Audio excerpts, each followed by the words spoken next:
Position number 15. Three schools tied on one.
Good morning, viewers, and welcome to day 2 of the GAPS Intercol Games 2026.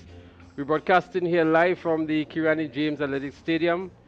And yesterday we saw some very exciting and interesting events. And to bring you the live coverage today, I have with me Bernard Antoine, Bunston Kellis, Samantha Worm, and myself, Leslie Smith. Later on, we'll be joined by Mr. John. And we're happy that you're able to join us that early in the morning. Although we were forecasting a 9 o'clock start this morning, we are slightly behind with the start on the schedule. But expect to see this morning the girls high jump senior, the girls heptathlon long jump, the girls javelin junior, the girls 100-meter hurdles in the junior category. There'll be events in the octathlon for the boys, and the girls 100-meter senior, likewise the boys. But we just want to recap some of the highlights from yesterday and to look at the overall team scores. And we're going to start with the team scores before we go into the individual events. And if I may just read to you the scores in the girls category. In 17th position at the moment are the St. George's Institute and the Grenada Seventh-day Adventist. They are currently on 1 point. In 15th position, we have the Wesley College and Happy Hill Secondary. They're both on 2 points. In 13th position, Grenville Secondary School and St. Mark's Secondary School. They're on 3 points. In 12th is Bishop's College from Carriacou on 4 points. In 11th is the Westerhall Secondary School on 7 points. Also in 8th position are St. Joseph's Convent Grenville and the Grenada Christian Academy. They're all on 8 points. In 7th position is the Hillsborough Secondary School on 9 points. MacDonald College is in 6th on 26 points. The Boca Secondary School is in 5th and giving a good performance. They are on 35 points. Anglican High School in 4th on 38 points. The St. Andrews Anglican Secondary SAS on 51 in 3rd position. Defending champions St. David's Catholic Secondary, they are on 53 in 2nd position. And the St. Joseph Convent St. George, maybe the surprise of the pack so far, they're up front on 55 points. In the boys category, we're going to start with position number 15. There are 3 schools currently in position number 15. Wesley College, Bishop's College, and the Happy Hill Secondary School. They're all on 1 point. Grenville Secondary, they're in 14th position on 2 points. Westerhall Secondary, they're in 11th position together with J.W. Fisher Catholic Secondary and the St. Rose Modern Secondary. They're all on 3 points. Just above them, the St. Mark's Secondary, the Hillsborough Secondary on 4.5 points. They're in 10th. St. Mark's Secondary in 9th on 5 points. St. John's Christian Secondary in 8th position on 10 points. Grenada Christian Academy in 7th position on 12 points. Boca Secondary in 6th position and they are on 19 points. MacDonald College in 5th position on 25 points. St. David's Catholic Secondary in 4th position on 26 points. Presentation Brothers College, they're currently in 3rd position on 36 points. The defending champions, the Grenada Boys Secondary School, on 77.5 points in 2nd position. And up front, the St. Andrews Anglican Secondary School, SAS, on 104 points. So before we go into the individual events, let us just get a perspective on the team scores. And let's look at the female category first, gentlemen. Defending champions, St. David's Catholic Secondary School, trailing by 2 points in 2nd position. From what we saw yesterday, they were not very dominant. They were not very visible in many of the events. Yet still, I think the last relay really pulled them back nicely within the 4x1 senior, and they're currently in 53 points. But I think for me, the find or the surprise for many who may have predicted or looked at St. Joseph Convent St. George maybe to be in maybe 2nd or 3rd position, they are at the top and they really cropped some valuable points yesterday. Your take on the top 3 positions? Yes, good morning, viewers and listeners wherever you are. It's a good day for track and field. Leslie, you are absolutely correct. The surprise is and surprise really for persons who have not really been following what has been happening for the entire season. In fact, a significant number of athletes have returned. They are returning athletes from 2025. That's in St. Joseph's Convent, St. George. So they first position, getting into day number 2, which is often referred to as moving day. This is where we are going to see a lot of shake-up today. It's not that surprising. St. David's Catholic Secondary School was a bit surprising because they are really technicians. So one expected St. David's Catholic Secondary School to be more visible than they showed yesterday. And moving day number 2, one can expect some shake-up at the top. 1, 2, 3. Oh, yeah. Oh, yes. And good morning to our viewers, and welcome to another day of athletics in the GAPS Intercol Championship for 2022-2026. So, yesterday was a very interesting day. The surprise package, yes, St. Joseph Convent, St. George, they were at the top of the table, and many people didn't have them as one of the teams to really strike it out on the first day. But they did miraculously well. They did well. And here they are at the top of the table. The defending champions, well, they are a very strategic bunch. And I expect that today we'll see something different from St. David's Catholic Secondary. And SAS is always there and thereabout. It's going to be interesting. It's going to be exciting. It's going to be a good day for athletics. Well, only 4 points separate the top 3 schools. For me, Convent really pulled some unexpected points yesterday. They discussed, I think it was in the junior girls, they got first and third. And I don't think we were looking out for that. And then they got a 1-2 in the 1500 meters, which were again very valuable points. And they had a real presence on the track yesterday. Annie Logie and our entire team was that impressive yesterday to make sure that Convent St. George at top of the table. Let's see what the day unfolds for them and the other schools as well. I'm sure St. David's Catholic Secondary would re-strategize. SAS, who has a quest for the double this year, would look at where they are currently positioned and how they can also capitalize on the events on day 2.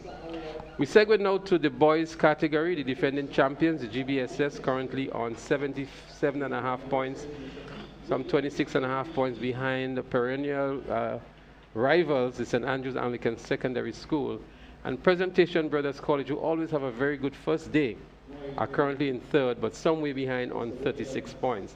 And then we cannot rule out St. David's Catholic Secondary, 26 points, and McDonald College on 25.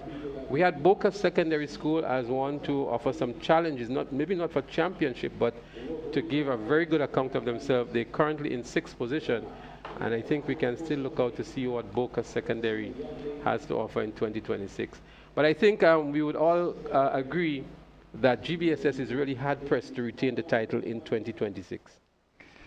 Well, as the day number 2, moving day, if there is any movement to GBSS, it will have to be today. And in fact, we will get a pretty good impression of what might devolve the rest of the day based on the heats this morning. With all the semifinals this morning, we get a pretty good impression. PBC in position number 3, one can probably say this is where they were expecting to be on day 1.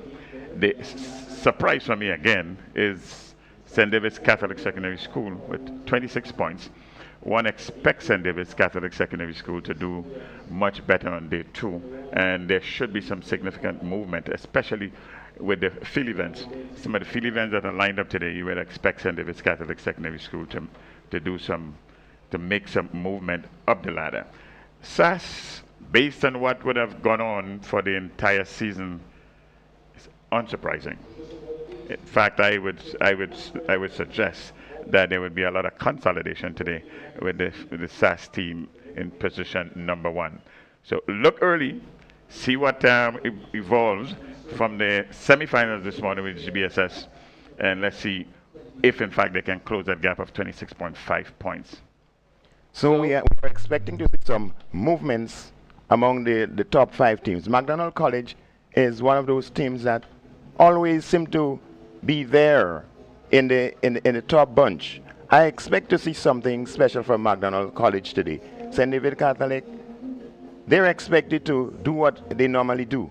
But when you look at the top three, PBC, GBSS, and SAS, PBC has been there, but for some reason, they haven't been able to make that big jump to get into the top two. Hopefully, today might very well be that day. GBSS and SAS, the rivalry continues. The gap seems to be widening between SAS and GBSS at the moment. But GBSS will have to do something special today if they want to really get into the reckoning. They're the defending champions, and champions don't go down easily. So I'm expecting to see some movements from GBSS, but on the other hand, SAS will want to extend and widen that gap. So today we can look forward to a lot of competition among the boys in the male category, and it's all setting up to be a wonderful day. Well, if you recall, last year there was a real battle for the third and fourth positions between PVC and St. David's Catholic Secondary. And from what we're seeing here, third, fourth, and fifth is only separated by 11 points after day one. So again, we may have a very interesting situation developing for positions third and fourth. Leslie, we would never discount McDonald College. I failed to make mention. McDonald College had a good showing yesterday, and one would expect to see a repeat of yesterday's performances in terms of points gained in McDonald College today. If we look at some of the finals today in the boys category, we have the boys javelin junior. Well, the octathlon would not be completed today. We have the boys 100-meter senior, and we also have the boys high jump senior. The 1500-meter sub-junior boys is also for today. The boys 110 hurdle meters junior. And there are some really events. The boys 800-meter senior is also for today. And of course, the relay events. The 400-meter hurdles senior boys is also today. Just to give a perspective of some of the events for those of you who are tabulating at home. But we also saw some individual brilliance yesterday as well, some record-breaking performances. Emma Frederick in the 800 meters for sub-junior girls, erasing a mark set by Annalisa Brown. Tevon Hall in the 400 meters hurdles for junior boys, record-breaking performance. And we expect maybe to see some record-breaking performances today, or even some world junior standards being met by some of the athletes. But give us a perspective on some of the events that you felt were that exciting, that close, and performances worthy to be discussed at this point in time. Leslie, right through the year, we have 100 meters. Took the show yesterday. So in particular, that 1500 meters between Moses and I'm trying to remember his name from SAS in the junior category, that went down to almost a photo finish towards the end. And Moses for GBSS was really, really pushed hard. He came in as the favorite, and I don't think he expected that level of competition that he got, but in the end it was a very good race. And then we had the 800 meters for sub-juniors, which we understood resulted in a disqualification in the end. But both races had disqualification. SAS been disqualified in the 1500 meters, and the Presentation Brothers College been disqualified in the 800 meters sub-junior. And then we had Emma Frederick with the brilliant performance. Of course, that was a standard, a record-breaking performance. The strength and fortitude of Tevon Hall, competing back-to-back events, high jump and the 400-meter hurdles. Christoph in the long jump was another good performance. And to me, those were the highlights. SAS, I believe, would have robbed themselves of an opportunity to break the record in the 4x100-meter seniors had it not been for some what I call showbolting towards the end, heading for the tape. And I believe they may have just challenged the record. I'm not saying break the record, but challenge the record because it was that close to the record. Yeah, I put it down as youthful exuberance. Leslie, and basket spare thought for Annie Logie. It's unusual you would get an athlete dominating two middle long distance event on the same day. 400 meters, one with ease, 1500 meters, one with ease. That's unusual. It's a performance that would live with us on day one of Intercol 2026. I just want to make mention of the octathlon for the young men. We had some impressive performances in there. We had a record in the long jump back from Randy Jones. He established a new record, just a little over 6.5 meters. And then we had Quanel Pierre. He set a new record in the 400 meters. I also knew that he won the shot.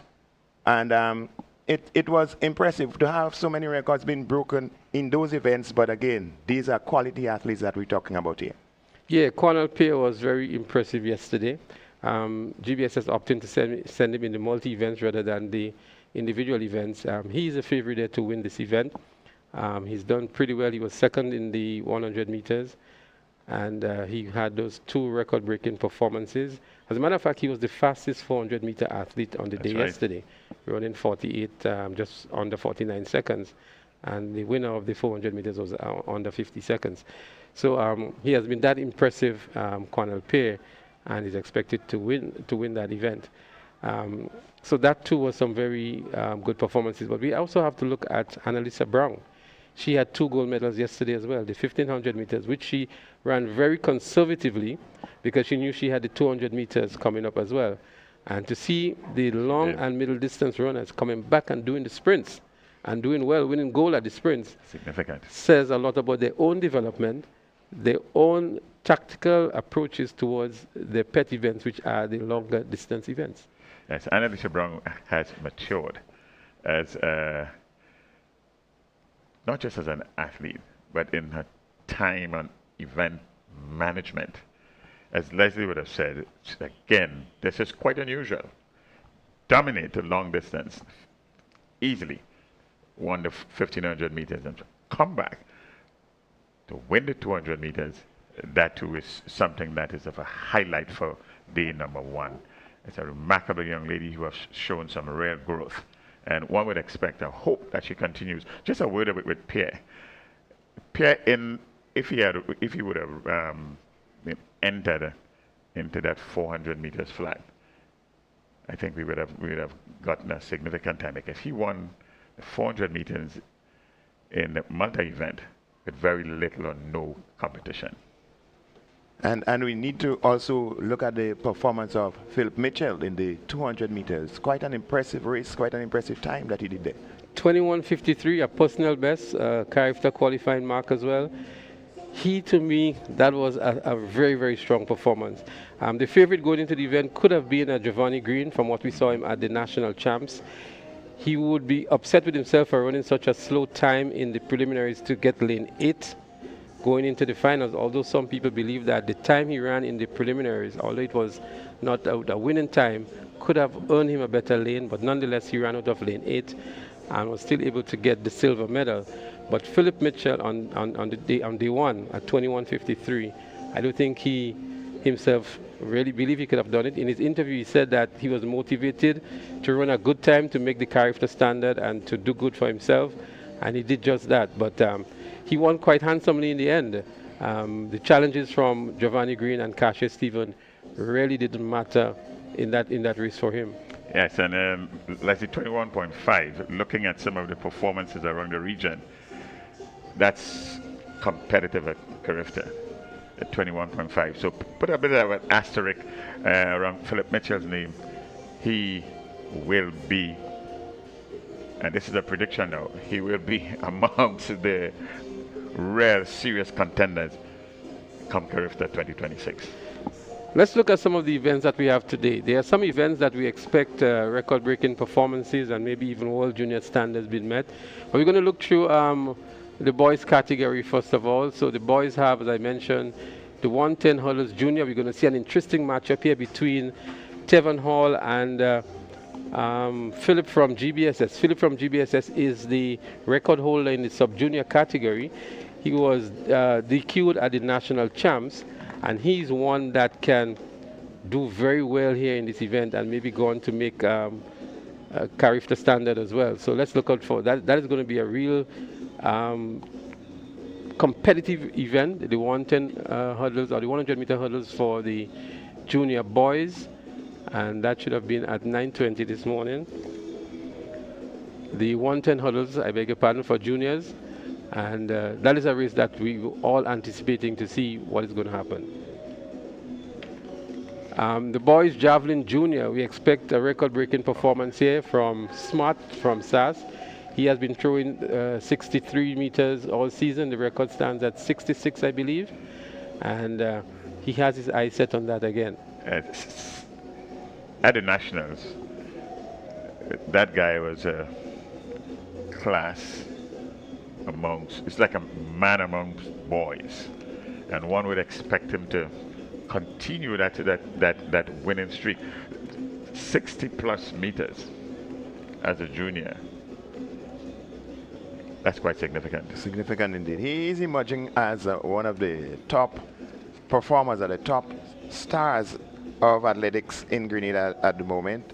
In the javelin, which is one of our featured events, one that carries a flag for Grenada, we have an emerging star in Dishon Smart, and we're expecting great things from him today. We're expecting that he's going to break that record. I think the conditions are right, and we're on record-breaking watch for today. I think so, because even at the character level, the record which is currently held by young Antiguan, he has his eyes set on that as well. So today is going to be a very interesting day for Dishon Smart. We move now to the boys 200 meter sub-junior. A name that we've been calling all season, all the time, Dishon Oliver. He won the 100 meters yesterday, and he's really on challenge. I think his closest match is Cumberbatch out of the St. Rose Modern Secondary, and this again should be a good victory here for Dishon Oliver in the 100 meters, sorry, the 200 meters for junior boys. Cumberbatch, that's Akil Cumberbatch, is from St. John's Christian, just so corrected, a little bit of correction. But he's one of the emerging athletes. He's a powerful, strapping young man. A very powerful athlete, but Dishon Oliver just seemed to be, you know, in a class of his own at the moment in the sub-junior division. So we can move now to the 400 meters for junior boys. Again, we see the clash between those titans in the junior category, the Cache Stephen, Giovanni Green, maybe not his favorite of the three events. Philip Mitchell may also be there, and we may very well see some other schools wanting to stomp the authority on the 400 meter for junior boys. But this is a race I think can go anyway. Cache looked very smooth in the national champs. Philip Mitchell didn't run there. He got the better of Giovanni Green back then, and I think Cache may well fancy his chances here, having already lost the 200 meters, to look towards redeeming some glory for his school in the 400 meters. Well, I saw Yannick Felix this morning, and he seems to be ready.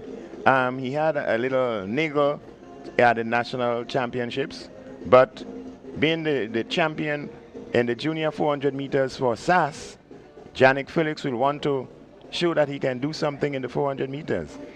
Yes, and Cassius Stephen and Felix, they're both down to compete in the same heat. So and also the young man from Hillsborough Secondary School, that's Joseph, Kimball Joseph. So this should be quite interesting. Quite interesting indeed.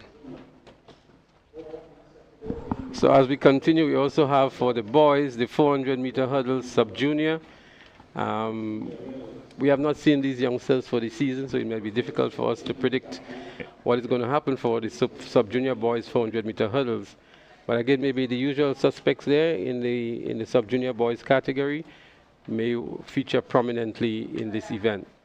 The 400 meter senior boys hurdles is also going to be happening today, and a number of names again will pop up here for the 400 meter hurdles. And then we have the 4x100 meter relay junior boys. The top two schools at the moment would be in contention here. We saw them running against each other in some of the meets earlier on, and I believe it will be a showdown again between GBSS and SAS for the 400 meters junior boys. Yes, traditionally, for relays, you get some good presentation from St. David's Catholic Secondary School, all relays, because they are usually so well grilled technically, so one would expect in good performances there from St. David's Catholic Secondary School as well as PBC in the relays. So we're going to skip to some of the events, but I want us to go to the boys 100 meter senior, which is scheduled for today. And one name automatically comes to mind from the St. John's Christian Secondary. Ian George has been in ripping form. He has done a 10.34, I think, for the season already. And we saw a glimpse of him yesterday in the preliminaries of the 4x100 meters for St. John's Christian Secondary. He must be the favorite going into the 100 meter seniors. Yes, and he's down to run in heat number 1. So we expect a good showing there from George. George seemed to be in the shape of his life. He's been running some remarkable times and looking good at doing it. So we're expecting that he's going to put in a good show today. So one to watch, Ian George, most definitely. So Ian would receive competition from the likes of a Kamal, Joseph, a Josh, a Thomas, Daryl Daniel from SAS, and Duran Sincere from the Boca Secondary School. Yes. But we're going to go trackside now because we have lined up here the 200 meters, and we're going to go house mic for the lane introduction. Lane number 2, Paddy's Enterprise, Hillsborough Secondary, Keilani Kwashi. Lane number 3, from the Nawasa SAS, Brianna Oliver. And lane number 5, from the Wagiti Sunover St. David Catholic, Delina Joseph. That's your field. Heat number 1, junior girls 100 meter hurdles. So it's actually the 100 meter hurdles for junior girls that is going to take place. And we have Sandyford Kwashi, Oliver, Joseph, and Providence from McDonald College is not here with us today. Anglican High School, Hillsborough Secondary, SAS, and St. David's Catholic Secondary. Yes, 4 athletes yet facing the starters. The record for this event is 16.27 seconds. That was established last year's Intercol 2025, Cristiano Charles from SAS. So he's a top finisher in each of the 2 heats, and then the next 6 best time. So they call onto the mark one more time. Sandyford, Kwashi, Oliver, and Joseph. They're up and running now. The 100 meter hurdles for junior girls. Brianna looking very good here. Brianna Oliver of SAS. Challenge on the inside by Kwashi from Hillsborough Secondary. They go stride for stride. Kwashi with a slight advantage here over Oliver. Kwashi from Hillsborough Secondary wins this first preliminary. The top from each preliminary goes forward, and then the next 6 best times. So an automatic qualification here for Kelani Kwashi of the Hillsborough Secondary School. Yes, that's the good run there by Kwashi, running at lane number 2. It's a bit of technical competence you can see here, but quite early from the start, athletes from SAS, technically sound, can't say the same thing for the other 2 athletes, but in the end, Kwashi was a stronger athlete, winning this one in a time of 17.24 seconds. That is 17.24 seconds. She would take this into the finals. It's 17.58, the second place athlete here. So if you look back, you'll notice that Oliver had a very good start, and it was a good comeback run there by Kwashi from Hillsborough Secondary School. A good way to start. Karakou winning the first preliminary on the day. They didn't just come down for the boat ride, they come to compete, and young Kwashi here qualifying into the finals for the 100 meter hurdles in the junior category. Yeah, what's most impressive, you could have seen the technical competence coming through for Kwashi in this heat number 1. Both Kwashi and Oliver they actually had some technical competence in this event. Well, kudos to the coaches. They've been doing a fantastic job. We looked at all of the athletes yesterday. They look in good form, good shape, not many injuries due to lack of preparation from what we saw yesterday, and we must compliment the coaches. Oh yes, we need to give kudos to the coaches. They've been doing an excellent job. We are seeing a lot of improvement in the technique of the competitors, especially in the hurdles, and we appreciate that. One of the coaches I really want to single out is the coach for the Boca Secondary School, Charles. We're very familiar with the. We're going to come back to that in a short while. ASEA's sub-junior champion record holder Sydney Douglas, Wagiti, Sanover, St. David Catholic, and Tia Andrews of the GTC Anglican High, lane number 6. That's your field. Heat number 2, set to go. Over to the starter. 5 athletes listed here compete in this second heat. The winner goes through automatically, and then it's the next 6 best times make up the 8 athletes. So as we have it now, there might be a repeat in the finals.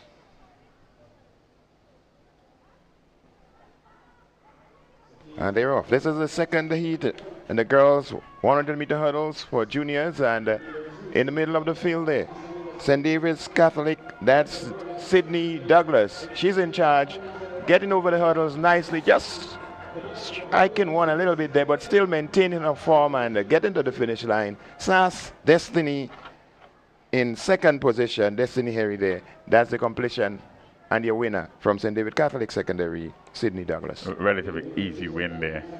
Douglas from St. David's Catholic Secondary School. And again, you can see on showcase here, it's a technique, it's good technique, clipping one of the hurdles, the penultimate hurdle, but in the end, she had sufficient strength to take it to the finish line, and she finished with a time of 16.59 seconds, and the second place athlete there 18.20 seconds, and it's the 8th finalist. So what I can tell you, she ran 16:59, clipping one of the hurdles and slowing her down a bit. The record stands at 16:27. So going into the finals, I'm sure she would have her eyes on Christina Charles' record that was established last year of 16:27. And Sydney Douglas would no doubt have that in sight. Yes, I think that's a good observation, Leslie, because she did give it a good clatter. And they set up hurdles to the last, and yet still finishing with a time of 16.59. It's a good showing. It speaks to the strength also. We know the next event in the track will be the male version. So the 110 meters for junior boys.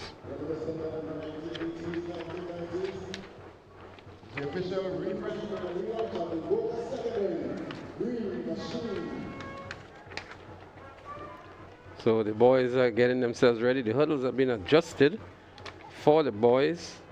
They're going to be doing 110 meters rather than the 100 meters that was done by the girls a moment ago. And again, this is one of the events that we really want to look closely at. There is an opportunity to make character standard, world junior standards here for these athletes. And so I mentioned the likes of a Tevin Hall. He's one to look out for. Also, Ali and James is there. So too is Slater. Peter Keane of the PVC. Olive of McDonald College. Anthony Phillip of PBC, the favorite going into this one. And let's see how well he would do. The record is at 15:10. So there are 2 heats, and winner will directly into the finals. And then the next 6 best times. So up to 12 athletes on show for the 2 heats. 4 will be left out. They all compete. And the 8 will go into the finals. Record, as was just said, is 15.10. This was established a long time ago in 2017 by Corey Joseph.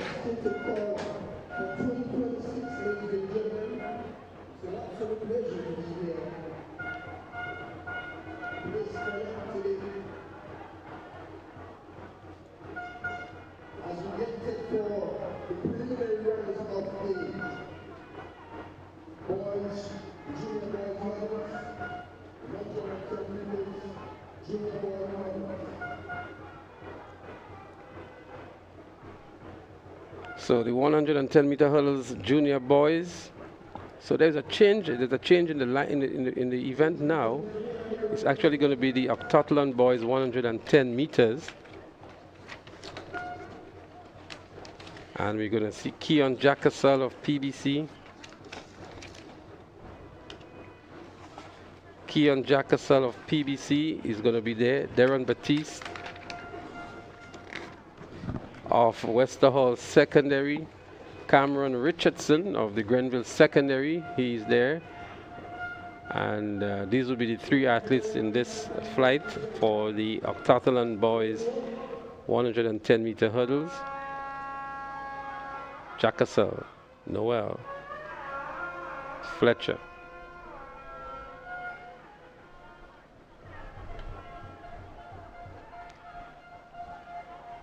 There are two sections or two heats here in this octathlon for boys.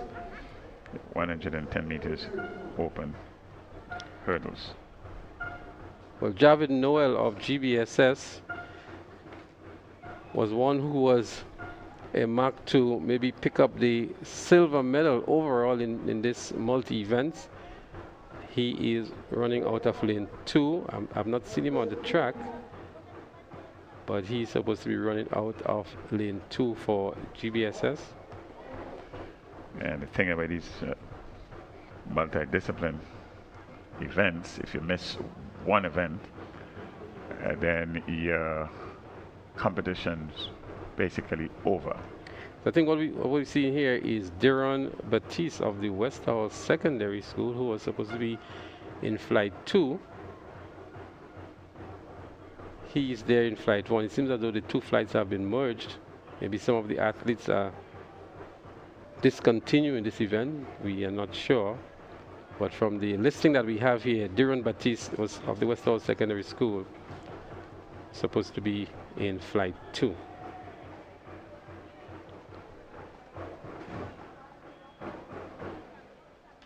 Still believe they're going to have two flights because a number of the other athletes who were supposed to be in flight 2 are not on the track. Might be just some slight adjustment to the athletes competing in flight 1. What we can tell you with some assurance is that a record for this event here, the octathlon, the 110 meters hurdle, the record is established in 2025 last year. A time of 15.38 seconds.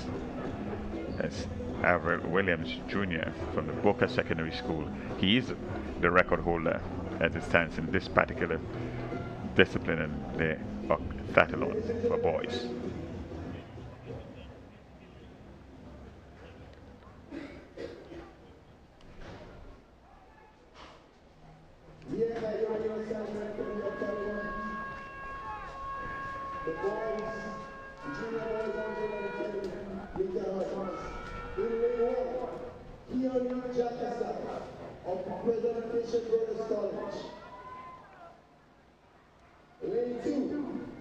Javid Noel of Grenada Boys Secondary School.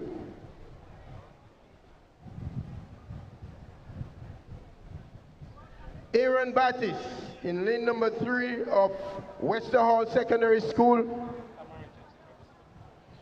Lane 4, Cameron Richardson of Grenville Secondary School.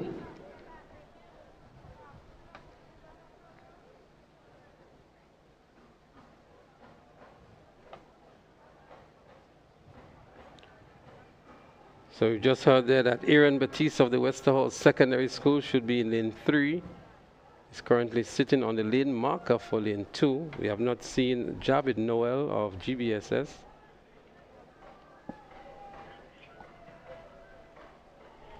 He's scheduled to be in lane 2. So I think while the hurdles are being adjusted, we may just see Javid Noel taken to the track.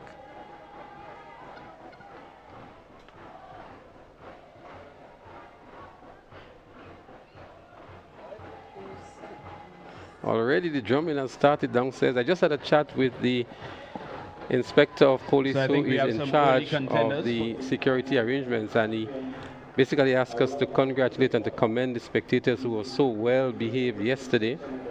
We hope that he can say the same on Friday, but he wants to extend the congratulations and the commendations to the spectators who were so well behaved, and there were no major incidents of any sort that they had to deal with. We also want to say a special good morning to our online viewers. You were there in your thousands. We recorded somewhere about 13,000 overall yesterday, and over 100 and something thousand comments leading into day 2. We encourage you to keep it clean, keep it friendly. We know that you have your favorites and your rivals and what have you, but to avoid the obscenities and the degradation and the bullying and so on that we sometimes see happening on Facebook. Shout for your team, send out your blue hearts, your red hearts, your green hearts as you've been doing, your purple and all the colors. We see them as well, and so we encourage you to keep the banter but keep it friendly. At the end of the day, this is for the good of Grenada and just for the excitement and the hype that it creates for Intercol games. Well, you're not missing any action on the track. Yeah. The track is being readied for the Octathlon. The 110 meters hurdles for boys open.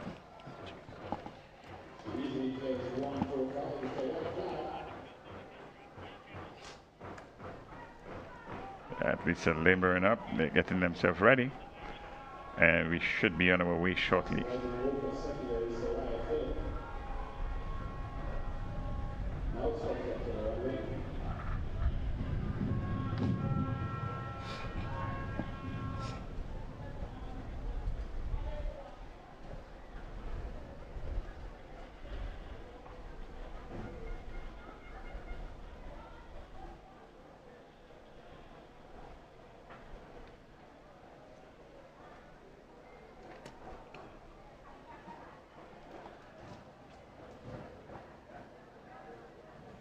So the athletes are on the mark. We have Jacasal, Batiste, and from Grenville Secondary, Cameron Richardson.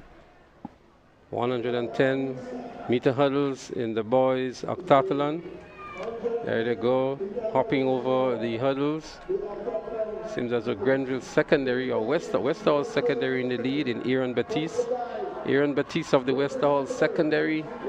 And on the inside, Jacasal of PBC for the second position. They'll be competing for points, so the position in the race is secondary to the times that they would have registered and the points that are allocated for these times. What we see here is a bit of a competition between Jacasal in lane number 1 and the athletes from Westhall Secondary School in lane number 2. And in the end, a bit of a competition right to the end. So it's Batiste, that's Deron Batiste from Westhall Secondary School, winning this heat in 19.69 seconds. And in second position, Keon Jacasal from the PBC, 20.63, with Cameron Richardson from the Grenville Secondary School at 20.83.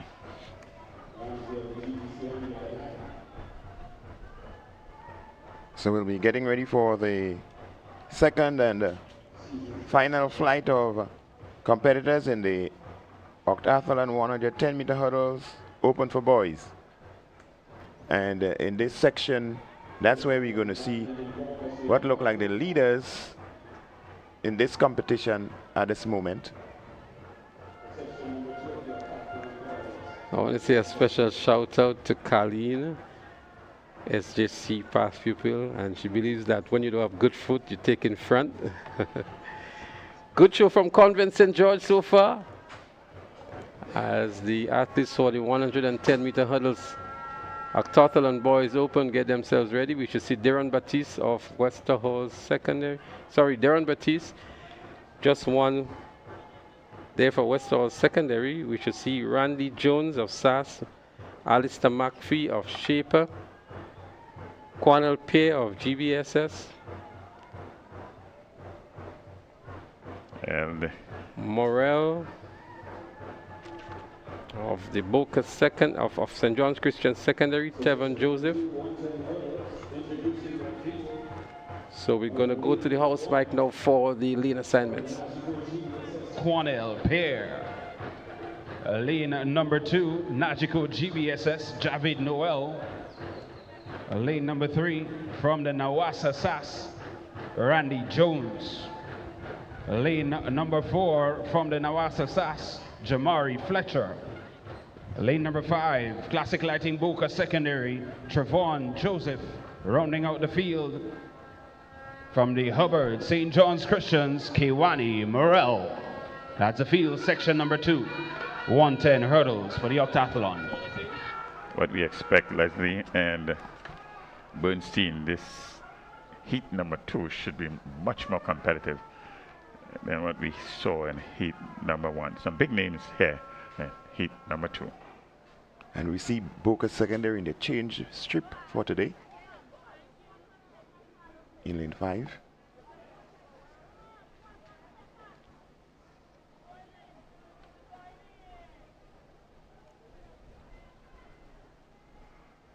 And they're off. And here they go. Pretty early. We can see Boca Secondary in the middle of the field there. It's Boca Secondary. That's Joseph of Boca Secondary. St. John's Christian Secondary, GBSS. So here we have it. Boca Secondary, Trayvon Joseph, your winner of the second heat of the boys 110. There we see right in the middle of the track. It's Boca Secondary School athlete there in Trevon Joseph, and winning in the end. Quite pleased about it too. Knocking his chest to declare that, hey, I am the winner, and announcing himself in a big way. 17.10 is the winning time. Much faster time here as we anticipated than heat number 1 with a time of 19.69. That's 17.91 in second position and 18.10. It's all about points. So your time determines how much points you would actually get in this particular event. Is the octathlon for boys, 110 meters hurdles. These are your 2 heats. Well, Cornell Pear picking up the 6th position here in 21.75. Not his best showing. Would not get a whole lot of points for this one, but Trevor Joseph of the Boca Secondary was elated at his victory and the points he would earn from this event. I think they'll be pleased more with the positions than with the style. They seem to be, a lot to be desired here. Maybe most of these young men haven't been practicing or doing much of these hurdles over a long period of time, so they're still in the initial stages of actually learning the technique. Well, Randy Jones had the fastest time at 10.7 in the 100 meters for this event for the octathlon boys, and getting 18.68 here now in the hurdles. I think we are going to go back to the 110 meters hurdles for junior boys.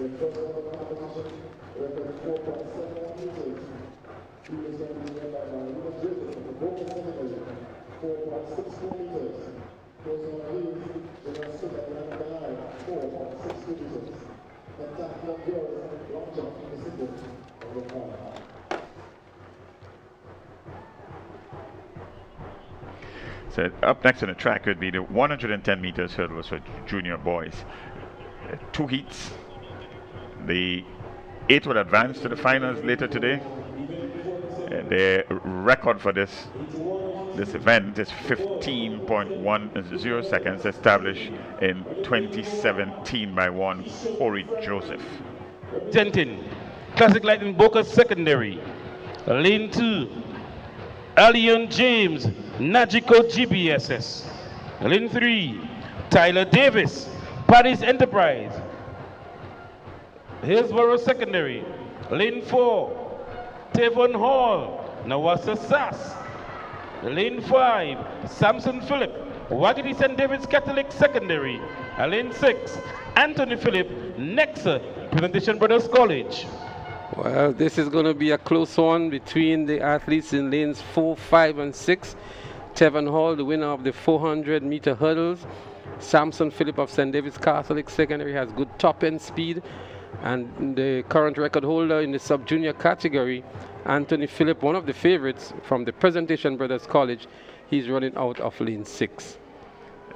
This promises to be quite exciting and competitive right to the end. They could challenge the record of 15:10 by Corey Joseph. Let's see what they have to offer in the preliminaries in preparation for the finals later on this evening. Well, it's only the winner that's guaranteed a place in the finals. So that to be the first objective, to win and to win good. If you don't win, you get a good time to be one of the 6 best losing times.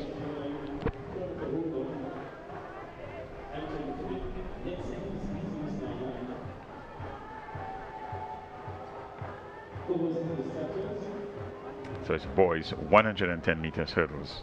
That's it, junior boys. 2 heats. Heat number 1 about to start.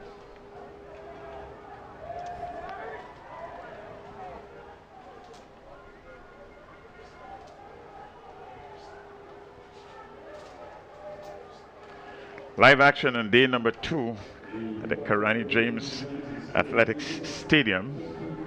The sun is out in its glory, and one expects the stands to continue being filled. And one would imagine by 1:30 it will be filled today.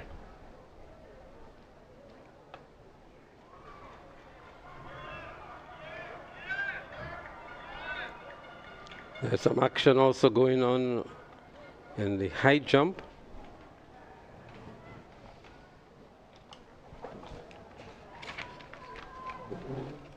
And this should be the girls high jump senior. The bar is now adjusted to 1.56 meters.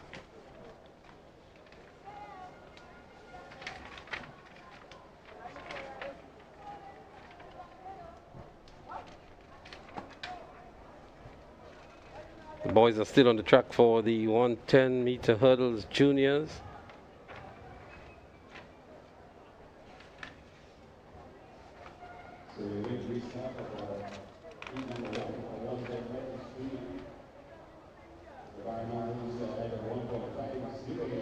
We're in a bit of a holding pattern here for the start of this event. So you are not missing any action on the track. As Leslie would have said earlier, we have some action in the field. High jump for girls. That's senior girls. The junior girls javelin should also be in progress at the moment. And we have Blossom and Sherry on the ground. They're going to give us some capsule report. We just saw a good clearance here from Christina Charles from SAS in the high jump, clearing 1.50 meters.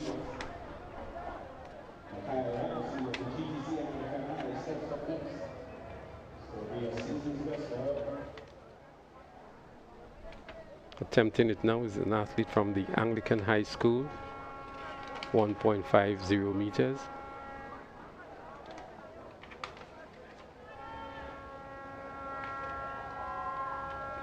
She too has a very close clearance, shaving the bar in the process. St. Joseph's Convent, St. George.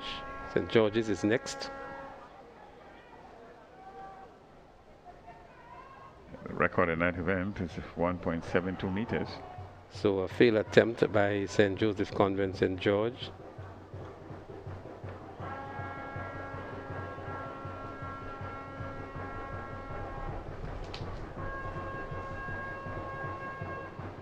Strawn is up next.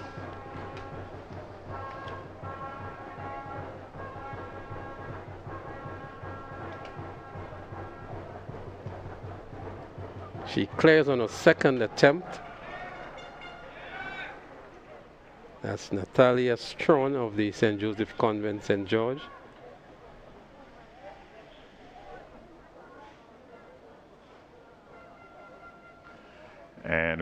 getting back to some action on the track. 110 meters hurdles for junior boys. So they're on the starters orders now. They're on the mark. Franklin, James, Davis, Hall, Philip, and Philip. There they go. Nice clean start. And who makes up the all? It looks as though it's Anthony Philip on the outside here from the Presentation Brothers College. Indeed, is Anthony Philip. We're going to look to see what time he returns, but Anthony Philip is looking really, really good. And he jogs to the run through the line here. He really eased up. And 14:77 on the flash time as we look back here. There's Philip there easily. And what is pleasing here is that all of these athletes here, the technique is actually on point. And winning in the end fairly easily, easing up with some 7 meters to go. In fact, he had sufficient time to extend his arms. A bit of a celebratory mood. The time has been adjusted to 14:82. Tevin Hall with a diving finish or a tumbling finish was in second at 15. So the time of 14:82 is actually a new record for Anthony Philip. And slowing down significantly. I commented on that yesterday, the showbolting before the finish, and I was admonished on Facebook for that. But here again, the young man would have robbed himself of a better time in this preliminary. But at least he has some redemption into the finals, and I'm sure he's going to make up for that. Oh yeah, some 10 meters to go, he was finished. And the coaching manual would say you run and you run right through. Here, the technique is absolutely beautiful. And there he is, right there. 10 meters to the end, he was done.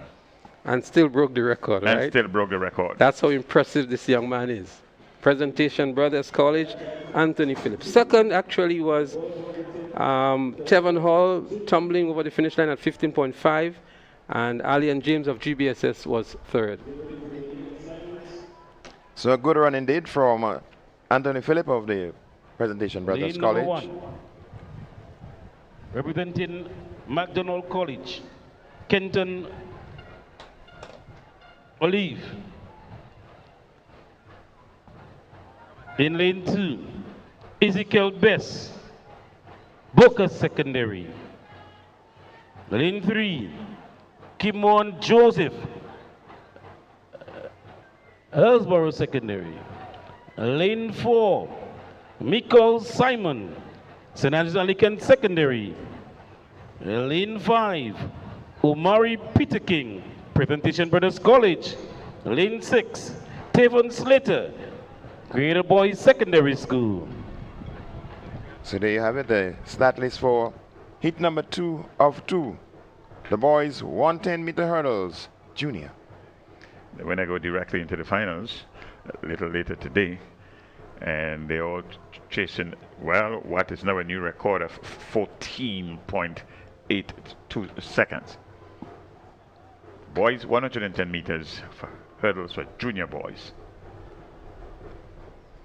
So they're getting set, ready for heat number 2 of 2.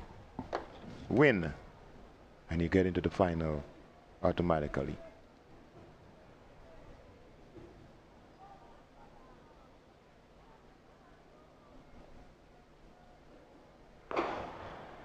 Ooh, as we have a definite false start unless the athlete from PBC here, that's Peter King, would only be saved if it's deemed to be a faulty start, but he was up too early for the naked eyes. There we go. Athlete in lane number 5, Omari Peterkin from Presentation Brothers College. Let's see what the verdict is. He seems very nervous. His actions is telling the story quite clearly. Let's see what happens. See the red card. He's gone.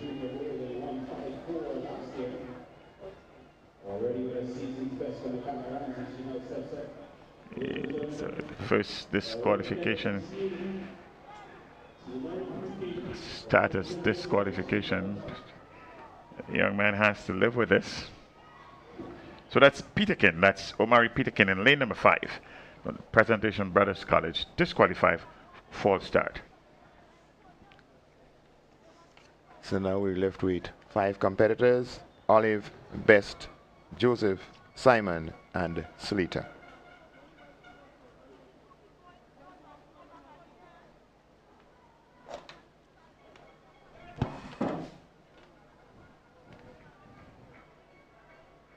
And there we go, a clean start this time.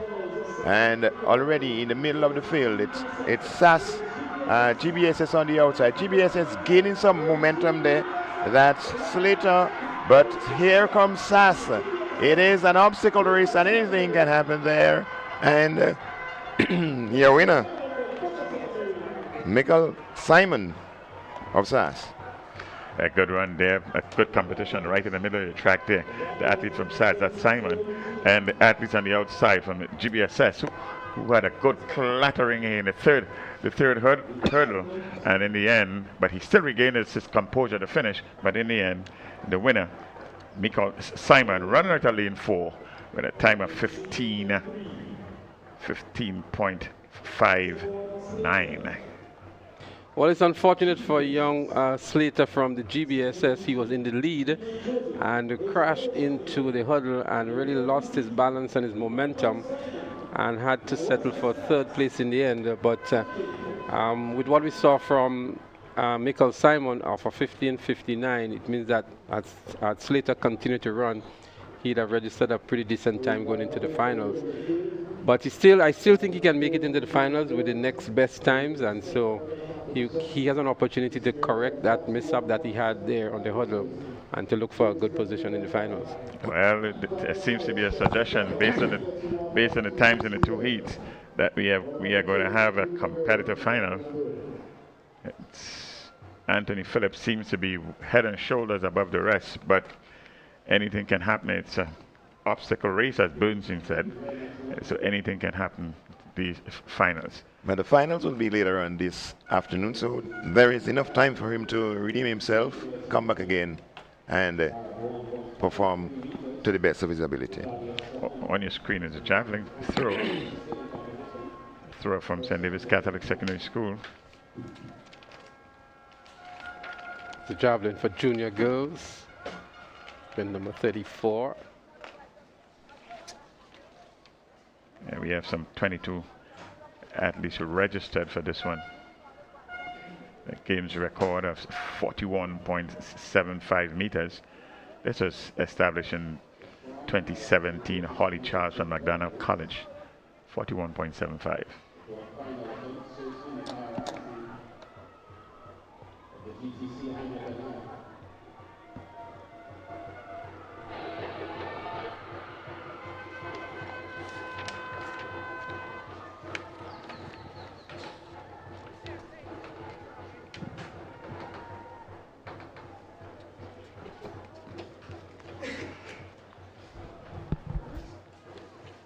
So the javelin for junior girls in progress, so too is the high jump for senior girls. The bar now is at 1.53 meters.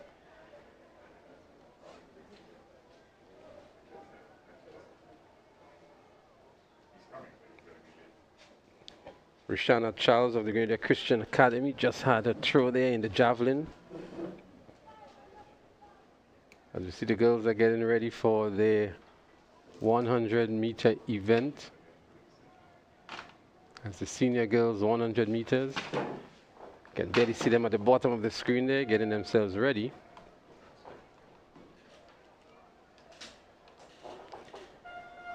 It's the high jump for senior girls.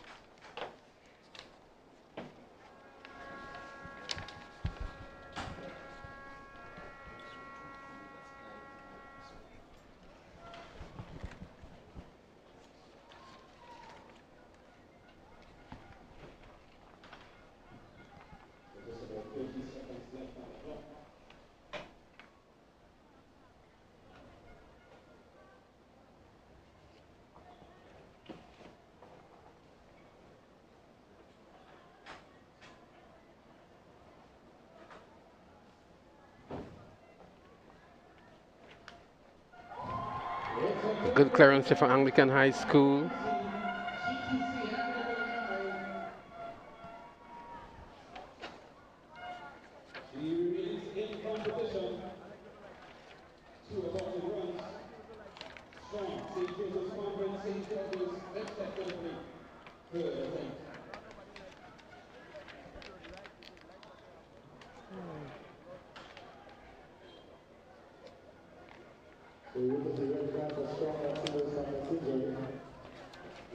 Jump. Update from the heptathlon group. Discipline number 5.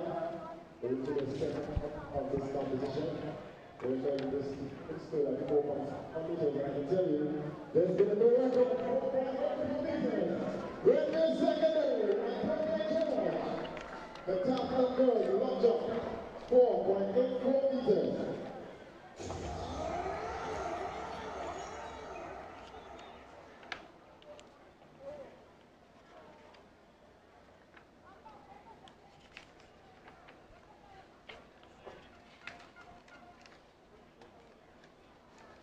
On the track now, the girls for the 100 meters seniors.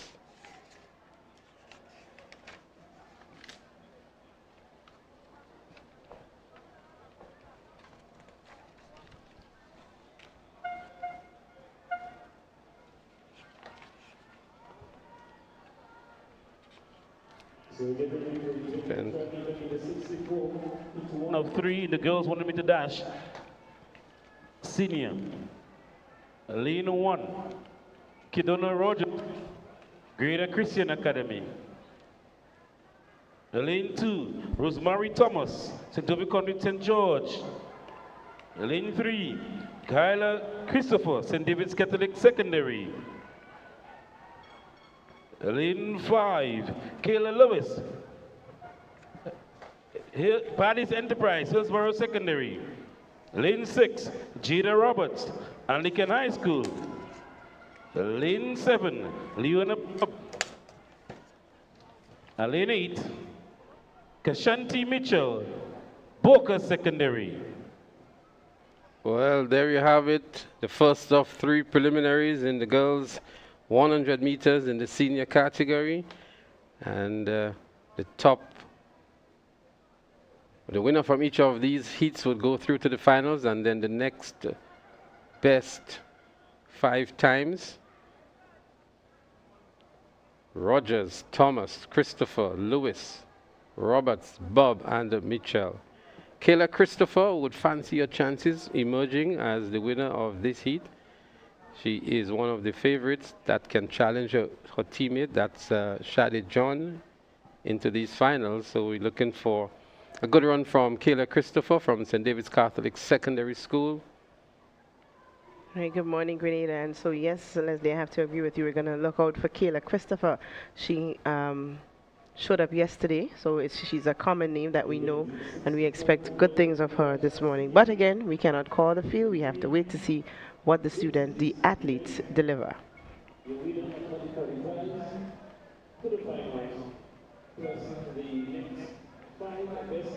Feeling the high jump is getting smaller and smaller.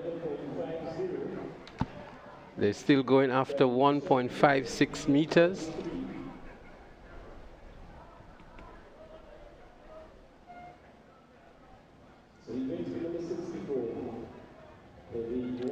Coach giving his athletes some instructions here. That's Anglican High School. Micaiah Ramsey. That's Coach Nebot of the Anglican High School.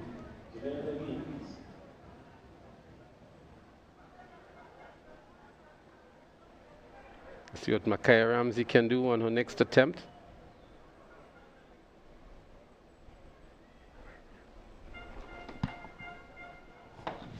Sometimes the presence of the coaches close gives them a little comfort, a little, motivation to go a little further. So I see it works well with the high jumpers when they're able to consult with their coach.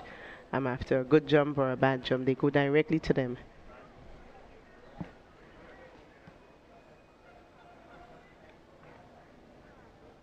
Micaiah Ramsey on the runway.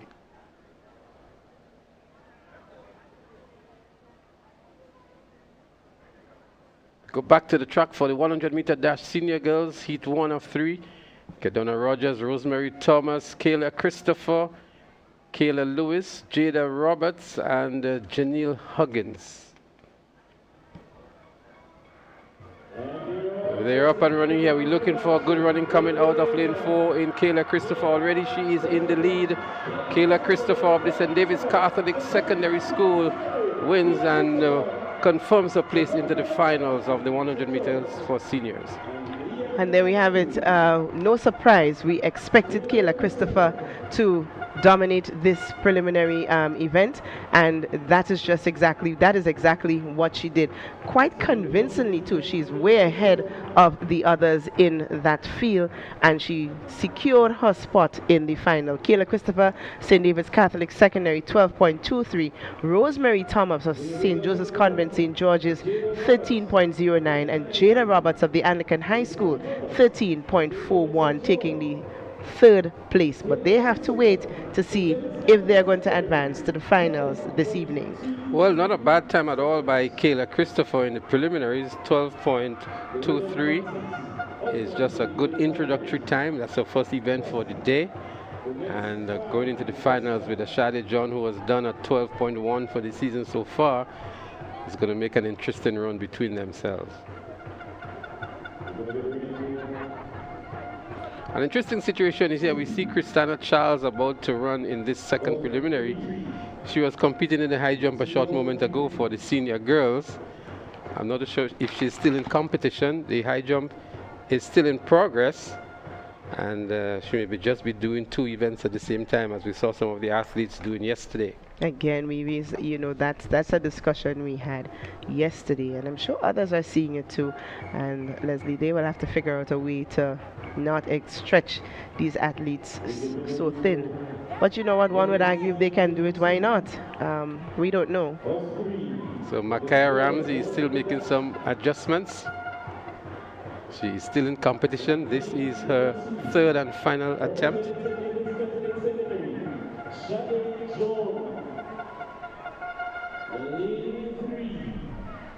Representing the Anglican High School, Kiruna Jeleno.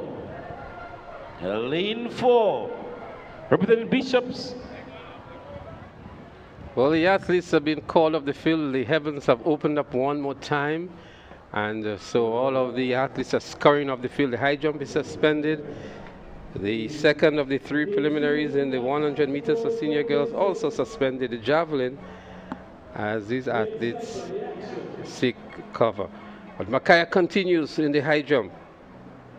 This is a second approach to the bar that she aborted. They do have a time for which they need to compete. She has 22 seconds on the clock, it seems. But they're going to suspend it now. The covers have been placed on the jumping mat now. And so there's going to be a short break in the events as the rains are coming. The rain is coming on much heavier now. But Samantha, so far we've seen 1 or 2 good performances already. Anthony Phillip in the hurdles breaking the record with a very easy run. And that set the stage for the finals. And a moment ago we saw Kayla Christopher in 12.23. I was very impressed with young Philip this morning, although I must indeed say, if I had a chance I would scold him a bit, because I think, he could have done so much. He could have really attacked that record even further had he finished, bursting through the line.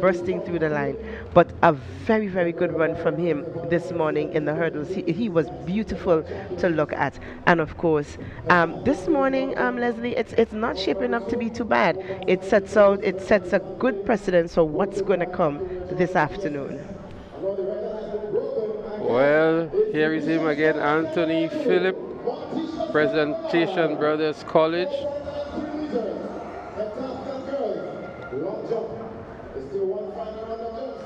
And look at him, they're very easy indeed. So while the rain comes down, we're going to try and catch up with some of the field events. We just saw that Montisha from Carriacou in the heptathlon would have broken a record in the long jump, I think it was. But we want to pay homage to some of our sponsors, so we're going to take a short commercial break and come back with some more action at the National Stadium.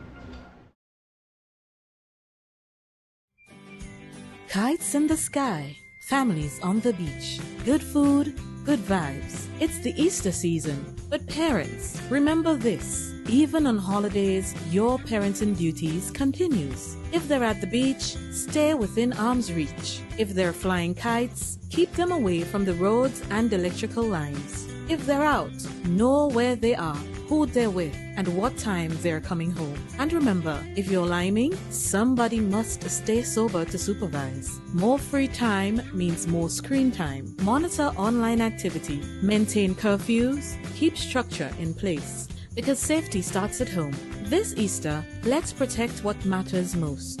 A message from the National Parenting Program, Ministry of Social and Community Development, Housing and Gender Affairs. Empowering parents, protecting children. Get set! Boy, it's coming! It's coming! Classic Lighting and Communal Credit Union Invitational.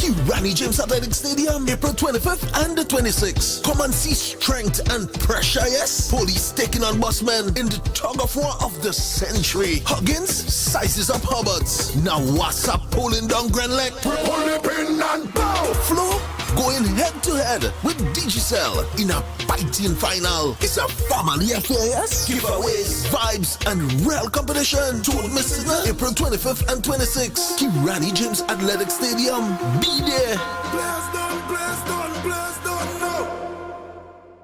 Do you live or own a business in Calavini, Marianne, Hopevale, Westerhall, or surrounding communities? The government of Grenada invites you to a town hall meeting this Wednesday focused on Grenada's healthcare transformation and Project Polaris. Hear directly from the project team, ask questions, and gain a better understanding of the new hospital development in your community. The town hall meeting is on Wednesday, March 18th, 6 p.m. at the Westerhall Secondary School. The Honorable Prime Minister and members of Cabinet will be attending. You are an integral part of this conversation. Join the Government of Grenada, 6 p.m. Wednesday, March 18th at the Westerhall Secondary School. Come out and learn more about this exciting project happening in your community. To the Rani James Athletic Stadium is the GAPS Inter-Secondary Schools Championship. We call it Intercol 2026. And we still have a slight suspension in the proceedings due to the rain. But we can update you on what's happening in the high jump. We have 2 jumpers left. We mentioned Christina Charles of SAS moments ago. She's just about to compete in the 100 meters preliminaries. And also in competition is Natalia Strawn of the St. Joseph Convent. Sorry, Micaiah Ramsey of the St. Joseph, of the Anglican High School. These are the 2 that are left in competition. So a heavy workload, 2 for Christina Charles. She is competing now in the 100 meters. She has the triple jump, I think it is today. She's in the high jump as well. And the bar is now at 1.56. So I'm sure the high jump would be held up for her to complete her preliminary in the 100 meters for senior girls. And she will have a tough running here, looking for a top spot, because in her heat, she also has to deal with Shadi John of the St. David's Catholic Secondary School, the favorite for the 100 meters. And so Christina Charles will want to run as hard as she can to secure maybe the 2nd position and a time worthy for selections into the finals later on.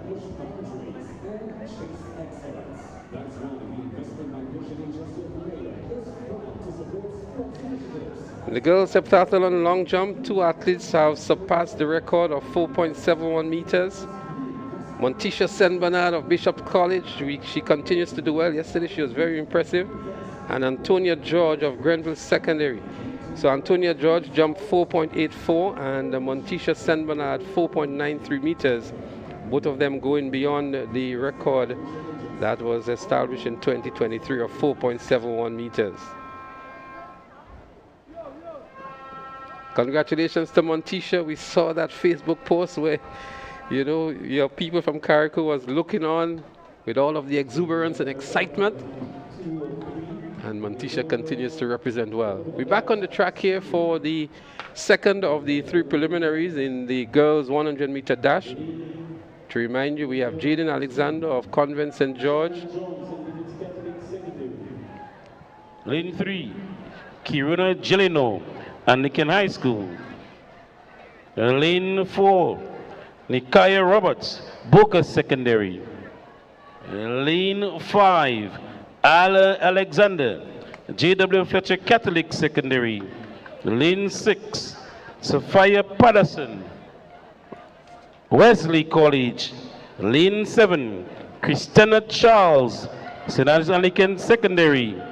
And lane 8, Talia Richardson, Grenada 7-Day Comprehensive School.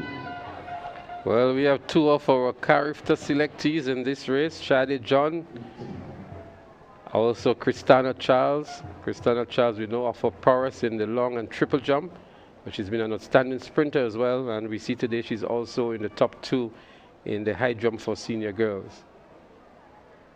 So the real running will come from lanes 2 and lanes 7. That's where both Shadi John and Christina Charles are respectively.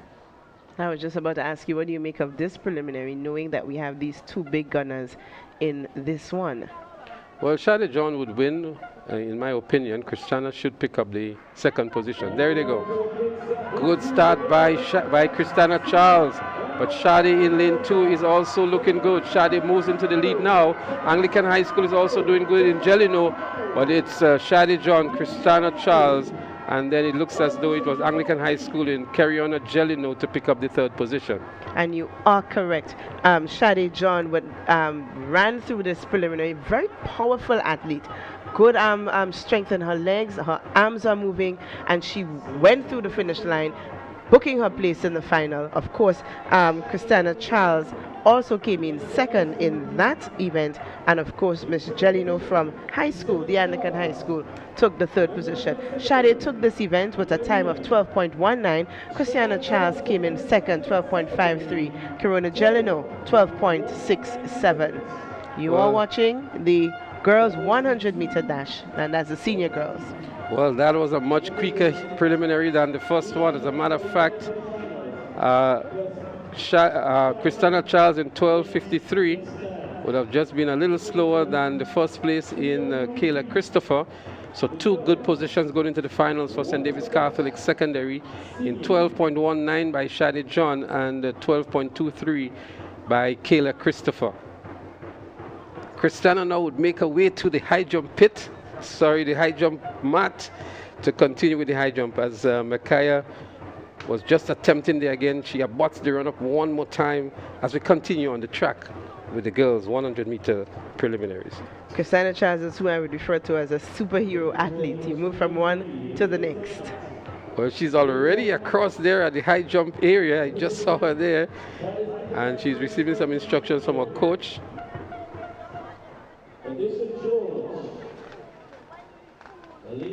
3, Summer Baptiste, McDonald College. Lane 4, Kate Fletcher, St. Andrews Anglican Secondary. Lane 6, Makeda Joseph, Happel Secondary.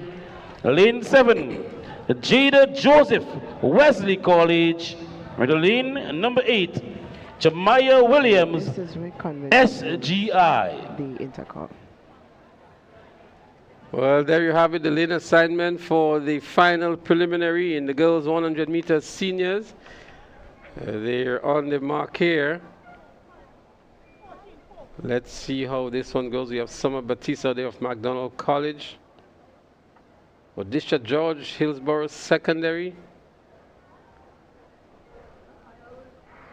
Kate Fletcher of SAS, there they go. 100 meters preliminaries. Happy Hill Secondary in Makeda Joseph looking good, but out there from McDonald College, it is Summer Baptiste. Summer Baptiste of McDonald College wins over Happy Hill Secondary. SAS picking up the third position with Kate Fletcher, but a good run for Summer Baptiste of McDonald College. She ran a strong race. She knew what she had to do. You know, in these preliminaries, you just cannot let up. You have to book your position in the final. And that was the intention. That was the motive of young Batiste, and that is what she did. So Summer Batiste, McDonald College, 13.03. Makeda Joseph, Hillsborough Secondary, 13 for Happy Hill Secondary School, 13.39, and Kate Fletcher of SAS, 13.57. Well, Summer Baptiste has earned their way into the finals as an automatic qualifier. This was the slowest of the 3 heats. Joseph of Happy Hill Secondary School.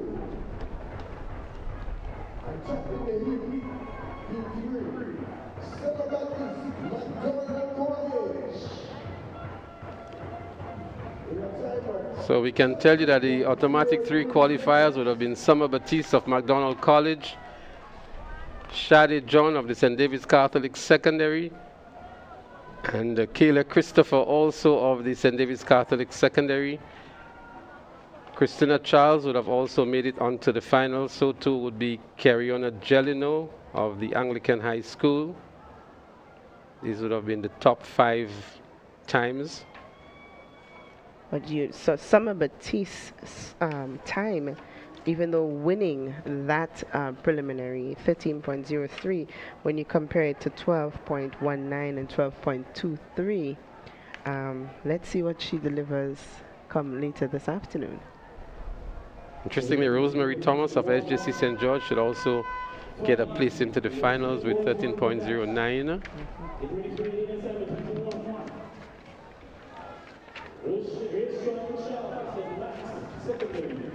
Lane 2, Jamal Nichols, Boca Secondary. And lane 3, Ian George, St. John's Christian Secondary.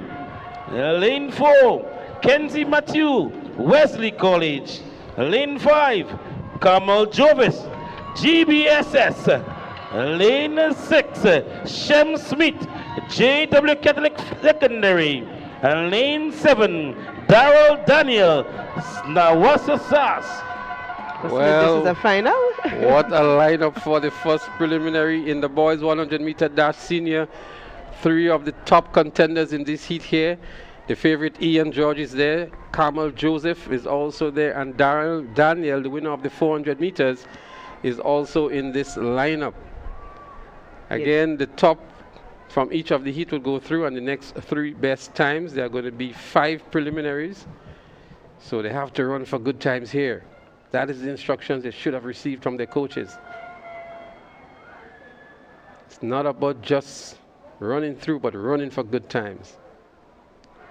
Looks like a false start out of lane 2. It looks like Jamal Charles of the Boca Secondary School. It is, well, from our vantage point, that is what it looks like. I'm not going to call it. I'm going to wait until the field officials do what they have to do. But you know, Leslie, I could understand. He is in a lineup with gunners. I could understand the tension. I could understand the nervousness. I could understand the eagerness to want to be in front. So I'm sorry for him, but I understand. I put on my sympathy card. I cannot give him a second chance, but I fully understand. It's unfortunate. And if that continues, if that is held up, it will be the second disqualification for the day. But definitely from what we've seen here, even on the replay, Jamal Nichols of the Boca Secondary School, as the instructions have been dished out here now, the decision, is being made. And they have some indecision here. I see Ian George had his hand up ready to say, definitely not me. That's not for me. You're in the wrong lane. And the official has retreated. Here she comes again. And she issues it now to lane 2. She's actually standing between the 2 lanes, but her right hand is in lane 2. So Jamal Nichols, a little bit dejected here, disappointingly leaves the track. And let's hope he has another opportunity next year to compete for the 100-meter senior boys. Well, like I said, if I could have given him another chance, I would have. But I understand. I understand that this is nail biting. This is nerve-wracking. Just to look back one more time. Oh, it couldn't be Ian at all. He was not even out at all. So they back down and getting ready. We have Reshon Charles, Ian George, Kenzie Matthew, Carmel Joseph, Shem Smith, and Daryl Daniel.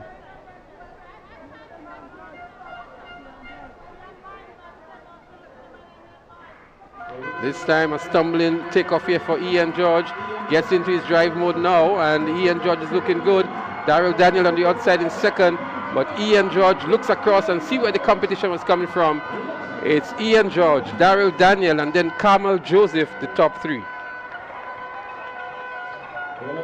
No surprise at all. We expected Ian to bring his A game in this preliminary, and we expected Kamal to also do so, and we expected the Daryl Daniel to do it. Let us see what times they would have clocked coming into this preliminary round. So 10:56 for Ian George, 10:66 for Daryl Daniel. Ian George has already run a 10:34 for the season, and we saw him slowing down there to the tape. 10:79 for Carmel Joseph of GBSS.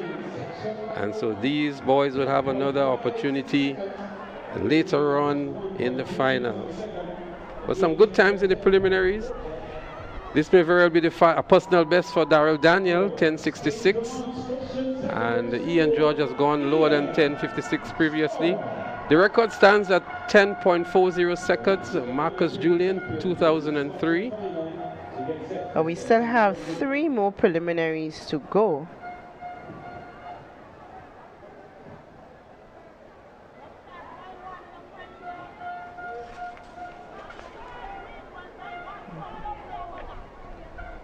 So the field for this is really large. We have 5 preliminaries. We just saw 1. So we still have 4 more on the slate this morning. It therefore means that the competition for this is going to be really stiff. You have to really deliver to even get a consideration to make it to the final. Absolutely. In Happy Hills Secondary School. Carry on, Patrick.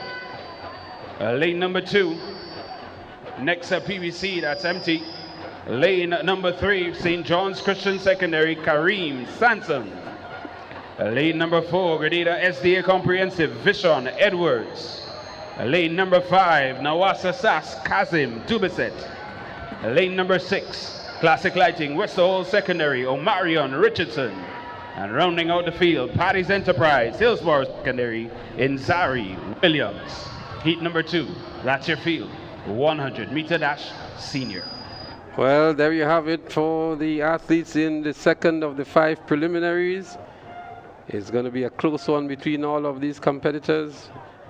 Happy Hill Secondary, PBC, Shaper, Montrose Seventh-day Adventist Comprehensive, SAS, Westerhall Secondary, and Hillsborough Secondary all lined up here, looking for the automatic qualification and the next best times as well. They're up and running.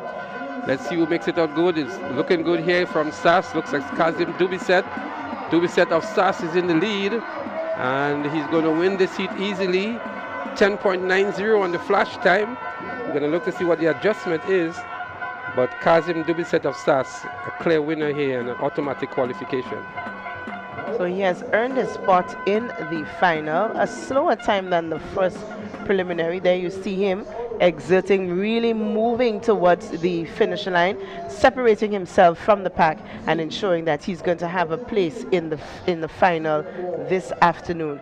So I believe we have 2 SAS athletes already. Well, we can't say yet from this vantage point, but so far Kazim Dubiset from SAS, 10.93.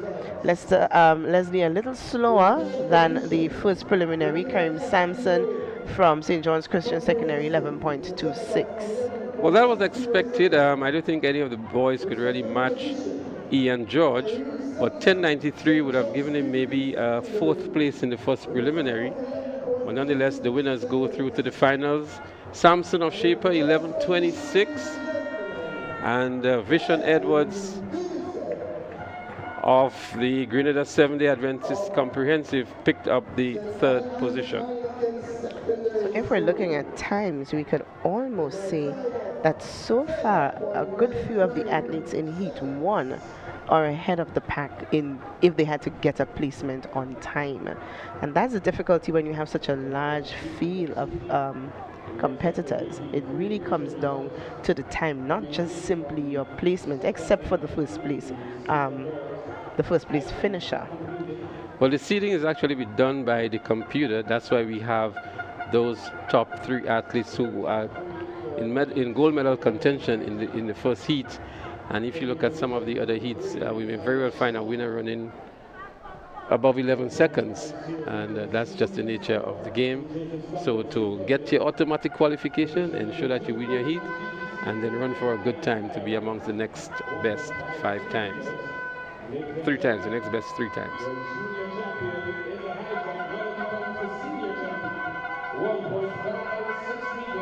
Kristana George, Nawasa Sass. So continues in the field. We down to the top. So we just got the results there. Kristana Charles won the girls' senior high jump as they make their way off here.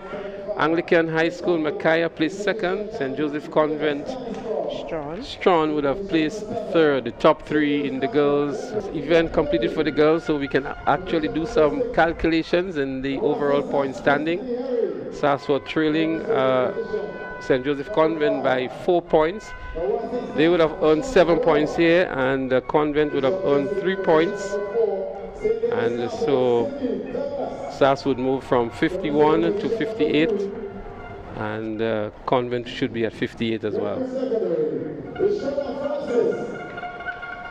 So SAS, from our calculation, we don't know what the other positions are up to position number 8, but from what we see here from the top 3, they would have equaled the scores.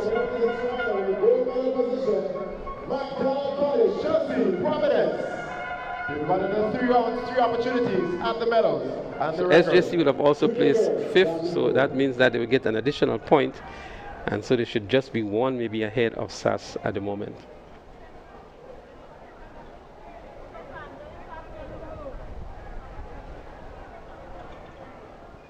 We're getting ready for heat 3 now in the boys 100-meter dash seniors. Quite a number of lanes have been scratched here. Lanes 2 and 3 are scratched, which was supposed to be Raheem Rayburn of McDonald College and Calvin Louison of St. Rose. Well, there they go. 100-meter seniors, and it looks as though it's the athlete here from the Boca Secondary School, Diron. Sorry, it was actually Abbey of the St. George's Institute. I was actually looking at the next preliminary, and an automatic qualifier for SGI 11.22 seconds. So that was Oluwashinayo Abe of the SGI. He's been around for some time, never able to really break, of course, because the competition is so stiff. But what he has done is earn his position in the final. That's Oluwashinayo Abe of SGI. How are you able to pronounce his name? Because I knew Oluwashinayo since he was a little thing going to Beacon, and so I had to learn it, and I'm proud that I can pronounce it very well today. Good for you, well done. Nazim Philip of Grenada Christian Academy was 3rd in 12.06.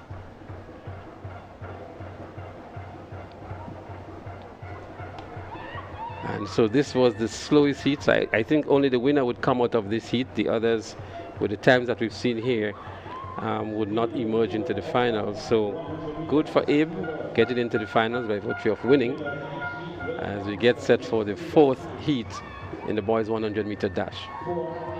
Some familiar names we're going to see here. Diron Sincere from the Boca Secondary School should be the favorite in this heat. He would have Raheem Rayburn of McDonald College to contend with. Kennel Charles of the Grenville Secondary School. Clifford Romain from Happy Hill will be there as well. And Kesai Moody of the Grenada Boys Secondary School is another one to look out for. Well, so far we're only seeing 4 of them taking their positions. So Diron is there for sure, so too is Moody. Happy Hill is also there in Romaine. And then we also see from Westmoreland Secondary, Max Richards. Oh, I know Max has been an athlete showing quite a bit of potential. It's good to see him here representing what you would call, I don't know if to even refer to Westmoreland as an underdog, but we are glad to see their presence here. And I remember seeing Max running very well coming up. Whether he's going to get a place in the Happy final, Hill Secondary, Clifford Romaine, lane number 6 from the Westmoreland Senior School, Max Richards. And running out of lane number 7 from the Najiko GBSS, Kasai Mudu.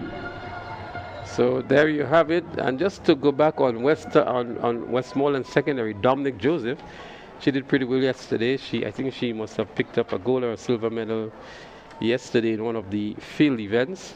So they have made their mark and registered some valuable points yesterday in the girls category.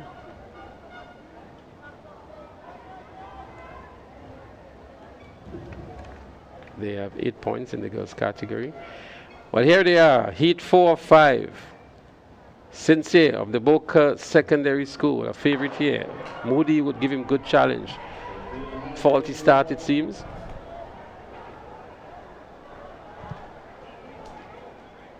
Moody has Jamaican heritage, Jamaican blood in him, so maybe we might see some sparks on the track today. Well, it looks as though the first movement here came from Westmoreland Secondary, and then he jigged and he held his position. It's going to be a disqualification here for Westmoreland Secondary. We were just speaking about Max Richards, and he had to be removed in an unceremonial manner, disqualified for a false start. Oh, it's unfortunate. It is unfortunate. But, like I said, I cannot give them a second chance. We cannot give them a second chance, even though we would love to. They have to earn it. So it's only 3 athletes remaining in this preliminary now. And the 3 are Diron Sincere of the Boca Secondary School. And what I can say about Diron Sincere, he started the season very impressive and sort of faded. He did not make the finals at the national champs. And he has an opportunity now at Intercol games. That's Moody there for you from GBSS. He's one we can definitely look out for qualifying into the finals as well. There they go. Let's see who comes out first. Diron Sincere is looking good out there. It's Diron Sincere. He's a man for business now. He's on a mission now. He's running straight through the line. 10.64 on the flash time. Diron is in a no-nonsense mood today. 10.64 is readjusted to 10.66.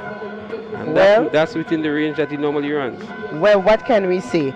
Diron Sincere knows that he not just has to secure his space in the final, but he needs to run a good time to get a good spot so that he can compete, and rightfully so. We know he has the ability to compete with the big boys come in the final later. Kasai Moody, GBSS 11.01, not the fastest, not the slowest, so maybe he might get a chance to go over to the final this evening as well.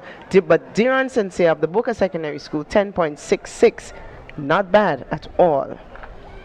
Well, there you have it, a very impressive run from Diron Sincere. He actually ran the same time as Daryl Daniel in Heat 1, which would be the second fastest time so far.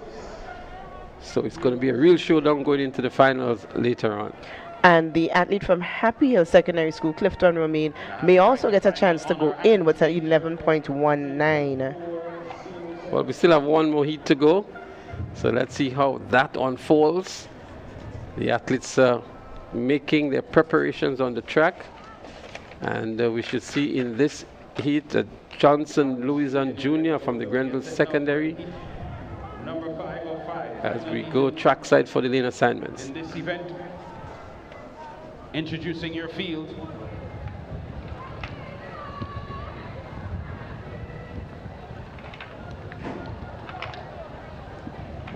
Out of lane number 1,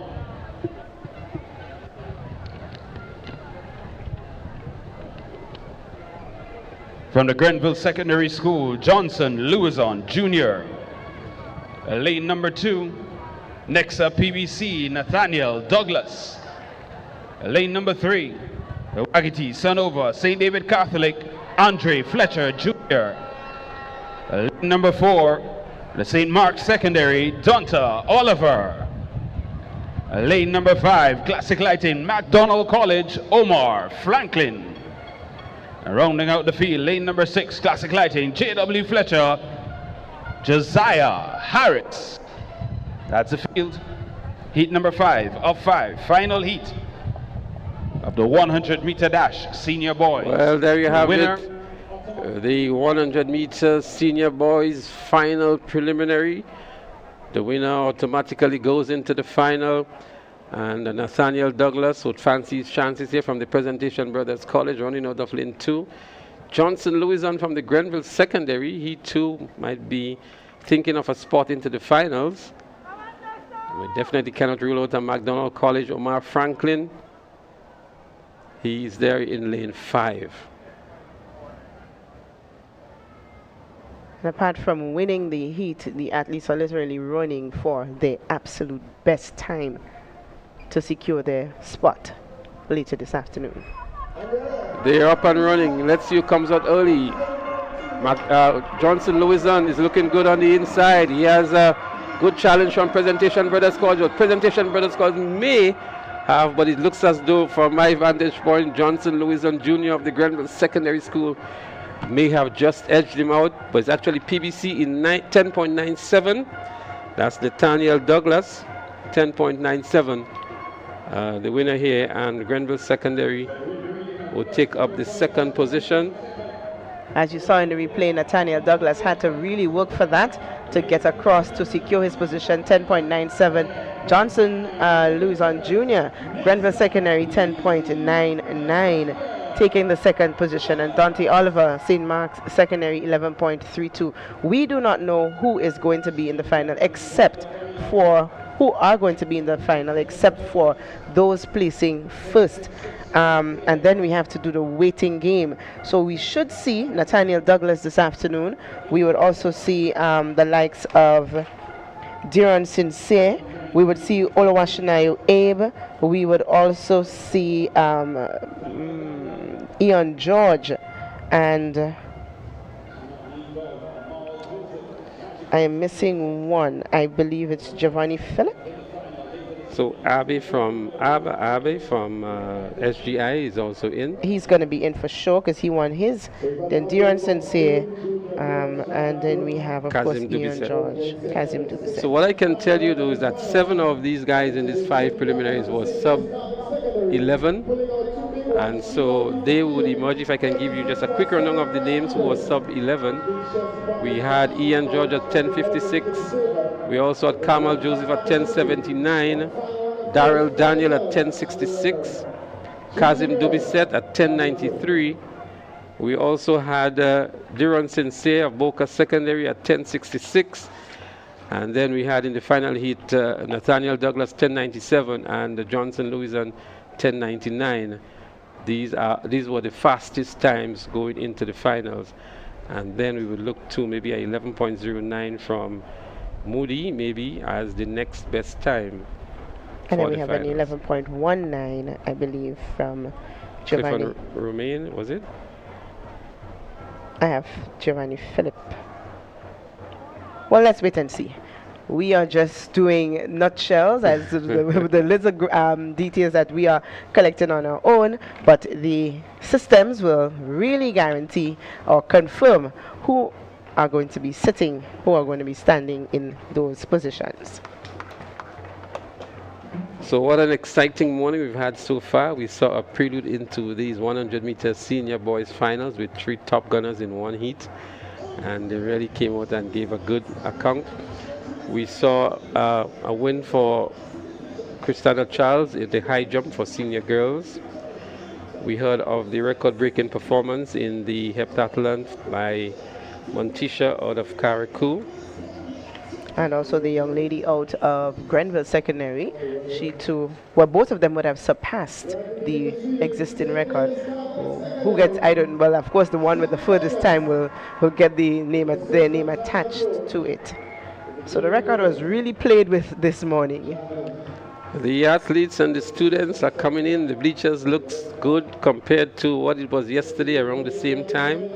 We expect more patrons to come on down to the National Stadium to enjoy this riveting competition amongst the schools. We predicted that there may be a closer contest now in the girls category. St. David's Secondary may just be 1 point now ahead, not St. David's, St. Joseph Convent, St. George, I beg your pardon, may just be 1 point now ahead of SAS from what we saw happen in the high jump for the senior girls. And in the boys category, we have not had any results coming in yet, so I believe it still stands as it was overnight.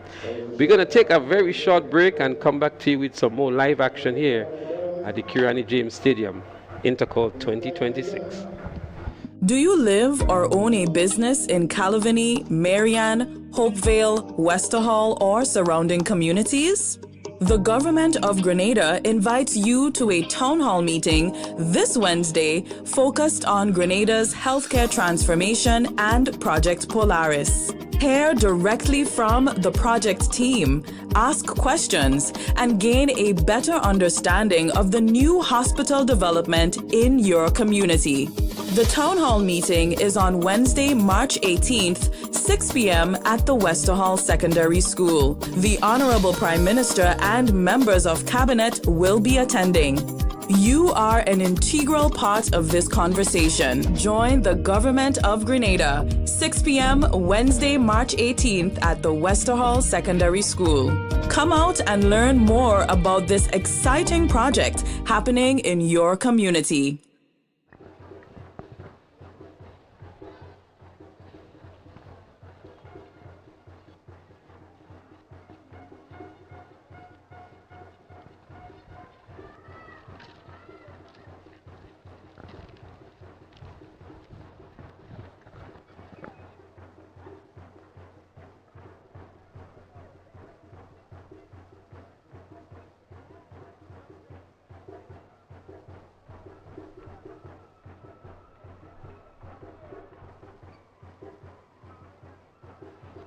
So it's a fall throw, and it is official. Your medalist in the junior girls javelin throw. Bronze medal goes to Theona Jackson of St. Joseph's Convent, Grenville. Silver medalist, MacDonald College, Chelsea Providence. And gold medalist, 36.75 meters. Wagati Nova, St. David's Catholic Secondary. Sydney Douglas.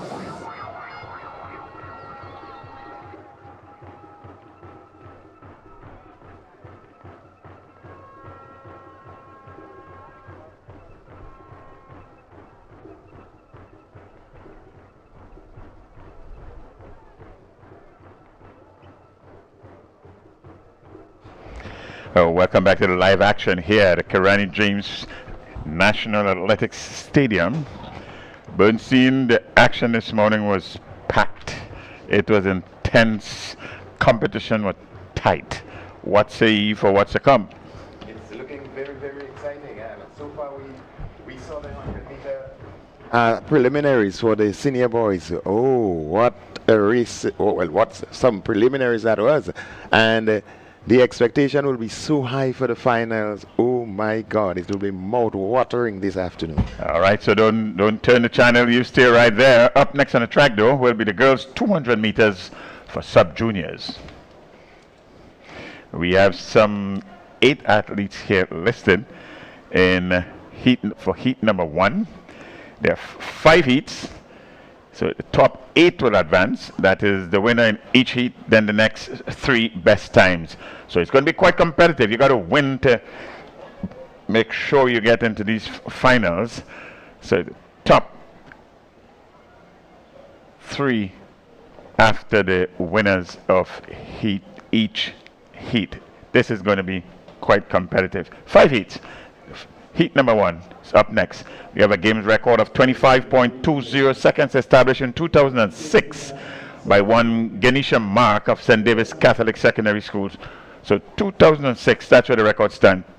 25.20 seconds. Let's see if we are going to get any challenges even at the stages, these heat stages. Heat number 1 is up next. Girls 200 meter dash sub junior. Heat 1 of 5 should be coming up next. Lena Simon's coming up.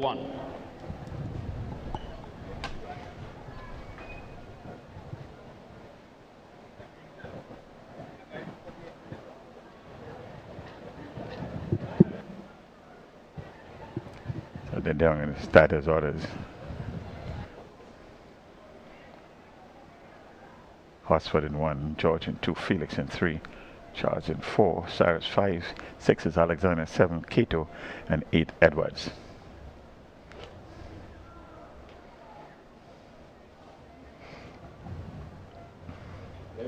And it's the 200 meter dash sub junior girls. First place, and you're into the final. And we see Westerhall Secondary making a smart move on the inside there. That's on the outside, it's McDonald College. A strong run from McDonald College. SGI is there. Happy Hill Secondary making a move through. That's George of Happy Hill Secondary. It's Happy Hill Secondary and Westerhall Secondary to the line, but it looks like Happy Hill Secondary in McKeva George, your winner. Kaya George, your winner there from lane, running out of lane number 2, Happy Hill Secondary School. Happy Hill Secondary School, good, nice run here, balance at it, what, 65 meters to go. A little bit of a competition from the athlete there from Happy Hill Secondary School. Elated at the end, hands in the air. Your winner, Micaiah George from Happy Hill Secondary School, 27.13 seconds. That's the winning time. The winner, you go through to the finals, and 27.33 in second place, 27.35 in position number 3. So you got to run sub 28, I think, to get into the final here. With that will be coming up this evening. We have 3 athletes already going sub 28. So it's looking interesting for the rest of the preliminaries coming up. Let's take a lane aside. Williams of Wesley College in 3. Dominic Joseph, Westmoreland Senior School. She goes in lane number 4.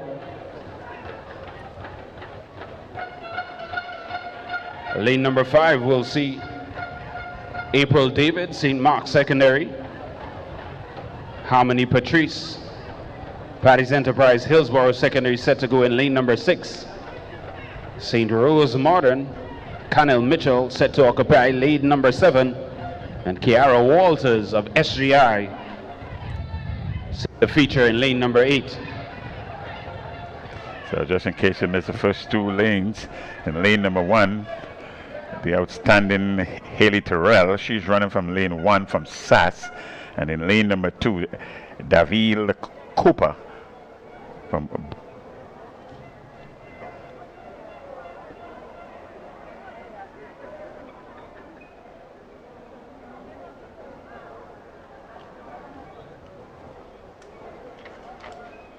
So you're getting ready for heat 2 or 5. Tyrell, Cooper, Williams, Joseph, David, Patrice, Mitchell, and Walters.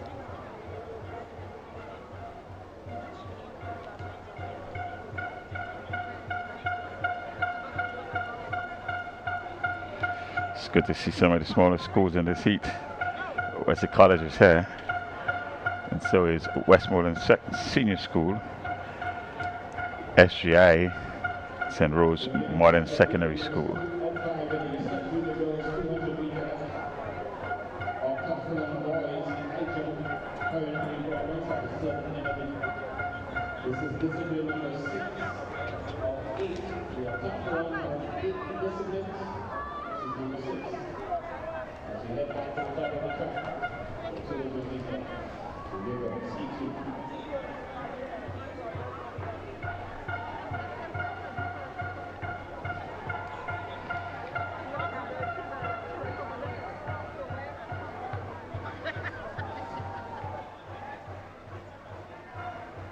And they're off.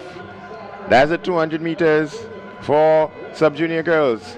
Heat 2 on the inside is Tyrrell of Sass. Tyrrell of Sass it is. In the middle of your track we're seeing Westmoreland. Westmoreland making a move in the middle, but it's Sass. Tyrrell in control. Tyrrell in control of this one. But Westmoreland is giving a good account of herself in this event. Tyrrell shutting it down and showing a place in the final. Westmoreland right there, probably with a good chance to get into the final. It's a good control run there by Tyrrell Haley. Right at the top of the 100, she was already by some 20 meters in the lead, and that only increased as she shut it down towards the finish line. And in second position, a good second position too, the athlete there from Westmoreland Senior School, that's Dominic Joseph. So your winner, Tyrrell Haley from SAS, 26.43. First heat, touch a tape at 27.12, 27.43. Real faster race in second position, 26.95. That is the second position, and a chance to get into the finals. That's Dominic Joseph from Westmoreland Senior School. Yes, Joseph from Westmoreland with an impressive time, 26.95. That should guarantee her a spot into the final this afternoon. You get into the finals, you get at least 1 point. Heat number 3, that's up next. This is 3 of 5.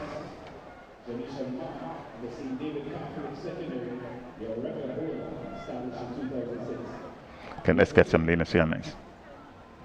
Lane number 8, GTC Anglican High, Connor Marie Monroe. Lane number 7, Classic Lighting, Boca Secondary, Aquinda Lawrence. Lane number 6, Nawasa Sass, Kelina Modeste. Lane number 5, Grenada SDA Comprehensive, Dequana Richardson. Lane number 4, Wagiti Sanova, St. David Catholic, Reina Hosford. Lane number 5, St. Joseph's Convent, St. George's, Ariel Edwards. Lane number 6, St. Joseph's Convent, Grenville, Jada Calder. Rounding out the field, Paddy's Enterprise, Hillsborough Secondary, Equana Francis. Okay, there you have the starting lineup there. All 8 ladies facing the starting gun, and they are onto the max now. Look for some running in the middle of the field, and then lane number 8.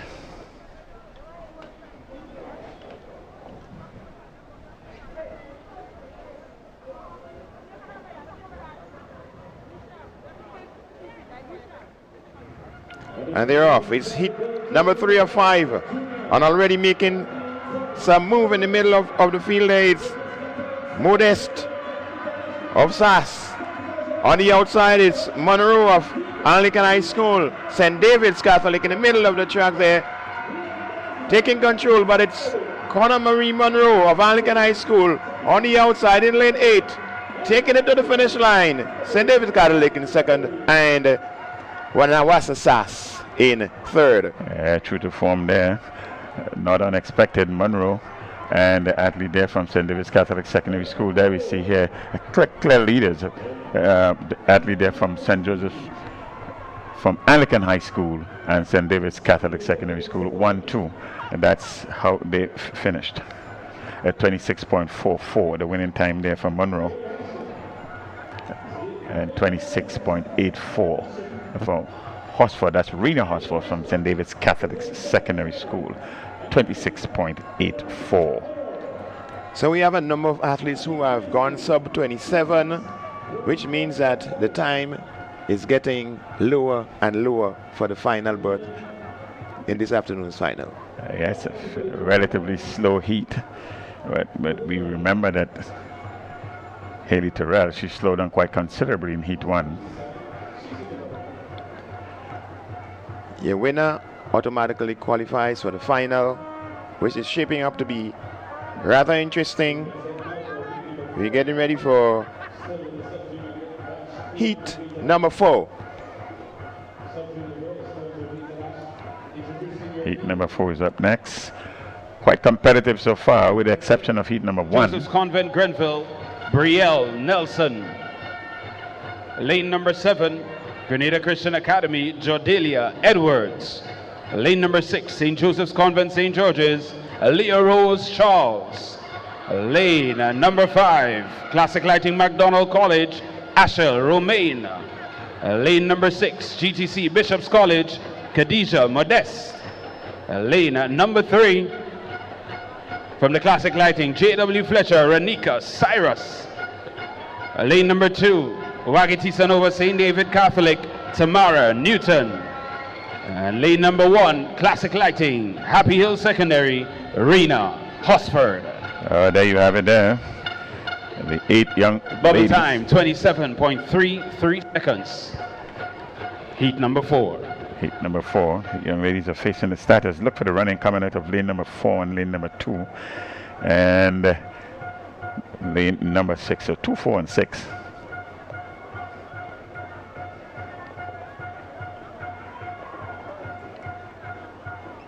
So we're getting ready for another exciting one. The girls 200 meter dash sub-junior. It's heat 4 or 5. You win and you're automatically in to the final this afternoon. So it's Happy Hill 1, St. David's Catholic in 2, J.W. Fletcher 3. McDonald College, St. Joseph Convent, St. George.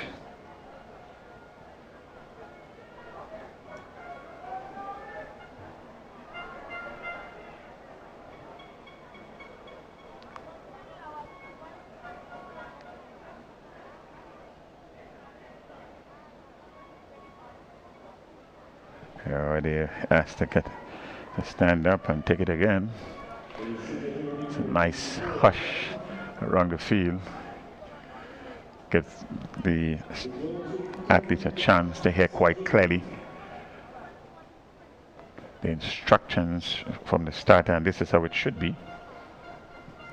It's quite cool on the outside. Our conditions seem just right for sprinting, and the athletes are doing their part to try to get in the final this evening. It's the sub-junior 200 meter dash for girls. Heat number 4, just about to be started.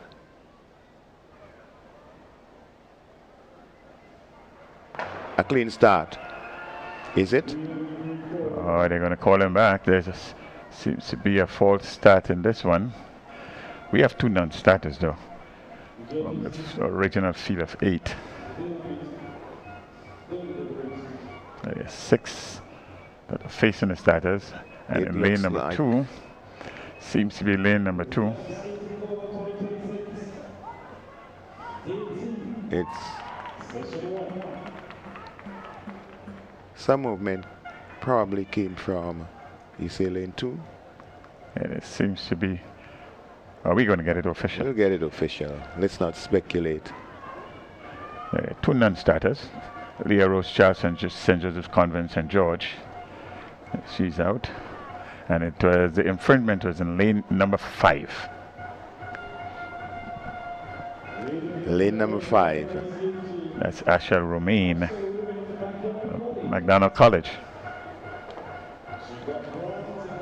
So the disappointment for the athlete from McDonald College is always rough on the athlete having... Oh yes, quite clearly. The playback there seems to indicate that the officials, the judges got it right.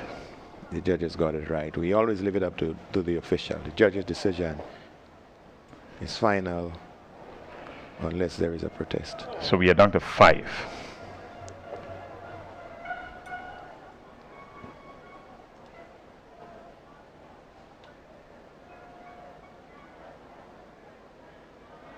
One, 2, 4, 7, and 8. And they're off. This time it's a clean start. And on the outside, St. Joseph Convent, Grenville, the Grenada Christian Academy. On the inside, in lane 2 though, it's the St. David's Catholic and Tamara Newton. Newton it is. Who is going to take this one? She is in control. Coming down the 100 meter, the final 100. It's Newton, St. David's Catholic Secondary. She's going to take this one. Happy Hill in second. Looks like Bishop's College in third. So that's Newton, the clear winner there. running out of lane number 2 from St. David's Catholic Secondary School. And there we see here, right at the top of the 100 meters here, clear lead. No competition at this stage, and a control run towards the end. No acceleration, certainly no slowing down.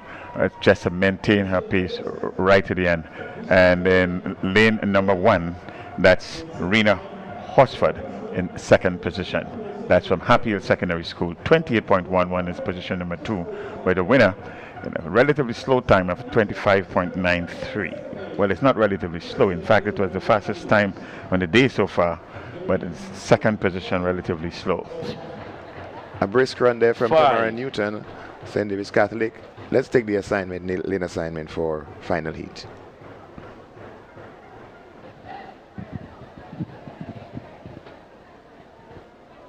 So heat 5 of 5 for the 200-meter dash sub-junior girls, final heat.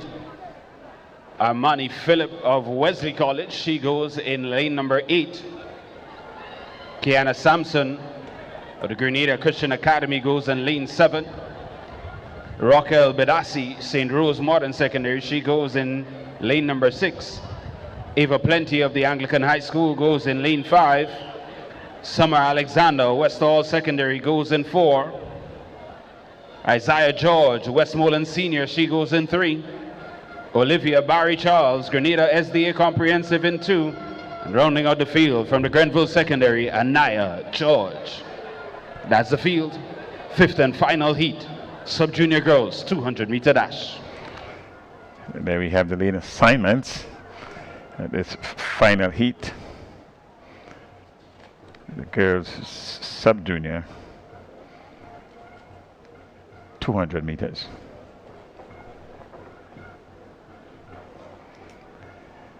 And the last heat, very fastest of the 4 heats thus far, 25.93 seconds. And Tamira Newton from St. David's Catholic Secondary School. So we're getting ready for the final heat of the girls 200-meter dash sub-junior.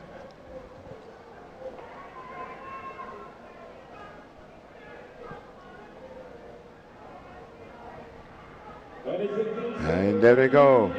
The final heat, the girls 200-meter dash for sub-junior. In the middle of your track there, coming right to your screen is Anglican High School.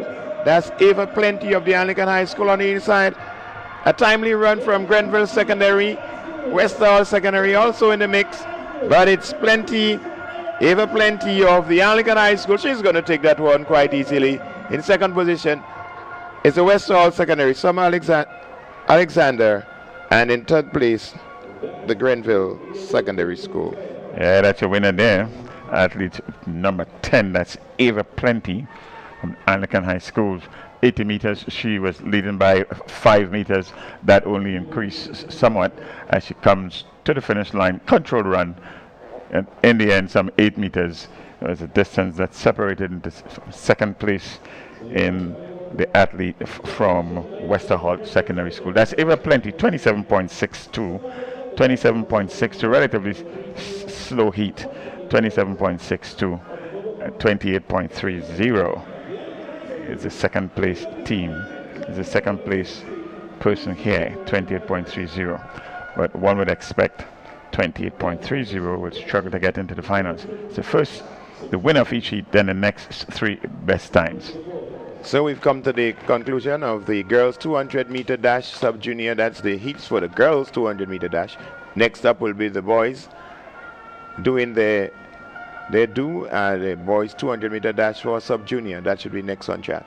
Cassius Stevens, the record holder, established in last year, 2025, 22.77 seconds is the meet record here. Oh, some 8 athletes are down to face the starters in this heat number 1. There are 5 heats. The 8 would advance. The winner of each heat, then the next 3 best time. College, Travon Alexander. Lane number 7, Nexa PBC, Jonathan Labari. Lane number 6, Wagiti Sanova, St. David Catholic, Aidan Klein. Lane number 5, Hubbard, St. John's Christian, Adriel Phillips. Lane number 4, Grenada SDA Comprehensive, Tahir Nelson. Lane number 3, Classic Lighting, J.W. Fletcher, Jalen Moore Bartholomew. Lane number 2, Nagico GBSS, Akel Briggs. And lane number 1, Classic Lighting, Happy Hill Secondary, Zilon Charles. Well, in the end, 7 That's with the field. 200-meter dash, sub-junior boys.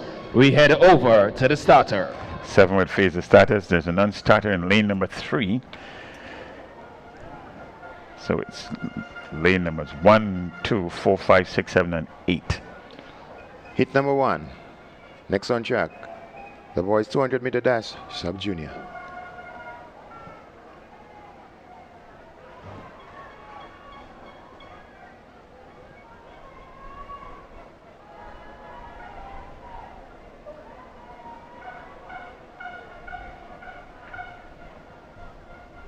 It's a hush over the field. And it's a clean start. On the outside, it's Wesley College on the outside, but already making the move. It's Presentation Brothers College, but St. John's Christian is right there. GBSS is also making a move. It's GBSS, that's Akel Briggs of GBSS. He's taking this one to them, taking it to the rest of the field, closing down slightly as he gets to the finish line, but a clear win for Akel Briggs. And not unexpected, Briggs there taking this second heat, that heat number 2. They collared the race there from about 80 meters. That's Briggs, and never let up right to the end. He took it in strides, didn't really slow down. Comfortable win, maintain his momentum right to the end. Briggs your winner there in heat number 2. In heat number 1, sorry. The first heat of 5. So Briggs indeed your winner. From the Nalgico GBSS, that's Akel Briggs. And on your screen, the excitement from the supporters, 23.48 seconds and 24.19 in second position, 24.51 third position. Your winner, Akel Briggs. 23.48, quite an interesting time. A nice way to start. Boys 200-meter dash sub-junior. Philip in second position from St. John's Christian Secondary School. George from Grenville Secondary, third position, 28.99. No, this is the wrong equation here. So we're getting back to some live action on the track. The 200-meter dash for sub-junior boys. Heat number 2 is coming up next. Remember, there are 5 Hayden Henry. Lane number 6, Classic Lighting, J.W. Fletcher, Tyler McFarlane. Lane number 5, Nawasa Sass, Dishon Oliver. Lane number 6, lane number 4, Nagico, GBSS, Andre Coutain. Lane number 3, Westmoreland Senior School, Ramald Beggs. Lane number 2, Classic Lighting, McDonald College, Kashim Ganis. Rounding out the field, lane number 1, St. Mark's Secondary, Kareem Grant. That's the field. Well, we have number 2 of 5. And again, we have 2 non-starters in lane number 1 and 6.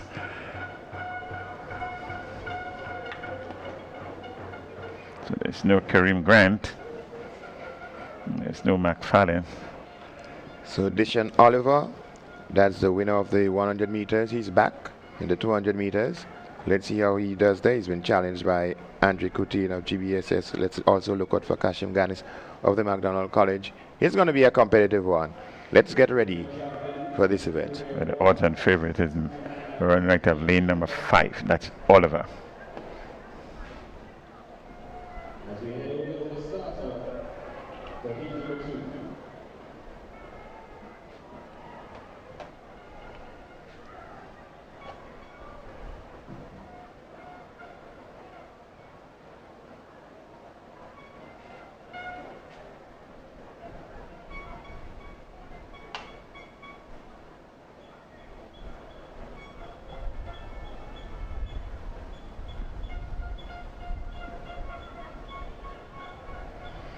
And they asked to stand and compose themselves to get back in a starting position. It's in Ganis in lane number 2.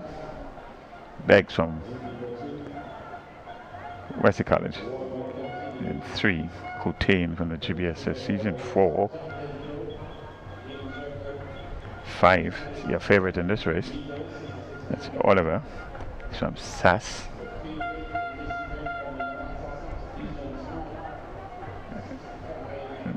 J.W. Fletcher. He's not there. And Jaden Henry, 7, from Grenville Secondary. Lane number 7.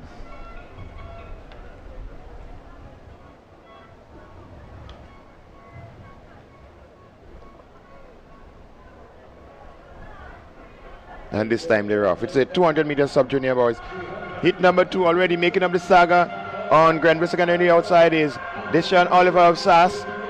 GBSS, that's Coutain is right there. It's going to be a battle between Oliver and Coutain, but it's Oliver in control of this one, running well within himself, just turning it off a little here, taking it to the finish line. SAS your winner, GBSS in second position, McDonald College in third. Well, unsurprisingly, your winner there, Oliver, that's Deshaun Oliver from SAS. 100-meter mark, he was clearly in the lead. A little bit of a challenge initially from athlete there from the GBSS, and on your inside, the athlete there from McDonald College, that's Ganis. But in the end, an easy win, shutting down with 30 meters to go. In 200 meters, it can be regarded as a very easy win. 23.38, a good time. In fact, a faster time than heat number 1. And yes, shutting it down with, let's say, about 25 meters to go. This tells you that he has something in the bag for the final coming up later on. So heat number 3, that's up next. Secondary, Aquil Conbabach. Lane number 6, Classic Lighting, Boca Secondary, Jabari Charles.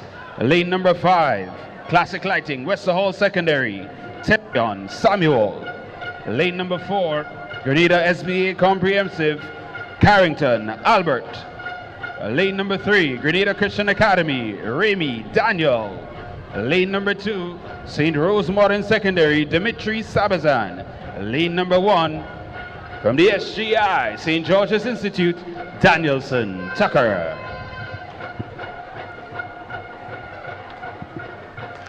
There you have it, a lineup there for heat number 3. So we head over to the starter.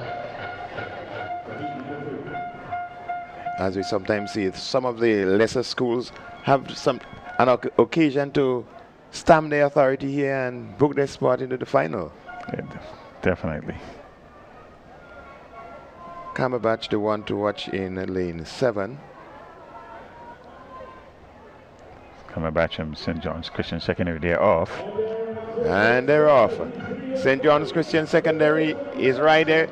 A strong run on the inside there from SGI. On the outside, it's St. John's Christian Secondary in Cumberbatch. Akel Cumberbatch is there in lane 1, making a good run for himself and his school. Is the SGI athlete, but it's going to be Cumberbatch. And West Hall Secondary in Samuel. To the finish line they come. Your winner, Akel Cumberbatch, St. John's Christian Secondary. 20 meters to go, and Cumberbatch basically shut it off. He was that confident.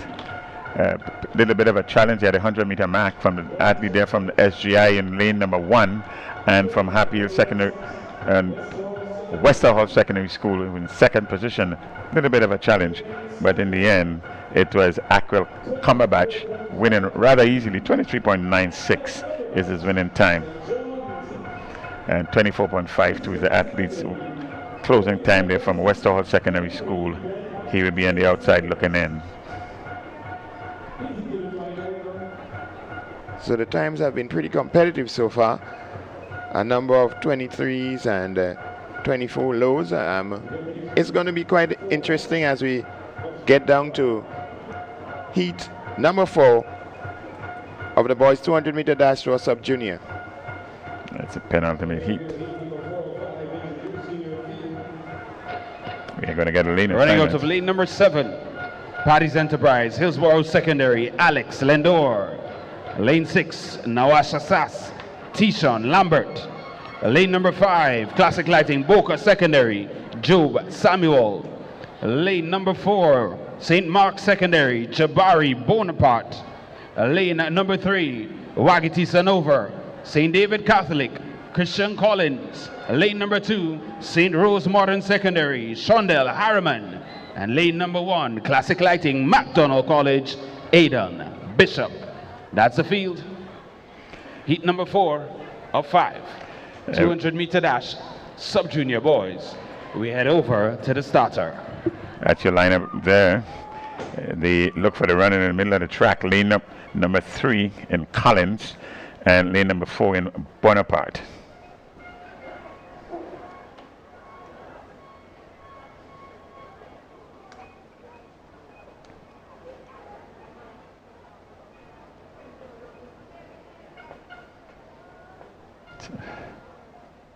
St. David's Catholic Secondary School in 3.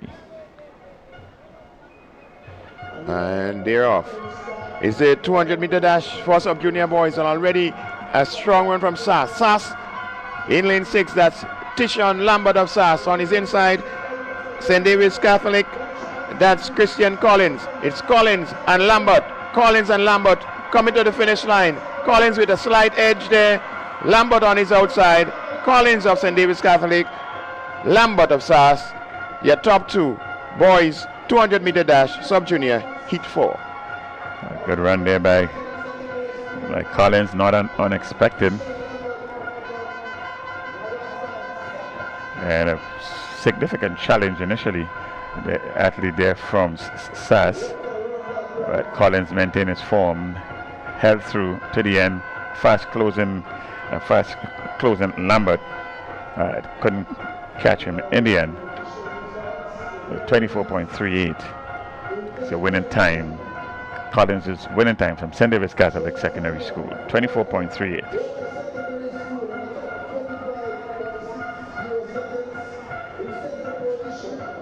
As we look at the replay, Collins very much in control of this one. Lambert giving some chase, but Collins just outlasting him to the finish line.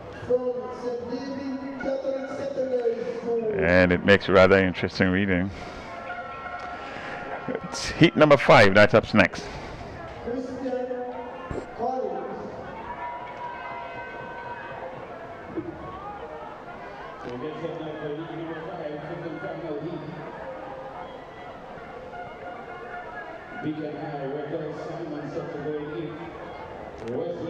Let's take this lane assignments. Next up, PBC, Ethan Gunpot in 6. Classic Lighting, Happy Hill Secondary, Shafiq Alexis in 5. Westmoreland Senior, Benjamin Smart in 4. Paddy's Enterprise, Hillsborough Secondary, Davian Alexis in 3. And Classic Lighting, Westerhall Secondary, Kamal Gordon in 1. That's the field. The 5th and final heat, in case you missed it, in lane number 8 is Rickel Simon. In lane number 7, Rodney Barry. Gunpot you may have gotten from the PBC, running out of lane number 6.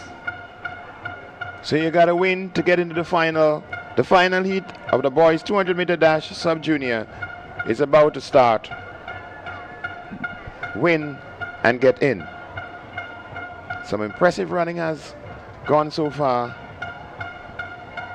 and we expect no less from this final preliminary.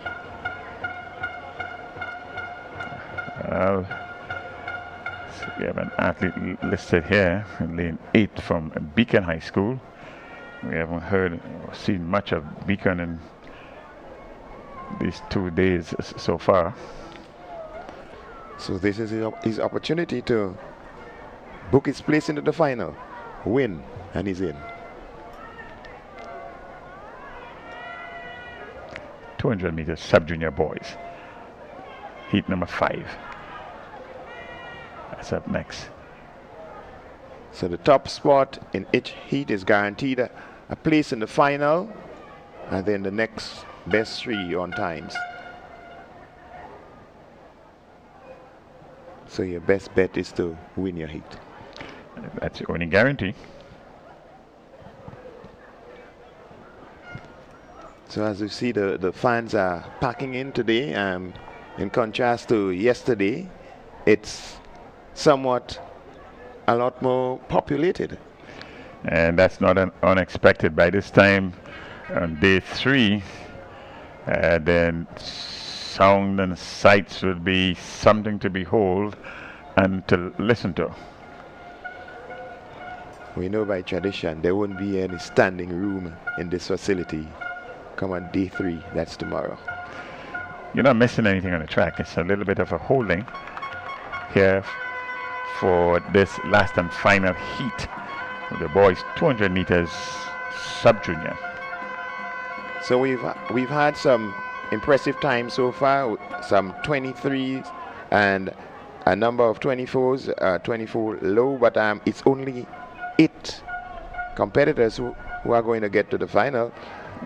And yes, the first 5 winners, so the next best 3 times. We'll discuss that after this heat. The first 3 heats, they were all in under 24. 23.38. Heat number 2, that was the best time. 23.48. Heat number 1, second best. And 23.96 from heat number 3. So we already have 4 guaranteed spots into the final.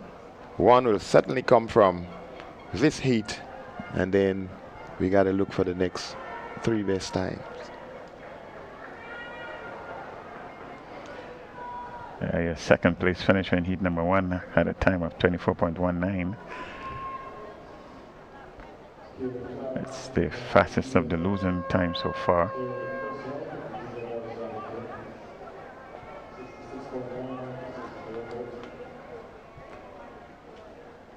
They're all looking for a place in the finals later today.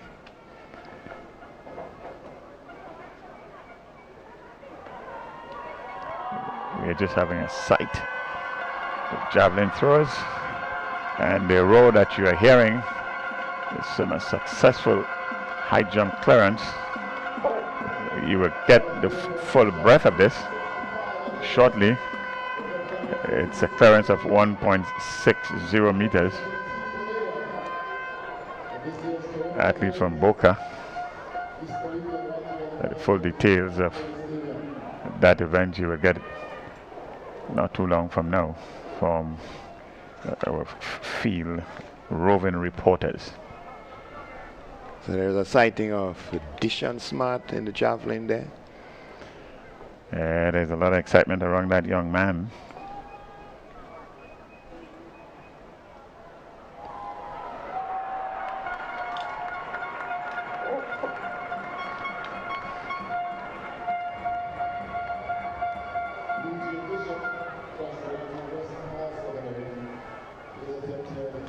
The excitement on the field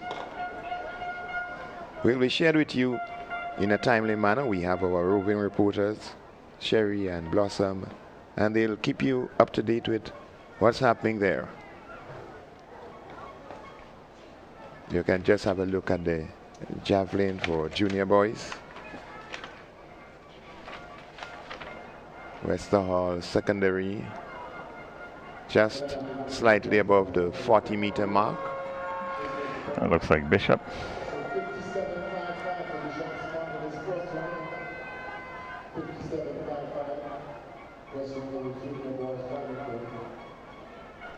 Next up, Grenada boys secondary, now G-Code GBSS. Athlete number 497. That's Ethan Bob.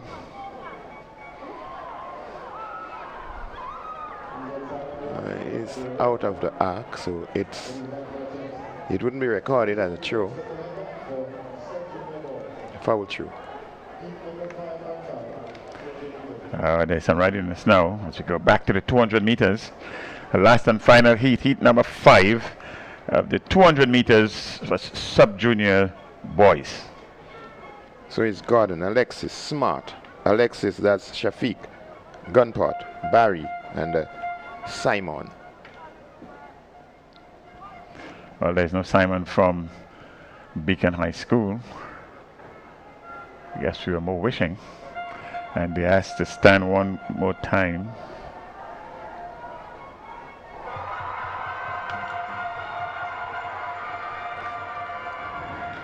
Again, the roar that you're hearing is taking place in the jumping pit. Another athlete has successfully cleared a height of 1.60.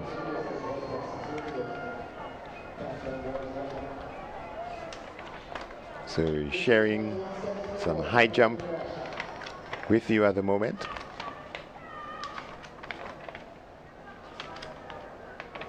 Westerhall secondary it is. Successfully over 1.6 meters as we segue back to the track. 200 meters, final heat, sub-junior boys. And they're off. This is the final heat. The 200 meters for sub-junior. It's PBC. That's Ethan Gunpot in lane 6. On his inside, Happy Hill Secondary. In lane 1, we see Westerhall. As we come down to, let's say, 50 meters to go, it's Westerhall and PBC. Westerhall just edging out PBC's athlete. Ethan Gunpot being edged out there by Westerhall's Kamal Gordon. Gordon, your winner of the final heat of the boys 200 meter dash sub-junior. Good win from Gordon there. There he is in control. Doesn't look like a fast heat, but certainly a winner. The clear winner, Gordon in position number 1. And that's with a time of 25.25, the slowest of all the heats, 25.25, and 25.43 in the second position in Ethan Gunpot. So Gordon will go through. Gunpot will be hoping. Let's have a look here at a replay, and running out of lane number 1 all the way, it was Kamal Gordon, control run, secure his place in these finals, and a good spirited challenge for a while from the athlete there from PBC, but didn't have enough in the end. Attention to the main screen. Points update, ladies and gentlemen. Scores in the female division. Results posted to the main screen.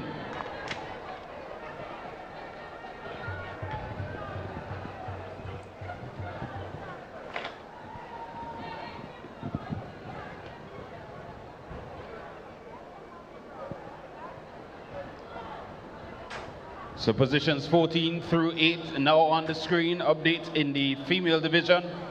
As we get set for our next round of updates, we're asking all students participating in the March Past competition. All students participating in the March Past competition, please begin getting ready now as we see the top contenders. Your top 5, Boca Secondary 36 and 5, Anglican High School 45.33 in position 4, tied in position 2, SAS, and your defending champions, St. David Catholic.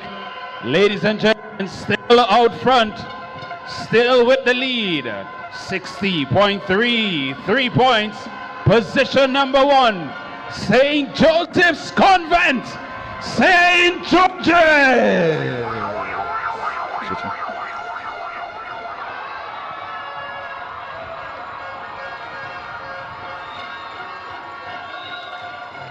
So you heard once again. So you heard the points update for the female section. Your top 3, St. David's Catholic, and the St. Andrews Anglican Secondary on 60 points, and by the slightest of margin, 0.33 of a point, St. Joseph's Convent still in the lead. To all intents and purposes, Bernstein, there's a three-way tie at the top. Technically speaking, but mathematically speaking, you're incorrect. Well, one would hope it doesn't come down to 0.33 to decide the championship. Let's hope not. Let's hope not. Is day 2, everybody? But this is good competition going in, as we would have said right at the start, Bernstein. This is moving day. It is, it is. I know a lot would have gone into the pep talks, into the adjustments to strategies and so on, into the overnight, well, sleepless night that was last night for some of the coaches. But at the end of the day, there'll be a lot of movements. Yes, and we will now turn over the commentary to our next commentary team.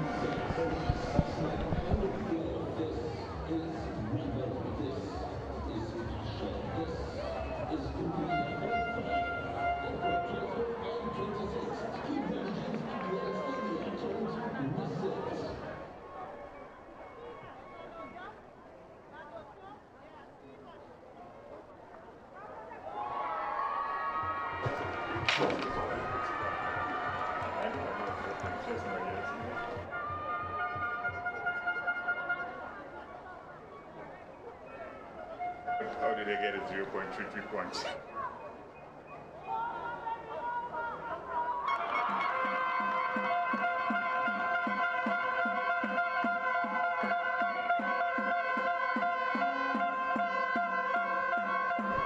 Just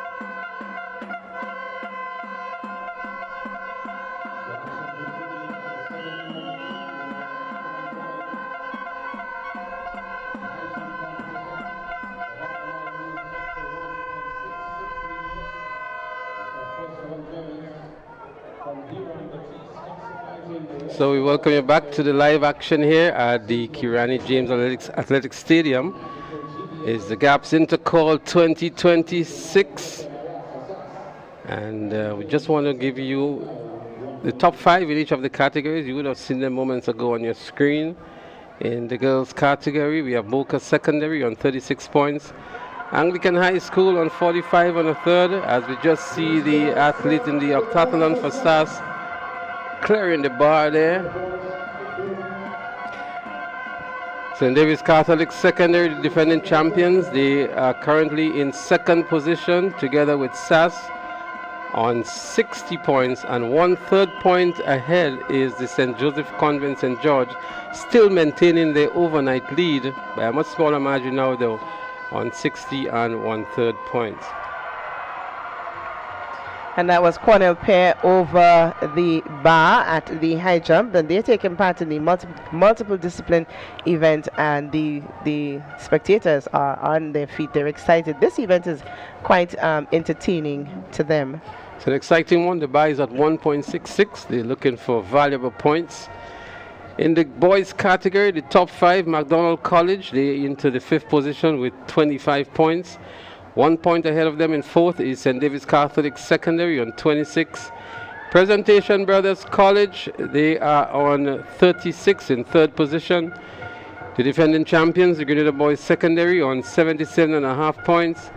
And the SAS on 104.5 points. So the positions in the boys category have not changed yet. I think that's what we came into today with. And some of the events are not yet completed. The javelin for the junior boys is in progress, and the octathlon yet to be completed. And for those of you who are wondering how we have 1/3 of a point, it means that there were a 3-way tie for a position, and so the points had to be split equally, and that's how they derive at 1/3 for these 3 schools. So the 3 schools with the 1/3 are McDonald College on 32 and 1/3, Anglican High School on 45 and 1/3, and St. Joseph Convent St. George on 60 and 1/3 points. For those of you following and looking at the javelin event, We know that we have Deshaun Smart. He is participating in that event, and we know so far that he threw a distance of 57.55. Next closest rivalry, I believe, is from Westerhall, 42.11. We'll get an update a little later as to exactly where these athletes are standing. But you just saw a throw by the students of Westerhall Secondary, and they are above the standard. I believe that red mark is the standard distance that they're looking for. So a decent throw, but right now Smart is leading. A good throw, but this one is outside of the range, so that athlete will have to take another go at it if he has another chance. Trevor Joseph of the Boca Secondary School about to attempt 1.66 meters. This is his second attempt at it. And he goes over in the scissors jump. Pretty much not the contemporary approach to high jump, but he's very delighted with that jump. For him, once I do not throw down the bar and I do not get off the mat in the wrong position, I'm good to go. Westerhall Secondary is going to make an attempt here now. That's Deron Batiste. 1.66 the height here of Totalan boys high jump. Failed attempt by Deron Batiste. Intense competition in the Octathlon boys high jump. Very intense. Lyndon Archibald has the record for this event at 1.88 meters. He established last year. Boca Secondary on the javelin runway outside of the arc. That would be a foul throw. Boca Secondary in a completely new kit today. I noticed that, and I wanted to tell our viewers that if you were looking for them in that traditional gray yesterday, today you will find them in a green and black. Very distinct look, but that's who you're looking for if you're a Boca Secondary supporter. That's what you're looking for. You're looking for that green and black kit today. A demonstration of the resources at Boca Secondary School. And why not? The school has put a lot of effort into upgrading their quality and performing and producing good quality students and their presentation, and we're seeing it on the field today. Well, we must say hats off to Mr. Martin Bido of the Grenada Trade Center and Classic Lighting for sponsoring quite a number of these schools, Boca Secondary being one of them. We see also McDonald College just joined the ranks of the schools that have been sponsored by the Classic Lighting brand. Anglican High School, Happy Hill Secondary. And these are just the secondary ones. We also know that he also sponsors quite a few of the primary ones as well. Just a little update. Lee J. Bishop of Westerhall Secondary is currently in second position for the junior javelin. He has a throw of 52.21. And of course, Kyle Abraham from SAS, 50.03. So quite an interesting competition going on over there in the javelin. The favorite so far is Deshaun Smart, but that's who we know. That's who all eyes are on this morning. But again, I always say you never know. Sometimes you know that one athlete just gives you that one good throw, and we don't know. Let's see what Lee has in store. Let's see what Kyle has. If any of them are able to upset young Smart today.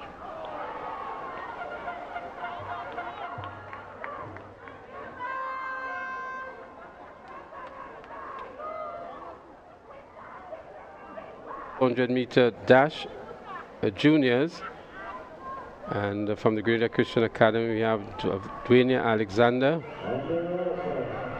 They're up and running here. We also have Kylie Williams from the Anglican High School. She should be a favorite here. Eliza Rose Benjamin is also here for the SGI. But Kylie Williams looking good from the St. Mark Secondary. We have Rochelle Elahi.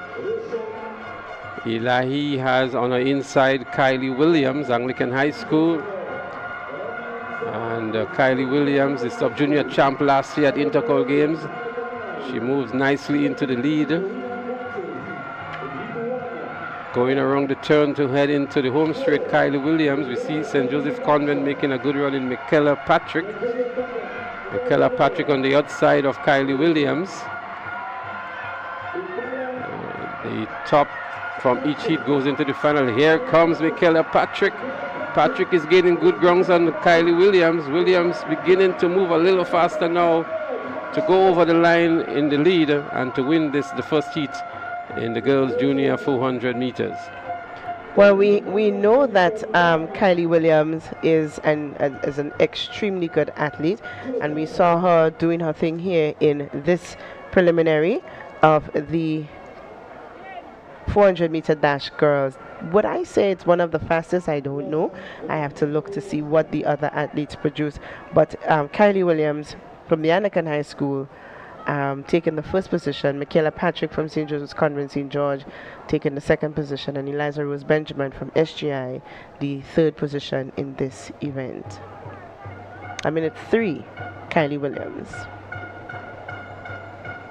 Well, Kylie Williams was looking a little bit tying up towards the end, but she was able to muster some good strength when she received the challenge there from Michaela Patrick of the St. Joseph Convent St. George, and in the end was able to hold on. Boca Secondary, another clearance of Boca Secondary in the Octathlon boys high jump. What is interesting to note is that these multiple discipline events, there are events that some athletes are better at than others. So if you're looking for best technique per se in certain things, you have to kind of just give them a little leeway. Their aim is just to get through it, to not fall out of any activity or any event. They need to go through every event in order to make it to the podium in this event. A good attempt there by Javin Noel. He had good clearance. I think he just needed to keep those legs up a little more to avoid crashing into the bar.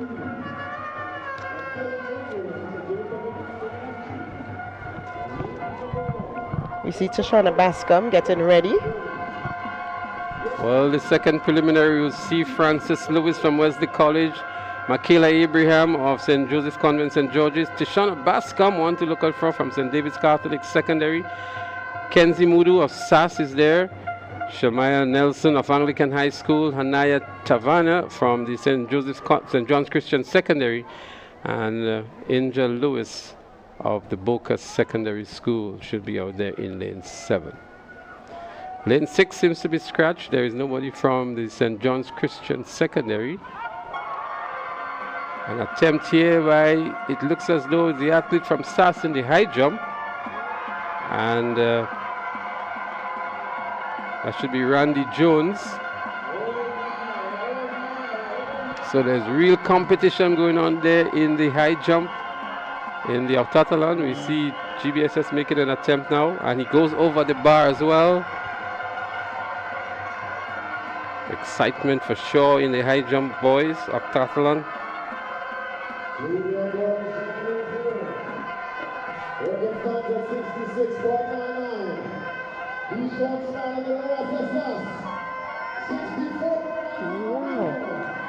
We just heard there 64.4 meters for Dishon Smart, inching closer and closer to the record. I believe the record is somewhere in the region of 66, so it's within grabs. Another clearance for SAS here in the high jump. That's Randy Jones. But we go to the 400 meters for the junior girls, the second of the 4 preliminaries. They've been called up here, so we have again Brown, Douglas, we have Lewis, Abraham, Bascom, Mudu, Nelson, Tavani, and Lewis.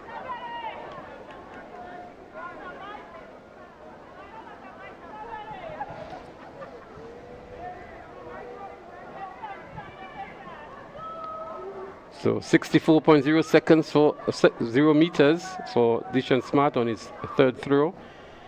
Back to the 400 meters junior girls. They're up and running this time here. 400 meters junior girls, and they've been called back. Seem to be a faulty start here again. Second time we've seen this for this event.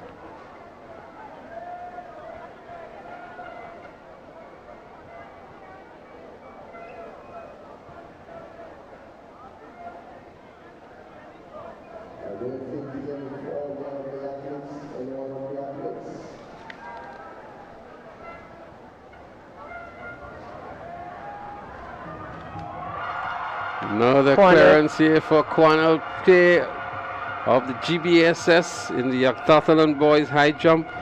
The bar is now at 1.72, the record 1.88. Intense competition it is. Yes, JC students are here in the numbers today. They've been motivated from the results overnight, and they're coming down here to support their classmates and the athletes from the SJC. The girls on the hill giving a good account of themselves at Intercol Games 2026. Boca Secondary, Joseph, almost clearing here. Not too sure that was the technique that he started the event with, but has matriculated into the scissors jump, and he seems to be enjoying the competition as well. I'm sure that's a personal best for him in the high jump. It's lovely to watch these multiple discipline athletes go at it today. They are truly competing with each other. It's not just one or two dominating. They're all bringing their A game to each of these events, and it's really, really, really competitive in this high jump today. Well, they have 8 events to complete in this multidisciplinary event.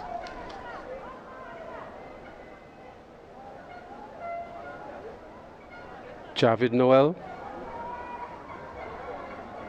Nice clearance for Javid Noel.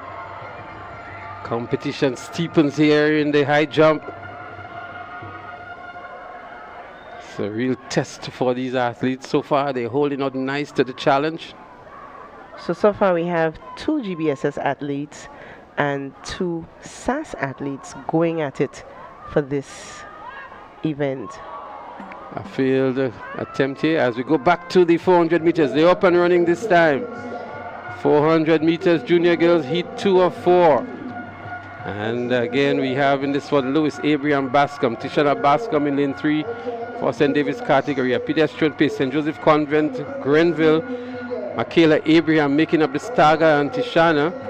But up front is Anglican High School in Shania Nelson. She's one to definitely look out for. Nelson in the lead. On the inside we have from Wesley College, Francis Lewis. But that is Shania Nelson of the Anglican High School with a good lead over the rest of the field. Nelson looks in ripping form here. He's going to take a lot to catch up. Tishana Bascom begins to make a move. Goes past Convent Grenville. But it is Nelson still in the lead. Tishana Bascom would really have a work cut out for her. She begins to pick up some momentum, but Shania Nelson of the Anglican High School will hold out, it seems. Here comes Bascom still. Nelson over Bascom. Nelson wins it over Bascom. And from St. Joseph Convent Grenville, Michaela Abraham picks up the 3rd position. Well, Shania Nelson took charge of this event from the very beginning. She ran her way through to taking the top position. She did not have an easy task because, of course, Bascom decided to put some pressure on, maybe a little too late, but she did her very best to secure the 2nd position. So Shania Nelson, Anglican High School, 1 minute 2. Tishana Bascom from St. David's Catholic Secondary, also 1 minute 2, but at 51. So Shania Nelson and Bascom. Well, Bascom gave it all. She left everything on the rubber. She was flat out after the event. And this was a much faster heat. So as a matter of fact, the top 2 finishers had a better time than the first place by Kylie Williams in the first heat. As the high jump continues in the octathlon, we segue in between both events.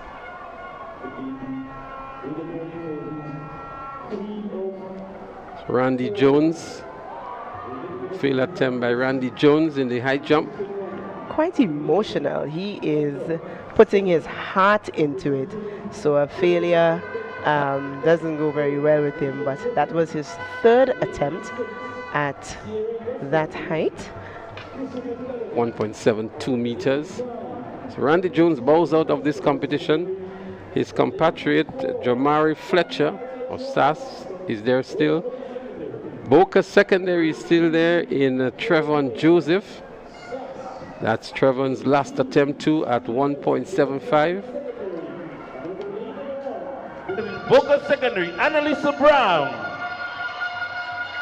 So give you quickly the lane assignments for heat 3 or 4. Annalisa Brown in 1, Sydney Douglas in 2, Michaela Williams in 3, Gabrielle St. John of St. Rose in 4,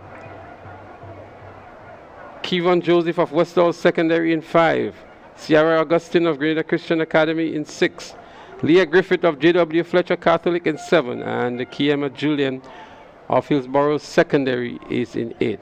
Annalisa Brown would be the favorite here, but she would have some competition from Sydney Douglas of the St. David's Catholic Secondary School, but this should be an easy one for Annalisa Brown. She won the 200 meters yesterday and the 1500 meters in the junior category, and already she has made up the stagger on both St. David's Catholic Secondary, Sydney Douglas and Michaela Williams of SAS. Annalisa Brown going down the back straight. Out there on the outside is Kiema Julian of the Hillsborough Secondary School. As they go around and approach the 200 meter mark, it is Annalisa Brown right there in lane 1 for the Boca Secondary School. But running a good race so far is Kiema Julian of Hillsborough Secondary School on the outside. SAS now moves into 3rd position with Michaela Williams. But Annalisa Brown runs the turn into the lead and would just cruise home for the victory, I would think, to qualify automatically into the finals. Annalisa Brown of the Boca Secondary School, a very comfortable victory. No need to exert too much here now. She wins comfortably with maybe a 30-40 meter lead over Michaela Williams of SAS, who picks up the 4th position. As a matter of fact, Grenada Christian Academy in Sierra Augustine running back to get the 2nd position, and Kiema Julian of Hillsborough Secondary picking up the 3rd.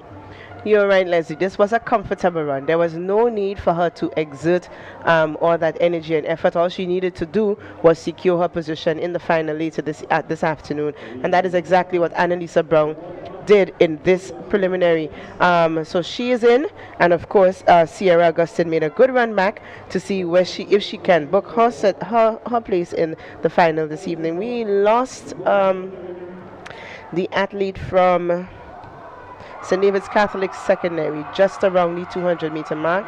Let's see if she's okay, but we lost an athlete there. That would be Sydney Douglas. That is where we were expecting the competition to come from, and she buckled up just around the 200 mark. But just so that you know, Cornell Pierre just cleared his distance of his height of 1.75 in the high jump. And Javid so did Javid. Javid Noel has done just the same. They're looking for good and valuable points. 1.75 is the height of the bar, and these two are dominating the high jump at the moment. Javid Noel and Cornell Pierre of the Grenada Boys Secondary School. I believe the height is going to change because I think those are the only two in. The two SAS athletes did not clear the previous height. Neither did the athlete from Boca Secondary. So I believe the competition is just between these two athletes here. Well, we see the results now of the javelin for the junior boys. We're going to go to the house mic just to get the results.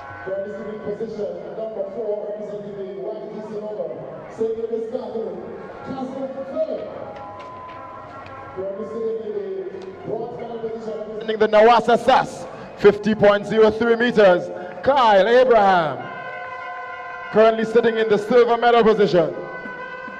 Representing the Classic Lighting West Hall Secondary, Lee J. Bishop.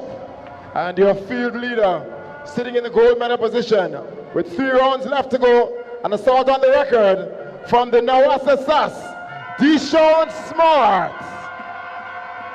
They're into the final rounds of the junior boys javelin throw. Well, these athletes have 3 more attempts in the javelin. Clarence here looks like Quanel Pear in the Octathlon boys high jump. Deshaun Smart leads as expected. They're into the finals now with 3 more throws in the javelin for junior boys. Oh, Leslie, that was Javid. Javid just cleared. Oh, that was behind. Javid, was the Quanel. Quanel is going to go next. So like we said earlier, the competition is between these 2 young men from the GBSS as they try to clear 1.78.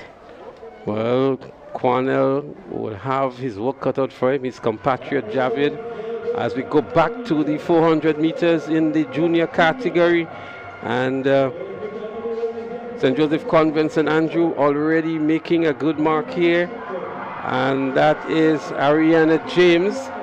That's Ariana James of Convent Grenville. She's in the lead at the moment. Convent St. George is also there with Karima Lashington. But up front is Ariana James of the St. Joseph Convent Grenville.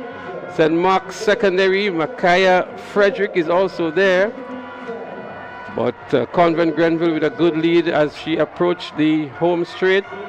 Convent St. George making a good run for it in Karina Lashington on the inside. Here comes Micaiah Frederick of St. Mark's Secondary. Micaiah Frederick in the lead, a slight lead over Convent St. George, Karina Lashington. And Micaiah Frederick is going to hold out nicely. One of the underdogs in this division and this category. Second to St. Joseph Convent St. George in Karina Lashington and Convent Grenville. So Micaiah Frederick of St. Mark's Secondary did take the first position, but the second position went to Ariana James of St. Joseph's Convent St. George's. She is the young lady taking the second position. Micaiah Frederick, St. Mark's Secondary, 59.20. Ariana James from St. Joseph's Convent St. George's, 1 minute. She would have been the favorite going into this race, but I don't know why she's at second place. We have to wait to see if she's going to book her spot in the final, and maybe we will see a little magic from her. But for now, the magic rests with Micaiah Frederick. And Quanel Pear continues to dominate, continues to show that he's a powerhouse in the high jump, in the octathlon this today. So he clears, like I said to you before, the competition is between himself and his teammate. Let's see who wants it most. Just want to go back to the 400 meters and Micaiah Frederick from St. Mark's. She has been running well this season. She actually did a 59.20. Another nice clearance here, Javid Noel. Those GBSS boys are really doing their due in the high jump this morning. We have to give them that, and it's clean competition. You know, teammates, but we are going, and to me, they're motivating each other. Well, they're looking for valuable points here. This is the multi-event high jump, and they're looking to do the double, I would think, in this event. So they're competing among themselves, so to speak. The height is now at 1.84. The record is 1.88 as we go to the junior boys 400 meters. Lane number 2, representing Grenville Secondary, Jadon Henry. To lane number 1, Bishop's College, Chavez Compton. Well, it's an interesting lineup here. We have Compton from Bishop's College.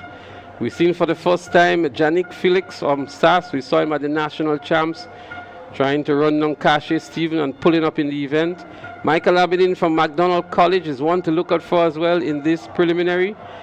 And Cache Stephen of GBSS is also in this one. So another matchup between Janik Felix and Cache Stephen, but Michael Abedin could pose a threat in this one as well from the McDonald College. Let's wait and see. I always like to wait to see what the students, what the athletes would bring forth in after their run or during their run. I know sometimes we know who we think may, but I'm always one to see exactly what each, to me, they start the race with a clean slate. Let's see what they will bring. Failed attempt here by Javid Noel.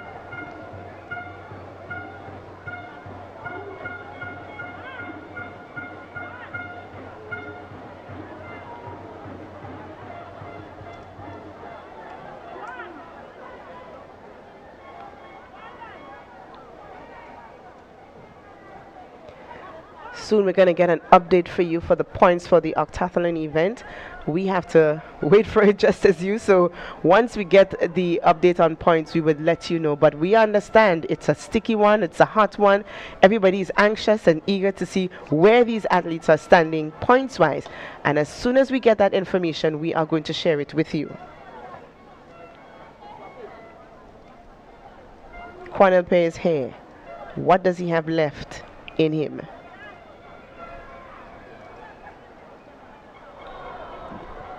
A failed attempt, but it's not the end of the game.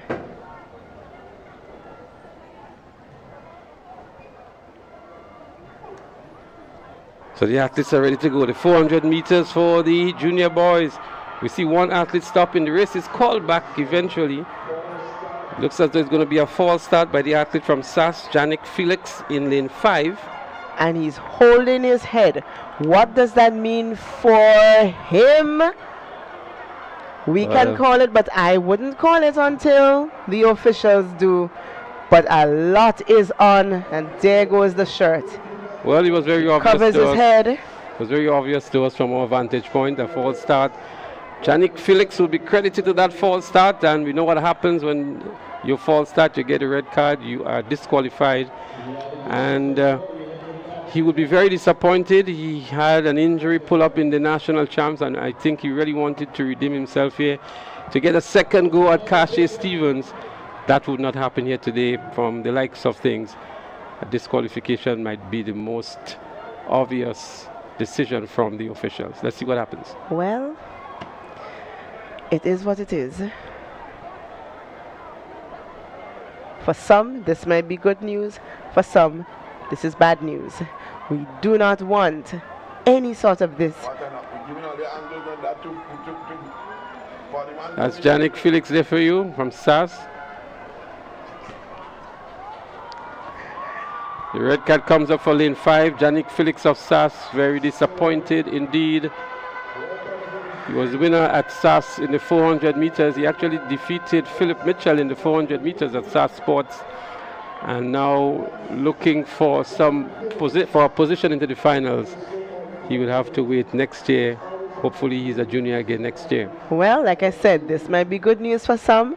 This might be bad news for some. Viewers, forgive us. We have our moments of excitement in the commentary room as well. We were watching and we are feeling the energy. So sometimes we get a little excited, but that's okay. There they go again. 400 meters for junior boys. Heat 1 of 4. Compton, Henry, Stephen, James, Aberdeen, and Joseph. There they go. Cache Stephen is one to look out for. He's running out of lane 3 for GBSS. And also we want to look at Michael Aberdeen of MacDonald College. That's him there in second position at the moment. Hillsborough Secondary, Kimon Joseph is in the lead. Cache Stephen beginning to make his move down the back straight, making up the stagger on MacDonald College. Cache Stephen in the lead at the moment with 200 meters to go. It is Cache Stephen over Kimon Joseph of Hillsborough Secondary. Michael Aberdeen is making a move too as well. He goes past Hillsborough Secondary. Cache looks very relaxed at the lead here now. He would have to push because Michael Aberdeen is going to be pushing for MacDonald College. Grenville Secondary is giving a good run in Javon Henry on the outside, but here comes MacDonald College, Michael Aberdeen. Cache digs into reserve and would win this one in the end, but he was trying to be as relaxed as possible and had to go into reserve because Michael Aberdeen from MacDonald College was going to give him a run into the finals. Leslie, what these athletes have to understand is that at this moment, there is no room for relaxing because somebody wants your position.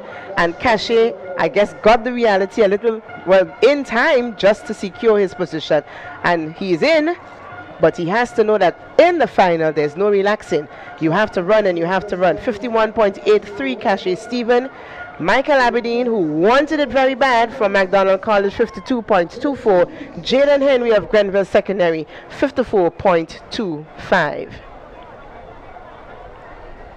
Well, pretty decent time for Cache Stephen in the preliminaries. We expect that in the finals these guys would go sub 50. The senior boys disappointed a little bit yesterday with their times, but Cache has done a sub 51 already for the season, and we expect that he will go faster into the finals. He really was not too pushed for the second 50 meters or so, but in the end, McDonald College really gave him a challenge and had him having to accelerate towards the finish line.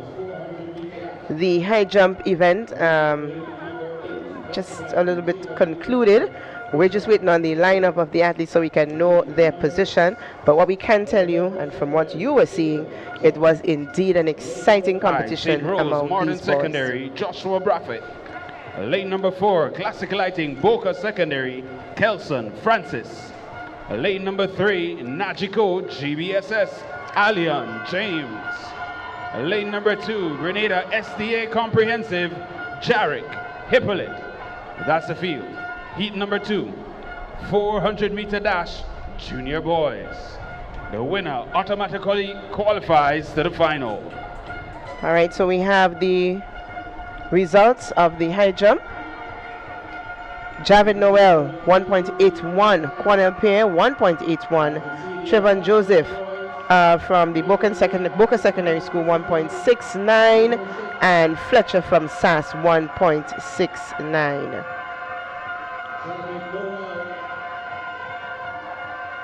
As we go back to the high jump, we just missed the throw there from Dishon Smart, but this is Westerhall Secondary.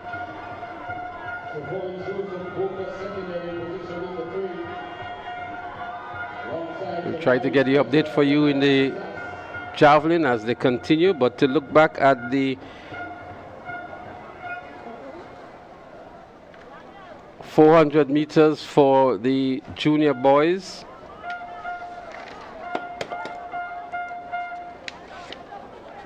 They call onto the mark one more time.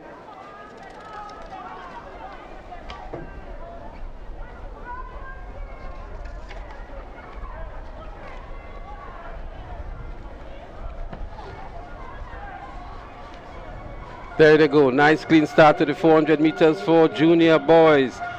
We have in this one Anthony Phillip, Jarek Hippolyte, Elian James, Kelson Francis, Joshua Braffett, Jaden John, Alvin Franklin, and Christian Cato. Grenville Secondary looking good with Jaden John in the lead at the moment. GBSS in Allian James is making some good run on the inside, but it is Grenville Secondary, and on the outside of Grenville Secondary, St. Mark Secondary, Alvin Franklin. Grenville Secondary is in the lead at the moment. That's Jaden John. Allian James is making some road on the inside, but John from Grenville Secondary is still in the lead as they enter the home straight now. Here comes GBSS Allian James. On the outside, JW Fletcher Catholic is moving. Here comes Boca Secondary as well. Kelson Francis running very strong. Kelson Francis for the victory over GBSS Allian James. Well, congratulations to Kelson Francis from the Boca Secondary School. A victory that they need to get themselves into the final. We want to see Boca Secondary competing in the big league as all the other schools on that final stage this afternoon. And Francis has booked that position. GBSS, Allian James, who gave a spirited run, settled for second in this event. Again, we want to recognize the effort of Coach Charles of the Boca Secondary School and the Finish Line Club. He's been doing a fantastic job there in preparing these athletes from the Boca Secondary School. And that's why they are in the top 10 in both categories. As we see two of the leading athletes or the leading throwers in the javelin. Westerhall Secondary, I think they're currently in the second position. A good throw there, looking for his mark, just over the 50-meter mark.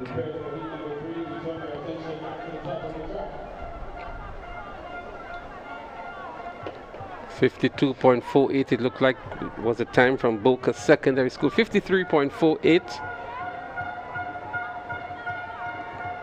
and 53.57 for Allian James of the GBSS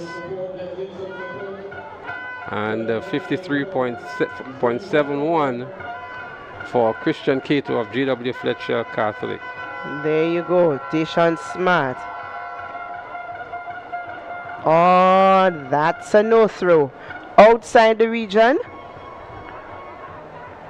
A good throw, but outside of the region. So it will not be recorded.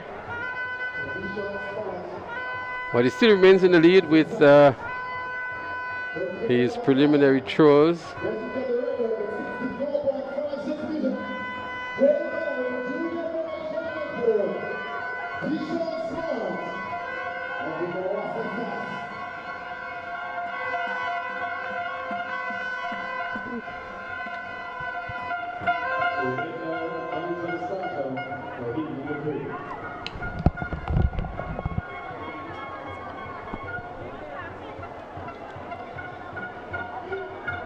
The boys for the 3 of the 4 preliminaries in the 400 meters, they are getting ready.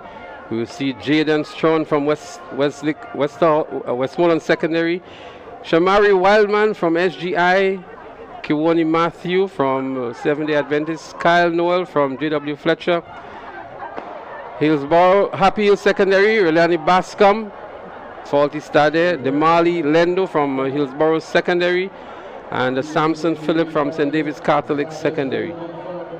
Samson Phillip, one to look out for from this heat, from the St. David's Catholic Secondary. From the Birian High School, we also have Malachi Noel. Noel is in lane 5.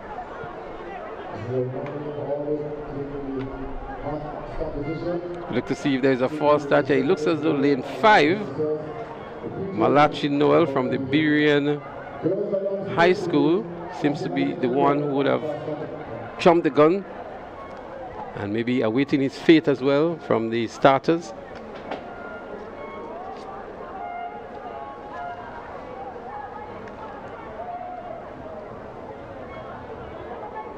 Beacon High School. Keep saying Birian High School, but it's Beacon High School. Do you think Birian High School exists anymore? No, it doesn't. Beacon High School. Malachi Noel. They came in with quite a small team, so having a disqualification is not necessarily the best for them, but it's a learning experience, really. Let's see what they can learn from this year. So the dreaded decision is about to be made. The red card comes out, and so Malachi Noel has been disqualified from the 400 meters for junior boys preliminaries.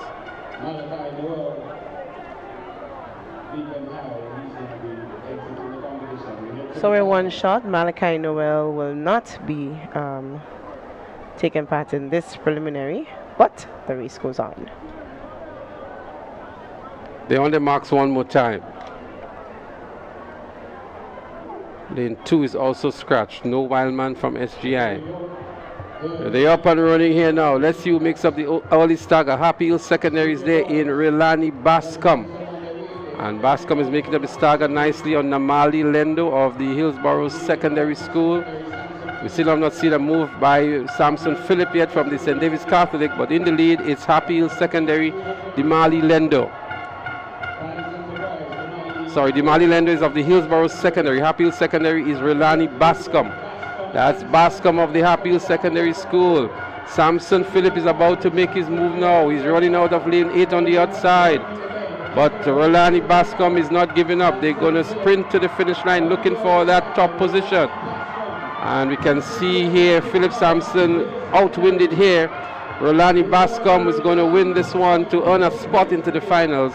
And Samson Phillip from the St. David's Catholic Secondary would pick up the second position. Well, no doubt the Happy Hill Secondary supporters in the stand would have jumped for joy in this, because what this guarantees is that they will see their athlete again, Relani Bascom, this afternoon in the final of this event. Relani Bascom running not very struggling, if you ask me, as compared to the athlete from St. David's Catholic who had to dig a little deeper. So Relani Bascom, Happy Hill Secondary School, 52.77. Samson Phillip of the St. David's Catholic Secondary, 54.12. So there you have it, the results of the 400 meter dash juniors. That was the third of the 4 preliminaries.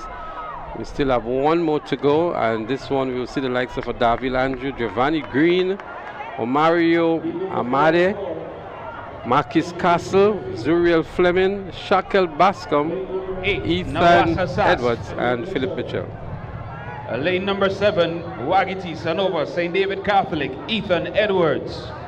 Lane number 6, Classic Lighting, Wester Hall Secondary, Shakel Bascom. Lane number 5, Classic Lighting, McDonald College, Zuriel Fleming. Lane number 4, Nexa, PBC, Marquis Castle. Lane number 3, Wesley College, Omario Amede. Lane number 2, Classic Lighting, Boca Secondary, Giovanni Green. Lane number 1, Hubbard, St. John's Christian, Deville Andrew.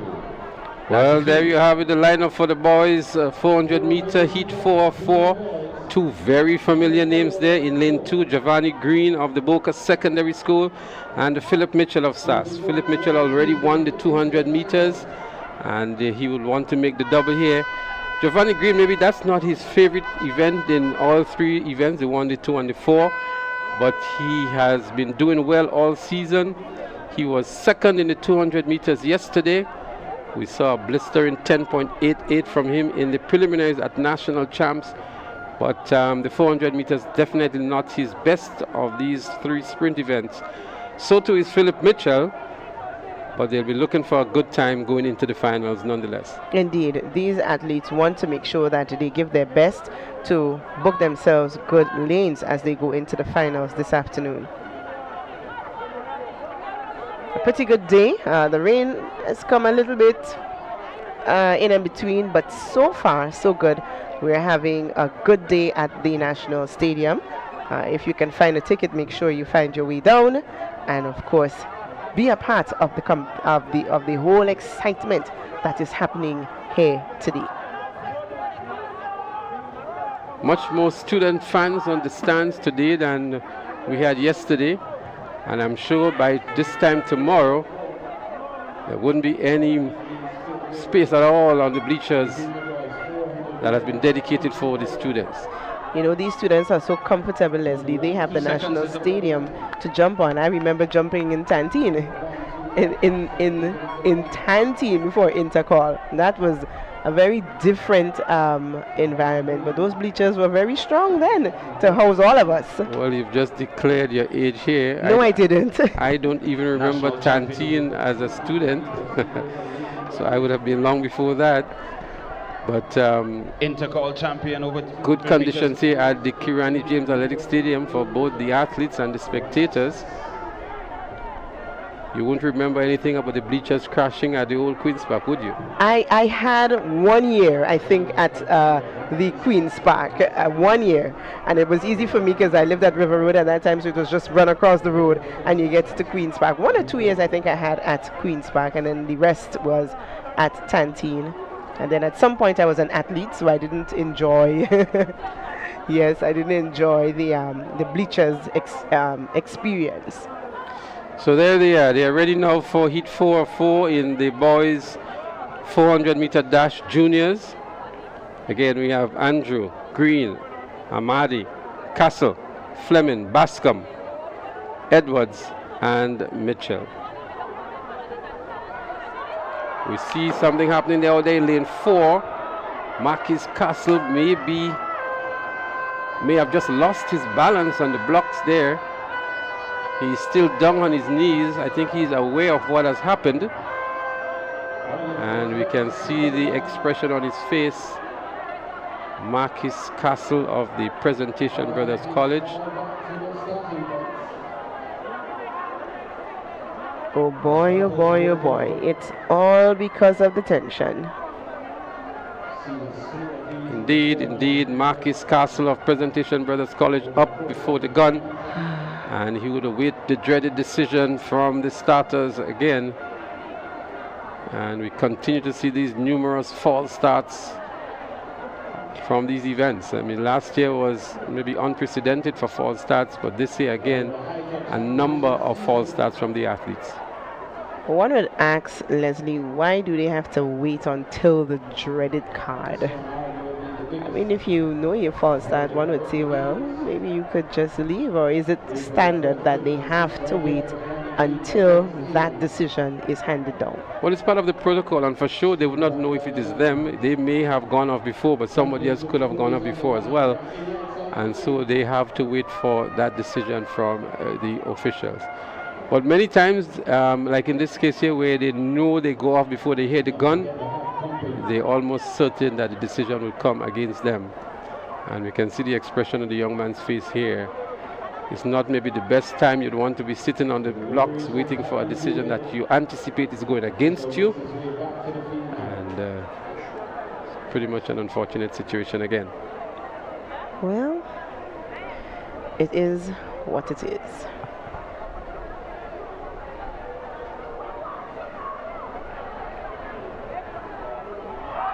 So he gets a green on this occasion. He lives to see a continuation into the event. So the starters in their deliberation may have identified that there was something else besides young Castle from the Presentation Brothers College.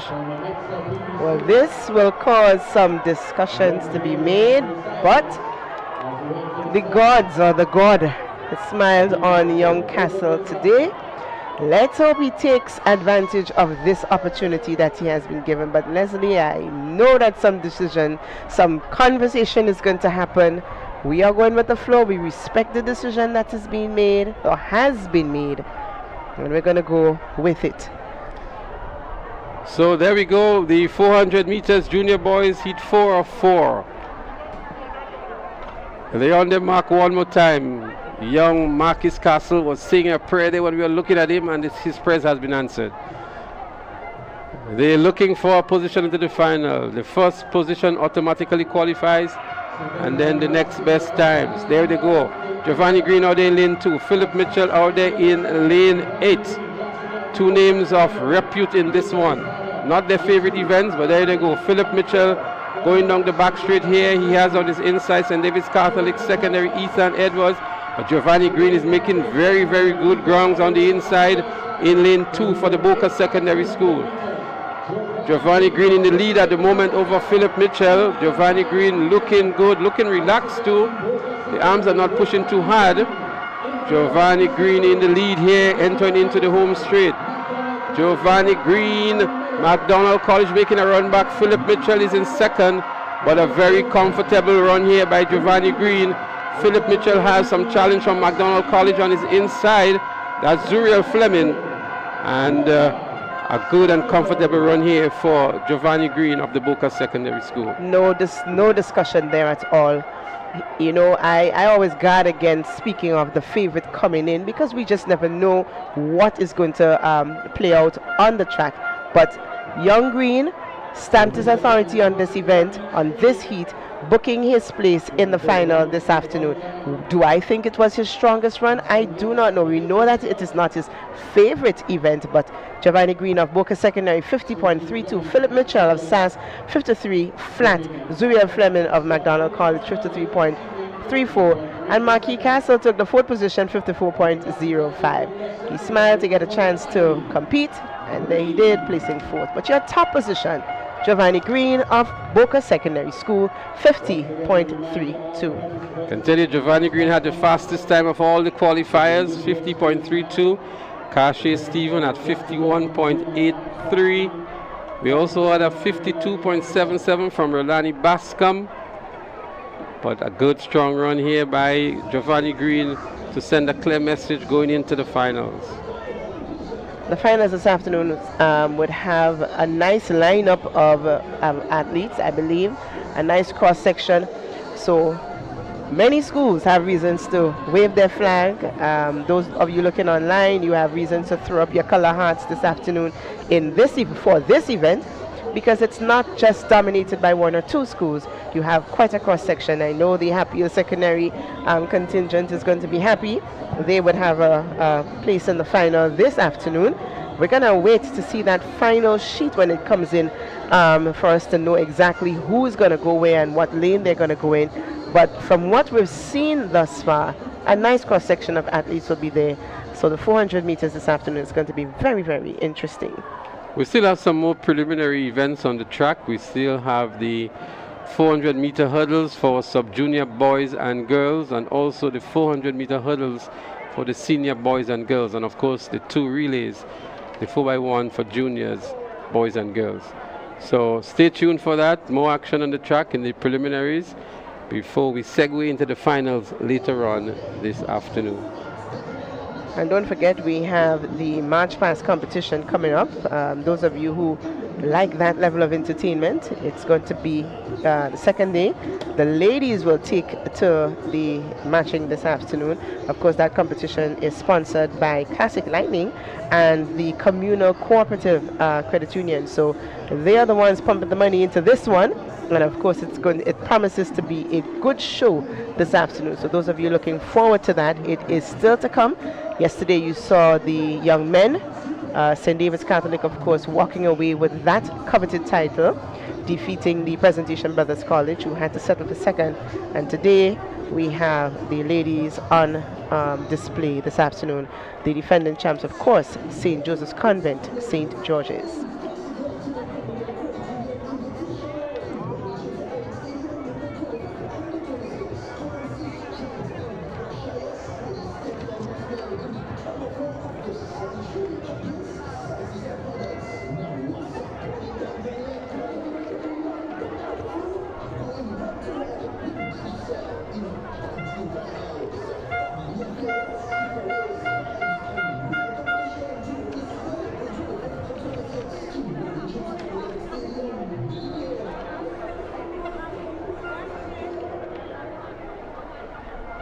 Again, the fans are out here in the numbers. That's the green section, the GBSS posse. As we go to the track for the 400-meter hurdle sub-juniors.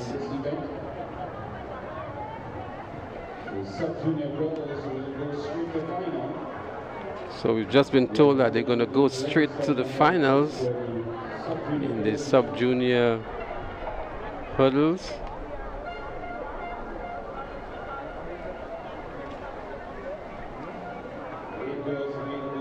I believe the girls leg, they are going straight to the final, but I believe we will have to have the preliminary in the boys division because the field is a lot larger than 8. So what has happened is because there are only 8 girls or 8 schools for the sub-junior. And over St. David Catholic, Christian Collins. Lane number 5, Nagico, GBSS, Akel Briggs. Lane number 4, Nexa, PBC, Jedediah Roberts. Lane number 3, Nawasa Sass, Tishon Lambert. And lane number 2, Classic Lighting, Boca Secondary, Romario Philip. That's the field. Heat number 1 of 2. 400-meter hurdles, sub-junior.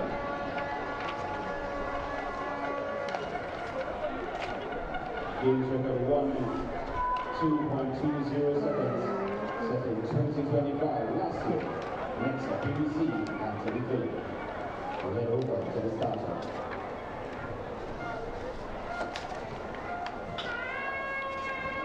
So the boys are ready to go in the sub-junior category of the 400-meter hurdles.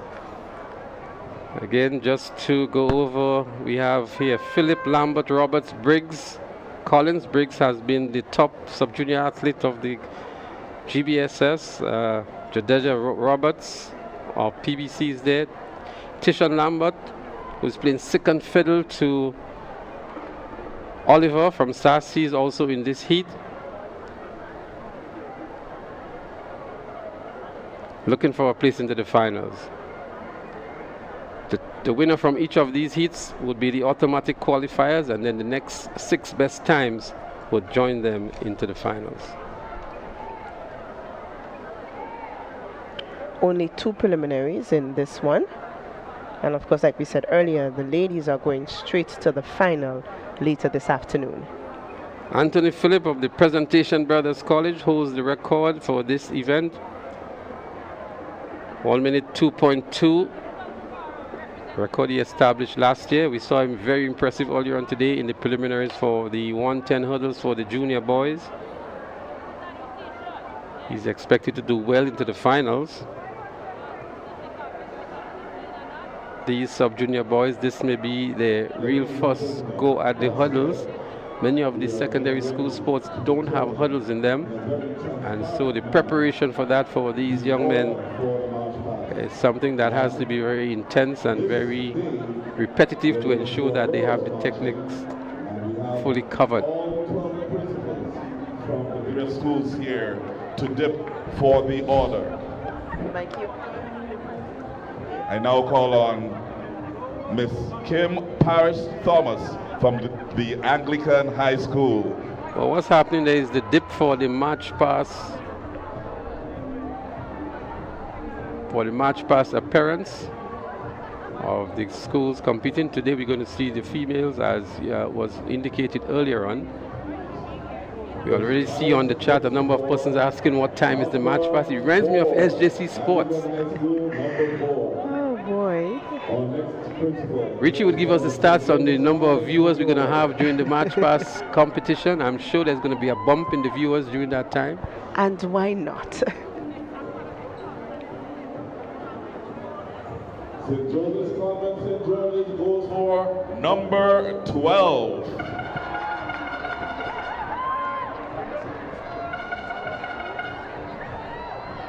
Our next principal hails from the St. Joseph's Convent, Grenville. Ms. Linda Francis.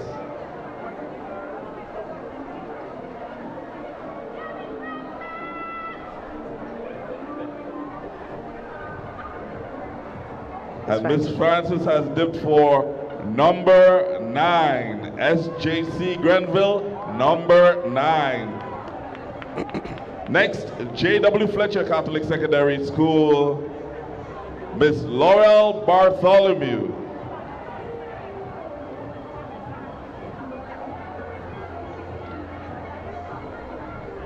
And Miss Bartholomew has dipped for number 7.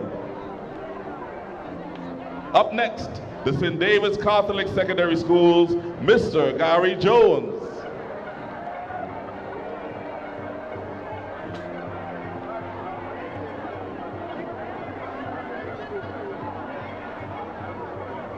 And Mr. Jones has dipped for number 10. Up next, the Wester Hall Secondary Schools, Mr. Fenton Paul.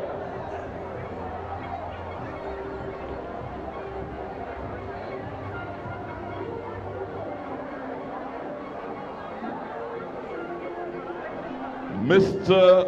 Paul has dipped for number 11. Up next, the Boca Secondary Schools, Miss Valine Hagley.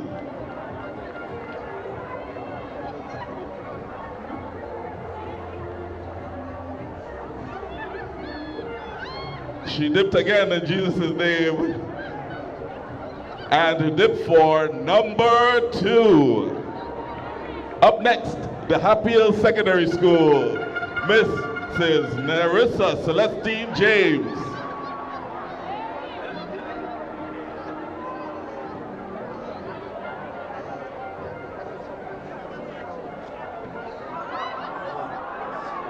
And the Hatfield Secondary School is going up in position number 1.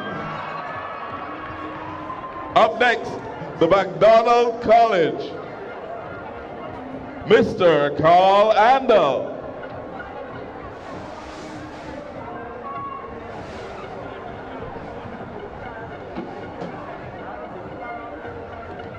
Mr. Andel has dipped for number 3. Up next, the Bishop's College, Mrs. Indra Scott.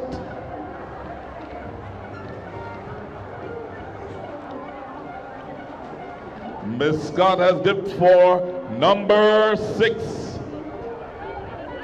Up next, the Wesley Colleges, Mrs. Donnell St. Bernard. Tell me.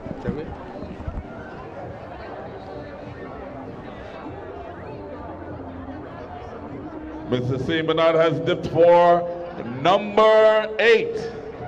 And last, and by no means least, the Hillsborough Secondary School's Mr. Brian Lendor. Number 4 is missing. And he has dipped for the remaining number 5. So there you have it.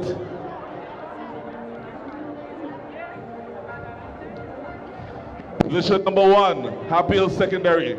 Position number 2, Boca Secondary. Position number 3, McDonald College. Position number 4, Anglican High School. In 5, Hillsborough Secondary. 6, Bishop's College. 7th, J.W. Fletcher Catholic Secondary. 8, Wesley College. 9, St. Joseph Convent Grenville. 10th, St. David's Catholic Secondary. 11th, Westerhall Secondary. And 12th, the St. Joseph Convent St. George.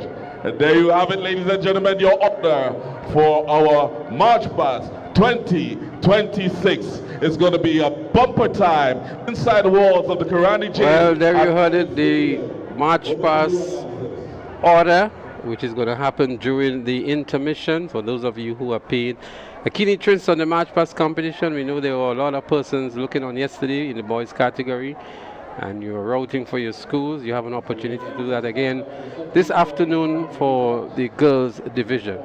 But we're getting ready to continue with the 400-meter hurdles in the sub-junior category, and that's for the boys. The athletes have been on the track while the dipping for positions for the March Past was taking place. And so we have there now Boca Secondary. In 2 is Boca Secondary, Tishon Lambert of SAS. In 3, in 4 we have Jadida Roberts, that's Jadida Roberts of the PBC. Akel Briggs of GBSS in 5, and Christian Collins of St. David's Catholic Secondary, he's out there in 6.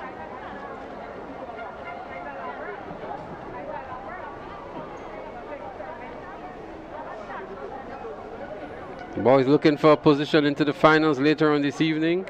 The winner automatically qualifies, and then we have the next 6 best times. There are 2 preliminaries in this event.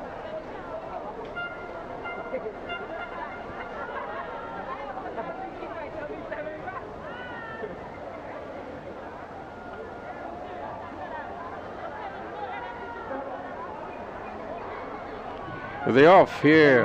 400 meters hurdles, heat 1 of 2. Already cannons, that's Roberts of the PBC looking good, but also Boca Secondary on the inside in Romario Phillip. He has made up the stagger on a couple of the athletes, and David's Catholic Secondary. Christian Collins also doing well, but it's Boca Secondary that's in the lead at the moment in Romario Phillip. Romario Phillip still in the lead here, followed by St. David's Catholic Secondary, Christian Collins. And then we have 3 athletes very close to each other, but it is still Boca Secondary School. Let's see who is in the lead now. Still Boca Secondary, then St. David's Catholic. SAS is giving good chase here in Tishon Lambert. But it is Boca Secondary entering into the home straight. Boca Secondary, then SAS, then St. David's Catholic Secondary. Boca Secondary, St. David's making a good run now, but it's still Boca. St. David's, then SAS. Boca Secondary, SAS, St. David's as they sprint to the finish line. It's Boca Secondary, then Christian Collins of St. David's Catholic Secondary, and Tishon Lambert of SAS picks up the 3rd position. So Romario Phillip jumped his way over all the hurdles successfully to book his spot in the final later this afternoon. No doubt that Boca Secondary is happy for that. Of course, Tishon Lambert and the athlete from St. David's Catholic, that is Christian Collins, in 2nd and 3rd position. Well, Christian would take the 2nd position and Tishon Lambert the 3rd position. Akel Briggs of GBSS settled for 4th, and Jediah Roberts from PBC in the 5th position. So that was heat 1, 400 meters sub-junior boys hurdles. Well, a good run from Boca Secondary School. I guess he was not fancied because of the presence of the Christian Collins, the Tishon Lambert, the Akel Briggs, who have been dominating the sprint events. But again, we want to give a real credit to Coach Charles of the Boca Secondary School. Boca is not just here to be part of Intercol. They're actually competing and they're gaining valuable points. The last point standing we had in the boys category, Boca Secondary was in actually the 6th position, and in the girls, they are in the 5th position. So they have really done themselves and their schools proud at Intercol 2026. Well, Leslie, if you go far back, there was a time when Boca Secondary was a powerhouse to be reckoned with. So no doubt, I guess we're returning. You know, they say it circles around. So maybe some circling is happening. All they needed was the right touch, right injection of talent, and this may be their season in the beginning. This may be a new season starting for Boca Secondary. And you know how I stand. Why not? I like to see what you call, quote unquote, the underdogs raise their heads and give competition where necessary. Well, we see something like that happening in the girls category. I mean, the top 5 schools are really, really close. The top 3 is only 1/3 of a point separating them from the last point standing we had. And then in 4th is Anglican High School on 45 points, as opposed to 60 by St. David's Catholic and SAS, who are currently tied in the 2nd position. So that has really narrowed the gap between St. David's, who were for many years runaway winners, and even when Anglican High School was winning, they were runaway winners as well. But for this year, for the first time in many, many years, I would think, we see keen competition, and it's still uncertain as to who may be crowned the champions in the girls category. And that is what I call good competition. To me, you know, when you come second, then you already know who win already. Then what are you there for? You're just looking for little bragging rights. But this year is nail biting, down to the wire, and I like this. This draws patrons out. When it's so tough, you know you just cannot stay home. You need to get there to see it. Like, you know, your presence will help a bit. So good competition going on among the girls. And running out of lane number 1 from the Nawasa SAS, Dishon Oliver. So just to run through the lineup one more time, just in case you missed it. Dishon Oliver of SAS is in 1, Levi Rocher of GBSS in 2, Alonzo Mitchell of St. David's Catholic Secondary in 3, and Garner Phillip of the Boca Secondary School is out there in 4. Well, we know Dishon Oliver has been dominating the sprints in the sub-junior category. He is a runaway winner in all of the events that he has competed in so far. He's running here out of lane 1. We've never seen him before in the hurdles. As we say, it's a novelty event for most of these sub-junior athletes, considering that it is not held at their school sports, and so a lot of the work that they have to do would be with their clubs and outside of maybe the school circuit as well. You are correct, but Dishon Oliver, he is working all around. You know, wherever the points are to be bagged, once he's able and can do it, he's being put to do it. He is really burning the engine here today. He's putting in every event, and the thing is, Leslie, he is delivering in all the events. So. Well, they're on the mark here. The second of the 2 heats in the boys, that's the junior boys, 400-meter hurdles. Oliver, Rocher, Mitchell, and Phillip.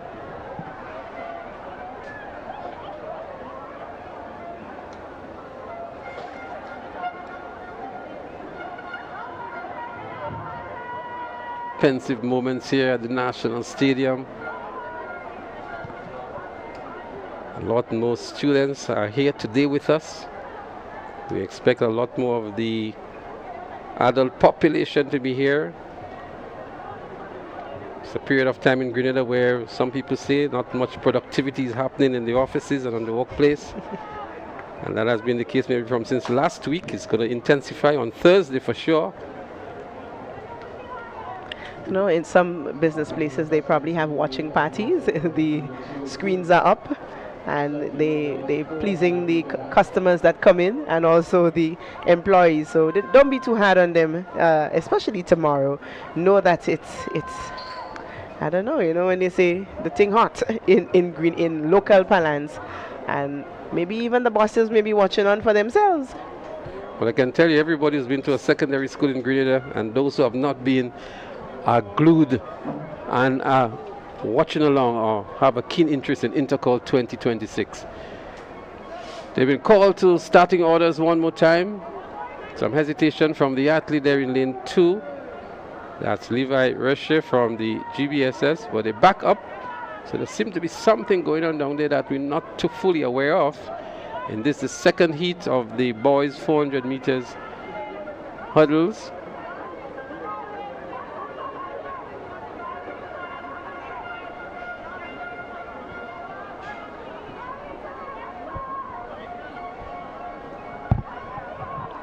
And during the intermission, of course, you are going to be treated by the March Past competition, which of course is is being sponsored by Classic Lightning and Communal Cooperative. So it's going to be a good one later or during the intermission this afternoon. Maybe we're going to hear from Sherian and Blossom for that as well. They did an expert job yesterday in bringing the comments to the March Pass. I don't think they were too satisfied with the outcome, but nonetheless, they're going to be back to capture the moments of the March Pass for us later on today.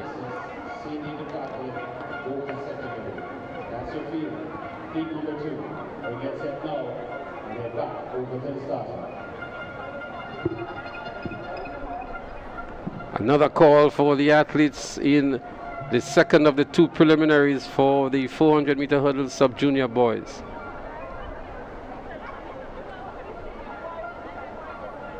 Oliver, Rocher, Mitchell, and Philip.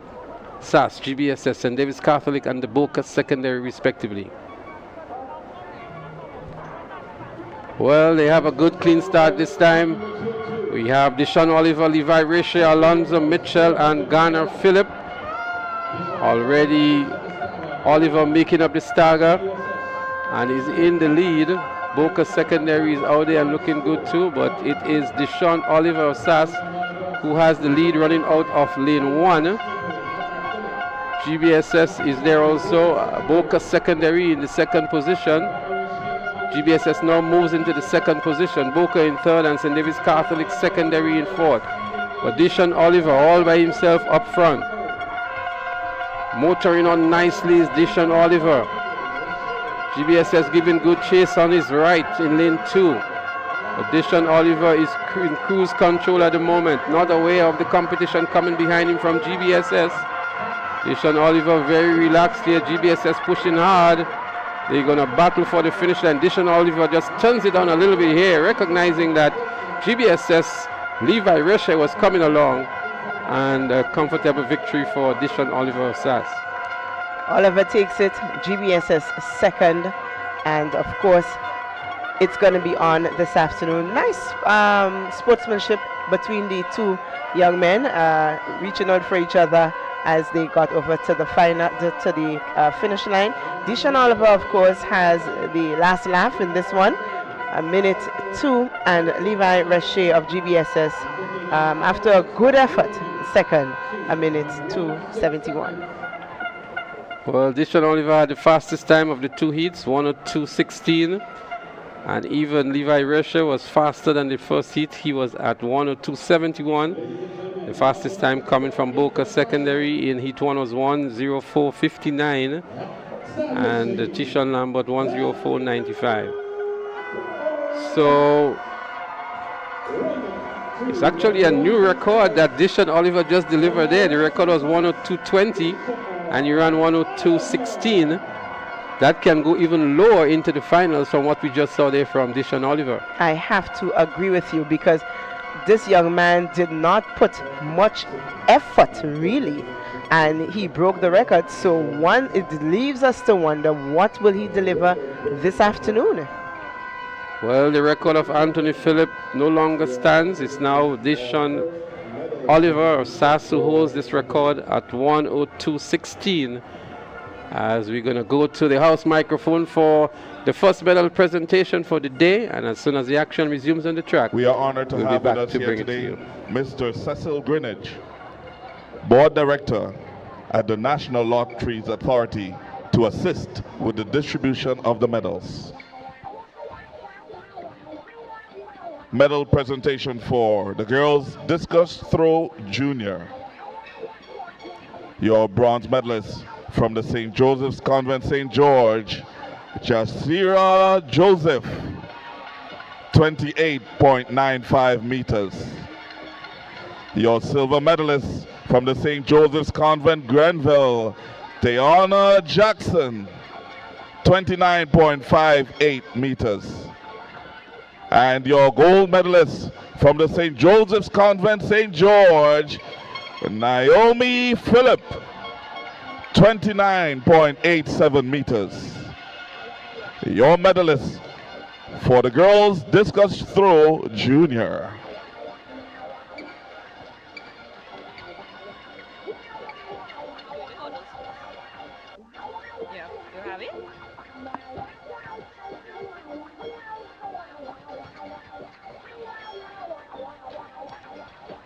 Medal presentation for event number 48, the girls 400-meter hurdles junior. In third and securing the bronze from the St. David's Catholic Secondary, Sydney Douglas. 1 minute, 16.69 seconds. In second, silver medalist from the St. Andrew's Anglican Secondary School, Abiola John. 1 minute, 15.41 seconds. And your gold medalist from the Anglican High School, Shania Nelson, 1 minute, 7.46 seconds. Your medalist for event number 48, the girls 400-meter hurdles junior. Event number 49, the boys 400-meter hurdles junior. Your bronze medalist from the St. Andrew's Anglican Secondary, McCall Simon, 58.44 seconds. Getting the silver, Anthony Phillip from the Presentation Brothers College, 57.16 seconds. And bringing home the gold from the St. Andrew's Anglican Secondary School, Tavon Hall, 55.53 seconds. 55.73 seconds, and establishing a new record.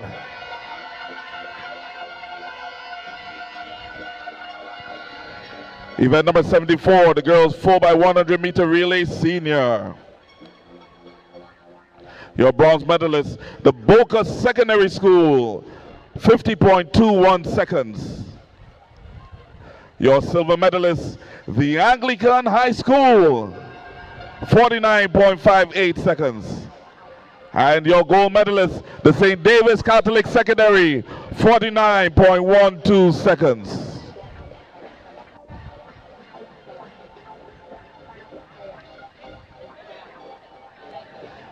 Your medalist for event number 74, the girls 4x100-meter relay senior.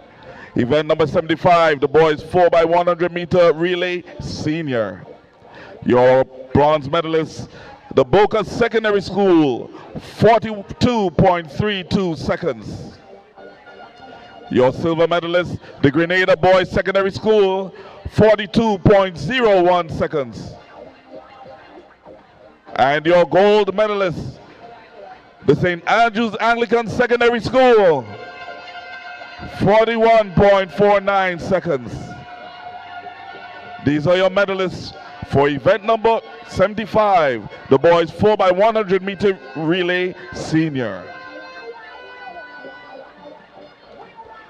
Event number 29, the girls javelin throw junior. Bringing home the bronze from the St. Joseph's Convent, Tayana Jackson.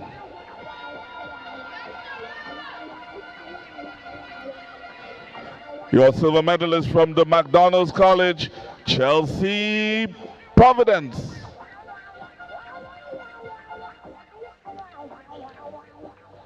And your gold medalist from the St. David's Catholic Secondary School, Sydney Douglas, 36.75 meters. Your medalist for event 29, the girls javelin throw junior. Event number 55, the girls high jump senior. In third and bringing home the bronze from the St. Joseph's Convent, St. George, Natalia Strawn. 1.50 meters. In second and bringing home the silver from the Anglican High School, Micaiah Ramsey. 1.53 meters. And bringing home the gold from the St. Andrews Anglican Secondary School, Christina Charles. 1.56 meters. These are your medalists for event number 55, the girls high jump senior. Ladies and gentlemen, at this time we invite you to join us as we recognize a special moment here at the 2026 GAPS Intercol Games. We want to thank Mr. Greenidge for assisting us with the distribution of the medals.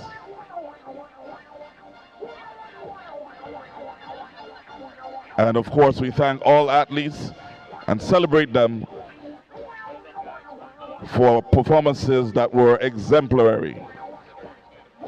Today, we proudly celebrate a meaningful partnership with Blue Bubbles Events Rental Services Incorporated, who, through their Gold Spikes Champions Partnership Initiative, are representing the champion bag, are presenting champion bags here today for the outstanding 4x100 meter senior male and female relay champs. We are here now with one of the record breakers from day one of the Intercol, Emma Frederick. Emma Frederick is a second-year sub-junior here in the Intercol. She broke the record in the 800 meter sub-junior girls. Now, in 2025, she placed second. She has a rather interesting story of what that second place did to her, that she came back in 2026 to break the record. Speak to us about the hard work that was done within the space of a year to ensure that you took the record home.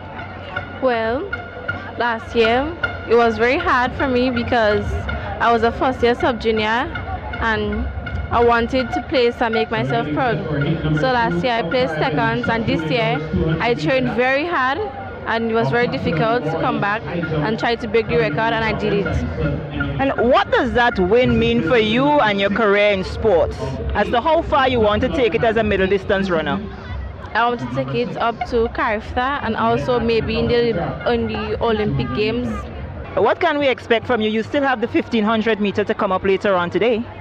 Yes, but the 1500 I will try my best and I will try to break the record for the 15.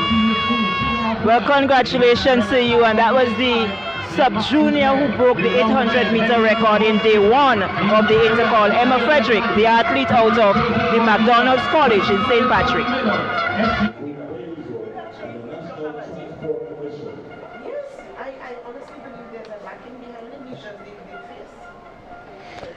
Welcome back. You are not missing anything as we come back to our live broadcast of the 2026 GAPSS Intercol Championship right here at Kerani James National Stadium. On our screen, it's the Blue Bubbles meter relay seniors, St. David's Catholic Secondary School.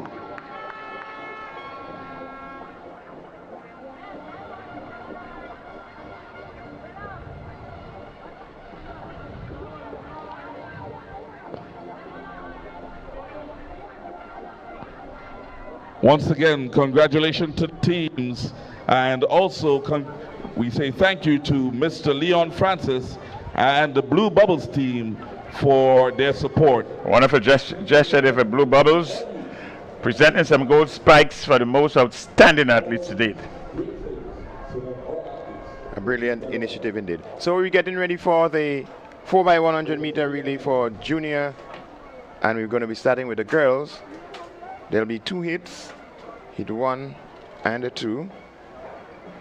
Top finisher plus the next 6 best times. So they're already on the track, getting ready to get the instruction from the starters. 4x100 meters junior girls. The game's record for this event is 47.34 seconds. This was established in 2004, St. John's Christian Secondary School. They've established that record.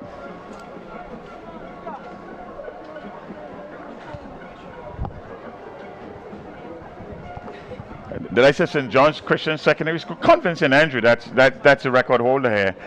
47.34 established in 2004. Long-standing record, some 22 years in the making. So let's see if it's going to get any challenges today. We are going to start off with heat number 1. You're already on the track.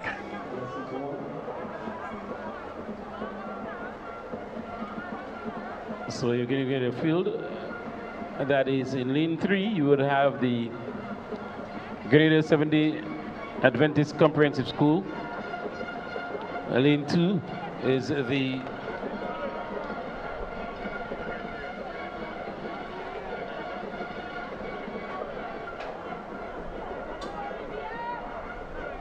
and they're off. It's a 4x100 meter relay for junior girls.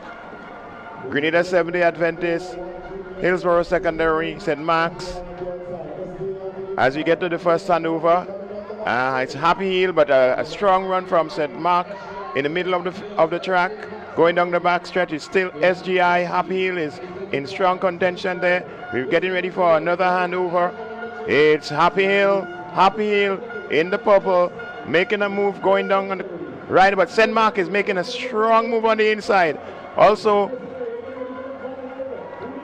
let's get to the final handover. It's still Happy Hill and Bishop's College, or is it Hillsborough Secondary? It's Hillsborough Secondary, St. Mark's in the middle there. That's Michaela Frederick just busting through, right through the middle there and taking that one for St. Mark's Secondary, the girls 4x100 meters, junior, heat 1.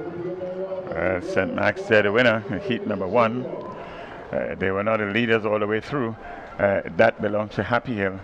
And up to the last handover, it was Happy Hill all the way with a strong challenger from Bishop's College. But here comes St. Mark's. And she has proven herself right throughout this meet to be a good finisher, and she did just that, easing up at the end just a bit with 7 meters to spare. The winner there in St. Mark's Secondary School, 52.82 seconds, the winner there. And in second position, Happy Hill Secondary School, 53.29. Hillsborough, third position. So St. Mark booking their spot into the final. That will be coming up later on this evening. 8-team advance from the 2 heats.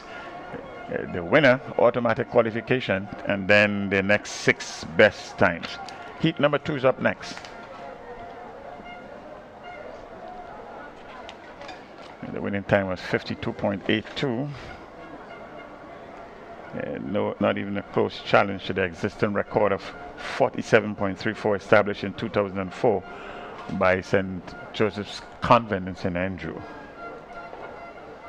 So we are going to have 2 hits in this preliminary event. We're getting ready for the lane assignments.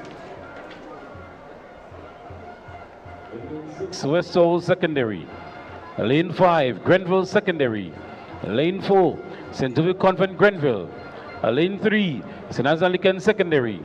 Lane 2, St. David Convent St. George. Lane 1, St. David's Catholic Secondary.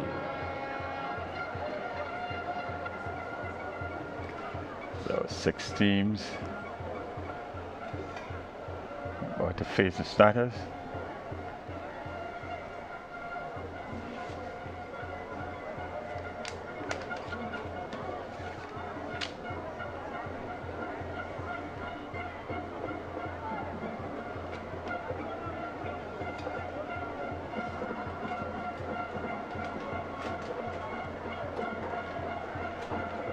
So we're getting ready for heat 2 of 2 in the girls 4x100 meter relay junior. This is the next event on the track. Automatic qualification for the winner, and then the next 6 best times. 8 advance of the 2 heats. So we're winding down the morning session. This is one of the final events in terms of the preliminaries. Is the relays for the girls in the junior division, 2 sections. Then we're going to have the boys, and there will be 3 sections there. The winner automatically qualifies for the final.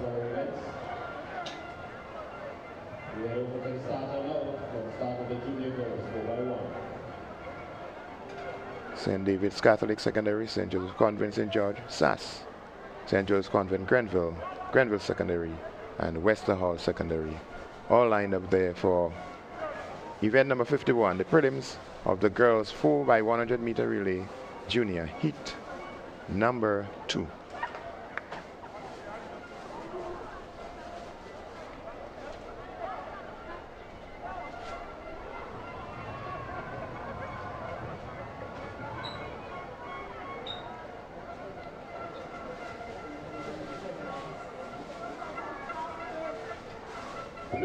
And it's a clean start. It's St. David's Catholic on the inside, already making up the stagger on St. Joseph Convent, St. George. SAS doing the same on St. Joseph Convent, Grenville.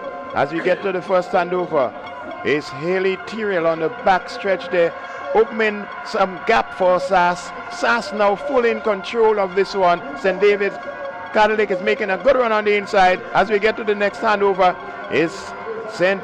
Andrew's Anglican Secondary running strongly there. Destiny Harry right there. And as we get to the final handover, it's going to be Brianna Oliver taking it home for St. Andrew's Anglican Secondary. But here comes St. David. St. David a strong on the inside. Down to the finish line we go. Who is going to get there first? The St. David Catholic edging off SAS. The girls 4x100 meters. Heat 2. Junior girls. Very fast closing St. David's Catholic Secondary School on the last leg, finishing with a time of 49.27 seconds. Close finish and a close second. SAS would have led for most of the way, 49.35. Here we go into the last hand over there, and a slight lead is SAS, and coming would have caught her with some 60 meters to go, and in the end it was a very close finish. The stronger of the team at the end. Excellent running there by the last leg for St. David's Catholic Secondary School. The anchor seems to be Tishana Bascom taking it home there. So St. David's Catholic setting up nicely with SAS for the finals this afternoon. And we urge you, our viewers, to keep tuned. Whatever preparations you have to make, please do so, because it's going to be exciting action this evening when the finals actually begins. So up next on the track is a male version. That's a 4x100 meters relay for junior boys. We have 3 heats, and it's the winner in each heat. Then the next 5 best times will advance. 8 advance altogether to this finals later today. The record for this event was established in 2003. That is some time away by the GBSS.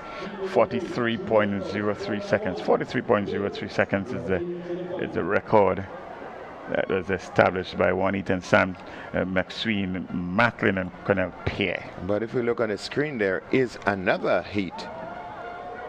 Our document said 2 of 2, but it's actually 2 of 3. So there is in fact 3 heats. The junior girls. So before the boys take their places, they're going to do heat number 3.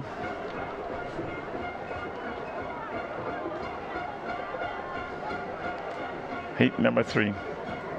Junior girls, 4x100 meters. That's up next. So let's get the start list for heat number 3. Listening for the silence as they go under starters orders. 53.29 is the bubble time.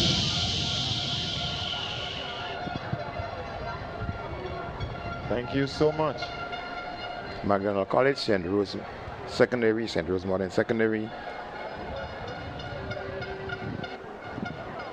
Anglican High School is there. Boca Secondary. Bishop's College. Here we go, gun sends them on the way. And here we go.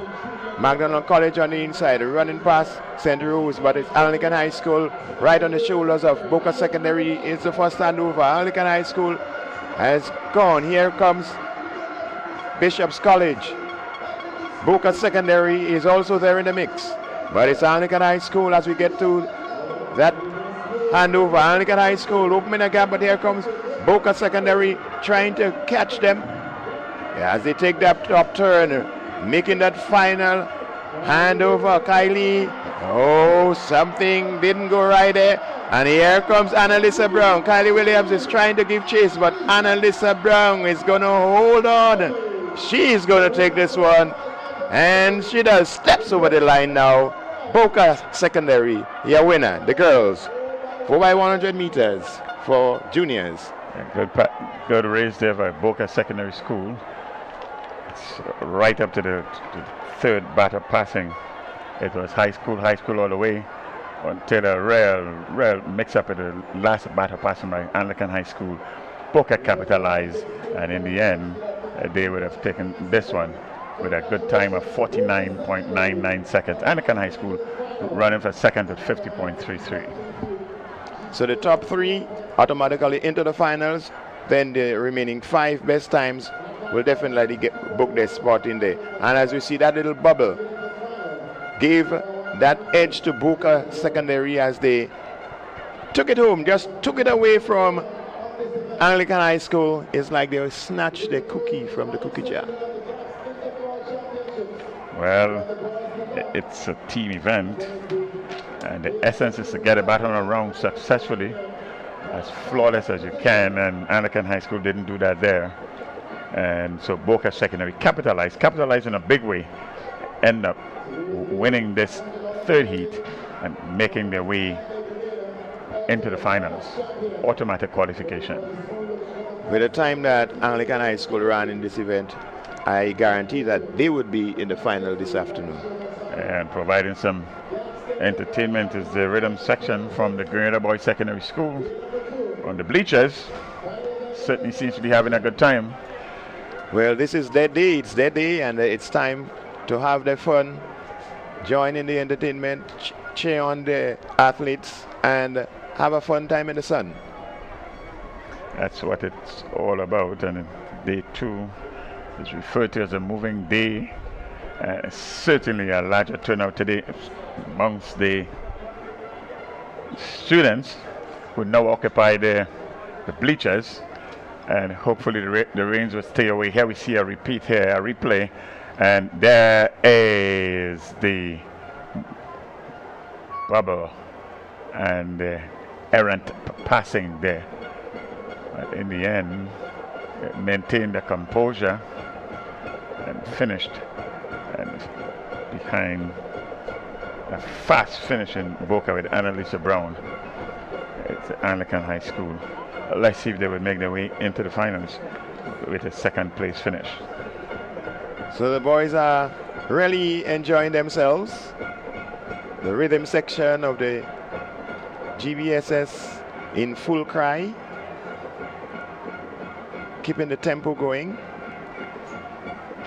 while we await the start of the boys section of the 4x100 meters for junior boys. So all these are all parts of the sights and sound of Intercol 2026 right here at the Sakurani James Athletics Stadium. So we're expecting 3 preliminaries in this relay section that's coming up for the boys 4x100 meters for the junior boys, and we are waiting for some action on the track.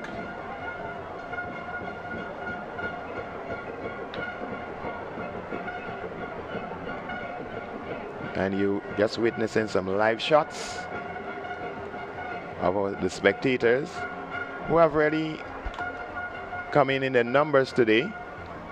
Yesterday it was a little bit sparse, but today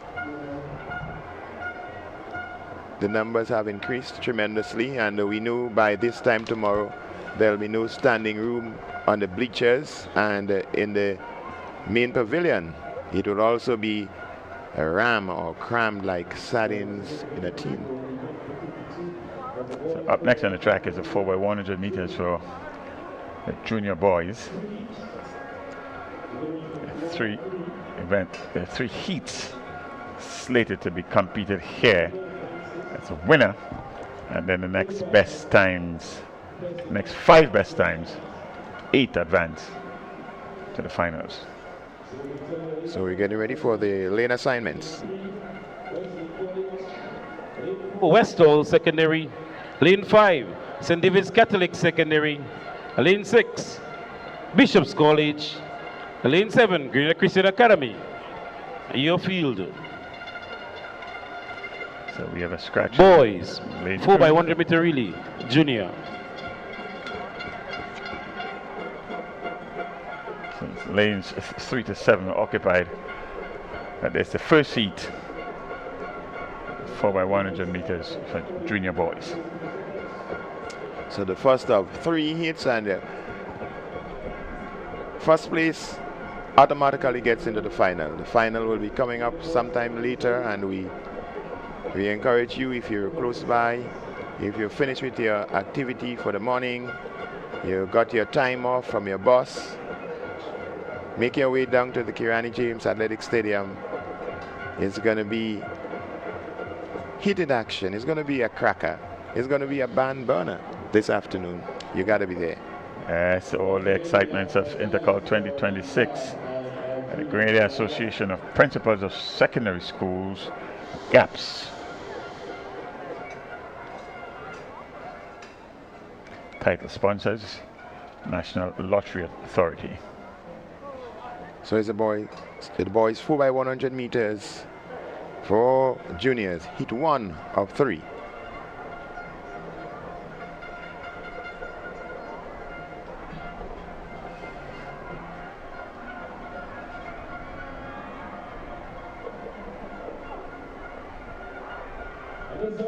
And yes, they're off. It's the start of the boys 4 by 100 meters junior.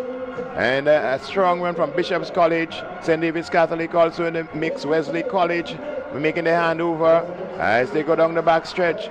It's Bishop's College, St. David's Catholic giving chase. Bishop's College and St. David's Catholic on your screen, just about handing over. St. David with a little wobble there. It's Bishop College in control. St. David getting back their composure, getting back into the race somewhat as we get to the final handover. It's the ankle leg. It's Bishop's College and St. David's Catholic. Wesley College is trying to get that third place, but it's a battle between St. David's Catholic and Bishop's College. St. David's edging them out right now at the finish line. An interesting finish to this race. Yes, the winner there, the first place finisher, St. David's Catholic Secondary School, and this despite or in spite of bubble on one of the handovers there. The handover, the second to last handover. Here we see at the last handover, just with a slight lead, it's Bishop's College, but St. David's Catholic Secondary School caught him, took the lead, maintained the lead right to the finish, 5 meters clear at the finish line. So that was a completion of heat 1 of 3. The winner automatically will book his place into the final for the 6.04 your winning time. Heat number 2's up next. We are going to see here in the leads Bishop's College. It's a clear lead. And the third handover, that's where the major bubbles started. The second handover, in fact, that's where the major bubbles start at St. David's Catholic Secondary. And into the third handover. Even Stevens on the final 100, stronger of the athlete there from St. David's Catholic was certainly the faster St. David's Catholic Secondary School, and end up the winner of heat number 1. So Bishop's College has been disqualified, and which means that Wesley College got into the second spot. So we just learned of a disqualification from Bishop's College. They finished first, but they are not the winners. The winners are, in fact, St. David's Catholic Secondary School. Heat number 2, that's up next. St. Rose Modern Secondary, Lane 4, St. John's Christian Secondary School, Lane number 3, Hillsborough Secondary, Lane number 2, Boca Secondary. Right to lane number 1, Presentation Brothers College.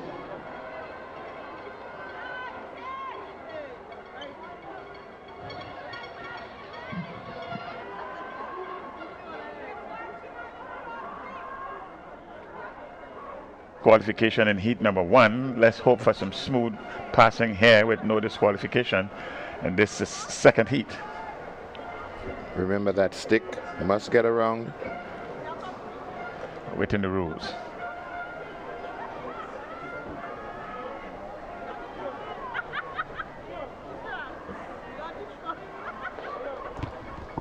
The athletes have been asked to stand. We're going to have a restart.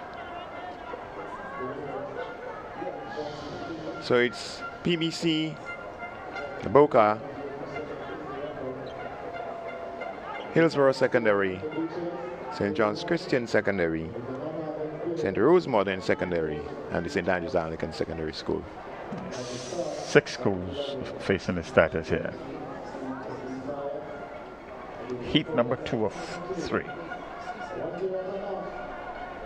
Top finisher. Each heat, automatic qualification.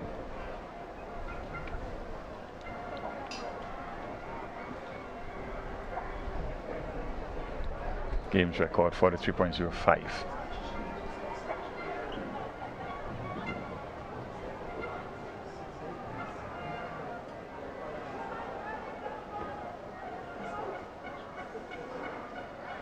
And they're off. It's SAS on the outside, PBC on the inside. PBC making up the stagger on Boca as we go down to make the first handover.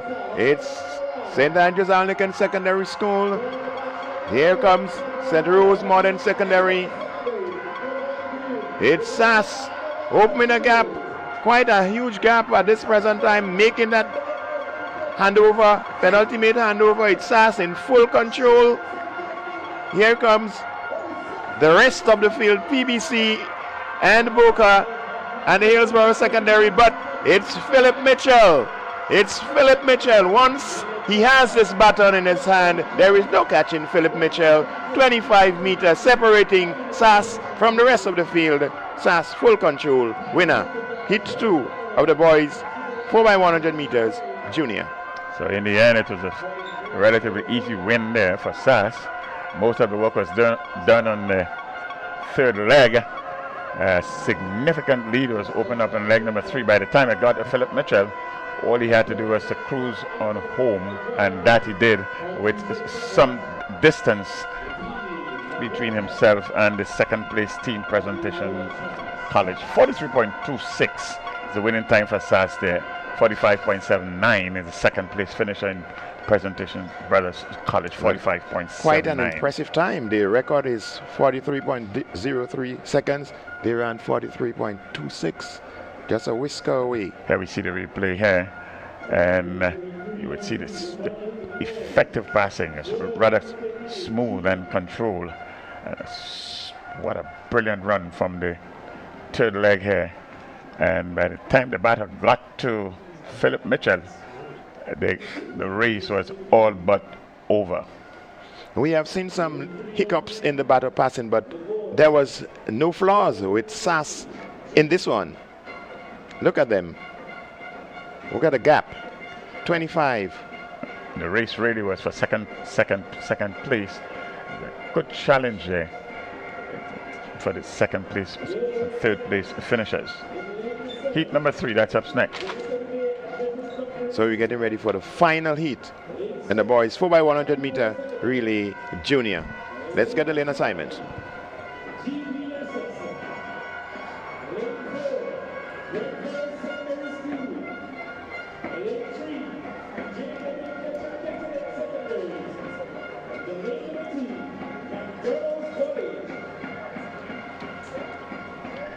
This is heat number 3, your final heat. Occupied from lanes 2, 3, 4, 5, 6, and 7. So it's McDonald College, J.W. Fletcher in 3, Grenville Secondary in 4, in 5, GBSS, Happy Hill Secondary, and Mount Rose SDA, Grenada Comprehensive in 7.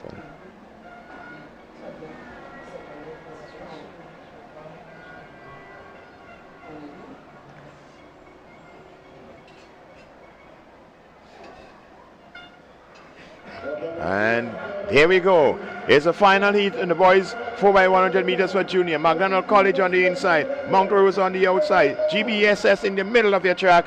First land over with a slight bubble. It's GBSS in control. GBSS down the back stretch. Here comes Happy Hill.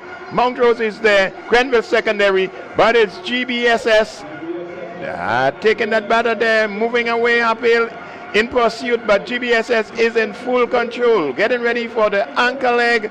Cassius Stevens it is. He gets the batter and he's going to take it away.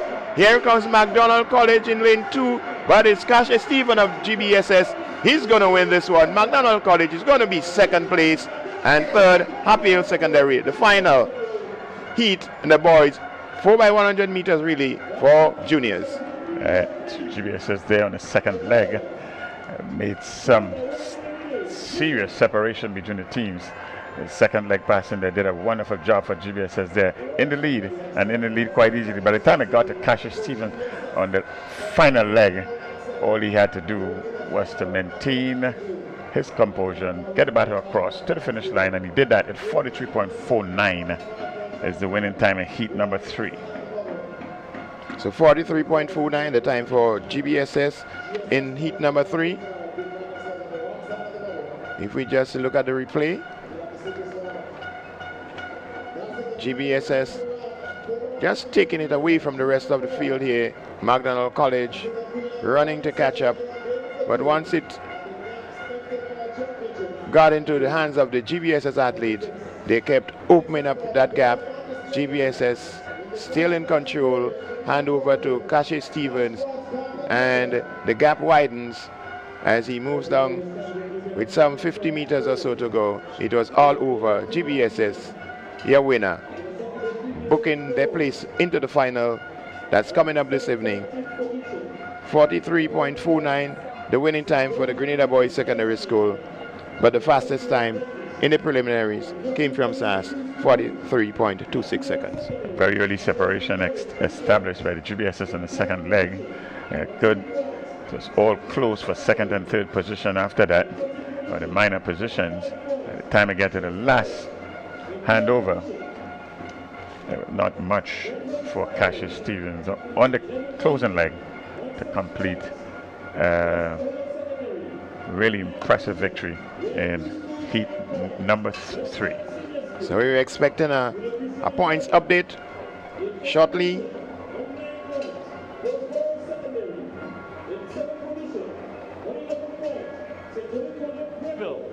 In the 6th position on 33.33 points, McDonald College, your top 5. In 5th position, Boca Secondary, 36 points. In 4th position on 45.33 points, Lincoln High. Sitting in 2nd position, we have 2 schools on 60 points. St. Anglican Secondary and St. David's Catholic Secondary. And out front, by the barest of margins, on 60.33 points, St. Joseph Convent St. George. So no change so far in the point standings. Female. That was the female category. We still need to hear the boys standing.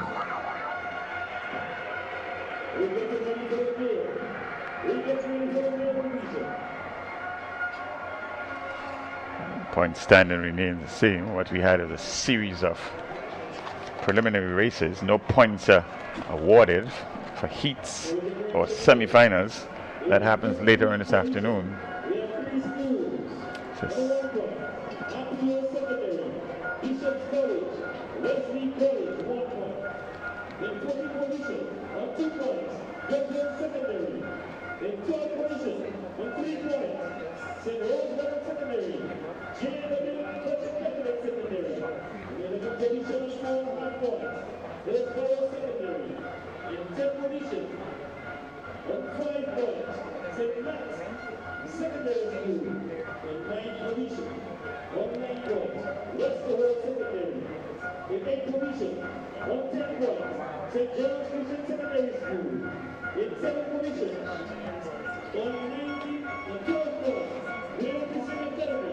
In the 6th position, on 19 points,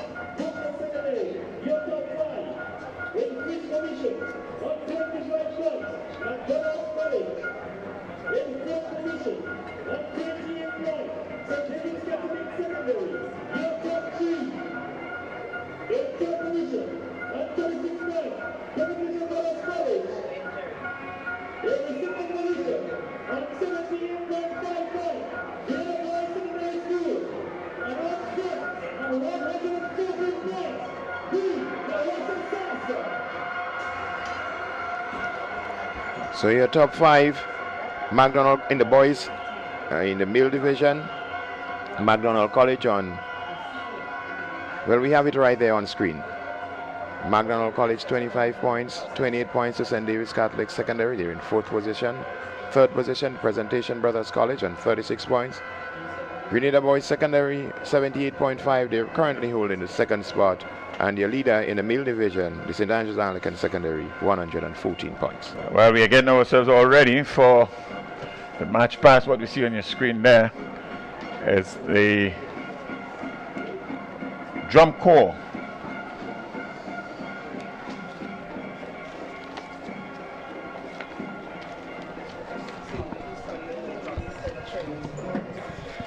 And in anticipation or preparation for the match pass, we are going to have a change of commentators.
Blossom, it's your time this afternoon.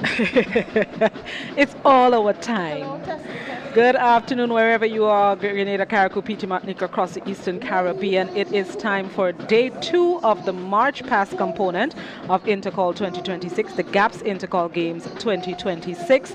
And we have 12 female teams in competition this year. We're starting with the Happy Hill Secondary School out front with their signature purple. And they will be followed by Boca Secondary School, then McDonald College, Anglican High School, Hillsborough Secondary, Bishop's College, J.W. Fletcher Catholic Secondary, Wesley College, St. Joseph's Convent Grenville, St. David's Catholic Secondary, Wester Hall Secondary, and defending champion St. Joseph's Convent St. George's will close it off. So let's go straight to the house mic as Happy Hill Secondary takes the track in the first presentation for this afternoon's Classic Lighting Caribbean Communal Credit Union Girls March Pass.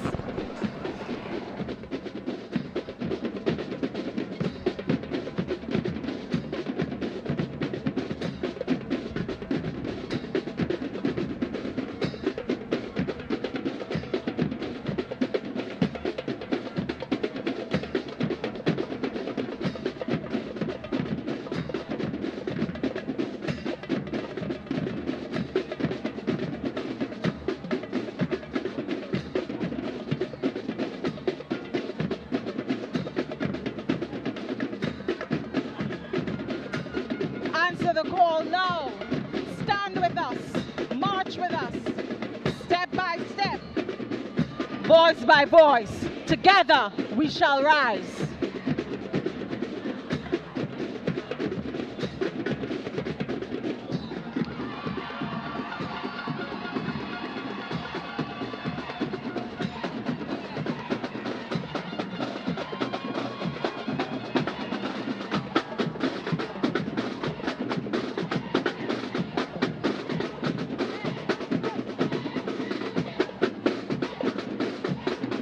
We are our sister's keeper. We are the HHSS troopers. I am woman. Let's hear it for the Happy Hill Secondary. Next up in position number 2.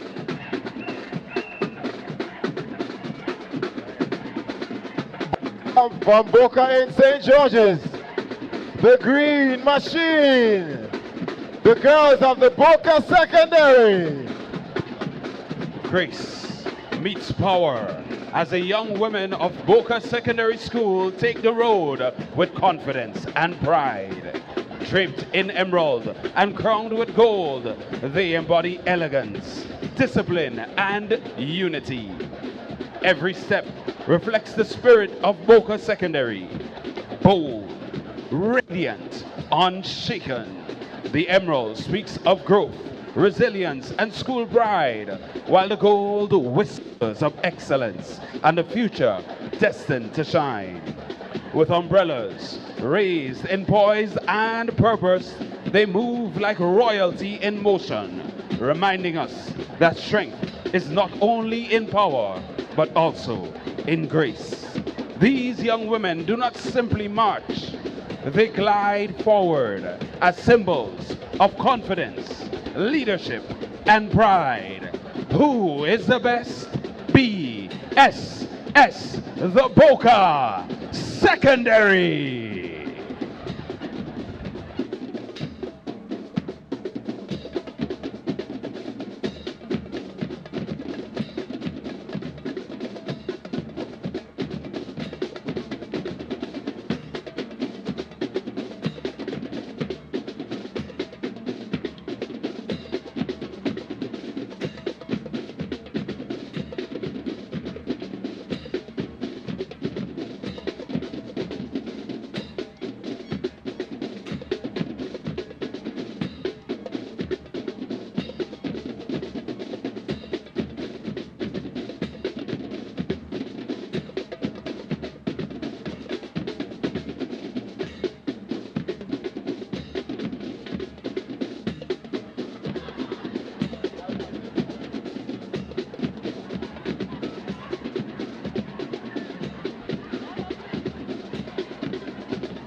Ladies and gentlemen, let's hear it for the girls of the Boca Secondary in the bid to become champions of the Classic Light and Communal Cooperative March Past competition. Next up down the track, next up on parade, from Marley and St. Patrick, the McDonald College. The sun had not yet broken when we rose in the north. The air was cool, heavy with a scent of power. From Crown City, the land of the lepers, we present a spirit of resilience, passion, and dedication. The theme, Zulu Female Warriors, blends the historical reality of women in warfare with the modern symbolic warrior spirit of an institution that is determined to stand in the face of adversity, unwilling to surrender to the command of defeat, and determined to rise to the fight if we must, to retain our place as the giants of the North. We are the backbone of our community, showcasing and celebrating strength, resilience, status, and power. Today we do not fight for ourselves, nor by ourselves, but with the spirit of those who refuse to surrender. Saltando alta petimus, from the land of the lepers, McDonald College will always seek and achieve the greatest heights. McDonald College, Zulu Warriors.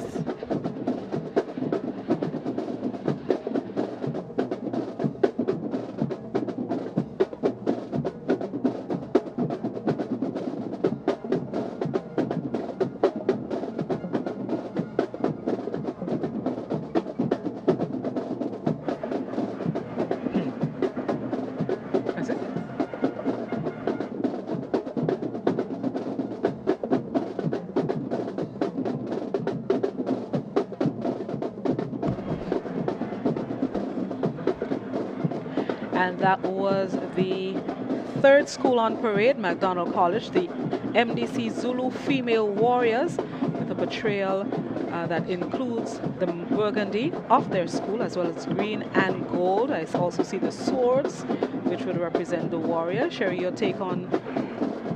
I thought the whole combination of the colors looked rather impressive, but I don't think that they actually marched in sync as what we've seen before from the previous school. We didn't have much to say at Boca, but Boca too was nicely clad, but you didn't really get that uniqueness from them.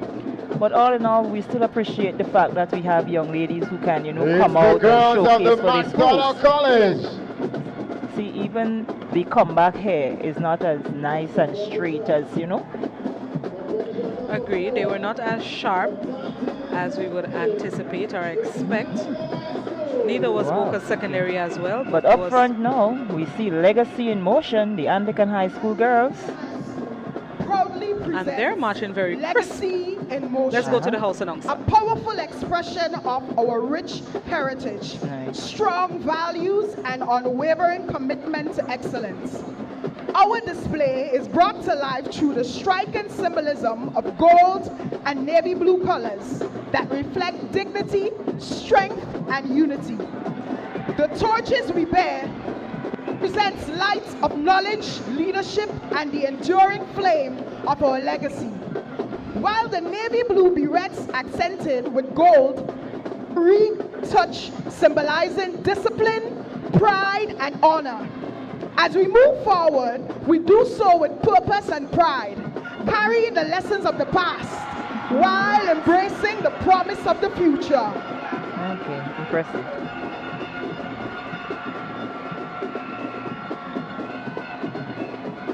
Legacy in motion is not just a theme, but a declaration of who we are, resilient, focused, and driven. With every step, every torch held, and every uniform worn with pride, we honor those who came before us and affirm our commitment to excellence as we continue to build a legacy worthy of admiration and respect. May every step we take today echo into generations ahead. We carry purpose. This is Legacy in motion. Blossom? That was impressive. And They gentlemen, were that was sharp, they were crisp. I love the ice ride. The I ice love the ride was inclusion of very the gold impressive. dust.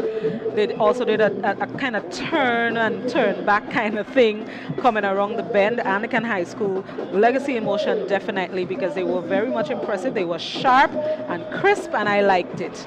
I love the uniform as well. Yes. The cheerleaders, very impressive. But up now, whom do we have there? This will be Hillsborough Secondary. Hillsborough Secondary School. Representing the sister The Isle of Islands. Carriacou. Let's go to the house announcer. Culture, and community pride. At Hillsborough Secondary, we not only strive for academic success, but also celebrate and preserve the rich traditions that make our island unique. Today, our March Past presentation highlights two beautiful cultural expressions of Carriacou, the big drum dancing and Shakespeare Mass. Big drum dancing is one of Carriacou's most treasured African-derived traditions. It's a celebration of our ancestors, our heritage, and identity. Shakespeare Mass is another cultural aspect that makes our island unique. Through this presentation, Hillsborough Secondary School proudly honors culture, history, and the spirit of Carriacou. That was, I am very pleased, Blossom. So am I. I love the inclusion of the cultural aspect, which is what makes Carriacou a unique island in itself. Shakespeare Mass and the big drum dancing. That was very clever, and I loved it.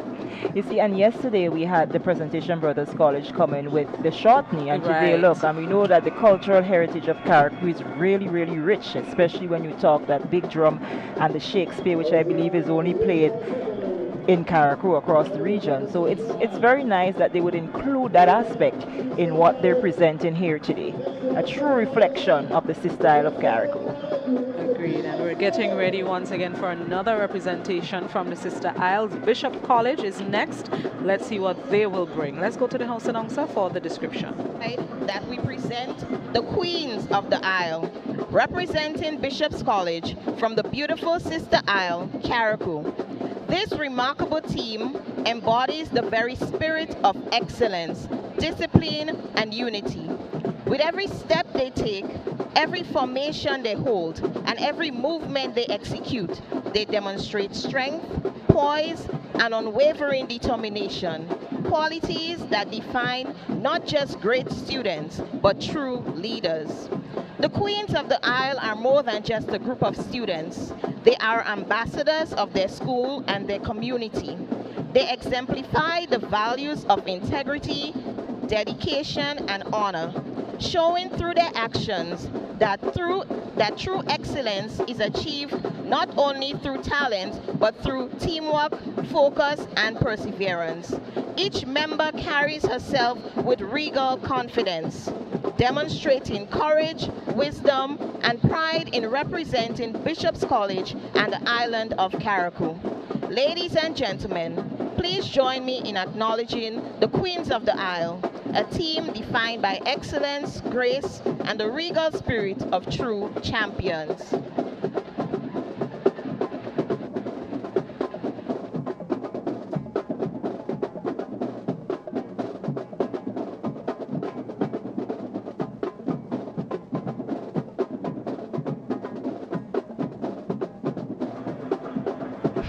A nice display there from Bishop's College, breaking from 2 lines into 4 as they get ready for the ice ride part of their presentation. That looks different. It looks neat.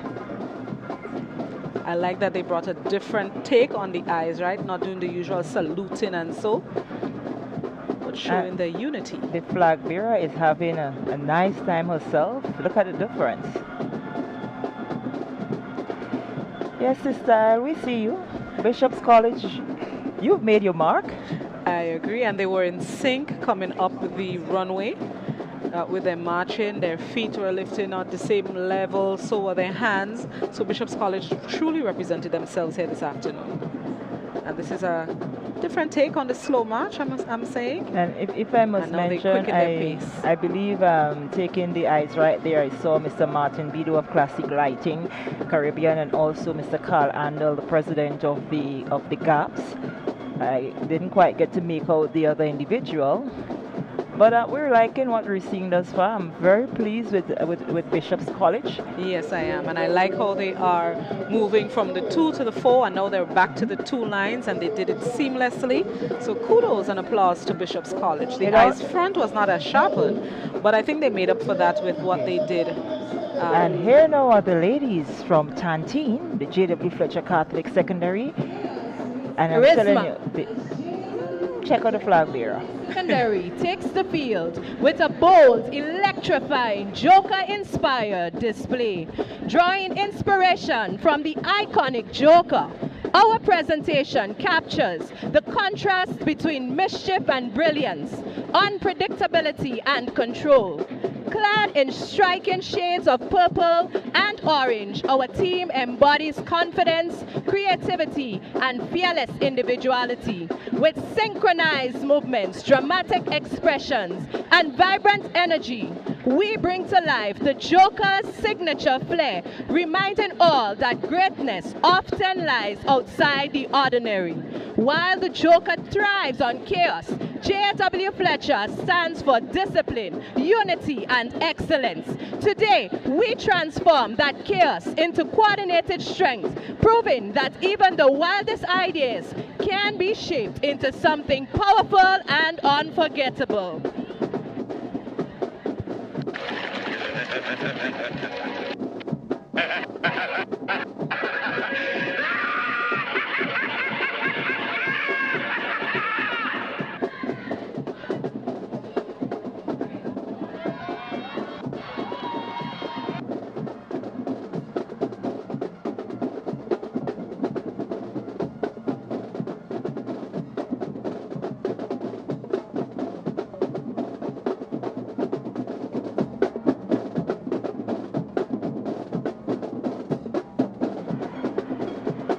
This deserves a round of applause. It's different, it's unique, and that is what sets schools apart from each other. When you come with one expectations and then you're blown out, who would have ever thought that the Jokers would have treated us with that? Exactly, and they did it in unison. They were in sync. You can see they put a lot of practice into this.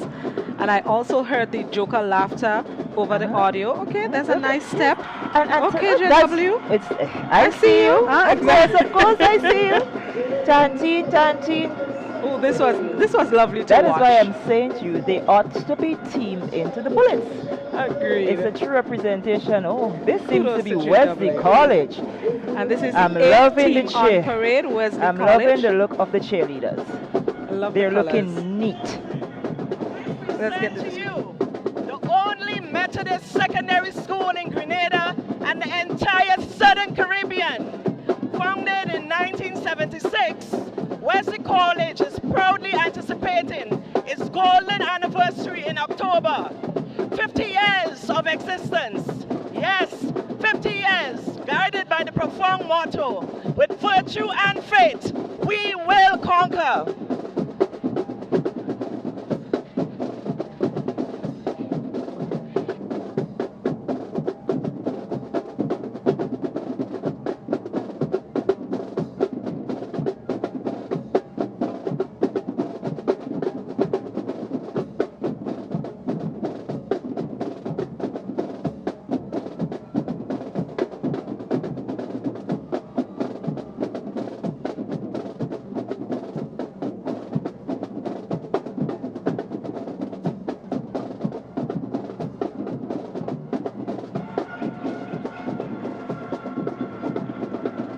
That was a sharp eyes ride by Wesley College, celebrating their 50th anniversary this October. So happy anniversary to them as they prepare for their golden anniversary. It will be nice if they can capture the title to commemorate this year.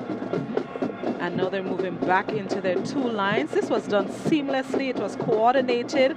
Wesley College put a lot of effort into preparations, and I'm loving what they brought here this afternoon. It was simple and precise. We all ought to be proud. Parents, teachers, guardians, you know, the schoolmates who are within the stadium walls. Everyone ought to be proud. Beautifully done. And I think up next on our screens we're seeing the St. Joseph's Convent, St. Andrew. Oh, I need to say St. Joseph's Convent, Grenville. All right. And so are we. Today, we present to you the SJC Grenville Police Force, modernized, empowered, and proudly women-led. From the swinging of their hands to the lifting of their feet, strength and determination is evident in every stride. Each movement reflects discipline, unity, and unwavering confidence. Our force is driven by the courage and resilience of every female who has walked the halls of SJC Grenville, not waiting to be protected, but protectors in their own right. Ladies and gentlemen, the SJC Grenville Police Force!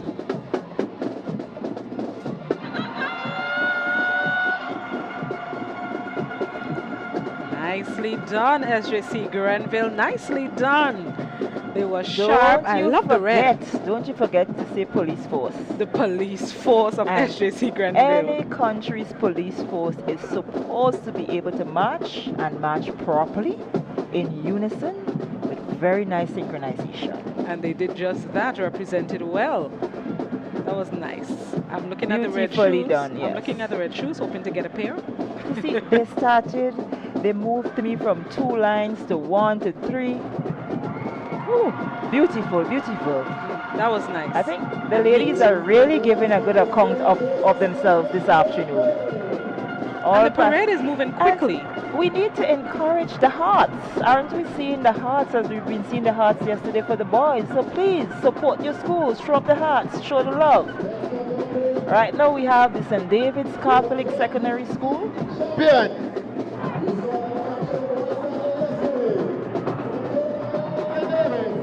It's the St. David's Catholic Secondary.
St. David's Catholic Secondary came with a whole production for that Eyes Right.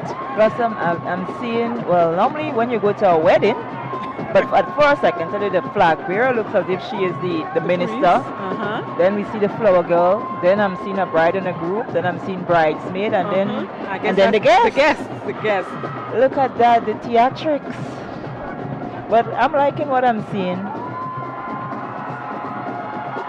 I'm loving what I'm seeing. Congratulations to them with what they brought in. The effort. And they put in a lot of effort. Winning the boys part of the competition yesterday, the girls definitely had a lot to live up to. So that kudos to St. David's Sec as we get ready for team number 11, which will be the Wester Hall Secondary in their fluorescent green. We present to you the female marchers of the Wester Hall Secondary School. They step confidently onto the ground, proudly presenting the theme, Guardians of the Earth. clad in bold neon green, white, and silver, they create a striking visual display that immediately captures attention. Neon green symbolizes the vitality of nature and the urgent need to protect it, while the white reflects purity, discipline, and hope for a sustainable future. Silver accents shimmer with each precise movement, representing innovation and the modern solution required to address environmental challenges. Together, their colors and synchronized steps tell a powerful story of unity, strength, and responsibility. Representing Grenada, these young women highlight pressing current affairs affecting small island development states of climate change, rising sea levels, and environmental degradation. Westerholt Secondary School, inspired by pride, resilience, and shared commitment to protect our environment.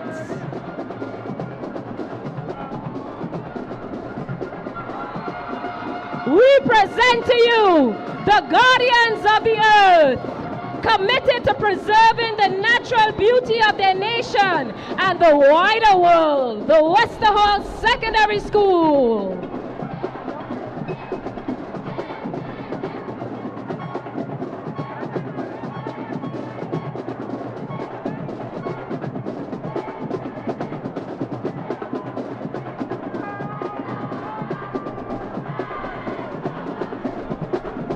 We do encourage patrons on the line to please show the hearts, give the love for the various schools. But I'm telling you, right now I am in the mood to say, come Friday the 27th of March, I wish to have a holiday.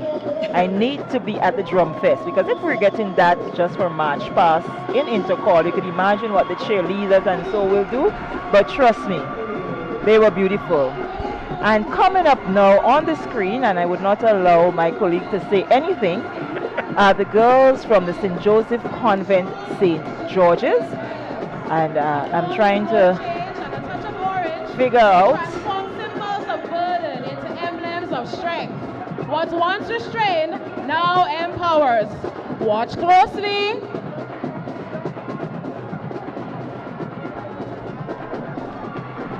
As they recede, not in weakness, but in reflection of voices once silenced.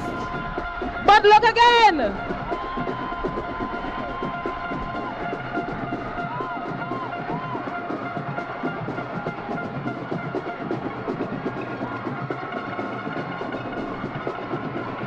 With shields raised high, they surge forward, defending, protecting, and rising with purpose.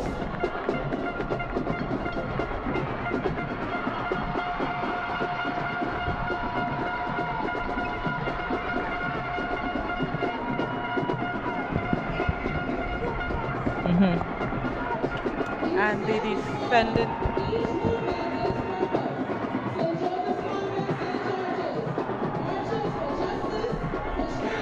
All right, they have definitely put on a display that you can say that they have truly defended the title, but as we always say, the judge's decision is final. But I am very impressed. I like the fact of the attire. I like the message, because we know we're on a high now speaking to gender-based violence, and both for men and women, boys and girls. So I like the fact that they're taking it all the way here at the Intercol. I hope viewers are listening, they are seeing, and everybody is ready to fight that cause. But St. Joseph's Convent, St. George's, as per usual, have really put out a display here this afternoon to defend that title that they would have won in 2025. And I would like to say as well here today again that the 3 top schools in the girls division will get the opportunity to be a part of the military parade for independence 2027. So once again, it has been an impressive afternoon of marching from the Happy Secondary School to the Boca Secondary School. We had McDonald's College, Anglican High School. I like my schools out of Caracou. They really highlighted their culture. Yes. Big drum dancing, Shakespeare Mass. I appreciated that. We had the J.W. Fletcher Catholic. Well, the jokers were the real jokers this afternoon. They had me going. They were nice. And it's always nice when you get a difference, the uniqueness. And we must give kudos to the St. David's Catholic Secondary School Drum Corps. They are the ones providing musical accompaniment. We also had St. Joseph's Convent, Grenville, the police force. I like the police force. St. David's Catholic Secondary School, Wester Hall Secondary, and of course the St. Joseph's Convent, St. George's. Now we have to await the judge's decision. Keep pushing the hearts. I'm seeing a lot of purple hearts, a lot of green hearts, the white heart. Just represent all the schools and be certain to put good comments. We have to be careful what we say because we're dealing with children. So the while same children on your screen right. currently. So while we the adults want to banter, we have to be careful what we say about the students. But for me, from where I sit, I think we had a beautiful afternoon in And terms here we of have the marching. And now we have a little display by St. David's Catholic Secondary who accompanied the marchers this afternoon. Kudos to the 12 schools who come. Everyone gave it their best shot, and we now await the judge's decision. Based on yesterday, it'll take about 2-3 hours before the winners are announced. So in the meantime, we can go back and forth about who was the best based on what we saw. But kudos to all the schools. And we must use this opportunity, Blossom, as well, to remind them that coming up on the 27th, you have the schools, you have the, I think it is dubbed the Peter Phillip Drum Fest. So the Peter Phillip Drum Fest is coming up on the 27th of March, and all these schools will be there with the various drum corps and of course the theatrics along with the cheerleaders, and it'll be a beautiful event. So please don't you forget. And it's about that time when Blossom and I will disappear from here so that the regular commentary team will return. I think the SJC girls in Montmars may be blowing up the WhatsApp at the moment because of the impressive display by the alma mater. So we say good afternoon to them. No name calling, and also to Gary Simpson. I know that you're there, and you are very pleased with what you have seen, and to all the past pupils in Grenada and the diaspora. We know that you're very pleased with what you've been seeing from your various schools. So we encourage you to continue to stick and stay with TNR Communications as we continue here with all the action at Intercol Day 2. We still have lots more track and field action to come up. We have shot put, javelin, triple jump. All the disciplines will be in action this afternoon, so don't you move. And thank you once again for joining us for the Classic Lighting Caribbean Communal Credit Union Girls March Past. Stick right here. Get set. Boy, it's coming. It's coming. Classic Lighting and Communal Credit Union Invitational. Rani James Athletic Stadium, April 25th and the 26th. Come and see strength and pressure, yes? Police taking on busmen in the tug of war of the century. Huggins sizes up Hubbards. Now what's up pulling down Grenlec? Pull the pin and bow. Flo going head to head with Digicel in a biting final. It's a family affair, yes? Giveaways, vibes, and real competition. Don't miss it. April 25th and 26th. Kirani James Athletic Stadium. Be there. Blast on, blast on, blast on, no.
Kites in the sky, families on the beach, good food, good vibes. It's the Easter season, but parents, remember this. Even on holidays, your parenting duties continues. If they're at the beach, stay within arm's reach. If they're flying kites, keep them away from the roads and electrical lines. If they're out, know where they are, who they're with, and what time they're coming home. And remember, if you're liming, somebody must stay sober to supervise. More free time means more screen time. Monitor online activity, maintain curfews, keep structure in place.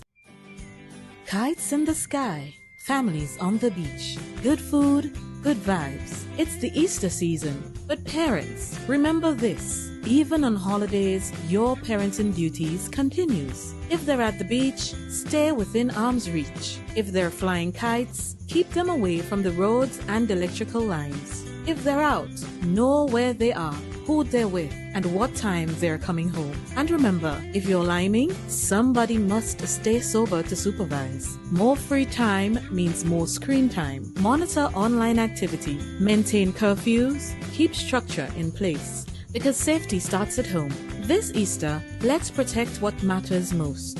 A message from the National Parenting Program, Ministry of Social and Community Development, Housing and Gender Affairs. Empowering parents, protecting children.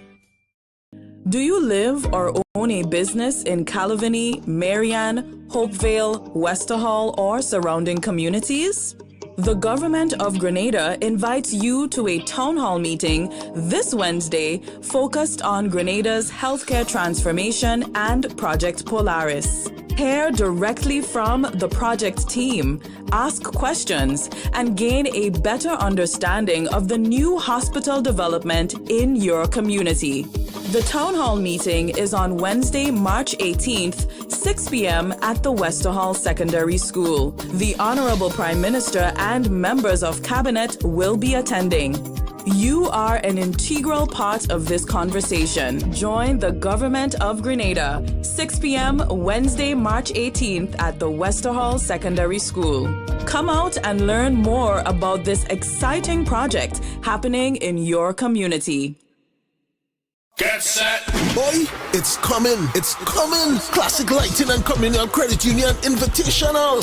Rani James Athletic Stadium, April 25th and the 26th. Come and see strength and pressure, yes? Police taking on busmen in the tug of war of the century. Huggins sizes up Hubbards. Now what's up pulling down Grenlec? Pull the pin and go. Flo going head to head with Digicel in a biting final. It's a family affair, yes? Giveaways, vibes, and real competition. Don't miss it. April 25th and 26th. Kirani James Athletic Stadium. Be there.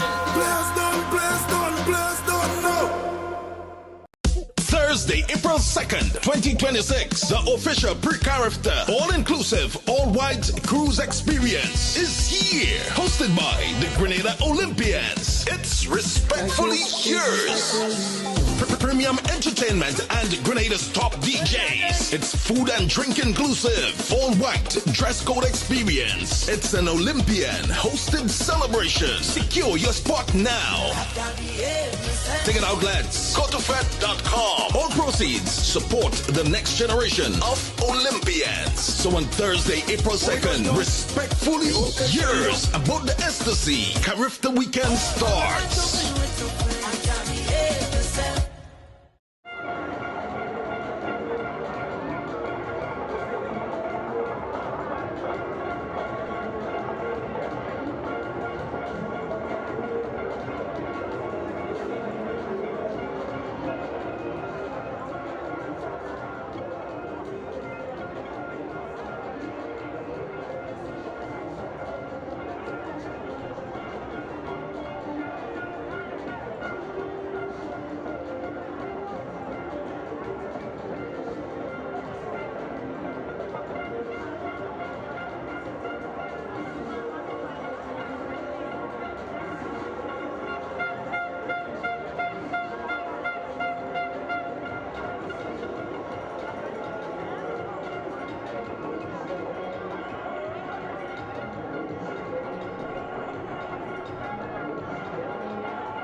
We welcome you back to the Kirani James Athletics Stadium for the evening session of Day 2 of Intercol Games 2026.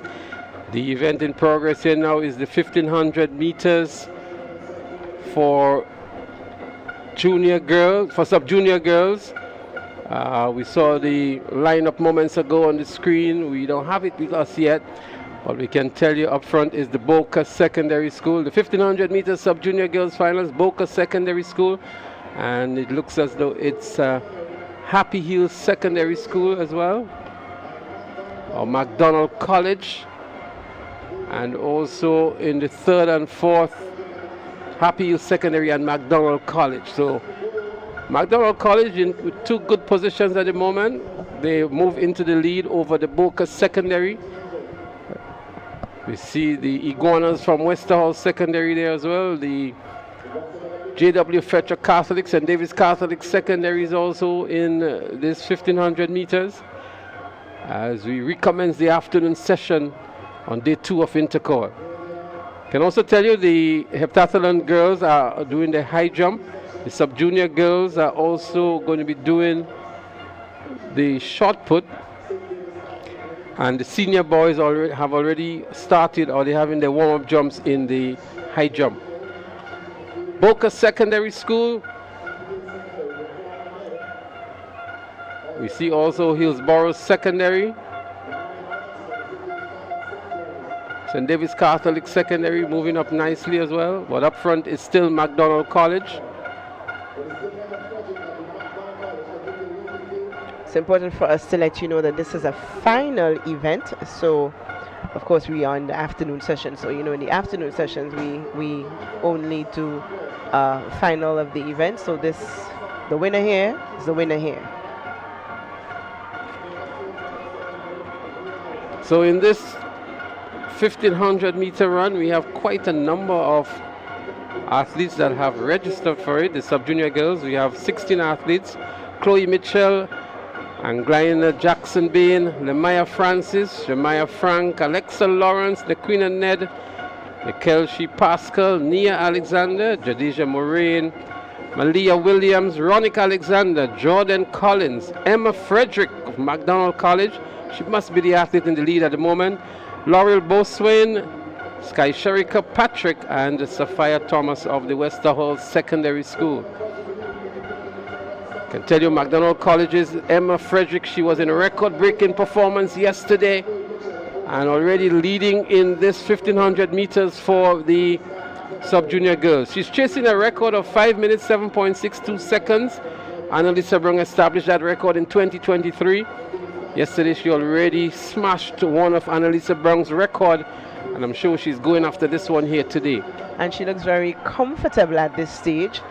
This is the second lap, so she's approaching the final bell.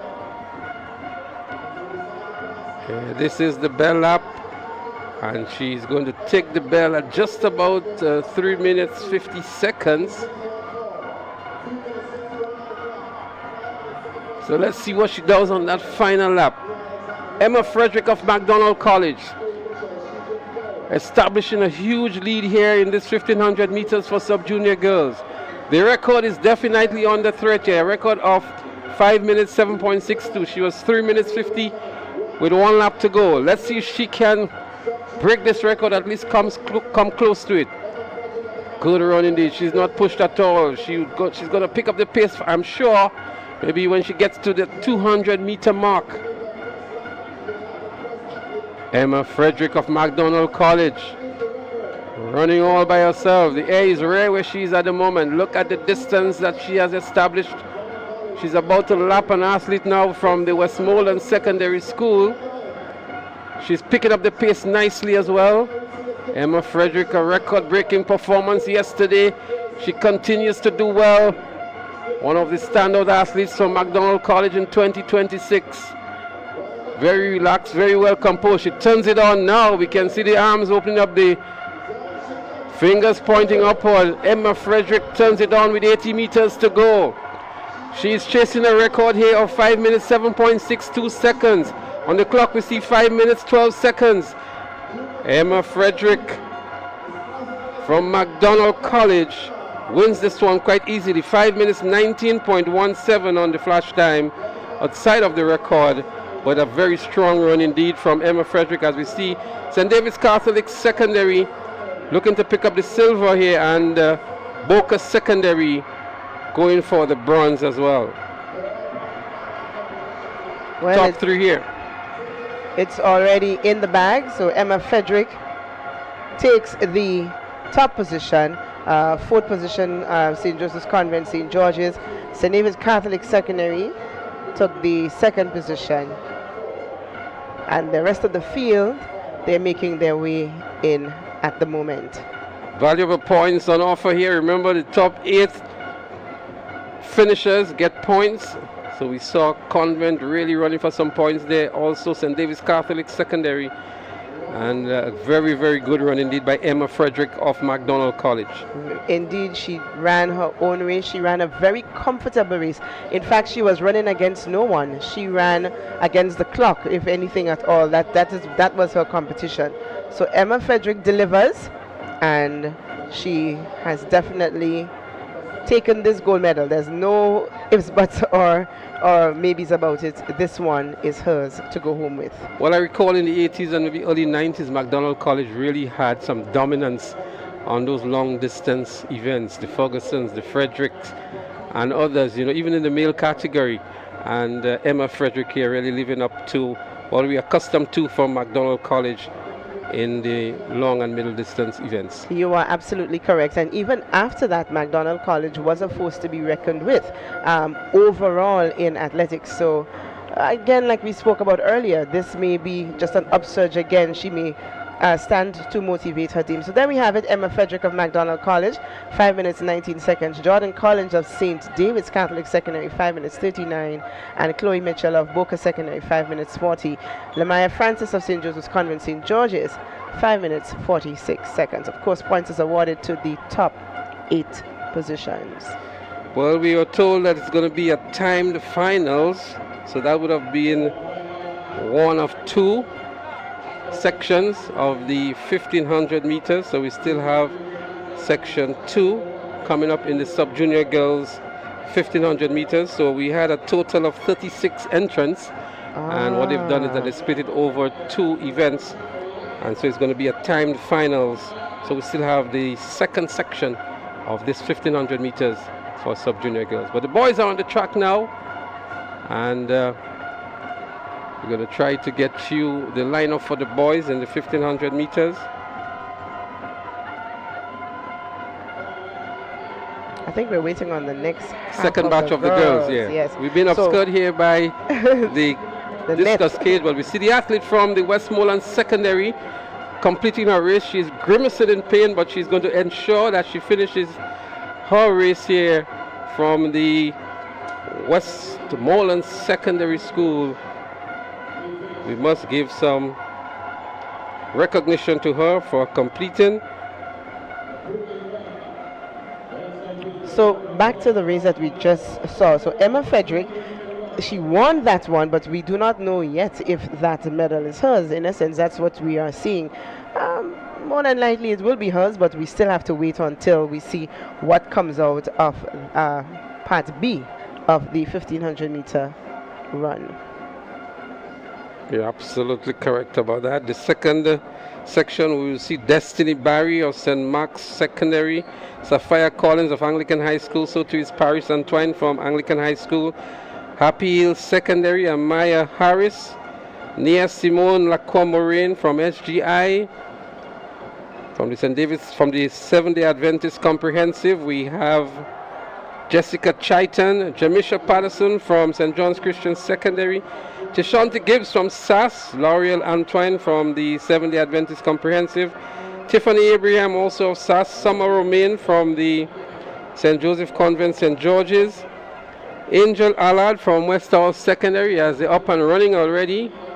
That's the girls in the 1500 meters, section 2 of 2. Aquinda Lawrence of Boca Secondary is also there. Destiny Henry of St. Joseph Convent Grenville, Nakaya Mitchell of St. Joseph Convent Grenville as well, and Eden John of Westmoreland Secondary. Up front so far, the athlete from SAS, and that looks like Destiny Barry. Going to confirm that to you, or Tiffany Abraham. These are the two athletes from SAS in this event. Anglican High School in second, Happy Hill Secondary in third. The second athlete from SAS is in the fourth position. They're running for valuable points here. SAS now moves into third and about to get into second now. So SAS 1 and 2, the two athletes from SAS, Tishanti Gibbs and Tiffany Abraham. With about a 40-meter lead, SAS has in position 1. So we have to keep our eye on the clock, because the time that the winner comes in will be compared to the times that the first, second, and third place put down in the previous run. So we are looking at the time. It is very important to know what time they are going to put on the clock today, and that is when we'll be able to decide first, second, or third.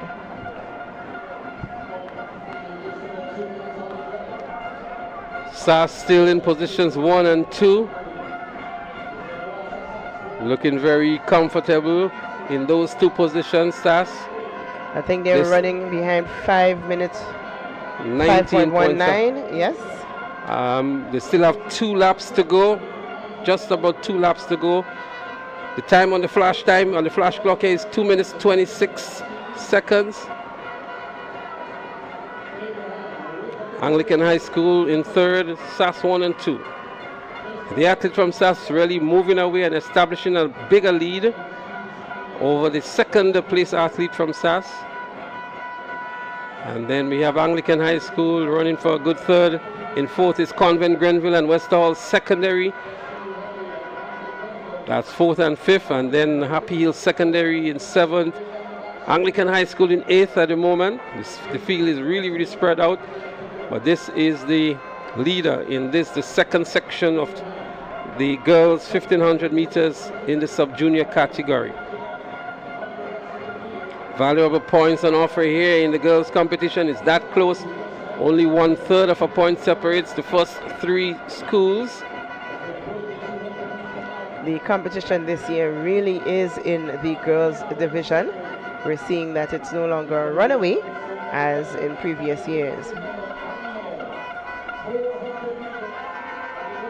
SAS continues to lead in 1 and 2. Anglican High School in 3. Convent Grenville in 4. Wester Hall in 5. Is the bell up now? 3:46 on the flash time.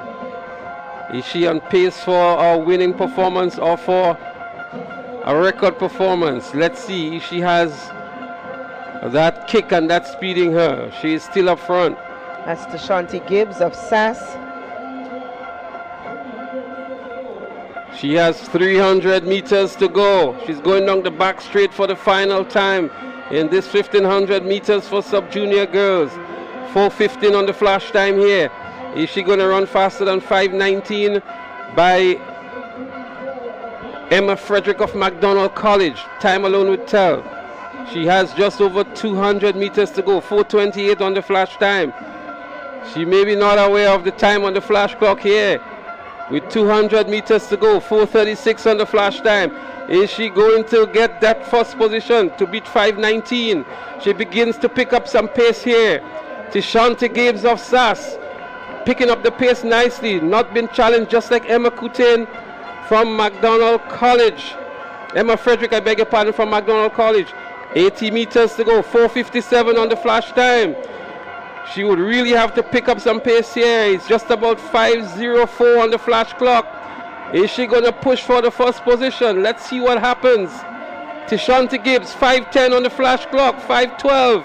Tashanti Gibbs, there she goes, 5:15.9 on the flash clock.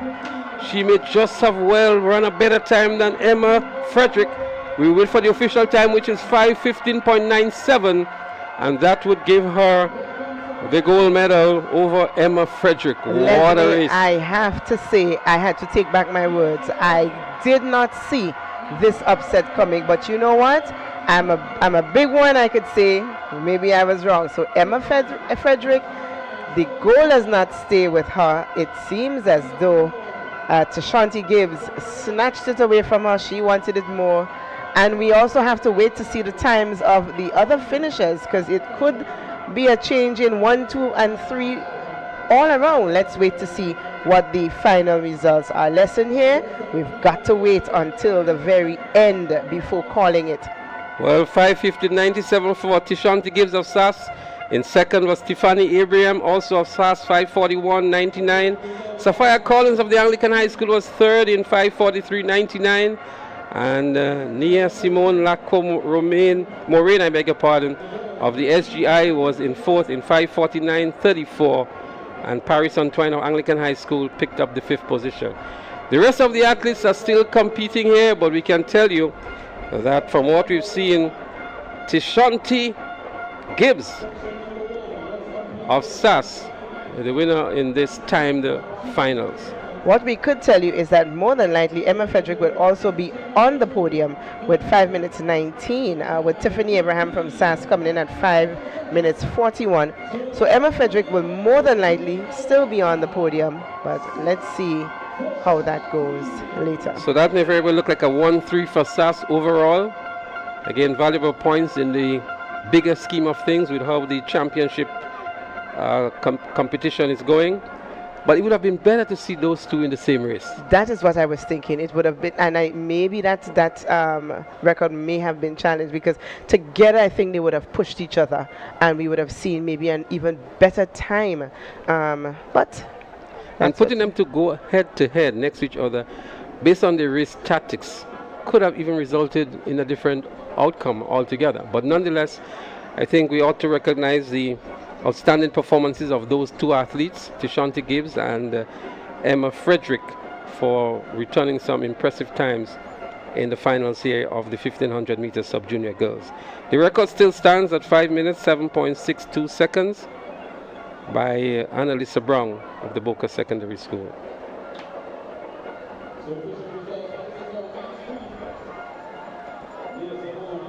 The boys are already on the track, I can tell you, and they're ready to go. We're going to have just the finals here in the boys category. We have 28 sub-junior boys registered for this one. All the schools are represented here. Aaron Roberts, Jadis Duncan, J.J. Williams, Tyler McFarlane, Amridge Harris, Hammond Frank, Kyle Panchu, Christian George, Alonzo Mitchell, Zanaki Paul, Amri Ellis, Caleb Simon, Jalista Sam, Joel Charles, Akim Augustine, Javid McIntosh, Yardell Christopher, Tyrese Braveboy, Zilon Charles, Vashon Phillip, Romario Phillip, Nicholas Perryman, Jillian Mo Bartholomew, Quinton Richards, Jabari Bonaparte, Joshua Thomas, Kawani Joseph, and Rashid Ross. The 28 boys registered for the 1500 meters sub-junior boys. We may want to recall that 800 meter sub-junior boys yesterday between Tyrese Braveboy and the athlete from SAS, I think it was Nicholas Perryman from SAS. We had a disqualification for Braveboy in that 800 meters. They're back here again in the 1500 meters, those two. And there are others as well. We are yet to see what is going to happen with these boys in the 1500 meters. A packed field.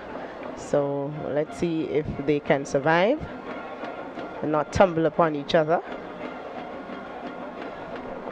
There they go. They're up and running. The 1500 meters sub-junior boys. The record time here held by Kevin Roberts in 2016 of 4 minutes 32.28 seconds. GBSS taking the early lead here on this one. And then we have Perryman in the second position from SAS. Westerhall Secondary is there, so too is the Happy Hill Secondary School. That's Vashon Phillip of the GBSS. He's the athlete that is in the lead at the moment. Followed by Perryman of SAS, Nicholas Perryman, who was awarded the gold medal in the 800 meters. The second athlete from SAS also in good position, that's Yordell Christopher. SAS in second and third at the moment. And then we have the Westerhall Secondary, Happy Hill Secondary is also there. Braveboy of the Presentation Brothers College also in a good position. He is currently in the 6th position. The Grenada Christian Academy is also in good contention. But GBSS continues to lead this one. Vashon Phillip. And on his heels is Nicholas Perryman. As they go down the backstretch, Perryman looking to advance into the lead now. Happy Hill Secondary looking good as well in 3rd position. So SAS up front, followed by GBSS, then Happy Hill Secondary. Braveboy of PBC in 4th. Yordell Christopher going past Braveboy now. But these are the leaders of the 1500 meters in the sub-junior category. Braveboy is being very cautious today. I guess he doesn't want a repeat of yesterday. A very good athlete, I know. So let's see if there was a lesson learned from yesterday as he toes the line. He's trying to be on his best behavior in this event. Happy Hill is looking good in 2nd position now, just a measure above GBSS. Yordell Christopher for SAS making a move on the outside as well. But it's Nicholas Perryman who is in the lead at the moment. Already has a goal to his name in the 800 meters. Happy Hill Secondary looking good. Vashon Phillip of GBSS still in a good position. They're jostling for 2nd, 3rd and 4th. Grenada Christian Academy making a move down the back straight here now, moving into 2nd position. But it is Nicholas Perryman. He looks around, he runs with his glasses as well. So too does Tyrese Braveboy of the Presentation Brothers College. SAS moves back into the 3rd position, so SAS 1 and 3 at the moment. Happy Hill Secondary in 4th.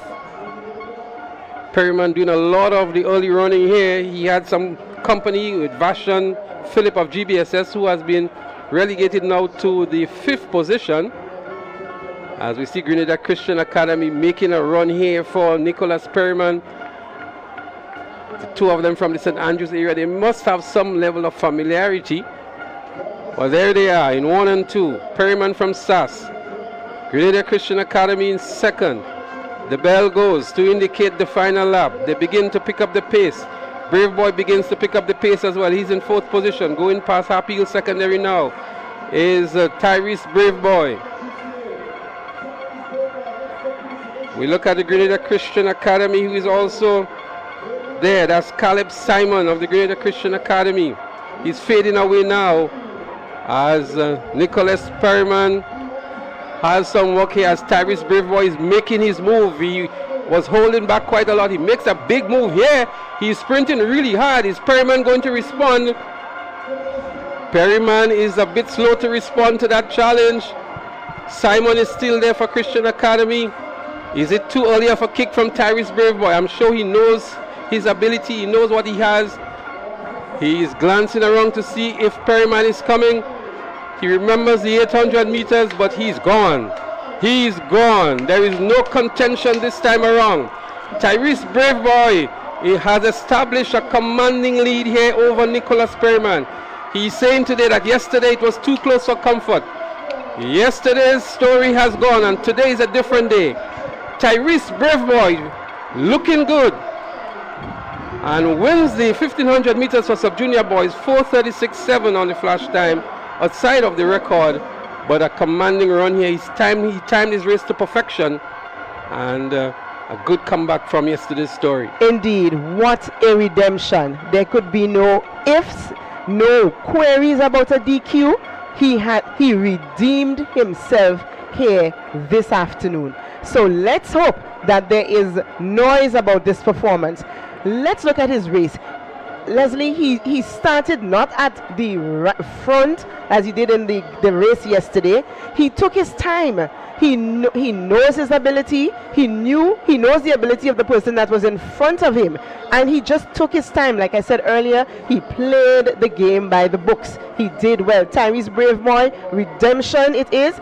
4:36. Nicholas Perryman had to settle for the second. 4:44. Zalon Charles of Happier Secondary, 4:44.68, and Harmon Frank of PBC, 4:49.02. But believe me, I give you Tyrese Braveboy, who has redeemed himself. He finished very serious. He knew the game, he knew the mission, and it was his to take today. But what I like about this race in particular was that not very often you see an athlete kick with 300 meters to go. But he backed his ability. He knew what his ability was. He knew that he had enough to finish strong, and he kicked at the 300 meter mark. Most times you see them kicking maybe at 200, 150, and very good athletes maybe at 200. But he kicked actually to overtake Perryman at the 300 meter mark, and that is because he had a lot of confidence in his ability. And he kicked, and he knew within himself that if I'm going to kick, I'm going to stay in front. I'm not going to give my competition any chance to catch me at the end. Well, a good run by Tyrese Braveboy. Interestingly, the GBSS was not featured in this race in the top 8. SAS SAS had 2 in the top 8. Again, we're saying that because of the competition that is ensuing here between those two schools for the boys championship. Tyrese Braveboy, 4:36.84. Redemption, we call it, his redemption song. We do have some results for the girls heptathlon open. The javelin is currently going on, but Montisha St. Bernard of Bishop's College, she's doing exceptionally well. She has 3,047 points after the completion of 6 events. They still have the 800 meters to go, which most likely will be tomorrow. In second is Janaya Hazard of the St. David's Catholic Secondary. She's on 2,704 points. Janelle Smith of Anglican High School is in third on 2,666 points. Jadissa Mark of SAS is in fourth on 2,653 points. Rachel Etienne of the Anglican High School, she's in fifth on 2,537 points. Soraya Walker of St. John's Christian Secondary in sixth on 2,463. Antonia George of the Grenville Secondary, she's on seventh on 2,316 points. Arisha Regis of the Happy Hill Secondary in eighth, 2,276 points. Keshana Rogers of SAS is in ninth position on 2,266. And rounding up the top 10 is Malina Joseph of Boca Secondary, 2,219 points. As I mentioned, they have one more event to go, the 800 meters, which will be ran off tomorrow. But already, Montisha St. Bernard of Bishop College, she's leading very comfortable here with 3,047 points. We do have the results also, an up-to-date status in the octathlon for the boys. Quanel Pierre of the GBSS, he's in the lead with 3,880 points. They still have 2 more events to go, the javelin and the 1500 meters. Randy Jones of SAS is in second, 3,869, so it's not too far between these two, 3,880 to 3,869. Javid Noel of GBSS, he's in third on 3,713. Trevon Joseph of the Boca Secondary, he's in fourth on 3,416. Jamari Fletcher of SAS, he's in fifth, 3,266. Keon Jackassel of the Presentation Brothers College, he's in sixth on 2,962. Cameron Richardson of Grenville Secondary, he's in seventh with 2,821. Darren Batiste of Wester Hall Secondary, he's in eighth, 2,801. Kwani Morel of the St. John's Christian Secondary, he rounds up the field in ninth position on 2,581. Again, the boys have 2 more events, the javelin throw and the 1500 meters, to round up their 8 events. But so far we've seen some very good performances, some record-breaking performances as well from some of these multidisciplinary athletes. Cornell Pierre leads with 3,880 and Randy Jones is in second on 3,869.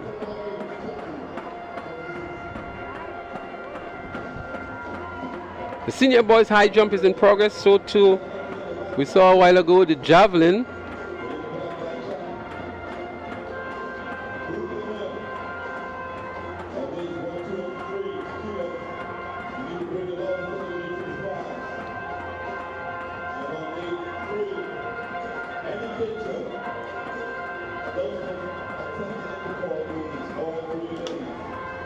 So you're looking at Cornell Pear. They're in event number, I think that's the event number 7 for them, the javelin throw. So he just took a very legal throw. Well, the distance between the 2 top athletes in the octathlon is not quite a lot. We have 3,880 and 3,869, just 11 points separating these 2 athletes. That's Cornell Pear and Randy Jones. It's the athlete here from the Boca Secondary School, who is currently in 4th position, Trevon Joseph. Pretty decent throw here from Trevon Joseph, just about the 40-meter mark. And we're looking at the events they have left. After the javelin throw, the 1500 meter, that one we don't know. We'll have to see. I would think Cornell Pear should be good there. He had a very good time in the 400 meters. But that just says I don't know if he's very good at the 3-lap event. So he has to do really well here to maintain that, because then of course that his first place right now could know where he is and know what to do to maintain that.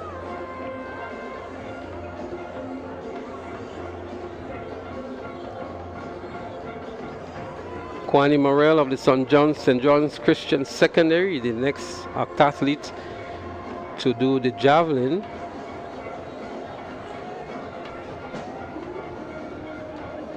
He's currently in 9th position overall.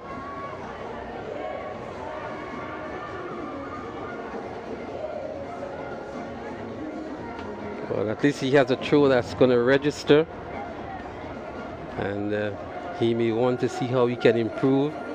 He's on 2,581 points. Darren Batiste of Westall is ahead of him in 8th position on 2,801.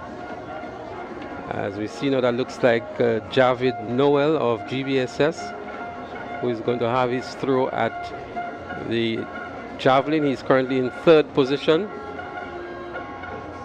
Again, just around the 40-meter mark. And Javid has been pretty consistent in this competition. So let's see what he delivers in this event.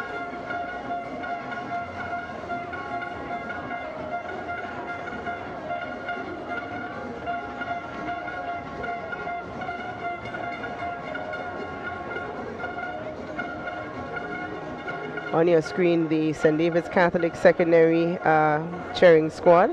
They've been here very early this morning. They greeted us with some religious songs to open up the day. And then we had a nice shower very night after that. So I don't know if they called down the blessings. and they are still here now, still beating, same rhythm, same pace as we go through day 2 of Intercol 2026. I can tell you on the bleachers, it's a completely different story. The drum corps of the GBSS is there, and there is a contingent of convent girls, St. Joseph's Convent, St. George's girls, and GBSS boys having a ball of a time.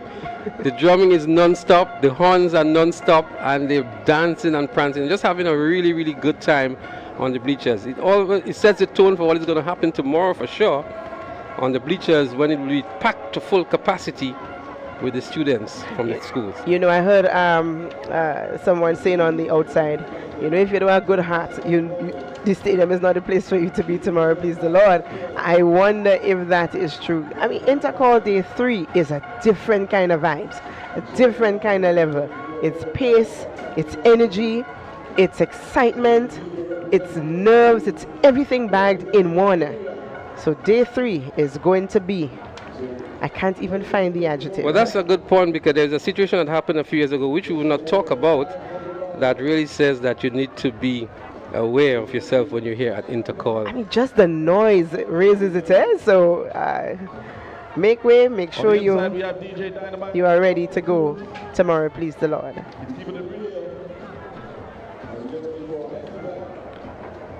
The girls are getting ready for the 100-meter hurdles.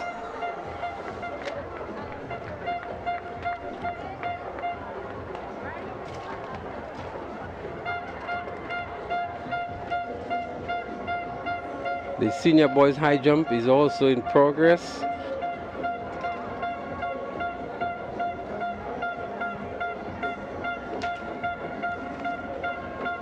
That's the junior girls getting ready for their hurdles. And into the finals we have Zuriel Fleming, Alion James. Sorry, that's the boys. The girls would be Delina Joseph, Sarana Hall, Sydney Douglas, Kelani Korshi, Brianna Oliver, Destiny Harry, Kamaya Clement, and Tia Andrews. These are the girls lined up for the 100-meter hurdles in the junior category. The fastest time coming in was from the Hillsborough from the St. David's Catholic Secondary School, Sydney Douglas. She looked pretty fine in the heats. And then the second best time was 17:24 from Kailani Kwashi of Hillsborough Secondary. And then we have 17:58 from Brianna Oliver of SAS.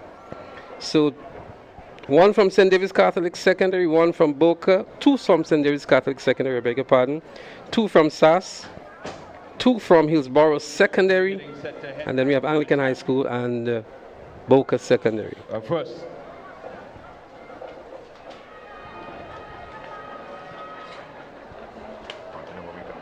Final of the evening in the sprints, event number 46. This is the junior girls 100-meter hurdles final. Running out of lane number 1 from the Wagiti, Sonova, St. David Catholic Secondary, Delina Joseph. Out of lane number 2 from the Classic Lighting, Boca Secondary, Sarana Hall. Lane number 3 from the Wagiti, St. David Catholic Secondary, your sub-junior champ last year, looking for gold this year, Sydney Douglas. From the Paddy's Enterprise, Hillsborough Secondary School, she copped silver in the high jump, looking for gold in the hurdles, Kailani Kwashi.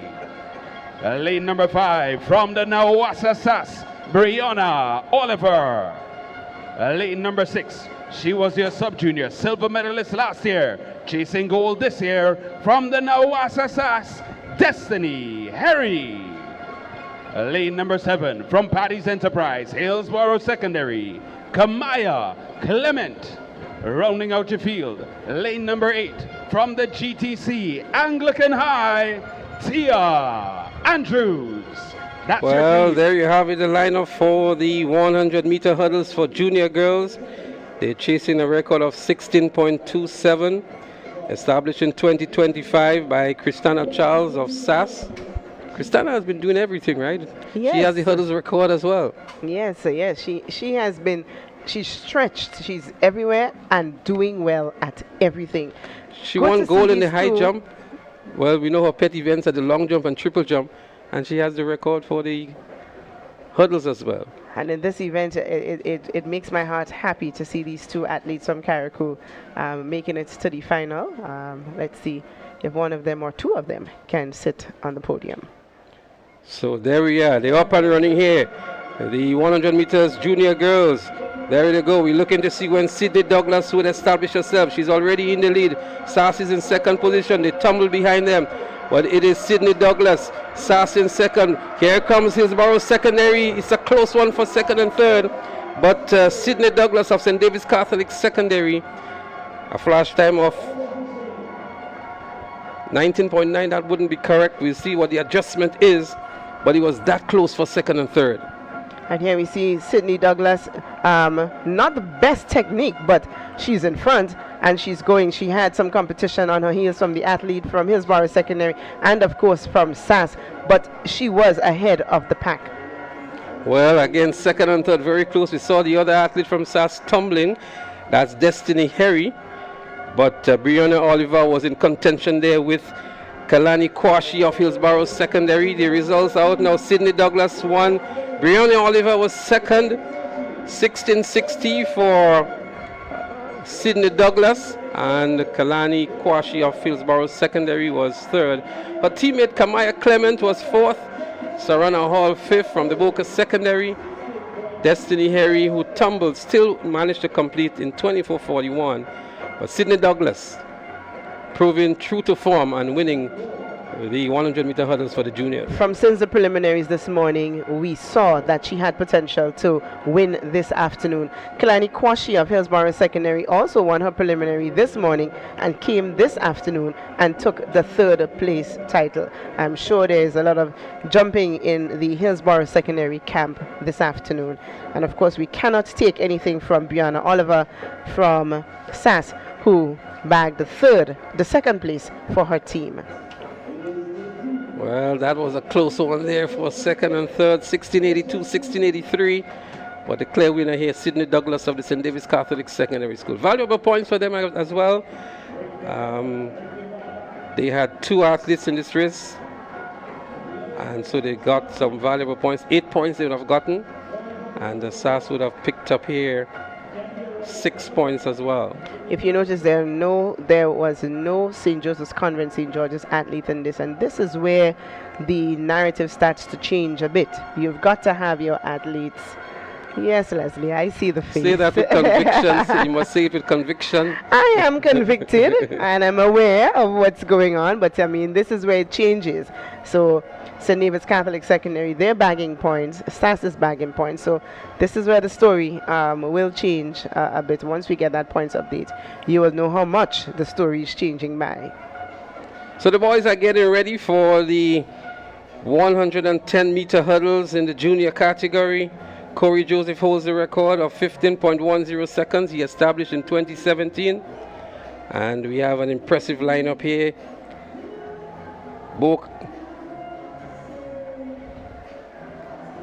And so what we're going to do just before we go into the hurdles, we're going to have an interview that Sherry has with Tyrese Braveboy, the winner of the 1500 meters. Sherry, let's hear what Tyrese Braveboy has to say. So with me now, I have the winner of the 1500 meter sub-junior boys at Tyrese Braveboy. He's the athlete out of the Presentation Brothers College. Congratulations on your win today on day one of the competition in the 800 meters. You had an unfortunate incident. You was disqualified from the 800 meter after winning. Tell us, how do you feel about that, and what did you do overnight to come back today and say, hey, I'm going after a goal and I'm going strong? Well, to be very honest,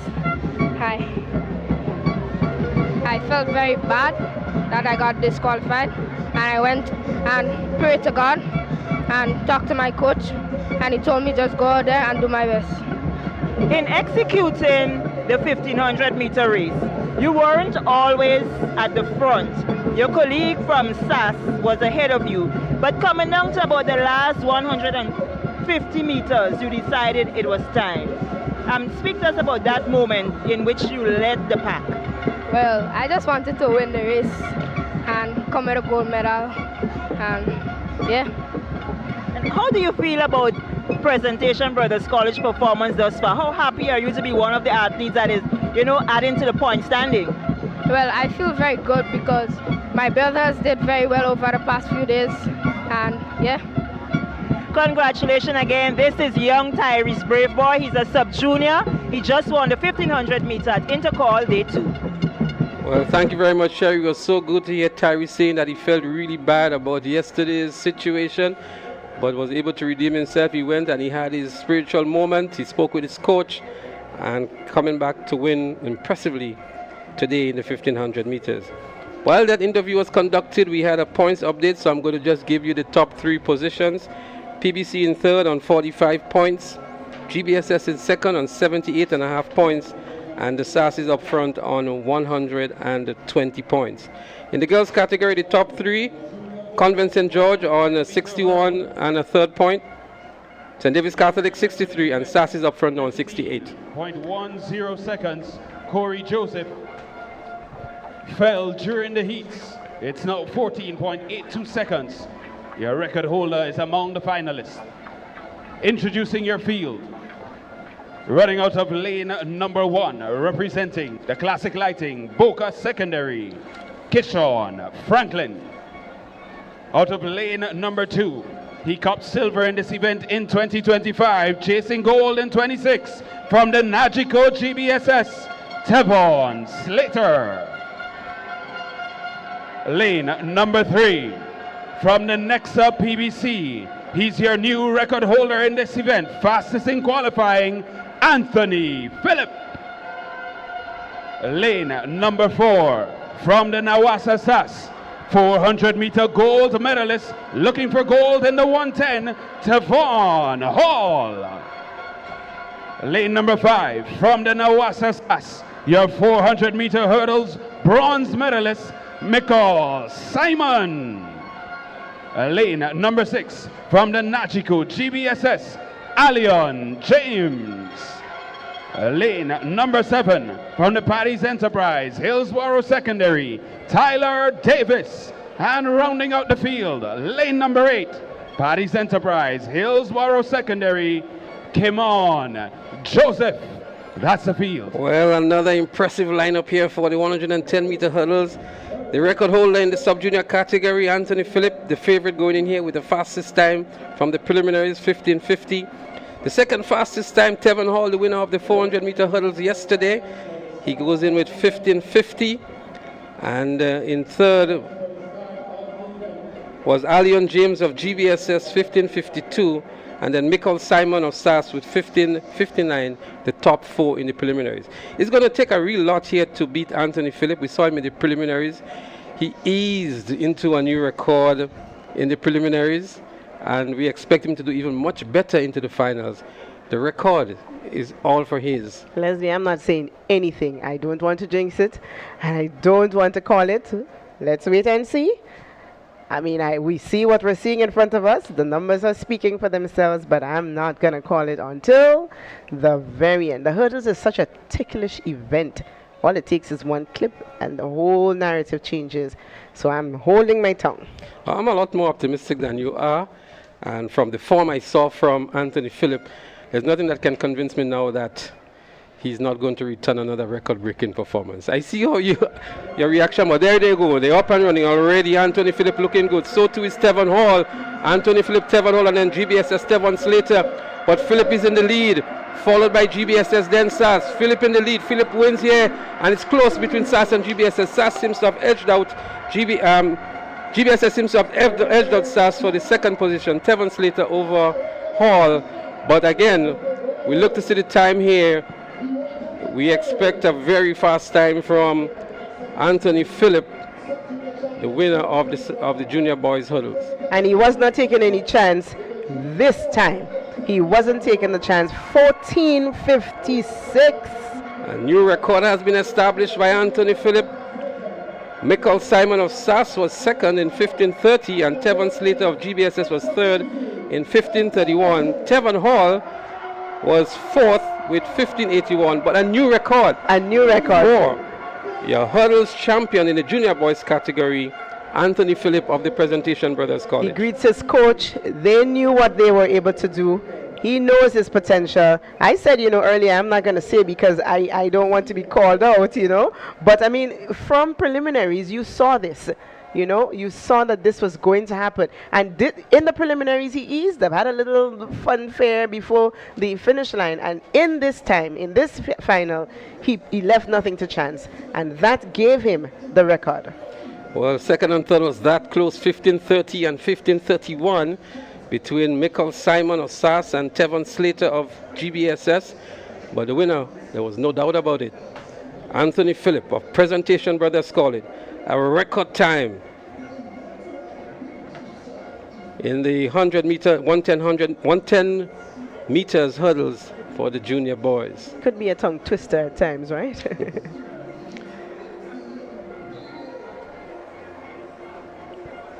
The girls 100 meter dash senior is up next. And so the officials are clearing the track in preparation for that. And let's talk about that win by Anthony Phillip. It's not going to put PBC in second or first position, of course not. But what it does for that school is that it more or less cements their position in the... Why are you saying cement now? Well, not cement, but... It just extends the lead that they have over St. David's Catholic Secondary in the boys category. But they just add a little more fluff, a little more security to themselves there with that first place finish. Still anyone's call for the girls division. It depends on what goes on this afternoon. We don't know. It's been such a long time since we saw such a close race in the female category. So I want to call the top 5 in the girls category because we were rushed a while ago while the race was about to start. In 5th is Boca Secondary. They continue to impress on 38 points. Anglican High School is in 4th on 46 and a third points. St. Joseph Convent for the first time has been relegated from the lead that they enjoyed for all of yesterday and today. They are now in 3rd position, still on 61 and a third points. St. David's Catholic Secondary remains in 2nd with 63 points. And the St. Andrew's Anglican Secondary SAS up front on 68 points. Still anyone's game, you understand? So we don't know. We are waiting to see. Results can change. Points update here. We have an update here in the boys category. SAS now moves to 127. Grenada Boys Secondary 82.5. Presentation Brothers College 52. The top 3.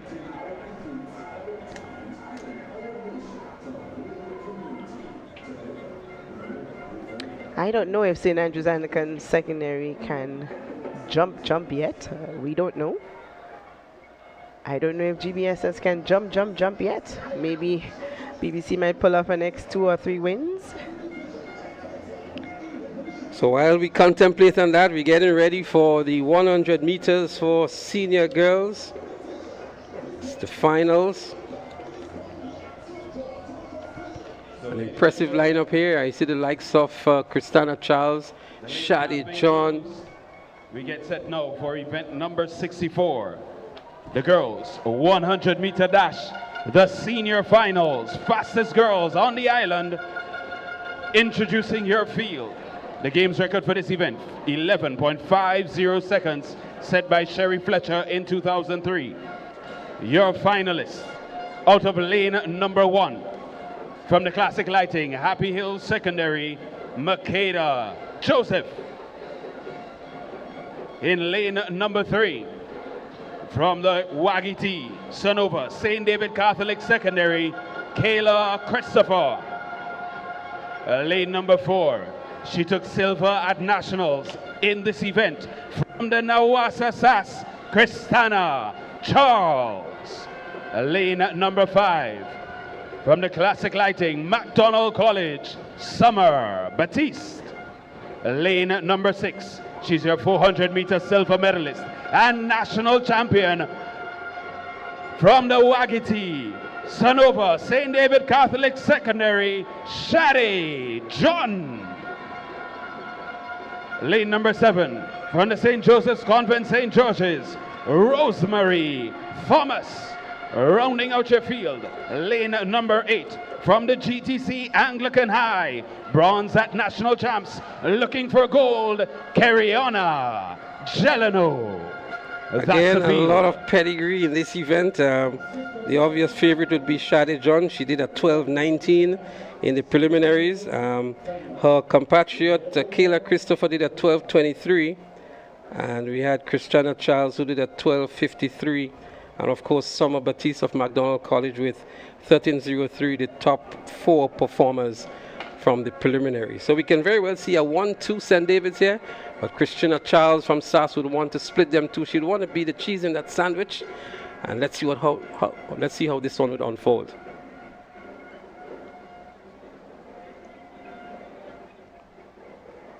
The record here, 11.5, Sherry Fletcher. They're up and running. We look to see what's happening out there in lane 6 with Shadi John. Shadi John and Kayla Christopher, they're running very good, but it's Kayla Christopher with a slight edge here. Kayla Christopher would beat Shadi John for the first time. What an upset of some sort here. We expected Shadi John to win this one. They're hugging each other, they're happy for each other. That's the spirit in the camp. But what a race by these two. Well, we knew St. David's was coming gunning for this event, and they fired their bullets, and here they are, 1 and 2. St. David's Catholic Secondary, the girls from St. David's Catholic Secondary. I think it's Shadi. That's Shadi won with 12 flats. Yes. Kayla Christopher was second in 12:05. So a little bit of illusion for us here, looking at it in real time. And Christina Charles couldn't be the cheese in the sandwich this time. She was third at 12:57, but very impressive time from Shadi John. She's done, that's a season best, 12 seconds flat. Impressive indeed. And if you're looking at the overall score sheet, this first and second does something for St. David's Catholic Secondary in the girls division or in the female division. This does something for that score. So we're going to see a changing of the guard in the scores when the scores are updated. But remember this, in this race, first and second for St. David's Catholic Secondary, there's going to be some changes going on right there. So it looks like a 75-71 in favor of St. David's Catholic Secondary, or 75-72 it may be, 75-71. But guess what? What are you the gonna big men tell are me? lined up now.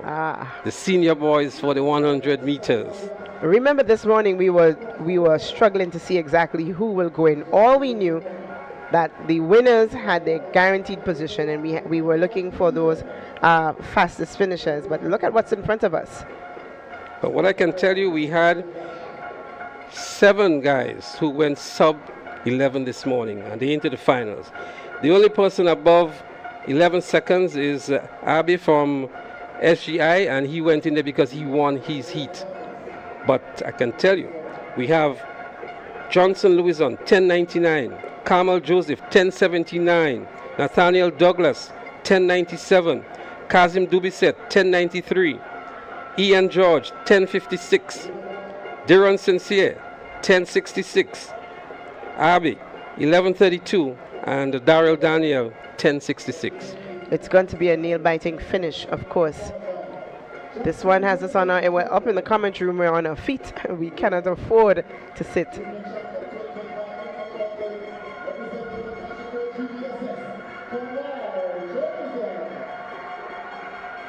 Lane number 3, Carifta medalist representing the next up PBC, Nathaniel Douglas. Lane number 4, 10.93 in qualifying, representing the Nawasa SAS, Kazim Dubisset. Lane number 5, fastest in qualifying, 10.56 seconds, Hubbard St. John's Christian Secondary, Ian George. Lane number 6, 10.66 in qualifying, now representing the Classic Lighting Boca Secondary, Diron Sincere. Lane number 7, representing the Classic Lighting SGI, carrying the nation on his back, Turbo Abbey. Lane number 8, champion of the 400 meters, representing the Nawasa SAS, Darrell Daniel. Well, there you have it, ladies and gentlemen, some real pedigree in this race. The favorite for me, obviously, is Ian George of the St. John's Christian Secondary, but it's going to be a real fight here for second, third, fourth, fifth going down. Deron Sincere looked really, really good in the preliminaries to run 10:66. We see him doing those kinds of times. He was disappointing that he did not make it into the national champs finals with a poor run in the preliminaries, but he's here to redeem some glory for himself and for his school.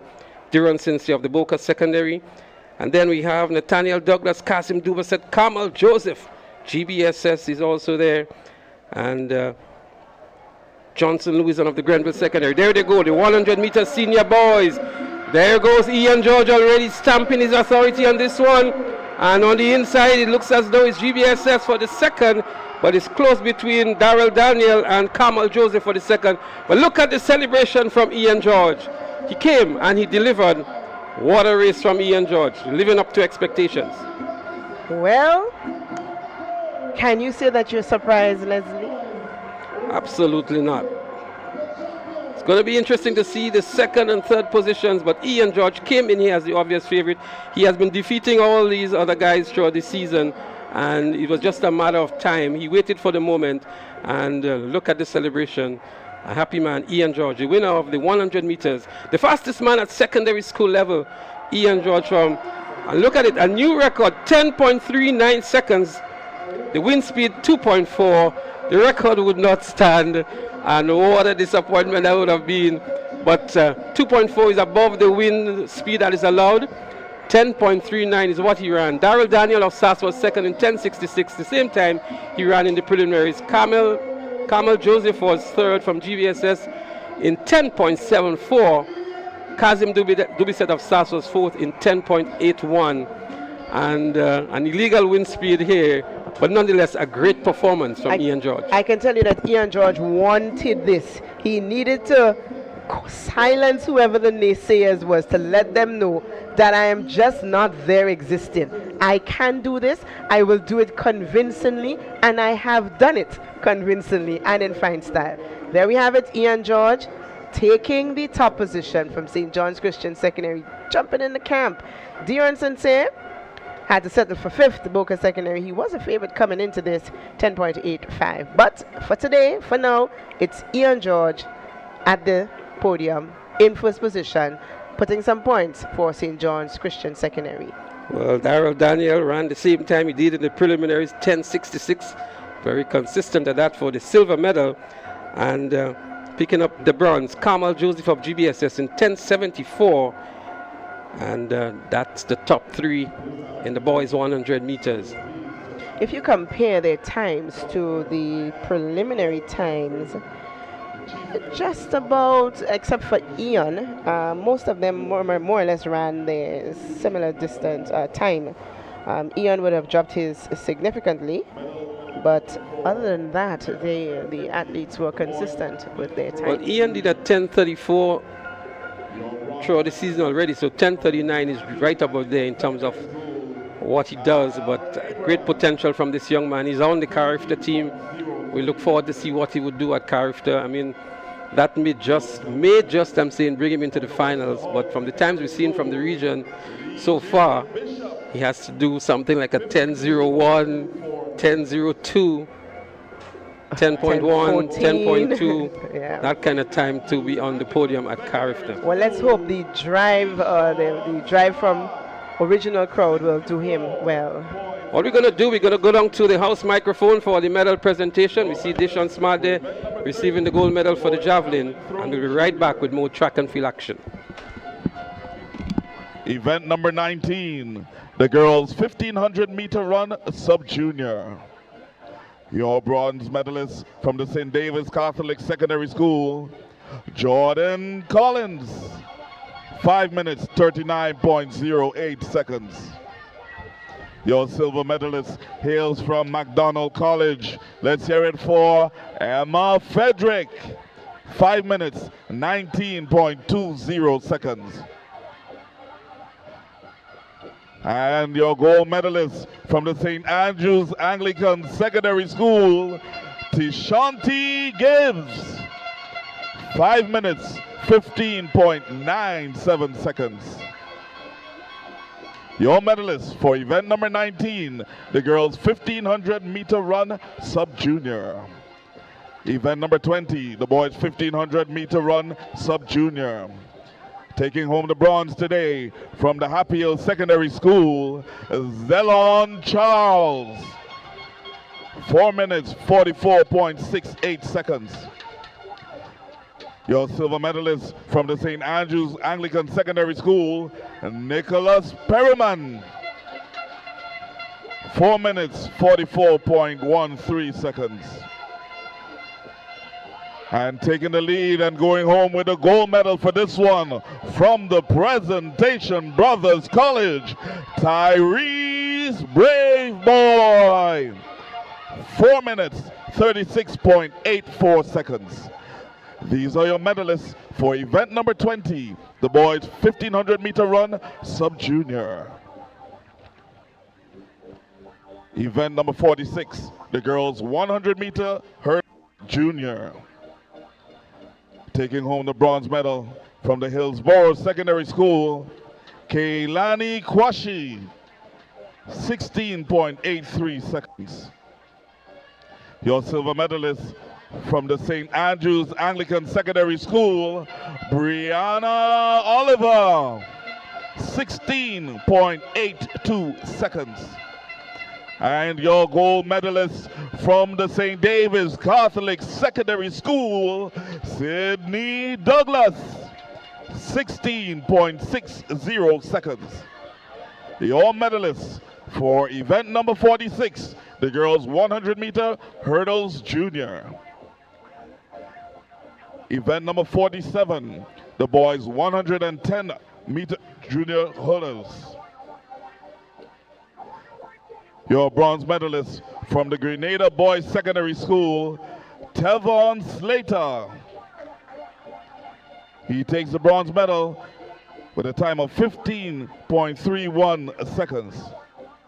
Your silver medalist from the St. Andrews Anglican Secondary School, Michael Simon, 15.30 seconds. And bringing home the gold from the Presentation Brothers College, Anthony Phillip, 14.56 seconds, and establishing a new record.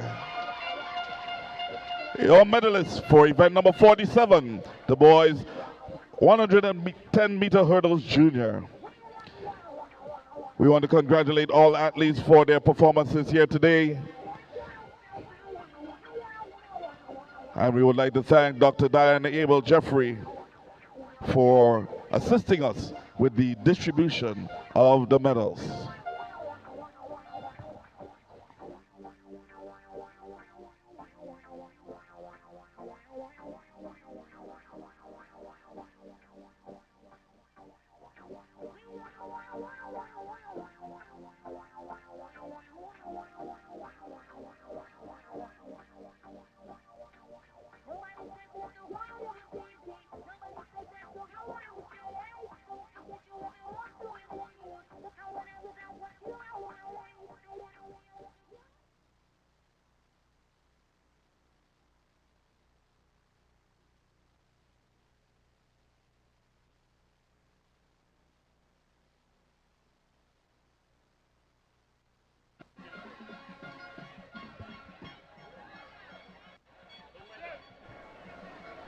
All right, well, we want to welcome you. We want to welcome you back to the Sakirani James Athletic Stadium. It's day number 2, session number 2, GAPS Intercol Games 2026. Action continues in the field, and we're heading back to the track. All right, so we are getting set for the 400 meter junior girls, and we're going to go down to the house announcer for the lane assignments. Chara George. Record established all the way back in 1998.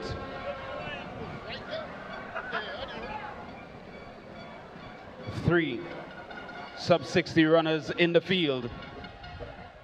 We're getting set to introduce them to you now. Ladies and gentlemen, these are your finalists for the junior girls 400-meter dash. 1, 2, 1, 2. Running out of lane number 8. 59 seconds at her best. She got silver in this event in 2025 from the St. Joseph Convent, St. George's, Ariana James. Lane number 7 from the Wagiti Sanova St. David Catholic Secondary. She's your 200-meter silver medalist, Tishana Bascom. Lane number 6, fastest in qualifying, 59.20 seconds. She got bronze in the 200-meter event from the St. Mark's Secondary, Micaiah Frederick. Lane number 5 from the GTC Anglican High. She's your 2025 sub-junior champ. Now at the junior level, Kylie Williams. Lane number 4 from the Classic Lighting, Boca Secondary. She's your defending champion in this event, Anna Lisa Brown. Lane number 3 from the GTC Anglican High. She copped gold in the 400-meter hurdles. Back for gold again, Shania Nelson. Lane number 2 from the St. Joseph's Convent, St. George's. She got gold in the high jump on day 1, Michaela Patrick. Rounding out the field from the St. Joseph's Convent, Grenville, Michaela Abraham. That's the field. 400-meter junior girls final. And there you have it, the 8 finalists for this 400 meters junior girls. Our fastest qualifier is running out of lane number 6. That's Micaiah Frederick. But let's not get deluded into not recognizing in lane 4 Annalisa Brown, who didn't have much of a competition coming in here into these finals. And this one is going to be very interesting as we see the start. 400 meter junior girls. Let's see who will make the early run. It seems to be Kylie Williams from the Anglican High School making that early move. Annalisa Brown, she's right there in the middle. She is the defending champion and also your national champion, Annalisa Brown. So out front, Williams with a slight lead. Brown right there in the middle. Out front also is Ariana James. Ariana James, she was the silver medalist at the national championship. And here comes Annalisa Brown as she wrongs the turn and heads into the straightaway. Your defending champion, your national champion, Annalisa Brown. She's running away with this one. She's going to win and win comfortably.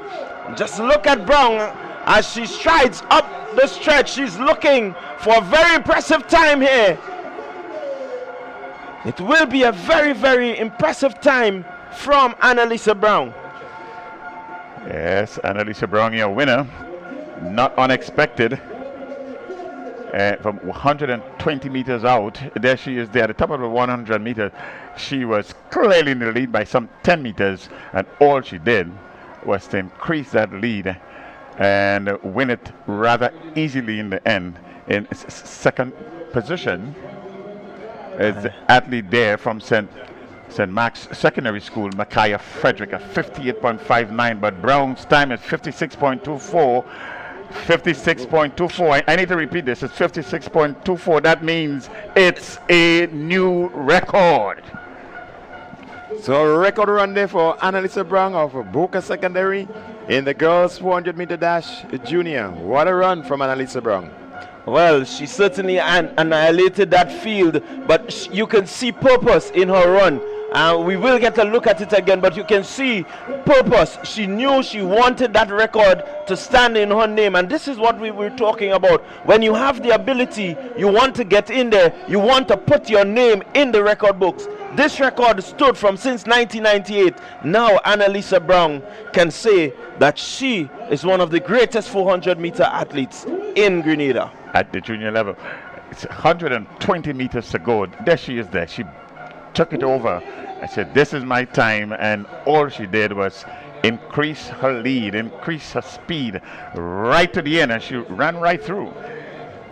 She was winning. There was not much of a competition, but she ran right through 56.29, 56.24, rounded down to 56.24. A remarkable run there by Annalisa George. And again, not surprisingly that she turned out to be the winner here. So a beautiful run from Annalisa Brown. Record-breaking run indeed. We're getting ready for the boys 400-meter dash junior.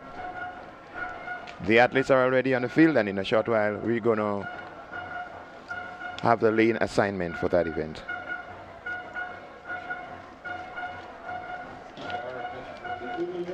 The boys are up next. It's 8 young men striving there for goal. Who will it be?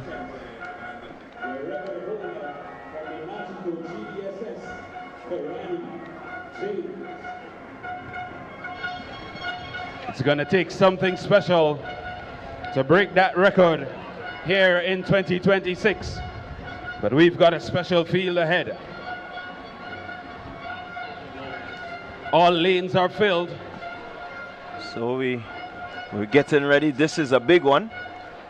Certainly a big one. From day one are back for day number 2. Ladies and gentlemen, this is event number 41, the junior boys 400-meter dash final. Introducing your field for this event. Running out of lane number 8, representing the Nawasa SAS. He's your 200-meter champion, Philip Mitchell. Running out of lane number 6, representing the Najiko GBSS 200-meter bronze medalist, Cache Stephen.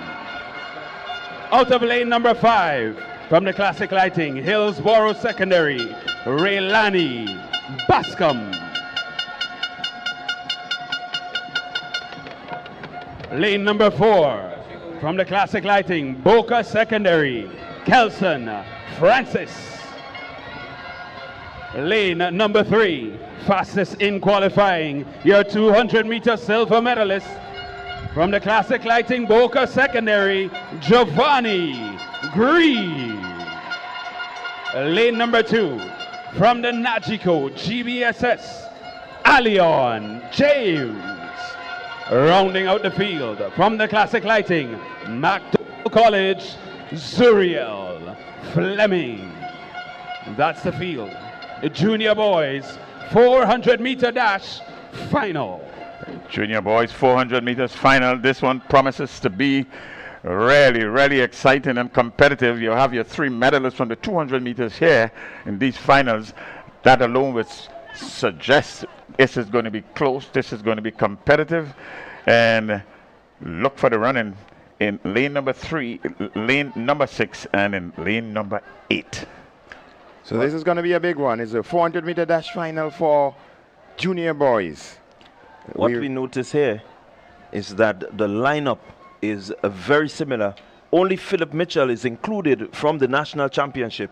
Ethan Edwards of Trailblazers, he was in the national championship finals, but here he's not, and Philip Mitchell has taken his place. So you have more or less a repeat of the national championship. Cache Stephen, he won that event. Let's see, can he win here? Well, Philip Mitchell has a golden seal behind him. He won the 200 meters, so he's coming in here with real incentive to double up. So this is a big one. Let's get ready. Keep your eyes on the track. It's going to be a fast one. 45.30, the time to beat. A record established in 2009 by Kirani James. Don't discount Giovanni Green. He was your silver medalist, 200. That's Green. Green was running at lane number 3 from the Bocas Secondary School. And again, he comes into this event with the fastest time, 50.32. So certainly you cannot discount Green. Oh, in fact, yes, he had the fastest time. But one would seem to suggest that Philip Mitchell in lane number 8, not much of a competition in his semifinals. So let's not pay too much attention to the times coming into these finals. So let's see how well these boys are going to execute their races. Their game plan may be different, but the end result is all the same. Well, they have two athletes here from the GBSS. They have two athletes here from the Boca Secondary School. One from SAS. Two from McDonald College. So this is going to be rather interesting. Just a few schools that are competing against each other in these finals here. 400 meters, juniors, boys. That's up next. Again, a very interesting point here is that McDonald College has 2 athletes in this event. The Boca Secondary, they have 2 athletes. The GBSS, they have 2 athletes. SAS has 1, and the Hatfield Secondary. So it's going to be an interesting one. Yes, Hatfield is a good representation here. Bascom is running out of lane number 5, representing Hatfield Secondary School. We haven't seen much of Hatfield in these finals, but here is an opportunity for Bascom to make a distinction here. And of course, we never discount our McDonald College representatives in these middle distances. Oh, we have a scratch in lane 7. Scratch in lane 7, the athlete there from McDonald College.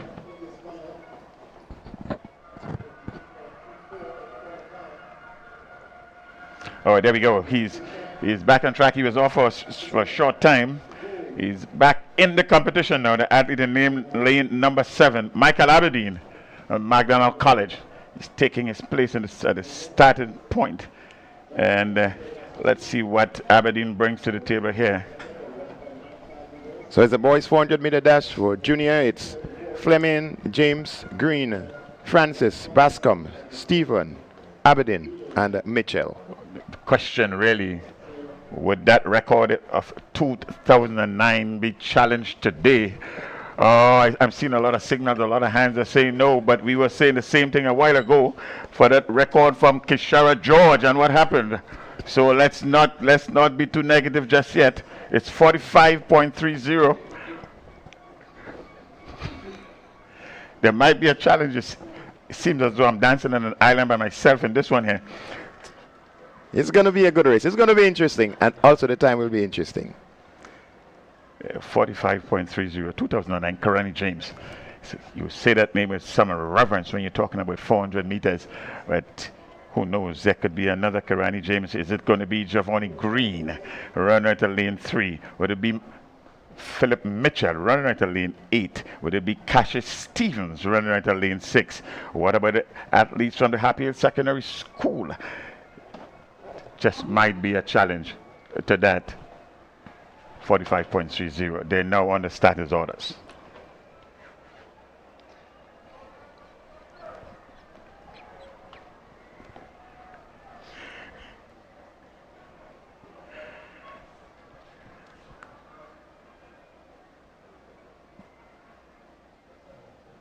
There is a hush.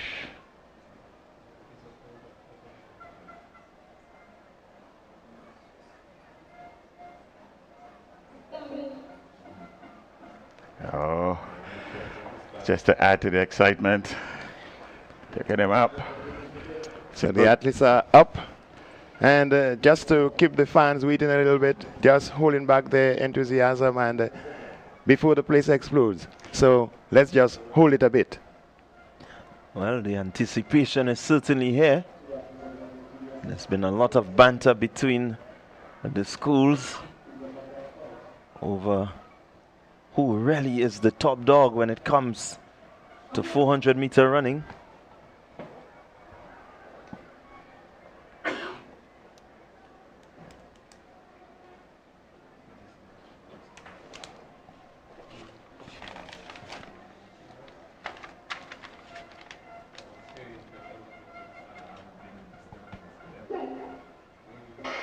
And this time of the year off is the 400-meter final for junior boys.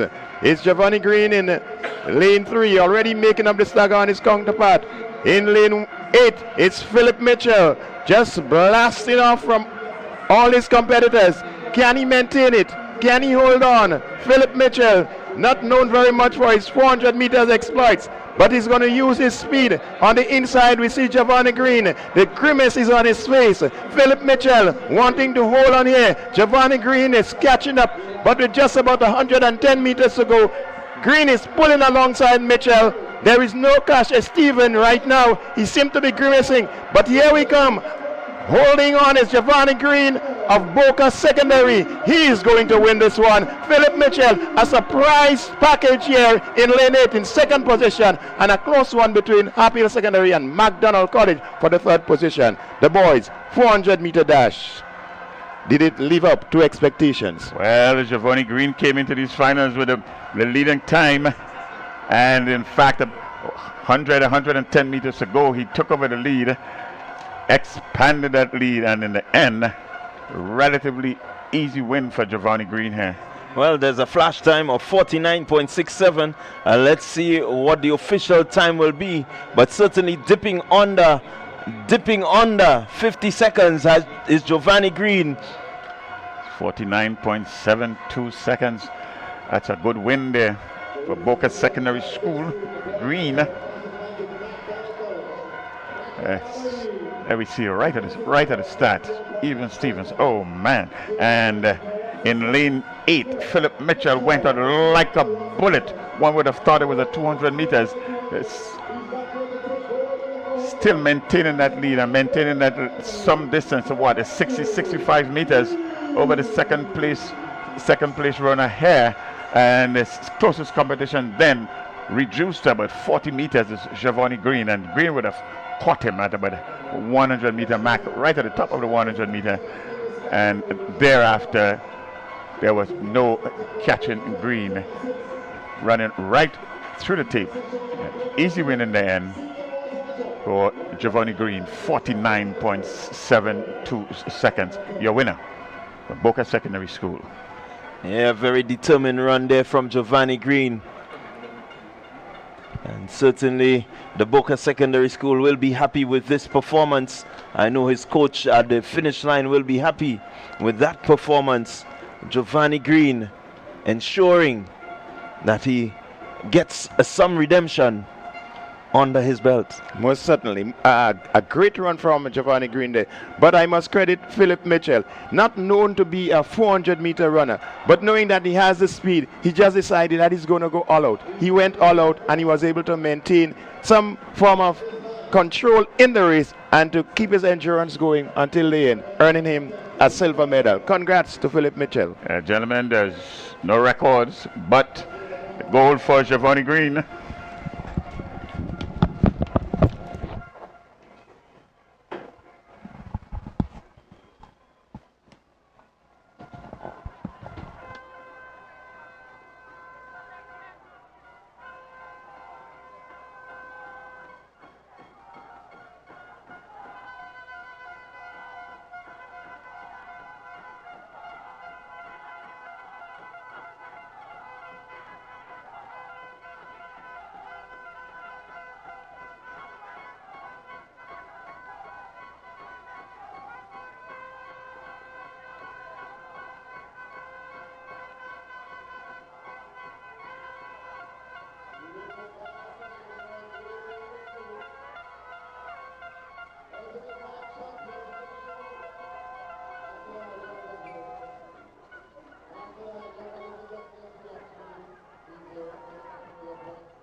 We welcome you back, viewers, to the live broadcast of Intercol Games 2026. As the excitement continues, we want to just quench your thirst a little bit because we do have royalty in the house, and whenever these athletes who have set the path for us here in Grenada are within our airshot, we want to capture them and have some spirited conversation with them. And we have none other with us today than Mr. Lyndon Victor. And he has a lot of pedigree as some of these athletes here. Even more than that, he's Olympic bronze medalist from the 2024 Olympics. He's also a World Championship bronze medalist, a Commonwealth champion as well in the decathlon. And he's here in Grenada at the moment. And we say, welcome, Lyndon. Welcome to Intercol 2026. Yeah, thank you so much for having me, man.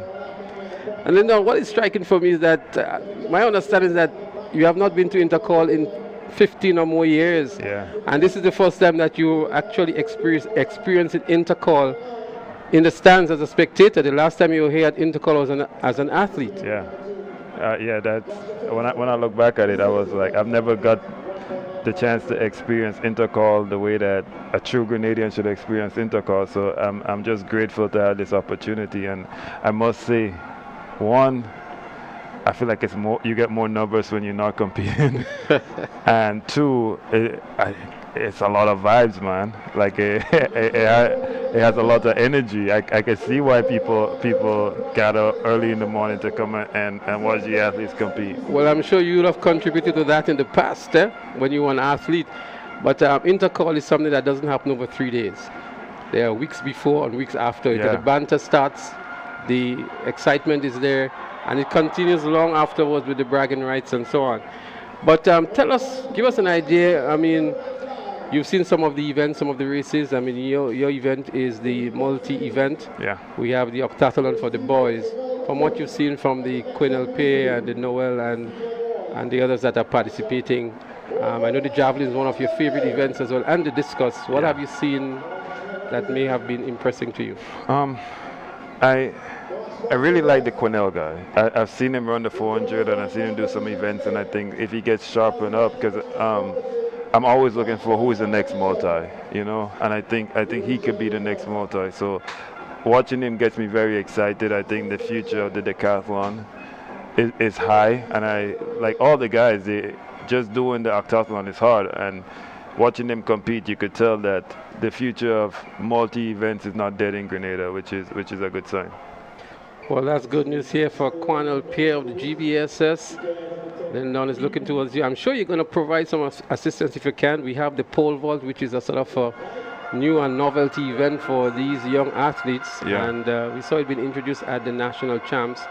I still don't think we have a specialist coach on Ireland that can deal with that and to develop that aspect of the multi-events. But are you in a position where you can come back and assist these young athletes to sharpen their craft? Well, I will say Kurt is here, and I'm actually here in Grenada working with Kurt because he's one of the most knowledgeable people that I've ever been around. So I'm here working with him and Paul Phillip and trying to soak up all the information that I could get. To talk about coaching the pole vault, I think Kurt will be he'll do a phenomenal job, especially since he's one of the few guys who had to learn it and experience learning it by himself. So I think him being on island is going to be really good for not just the multis, but for like the jumps and the technical events in general. Well, we got a bronze from you at the Olympics. We were so overjoyed. I mean, that was to us a phenomenal achievement because these multi-events are no easy feat for any athlete. And we got a bronze at World Champs as well, Commonwealth champion. There's no Olympics this year, no World Champs for you this year. What is on the itinerary for you right now? Yeah, well, there's Commonwealth again, and I would like to be the only athlete to win 3 decathlon titles. But I think I'm going to use this year to really sharpen up on my throws and my technical events. With the World Championships and Olympics coming up in the next 2 years, I'm going to really use this time to get better in some of the areas that we thought that could have turned the bronze into a gold. So I think the Commonwealth is this year, but I think we're going to spend some time focusing on the events that could have turned these bronze medals into gold medals.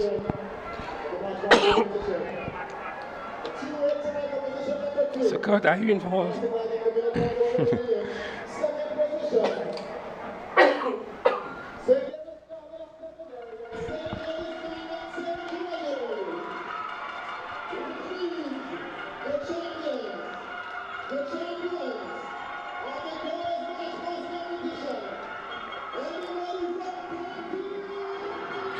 Well, the results of the March Pass has been announced. Anglican High School, as we've just heard over the house microphone, the winners of the March Pass competition. Coach, you know, this is a kind of a new dimension to track and field and sports now, this March Pass that is happening. And it's a very, very interesting aspect of the sport. But I was about to ask you whether or not you've been involved in any philanthropic work as an Olympian. I know the Olympians Association is having something coming up as well.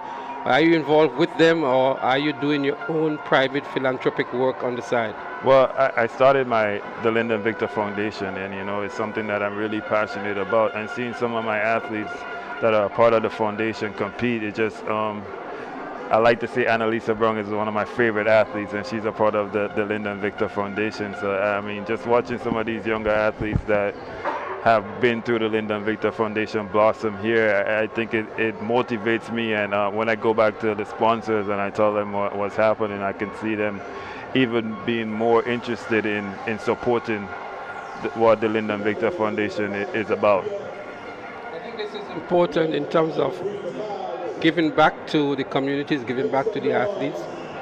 Your choice in Annalisa Brown is all of us' favorite as well. We just saw her broke a Kishara George record that we felt couldn't go down in a hurry, and that has to be a phenomenal performance. And this is not really her pet event, you know. So there's a lot of promise from this young lady as well.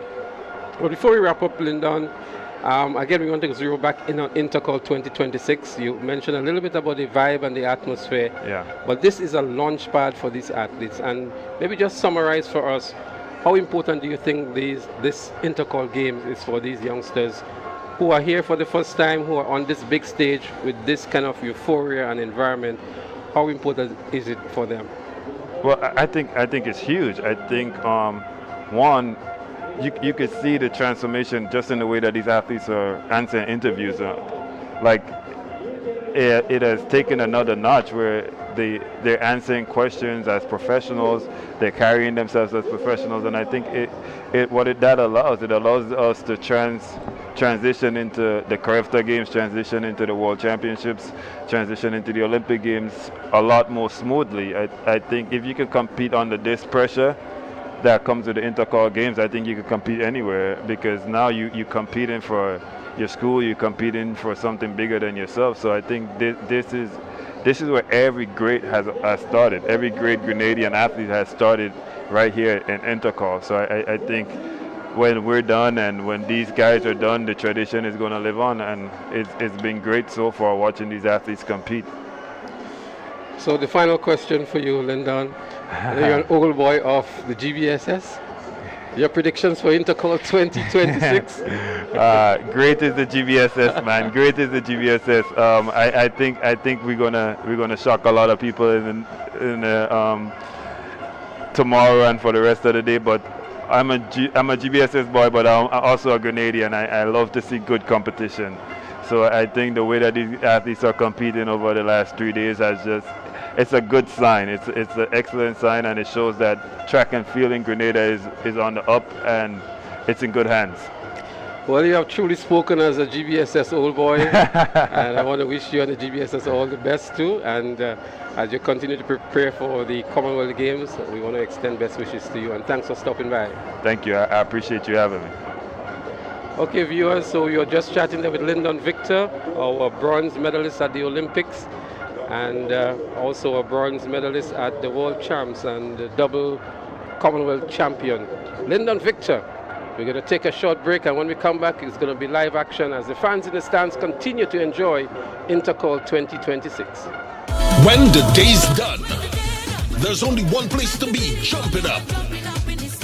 April 25th and 26th, the Kirani James Athletic Stadium comes alive. It's the Classic Lighting Communal Credit Union Invitational Games, the final showdown. Come witness all clubs battle for glory one last time. Gather your posse, take your stand, and jump up for Bankers Association, Hubbards, DG-Cell, Huggins, Grenlec, Nawasa, Prisons, Police, Busmen, and Flow. This is rivalry. This is passion. This is Grenada on fire. April 25th and 26th. Kirani James Athletic Stadium. Don't miss it. Kites in the sky, families on the beach, good food, good vibes. It's the Easter season, but parents, remember this. Even on holidays, your parenting duties continues. If they're at the beach, stay within arm's reach. If they're flying kites, keep them away from the roads and electrical lines. If they're out, know where they are, who they're with, and what time they're coming home. And remember, if you're liming, somebody must stay sober to supervise. More free time means more screen time. Monitor online activity, maintain curfews, keep structure in place. Because safety starts at home. This Easter, let's protect what matters most. A message from the National Parenting Program, Ministry of Social and Community Development, Housing and Gender Affairs. Empowering parents, protecting children. Thursday, April 2nd, 2026, the official pre-Carifta, all-inclusive, all-white cruise experience is here. Hosted by the Grenada Olympians. It's respectfully yours. Premium entertainment and Grenada's top DJs. It's food and drink inclusive. All-white dress code experience. It's an Olympian hosted celebration. Secure your spot now. Ticket outlets, Go2Fed.com. All proceeds support the next generation of Olympians. So on Thursday, April 2nd, respectfully yours, about the ecstasy. Carifta weekend starts.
.0 meters.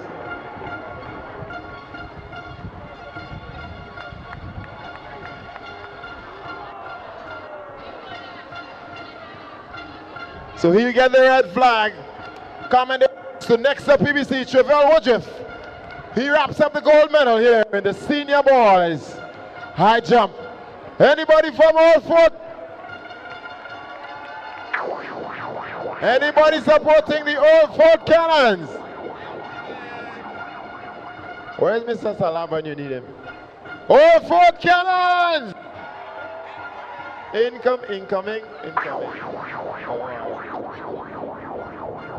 Congratulations to Trevor Woodruff, Joshua Telesford of the Nexa PBC. Senior boys high jump. Back to the action you go. IMA Ultimate Vibe Champion. We've got 2 minutes. Mr. DJ, walk with me. Anybody supporting? Anybody supporting? Defending champions in the boys division, Magical GBSS.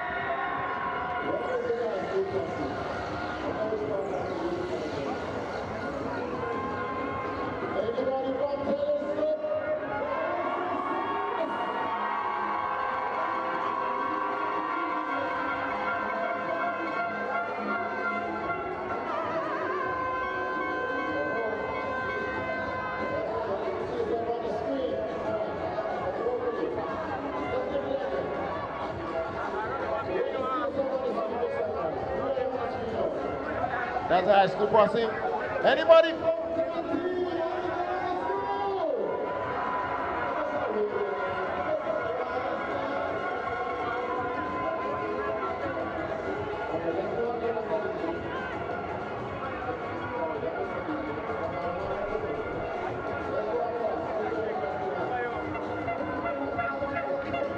Team, I didn't see the stuff on the screen. Table 8 in St. David's Catholic Secondary. Hey, only look on yourself on the screen. Jump up, jump up, jump up. Who we have again? Which section is this? St. David's posse, make some noise! Alright, the inside. Find us a happy jersey you're watching, but alright. Let's go again. Let's try this again. We're going back to Tantin. Mr. Cameraman, walk with me. We're going back to Tantin. Anybody supporting? Nagico, GBSS.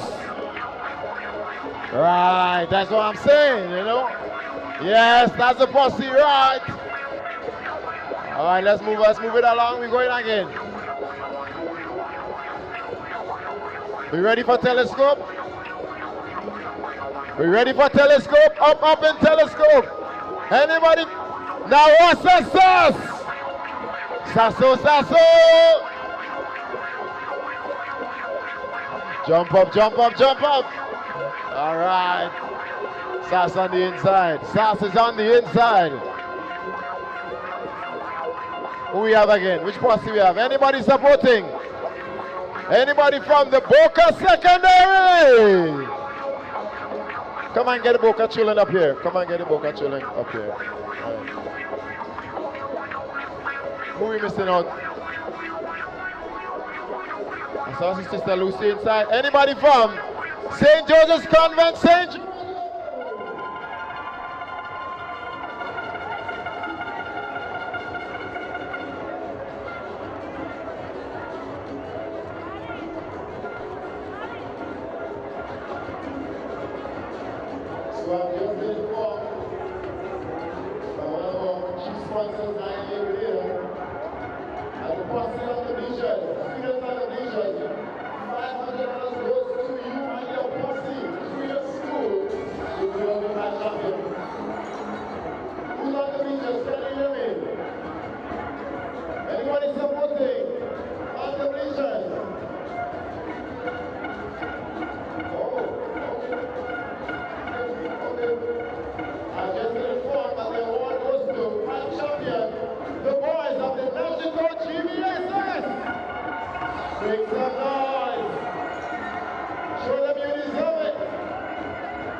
So viewers, we welcome you back to the GAPS 2026 Intercol Games. Nothing much is going on at the moment on the track as the athletes are getting themselves ready. So what we're going to do, we're going to have another short interview before we get back onto the track. And we did enjoy the sights and sounds on the stands with the athletes and the supporters from the various parishes and communities representing. But I have with me here now Mr. Michael Bascom, a former sports journalist. He is also the host of the Saturday talk show, Talk Sports. He's covered about 6 Olympics so far. And Bascom, you're here specifically for Intercol, and I'm sure you'll be back for character. I say good afternoon to you. Good afternoon, Leslie, and good afternoon to everyone. Bascom, Intercol, the biggest sporting event in the Southern Caribbean. The atmosphere, the performance. How do you rate Intercol in Grenada? Well, even before I read that, let me first congratulate TNR Communications for a splendid job. Over the past few years, we have seen what TNR Communications have been doing, not just today, rather, as I said, over the years. And I want to congratulate TNR Communications, Richie Olivier and all the boys. In fact, I got a full introduction earlier today, and I'm certain that folks around the region are taking note of the production and all the behind the scenes of TNR Communications. But Intercol certainly is, no other, as you indicated, as we always say, second only to boys and girls champs in Jamaica. And I know for a fact that folks not only in the diaspora are looking on for Intercol 2026, but we have folks, in the Caribbean as well. There are coaches in particular who will be looking on in the region, who will be looking on to some of the athletes in Grenada to see, what's in tune for them when they come in 2 weeks' time for character games. Well, the coaches always have a difficult task in terms of preparing these athletes because there are so many track and field events. It's always difficult to determine which ones they should get them to pick for. Yeah. And that's a challenge. But we've seen some brilliant performances over the 2 days so far. And we saw Annalisa Brown breaking Kashara George 20-something-year-old record. Yeah. She's a long-distance runner. Yeah. It tells a lot, right? It is, but my athlete, if I have to, at this point in time, is Philip Mitchell. It's Philip Mitchell, I think, from the St. Andrews Anglican Secondary School, SAS. So tell us why. Because he is not just a competitor, he's not only a quality athlete, but he's what they call a warhouse, right? Because he still has the relay to run, he still has the 200, I think, to run. The 100 as well. And the 100. He won the 100. the 100, sorry. He won the 100. He won the 200, and he has the 100, and he has the relays. Okay, and we still don't know how they will probably fit him in, probably for the seniors as well. He ran at 21:53. Come on, yeah, and he's only 14. You understand? So yesterday I told this guy, I said, listen, just focus. All you need to do, focus, balance that education, and everything is in front of you. This guy is running almost as fast as how Kirani James was running at his age. And I can see him just improving. So far, that's my athlete of the games. I don't know what may in store for later on today and tomorrow, But every time he runs, I go down to the bottom and just sit by him and just talk with him. We'll come back to that, quality. Michael, as we just see the start of the 800-meter run for senior girls. 24 athletes registered for this one. 2 laps around the track. And again, Annalisa Brown, Annie Logie of the St. Joseph Convent, she's already in the lead. She is one of the favorites for this event. She's another one that is a distance runner that has really gone down to the 100s and the 200s and doing well for St. Joseph Convent. She was a part of the quartet that won the 4x400 meters at last year's Intercol. And already we've seen 2 athletes from Convent in the lead. They did the double in the 1500 meters yesterday, Annie Logie winning and her colleague there coming into the second position. That's Kiana Alexander. So that's Annie Logie and Kiana Alexander. Anglican High School is also there. We can never rule out MacDonald College. We also see the Wesley College up in contention very early, Grenada Christian Academy. Westerhall Secondary. But Annie Logie with 1 lap to go, 400 meters remaining on the event. Just above 1 minute on the first lap. Annie Logie, she still has a good kick in her, and one of the prospects that we have already on the Carifta team, and expected to do well right here on the home soil. But look at how McDonald College is nicely positioned there in 3rd position, just gauging and waiting for her moment. She's waiting to see when Annie Logie is going to kick and maybe try to follow her. It's going to be a difficult undertaking, but she's nicely positioned there between Annie Logie and Kiana Alexander of the St. Joseph Convent, St. George's. 200 meters to go. McDonald College looking to make a move here on Annie Logie. Is it too early? Is she buying her time? But a great tactical race has been run here by these 3 athletes. Annie Logie moves into another game now. McDonald College is responding to the challenge. They enter into the home straight now. Is Annie Logie and McDonald College. Logie has good form here, and she's maintaining that nicely. She's pulling away slightly from McDonald College, Annie Logie, but a great run from McDonald College in 2nd position, and Kiana Alexander picks up the bronze medal. Good sportsmanship again exhibited here, but again a good run from Annie Logie Bascom. Certainly, and if she can only clean up some of the arm work, finishing, I think it will do well. But she shows a domination, certainly. And I guess as much we've seen that the various meets, Leslie, you have been covering it yourself, doing commentary over the past, few months, sort of improving, the quality of those athletes and things like that. So we've seen some of it in the results, even though we believe it can be more for those athletes, but we're seeing that the mini meets and all the other meets that they're having is doing well for the athletes. So Annie Logie, 2 minutes 22.58. Kia Olive of McDonald College was 2nd, and Kiana Alexander of St. Joseph Convent St. George was in the 3rd position. Bascom, we are preparing for Carifta, which is the big one. Grenada is filling a very huge team, over 50 athletes, 10 coaches. I looked at that, and we're happy that we're having the games here. But before we look at the athletes who are participating, I want to look at, from your moving around already, the sort of preparation and the logistics and the officials that we have here locally to man and to conduct these games that are coming up on the Easter weekend. I don't think we should be surprised. Grenada is always ready to host these sort of events. Last hosting was just 2 years ago, 2024, and I think by the time they announced that Grenada was hosting 2026, most of I didn't think they have disbanded the various committees. Most of the people were already in committees. They just had the debriefings and things like that. And there was some sort of chatter around, I know, that Grenada may host it, right? I know it was sort of premature at times, because they even posted it, because I got information from Guyana that they probably wasn't in a position to host it. So Grenada was basically on standby. And I believe we have had some very good reviews, Leslie, from about our officials in various meets, the track umpires, the starters, So I'm not really surprised, and I am certain that our folks are ready to host a very successful Carifta Games 2026. Well, the folks from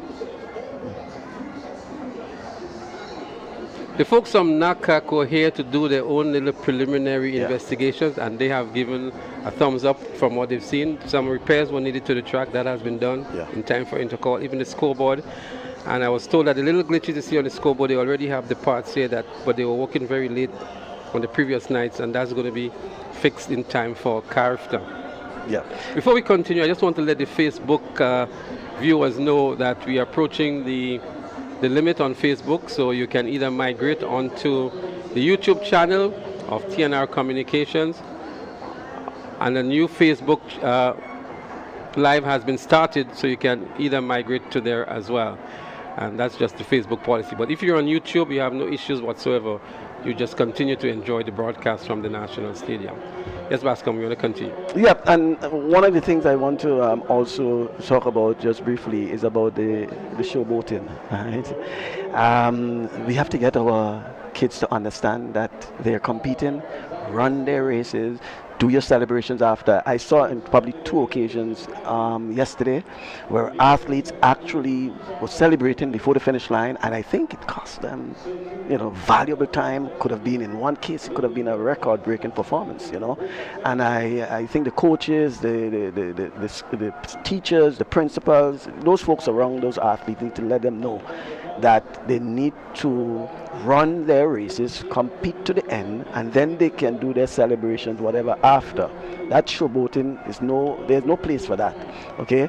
And I was sort of disappointed with some of the athletes, and some of them were basically repeating it, and sometimes showboating in the prelims, there's no need to do that in the preliminaries, and I think it's something we have to take note of. I want to comment on that, Michael, because I did comment it yesterday in the 4x100 meter senior boys when the SAS athlete started celebrating and deprived his teammates of the record. And I was admonished by a couple of people on Facebook saying, allow the children to celebrate and using explicits and all of that kind of thing.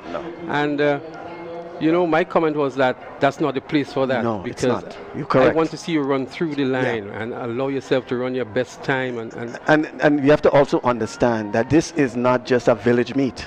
This is global, right? And there are coaches and other scouts who are actually looking for performances, okay? Leave that for after you win. Run your race, break records, do whatever it is like that, and you can celebrate after, Ian George, for example, after he won his race, he did all his celebration after. He came back to all these other things. That is acceptable. But, you start celebrating before the finish line. No, that's unacceptable, I think, especially for folks who have intentions of gaining scholarships and moving forward and things like that. So it's all the entertainment for now. And thank you for raising that important point. I saw that, and it was important that we But we even see it happening at the primary school, at the private primary school, the national primary school, the school sports. We see it very often there, and it's something I think the coaches and the team managers definitely have to work on. But we're going to go back trackside now as we have the boys for the 800 meter run senior. They're chasing a Kendall Simon record established in 2001 of 1 minute 53.3 seconds. And we have an extensive field here of 32 boys. Yesterday we saw a lot of jostling for positions and disqualifications occurring as well. And this is a huge list here. All the schools are represented, and some have their full 2 athletes, some just 1. And that again beckons the question whether or not we may need to consider, or the organizers may need to consider, preliminaries for these events with so many athletes competing. And this is just 800 meters, two laps around the track.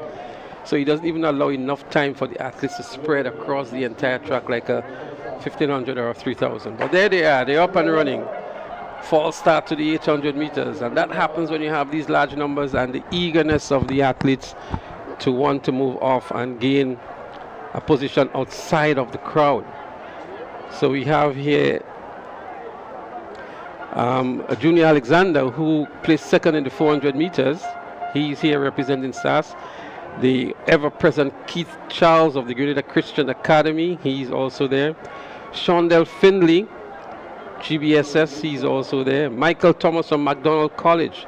Josiah Simon of SAS is also there. And there's a very long list of them.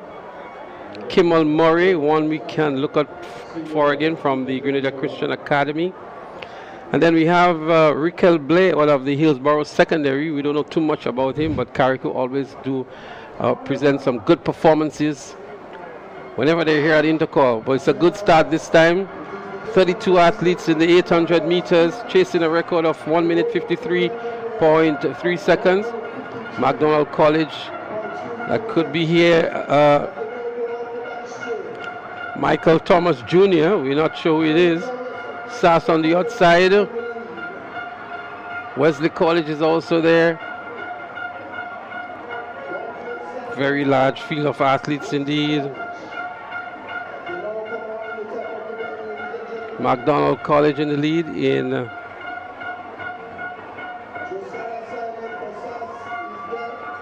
looks like either Michael Thomas.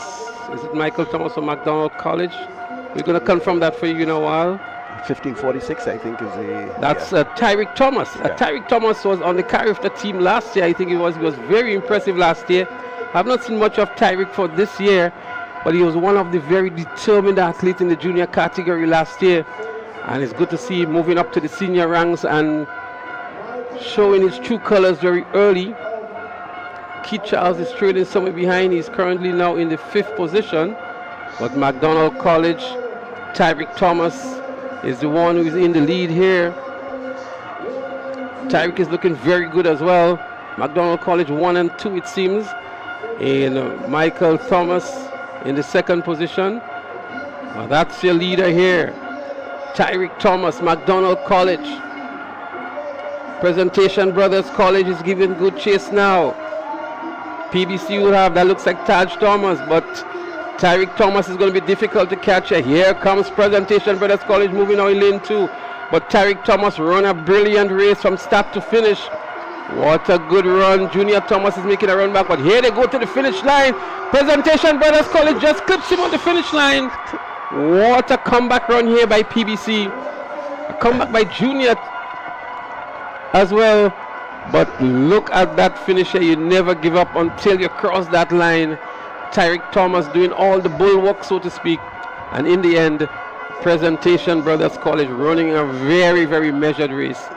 And an extremely good finish. Well, and it was a battle of the Thomases, right? Because you had Taj, you had Michael, and then you had another, right? Tyreek, you know. And but a very calculated race, I would say, by Ty Thomas. Is it Ty or Taj? Taj Thomas, yeah. Very calculated. Look at him there around the 100-meter mark. I think he's just gauging his athlete there in front. That's Michael Thomas Jr. And with strides, you know, eating on him, and yeah, the crowd is giving him the support as well, and he's maintaining that stride right to the end. Good finish indeed. Well, I'm really not sure if Tyreek Thomas knew that he was coming at that close, but I can tell you he found, Taj Thomas found some inner strength. 157.78 is the time. Tyreek Thomas was second, 157.97, and Junior Alexander of SAS was third in 2 minutes 0.44. Michael Thomas from McDonald College was fourth, and Lindsay Malton of Grenada Christian Academy, he was fifth. Josiah Simon of SAS was sixth, and Daniel Douglas of SGI seventh. Carlos Whiteman of GBSS picked up the last 8th position for which points would be awarded the top 8 positions.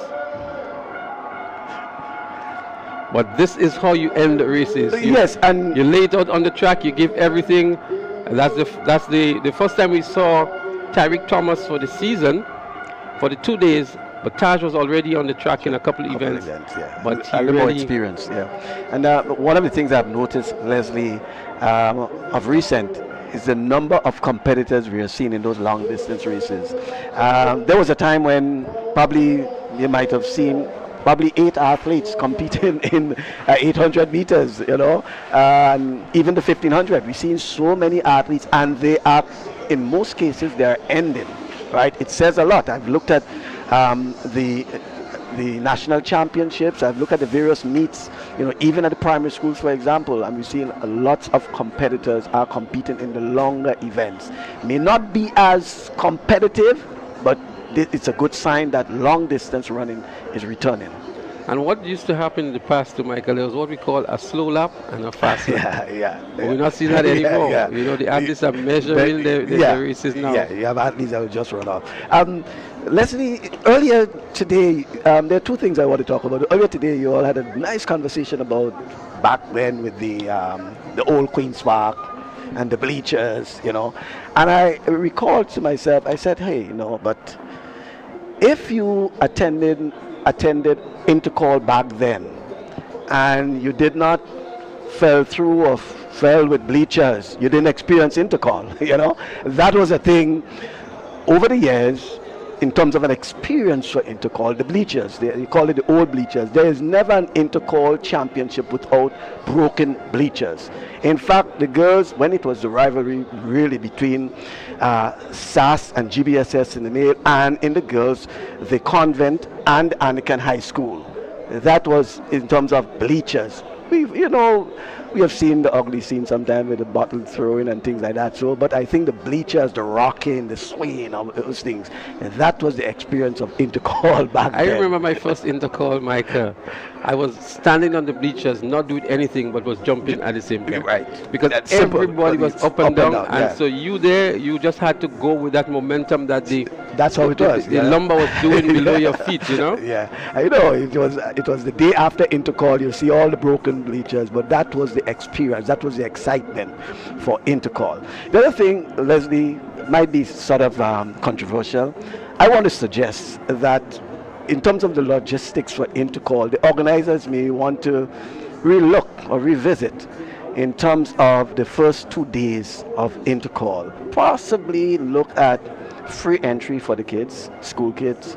Because look, I mean, when you look at day 1 and day 2 compared to tomorrow, you know, so tomorrow we can understand everyone can pay. But look at probably free entry for the school students for day 1 and day 2. Possibly some sort of subsidy for bus fare, you know, because I think it's a real toll for especially the 3 days. The kids come in, then they still have to get things to eat and all these sort of things. So they can look at ways of how they can mitigate that to get more of the, you know, the students from the secondary schools more involved, more participation in terms of spectators, because we have quality track and field on the first 2 days, you know. So that is a conversation that I know the Principals Association is having. I have it every year. And you mentioned the expense. Imagine you have 2 children coming from the same household, from St. Patrick, or from Grenville. Yeah, and not just you have Grenville, to pay the bus. They're coming from probably the outer parts. Right, so Paraclete, for example. Right. Pay a bus to get to Paraclete, to Grenville, then come to town. They have to pay to get in. They have to have money or their meals. Right. And that's for 3 days. For 3 days, yeah. It's a toll, I think, and I don't want people to. But I compare also that want with other to. things, I you know, also but that's so a we fact. understand that issue there because Yeah. we want the numbers on the first 2 days. But we also have to look at not only the parents and the athletes who have that expense, but the schools as well. So look at the schools that are coming from the outside parish. They are camping. Some of them are camping in St. George's now. But those that have to come down for the 3 days, 3 days of transportation, meals for the athletes, and even if they are camping, it's still a cost. And who bears that cost? The schools, the Parent Teachers Associations, etc. Yeah, certainly. So we're going to come back as we go trackside for the lane assignments. Running out of lane number 8. Finalists in the 100 meters representing the Wagiti Sanova St. David's Catholic Secondary, Reina Hosford. Lane number 7. Representing the GTC Anglican High, Ava Plenty. Lane number 6 from Telescope representing the Nawasa SAS 100-meter gold medalist, national under 15 champion, Haley Terrell. Lane number 5 representing the Wagiti Sanova St. David's Catholic, silver in the 100 meters, Tamira Newton. Lane number 4, bronze at national championships representing GTC Anglican High, Connor Marie Monroe. Lane number 3, representing the GTC Happy Hill Secondary, Micaiah George. Lane number 2, representing Classic Lighting, Wester Hall Secondary, Tristana Charles. And when you have lane number 1, she took bronze in the long jump. She took silver in the javelin, representing the Westmoreland School, Dominique Joseph. That's your start list for the sub-junior girls 200-meter dash final. There you have it, the starters for the 200-meter dash sub-juniors. A lot of pedigree here. The winner in the 100 meters, Haley Tyrrell, is there from SAS. She's running out of lane 6. I love what I saw from Dominic Joseph from Westmoreland Secondary in the preliminaries. She comes in with 26.95. Haley Tyrrell comes in with 26.45. 25.93, I beg your pardon. Tamara Newton from St. David's Catholic Secondary. She actually has the fastest time coming into the finals, 25.93. And we also have Ava Plenty of Anglican High School at 27.62. But Haley Tyrrell and Tamara Newton would be the obvious 2 top runners here, but I'm just looking at Dominic Joseph from Westmoreland Secondary running out of lane 1 as well. Haley Tyrrell has had the better of them throughout the season, and she's expected to do so, but they're up and running here. 200 meters. Haley Tyrrell is out in a flash, out there in lane 6. That's Haley Tyrrell in the lead here now. To her left on the inside is Tamara Newton of the St. David's Catholic Secondary School. They're pushing hard towards the finals. Haley Tyrrell and Tamara Newton. Newton is closing in on Tyrrell, but Tyrrell is holding strong. She seems to have slowed down a little bit here. She celebrates very early again, Bascom. The point we were making moments ago, but the gold medal definitely goes to Haley Tyrrell of SAS, and Tamara Newton of St. David's Catholic Secondary would pick up the silver medal. Yes, and she lost some form towards the end, and again I'm saying, and basically she was under some pressure.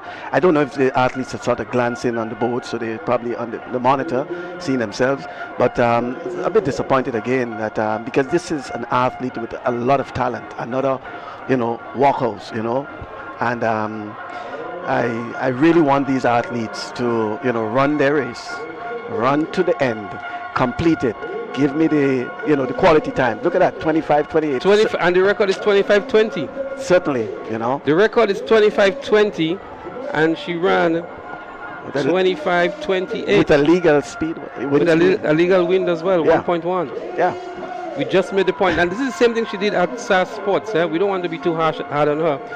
She missed the record in the 100 meters again by celebrating very early.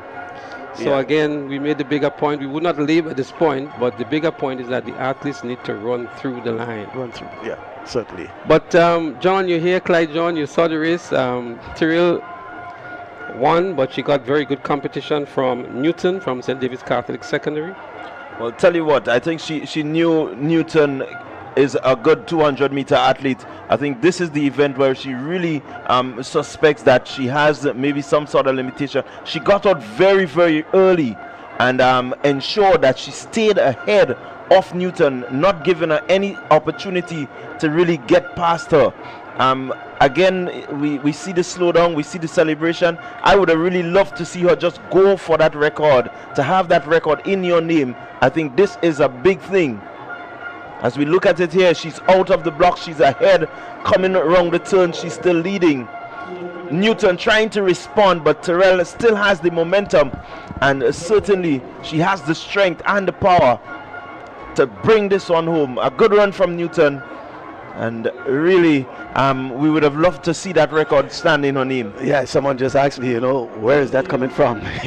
This early celebration, but I was speaking earlier about Philip Mitchell, for example. She is another one, I believe, very quality athlete, and very talented, young, and a lot is on her side. So let's take the lane assignments. Lane number 5, representing the St. John's Christian Secondary, Akel Cumberbatch. Lane number 4, representing Nawasa SAS, Dishon Oliver. Lane number 3, St. David's Catholic Secondary, Christian Collins. Lane number 2, representing Nawasa SAS, Tishon Lambert. And to lane number 1, representing Nagico GBSS, Andre Coutain. So it's the boys 200-meter sub-junior, and certainly some names that has been around: Briggs, Cumberbatch, Oliver, Collins, Lambert, Coutain. We know of these names. We've been hearing these names from since primary school. Many of them have transitioned into the secondary school, and so we're looking to see who will take this one.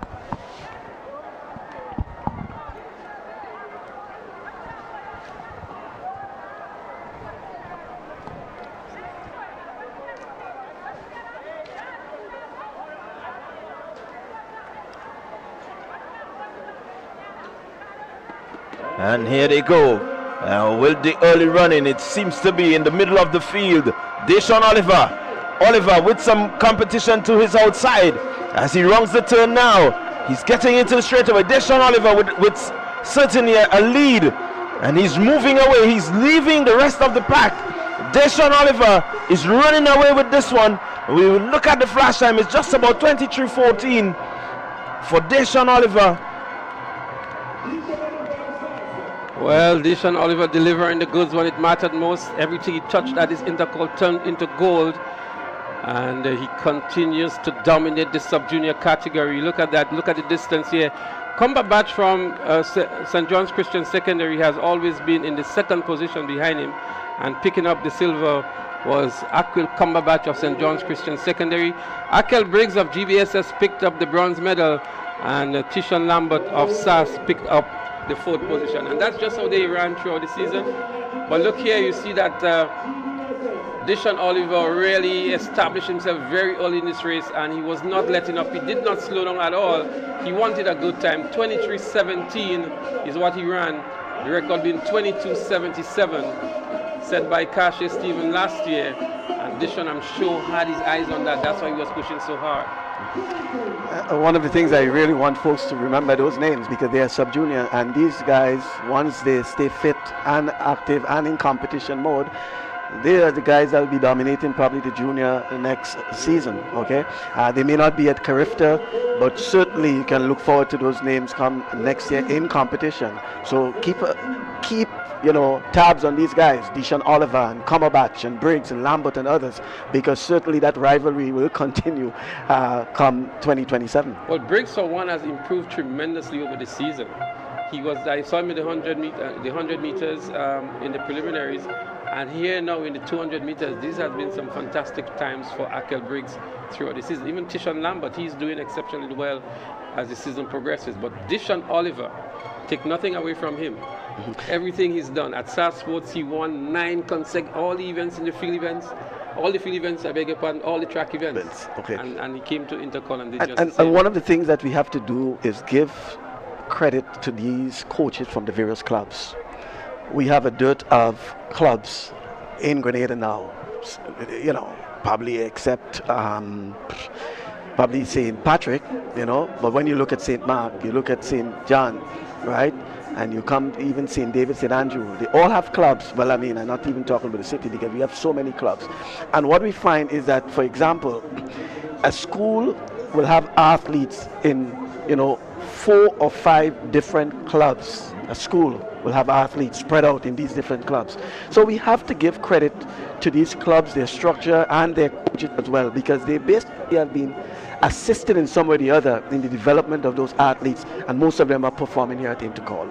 Well, there's no doubt about that, Bascom. The proliferation of athletes that we're seeing has a direct relationship to these clubs that have emerged, and there are some parishes that still don't have. So I was making the point that the sports councils that we have should really help in the development of those clubs throughout the various parishes. St. Patrick, I was speaking to somebody from St. Patrick during the break earlier on today. I'm saying, what's the problem with St. Patrick? How come we don't have a track club? We have so many football clubs at the GFA level, and not one for athletics. And they have an athletics meetup they call the Sunset Relays or something like that. Twilight Relays, right? And then you have the Western Games now. They had the Western Games, yeah.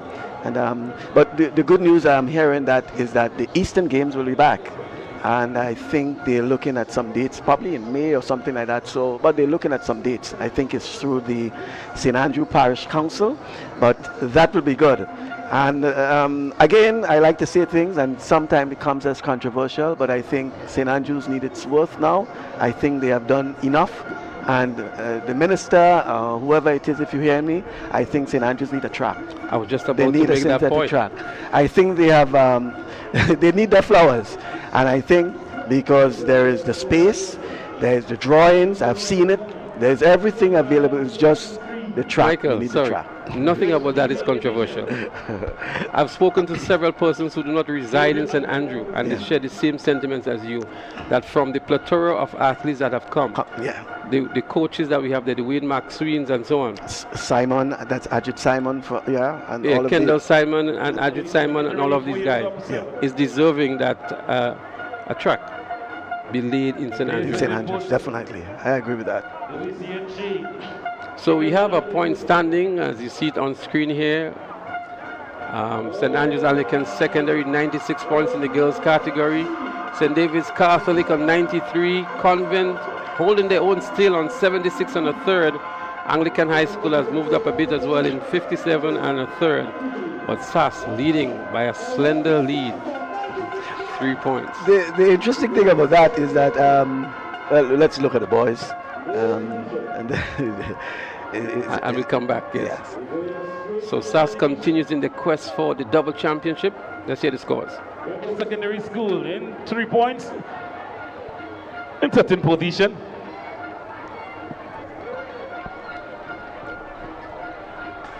I think getting nice. It's getting nice. Real nice. You ready for your top 5? Your top 7. Keep your eyes glued to the screen. It will change. Look, getting closer, you're getting far. Oh, I told you. Your top 3. Presentation for this college. 65. Grenada Boys Secondary School. 94.5. And out front, they are leading in both categories. Now Wassa Sasa, 154 points. There we have it, the scores at the moment.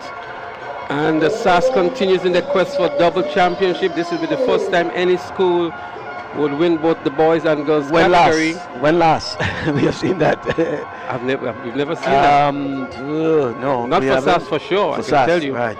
And St. David's Catholic Secondary is the only co-ed school that could challenge that particular record. And so it's not over yet in the girls for sure, but the fans and the supporters of SAS must be delighted to see what the score is. Interestingly, the defending champions in the boys, the lead continues to extend over GBSS and SAS. SAS now has over 60 points lead on GBSS, and that would not be a very comfortable situation for GBSS overnight if the score and the lead remains like that. Well, the last time, based on the records, the last time SAS actually won the girls, if I'm seeing that correctly, 2016, I think. 2016, didn't we have, let me see, no, Anakin High School. I'm seeing something there. SAS won in the... Oh, 2012. 2012, that's 2012. Right. That was the last time they actually won the girls, 2012. That's when Westerhall Secondary School won the boys. Right? It's interesting.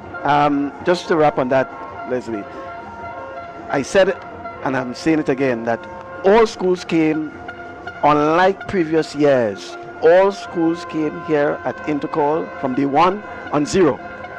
And there wasn't any clear winner. And, previously, St. David's Catholic Secondary School, for example, they could have participated on day 1 and could afford to stay home on day 2 and 3, right? Or be casual, they would have captured maximum points. What we're seeing there now is that the tides have changed, and we're seeing that all the schools are becoming very competitive, and it augurs well for the competition. It seems as it is now that St. Andrew's Anglican Secondary School, SAS, is on course to take the boys. I mean, sometimes we can hear that from a GBSS. We can treat it as elections. We can say safely that we can declare SAS, unless something consequential happens between now and tomorrow. But I think they're on course for that. Thank you very much, Michael, for stopping by and for sharing. Certainly, see you for Carifta Games. And for sharing all those valuable inputs. And we want to wish you well and looking forward to seeing you again for Carifta here in Grenada. So what we're going to do, we're going to take a very short break as the officials get the hurdles ready, and we're going to resume with live track action in a short while. But just to remind you that SAS leads in both the boys and the girls division at the moment, and it's still day 2 of Intercol 2026.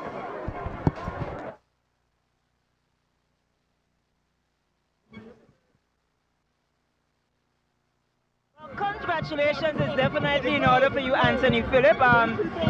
You just won the 110-meter hurdles day for junior boys. What a run it was, 14.56, setting a new record. Speak to us about the work and the preparation that went into that final race. Well, the work and dedication I put, firstly I put my trust in God, I put my trust in coaches, in all my supports, and I just came with a mentality to defend my title for the third time in a row. And yeah, when I went on the line, I could not see anything, to be honest, but as I had a gun, I just went, and I came out with a new record. Is hurdles becoming one of the events that you feel that you want to master over the years to come? Yes, definitely. Yes. And just recently, your primary school record was broken in the high jump at the primary school games. How do you feel today to see that there is another youngster coming up and doing just as good as you? I mean, I'm happy for the person that broke my record. I wish I could have stayed a bit longer, but it's also great to see the youth and the little children growing up and starting to take track and field serious. Like, track and field wasn't a big sport in Grenada. It's now that we starting to take track and field serious. Yeah. Well, congratulations to you on breaking that record. I hope that it stays for a while. That was Anthony Phillip, the winner of the 110-meter hurdles junior boys, and setting a new record of 14.56 seconds. Okay, thank you very much, Sherry. We're getting ready for medal presentation, so we're going to go to the house announcers for the next medal presentation.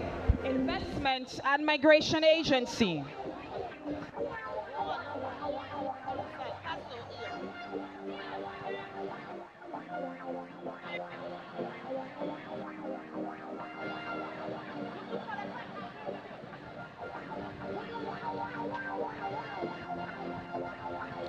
Medal presentation, event number 56, Boys High Jump Senior.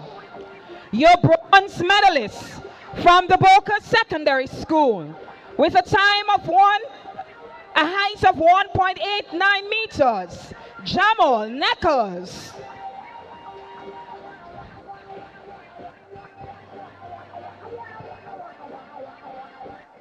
Your silver medalist from the Presentation Brothers College with a height of 1.89 meters, Joshua Telesford.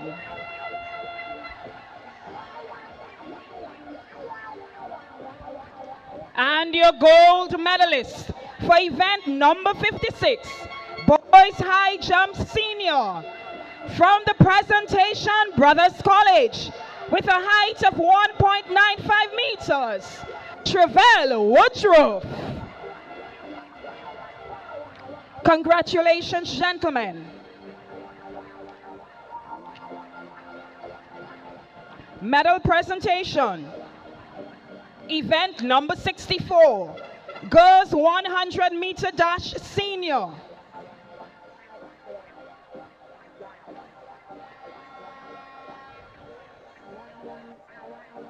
Your bronze medalist from the St. Andrews Anglican Secondary School with a time of 12.57 seconds, Christiana Charles.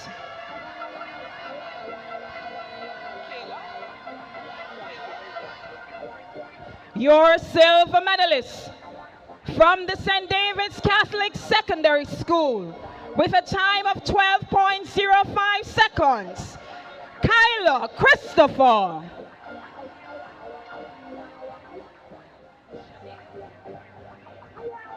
And your gold medalist for event number 64, Girls 100-meter dash senior from the St. David's Catholic Secondary School with a time of 12.00 seconds, Shade John.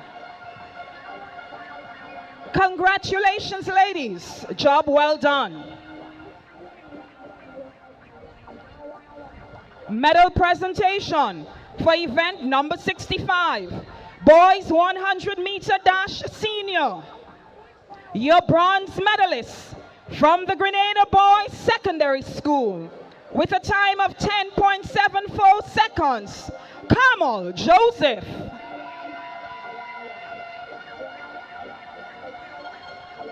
Your silver medalist with a time of 10.66 seconds from the St. Andrews Anglican Secondary School, your silver medalist, Darrell Daniel.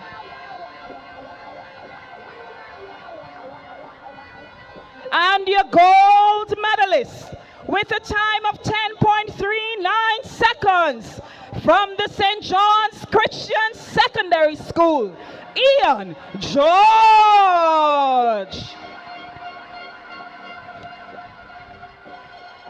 Congratulations, gentlemen.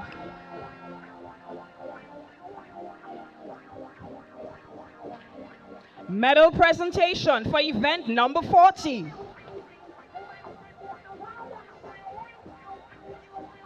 Girls 400 meter dash junior.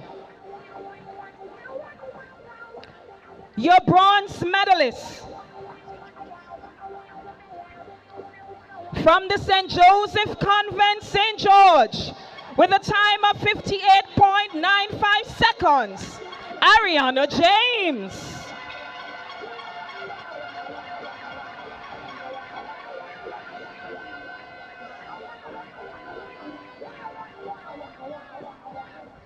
Your silver medalist with a time of 58.59 seconds from the St. Mark's Secondary School, Micaiah Frederick.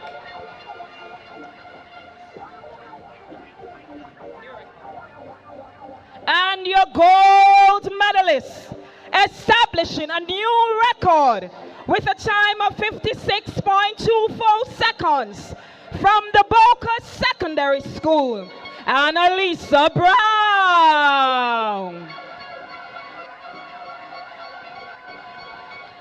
Congratulations, winners. Job well done. Medal presentation for event number 41, the boys 400 meter dash junior. Your silver medalist, bronze of course, with a time of 51.94 seconds from the McDonald College, Michael Aberdeen.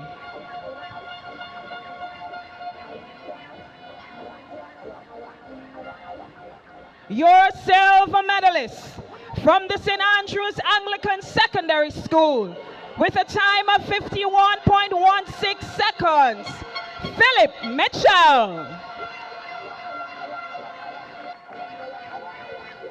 And your gold medalist with a time of 49.72 seconds from the Boca Secondary School, Giovanni Green.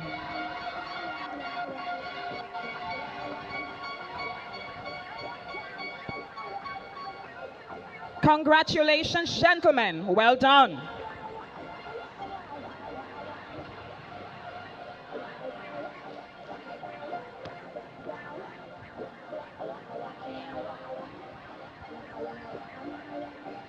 Medal presentation for event number 77, girls 800 meter run senior. Your bronze medalist from the St. Joseph's Convent, St. George, Keanu Alexander.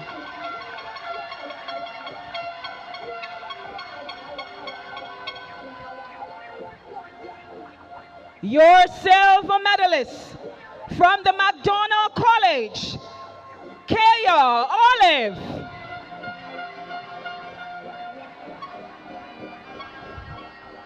And your gold medalist from the St. Joseph Convent, St. George, Annie Logie.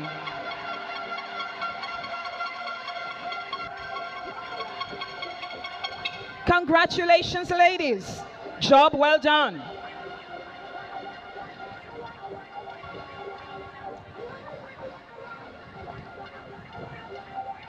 Medal presentation for event number 78. Boys 800 meter run senior. Your bronze medalist from the St. Andrews Anglican Secondary School, Junior Alexander.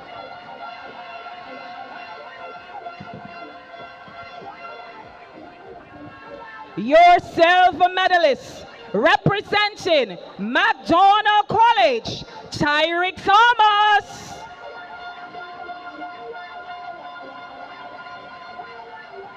And your gold medalist From the Presentation Brothers College, Taj Thomas.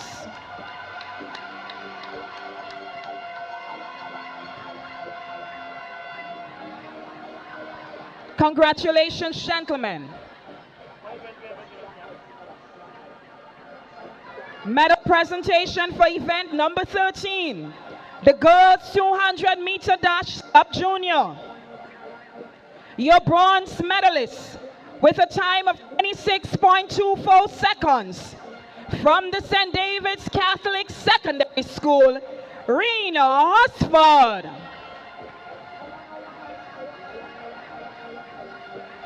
Your silver medalist with a time of 25.45 seconds from the St. David's Catholic Secondary School, Timera Newton. And your gold medalist with a time of 25.28 seconds from the St. Andrew's Anglican Secondary School, Haley Terrell.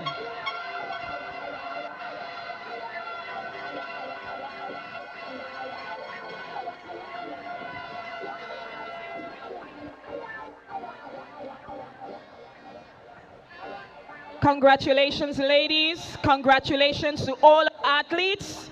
Keep up the excellent performances. We say sincerest thanks to Mr. Richard Duncan for assisting with the medal presentation. Chairman of MIMA. The record breaker in the 400-meter junior girls, Annalisa Brown, the quarter miler out of the Boca Secondary School. Annalisa, you've been doing extremely well over the past couple of days. Speak to us about the mindset coming out for this particular race. Is it that you had record breaking at the back of your mind, or you just had gold medal? It was mostly gold medals, not really the records. But I'm happy that I break a record in the 4. You said it was basically about gold medals. So what gave you the extra push that you went that hard? I thought I had a lot of pressure on my back, so I had to go hard. It was a lot. You're also one of the athletes on the Carifta team, and this will be your 3rd time. How do you feel about achieving that goal? Very excited. So are you looking forward to giving a show to the Grenadian audience come April 4th to 6th? Of course. Thank you very much. That was the record breaker in the 400-meter junior girls, Annalisa Brown, the athlete out of the Boca Secondary School.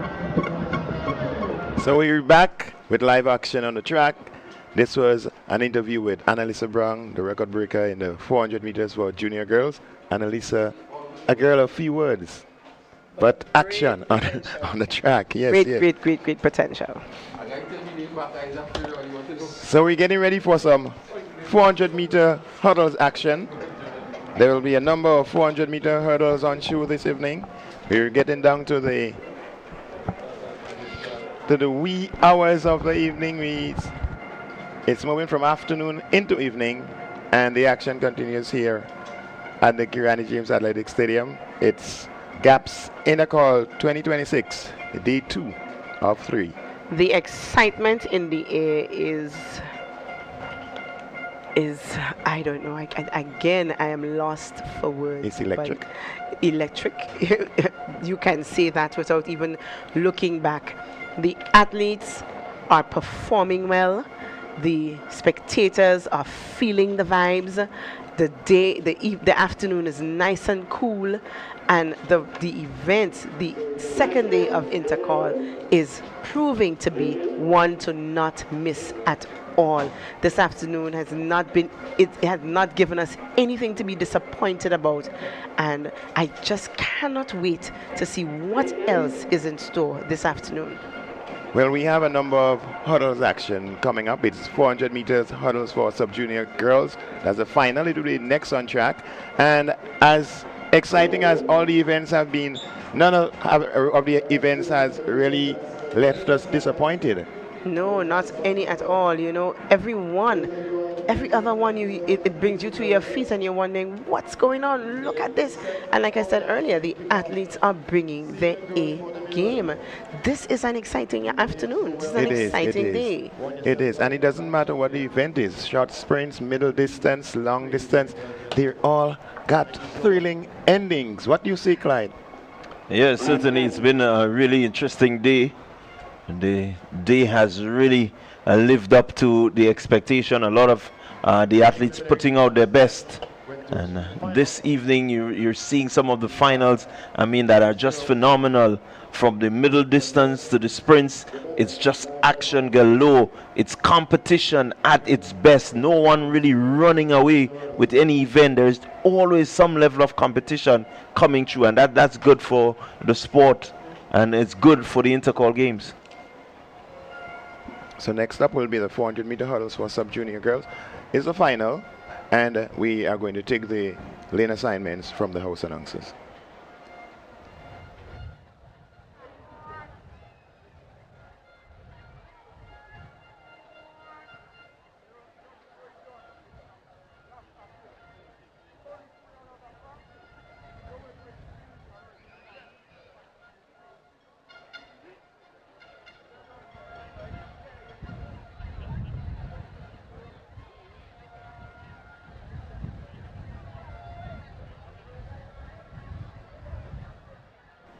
So on your screen, you're seeing athlete 360. That's Chloe Mitchell of Boca Secondary. She'll be in lane 1.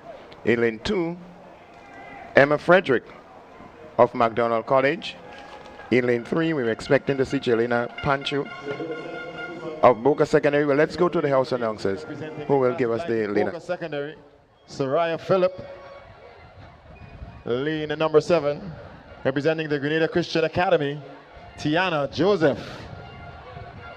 Lane number 6, representing St. Joseph's Convent, St. George's, Nathalia Strawn. Lane number 5, representing the Wagiti Sonova St. Davis Catholic Secondary, Kayla Christopher. Lane number 2, representing the Anglican High School, Amaya Henry. And running out of lane number 1, representing the Classic Lighting, Boca Secondary, Nikaya Roberts.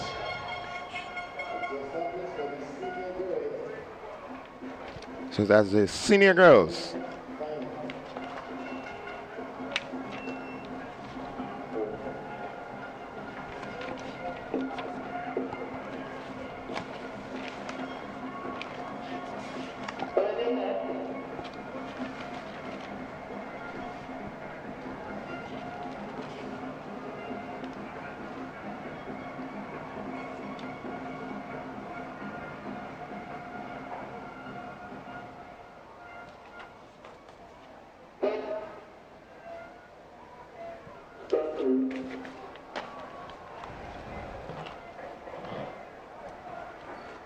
So the athletes have been asked to stand. We're going to take this one more time. It's Roberts, Henry.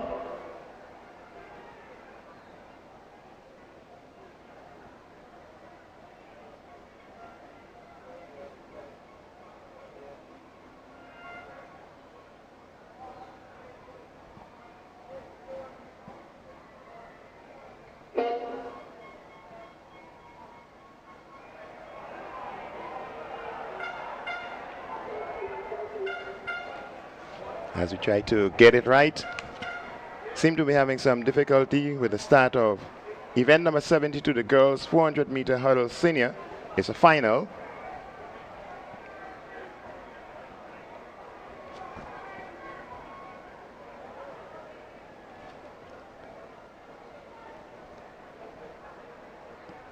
So it's Roberts of Boca Secondary in lane 1, Henry of the Anglican High School in lane 2. In lane 5, it's Christopher of St. David's Catholic Secondary. Lane 6, Strawn of St. Joseph Convent, St. George. Joseph of the Grenada Christian Academy in 7. And Philip, Boca Secondary in lane 8.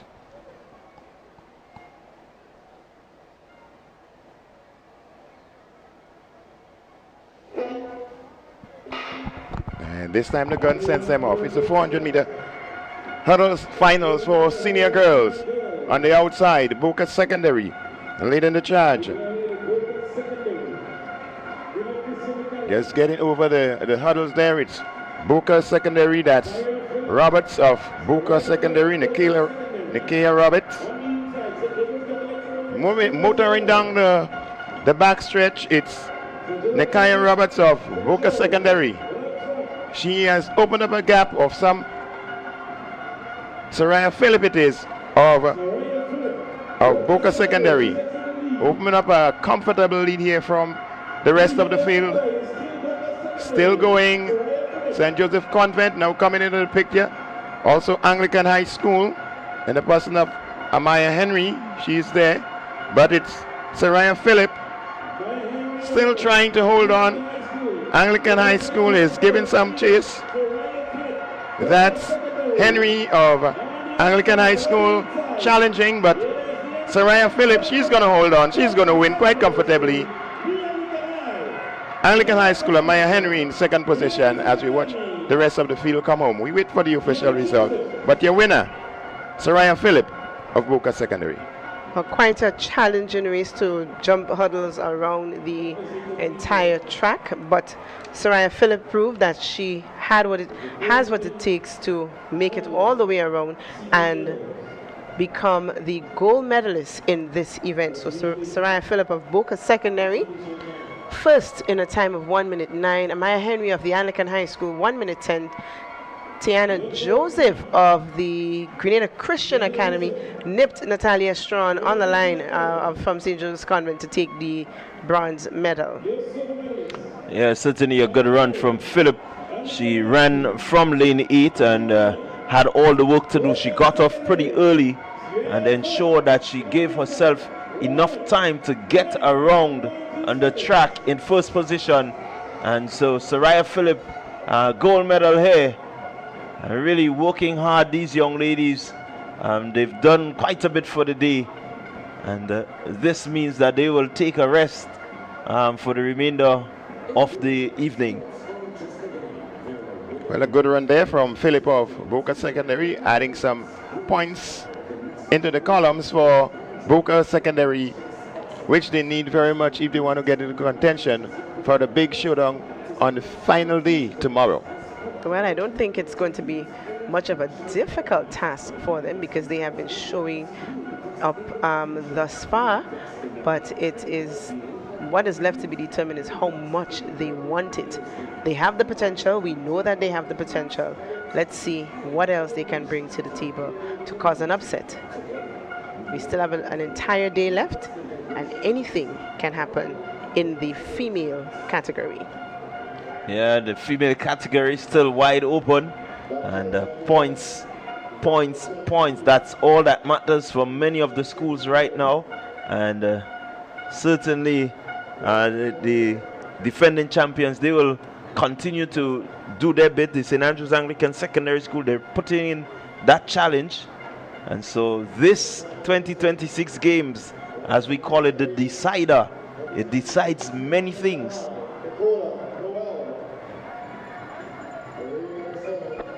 Representing the Wagiti Sonova St. David's Catholic Secondary, Janae Alexander. Lane number 6. Representing the Nawasa SAS, Kelina Modeste. Running out of lane number 5. Representing the Nawasa SAS, the 2025 champion. And here she is again for more gold, Gavia Walker. Running out of lane number 4, representing Wagiti Sonova St. David's Catholic Secondary, Shaquanda Paul. Lane number 3, representing Classic Lighting, Boca Secondary, Jelena Panchu. Lane number 2, representing Classic Lighting, McDonald College, gold in the 800 meters and the record, Emma Frederick. And running out the field, running out of lane number 1, representing Classic Lighting, Boca Secondary, Chloe Mitchell. That's your start list for the final sub-junior girls 400-meter hurdles.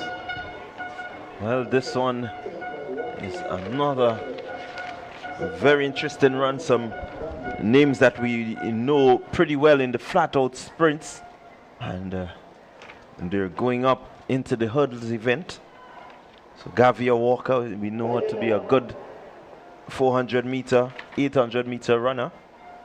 So too Paul, Panchu, Frederick. Let's see how they go in this hurdles event. They're on their marks.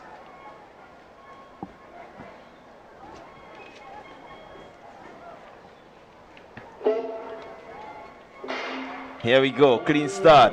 Let's see who makes up the stagger very early. Make it to be Walker in the middle of the track, as one of the athletes has just fallen, but Walker making her move very early. Walker and Modeste. Sass 1, Sass 2. Walker with still a slight lead. As she gets into the hurdle just about now. Joining her will be Modeste. It's Walker, Modeste. St. Andrews Anglican Secondary School, 1-2. Here comes McDonald College. It's McDonald College, Emma Frederick on the inside. As Walker looking to extend her lead. She's just about the tip of the curve, heading down for the straightaway. Here goes Walker, but on her inside, it's Emma Frederick. Frederick looking to power home. She's just about neck and neck with Walker. Walker, Frederick. Frederick seems to be the stronger of the athlete. She is going to run away with this one. Gavia Walker has to settle for second. And in third position, Kelowna Modeste. Well, Emma Frederick, first place in the girls 400 meter sub-junior hurdles. She worked for it. She did not give up. She timed it. She knows her strength. She knew that all she needed to do was stay close to Gavia, and she was going to make it. The time for you, 1 minute 7. Gavia Walker second, 1 minute 8.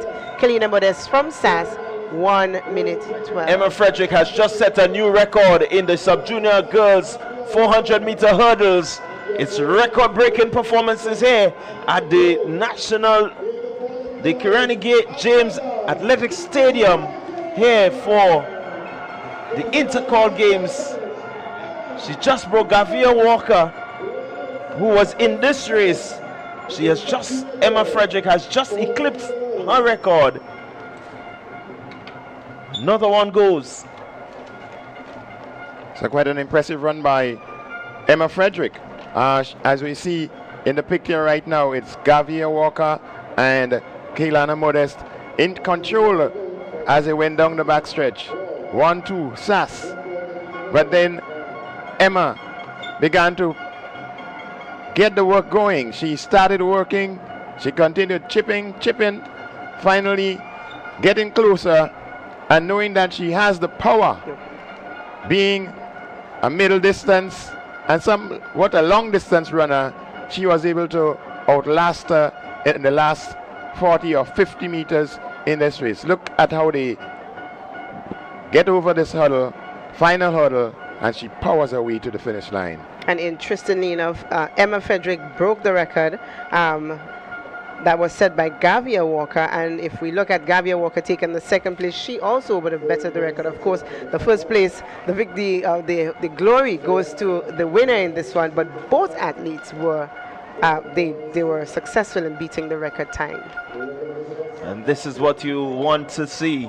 You want to have the records. When you look back a year, 2 years from now, it's going to read Emma Frederick, the record holder. And these are the things that we look forward to. It says that my name could be there for quite a while.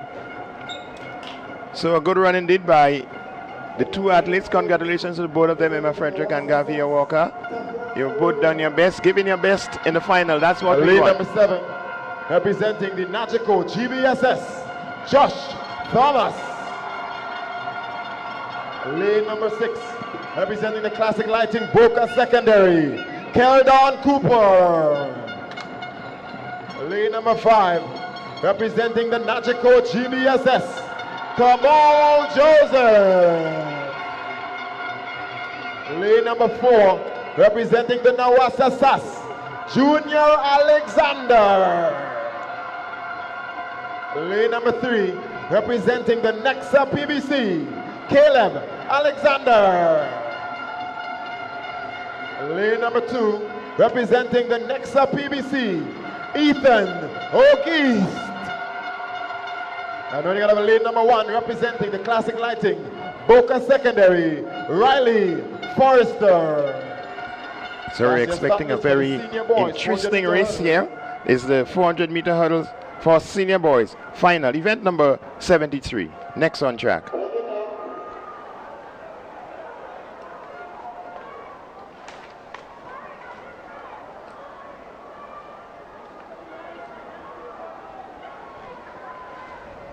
Well, the record here set by Darren Mudu, 54.32.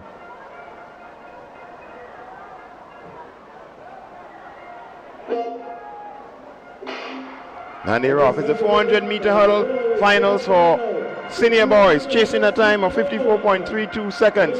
In the middle of the track, that's where the action is. It's PBC, that's Caleb Alexander. He's right there, Junior Alexander of SAS, also in the mix.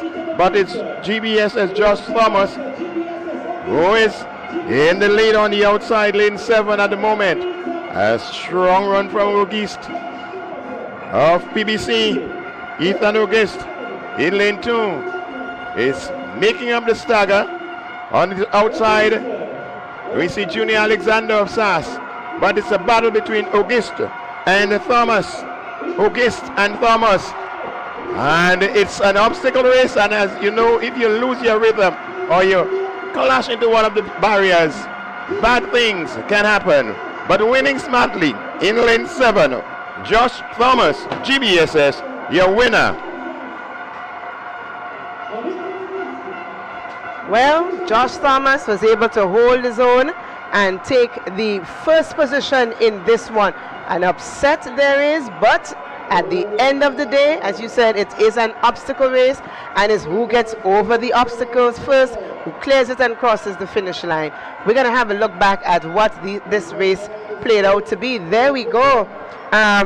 The athlete Ethan Auguste was right there, but there was an upset, and all for now, the glory stays with the GBSS.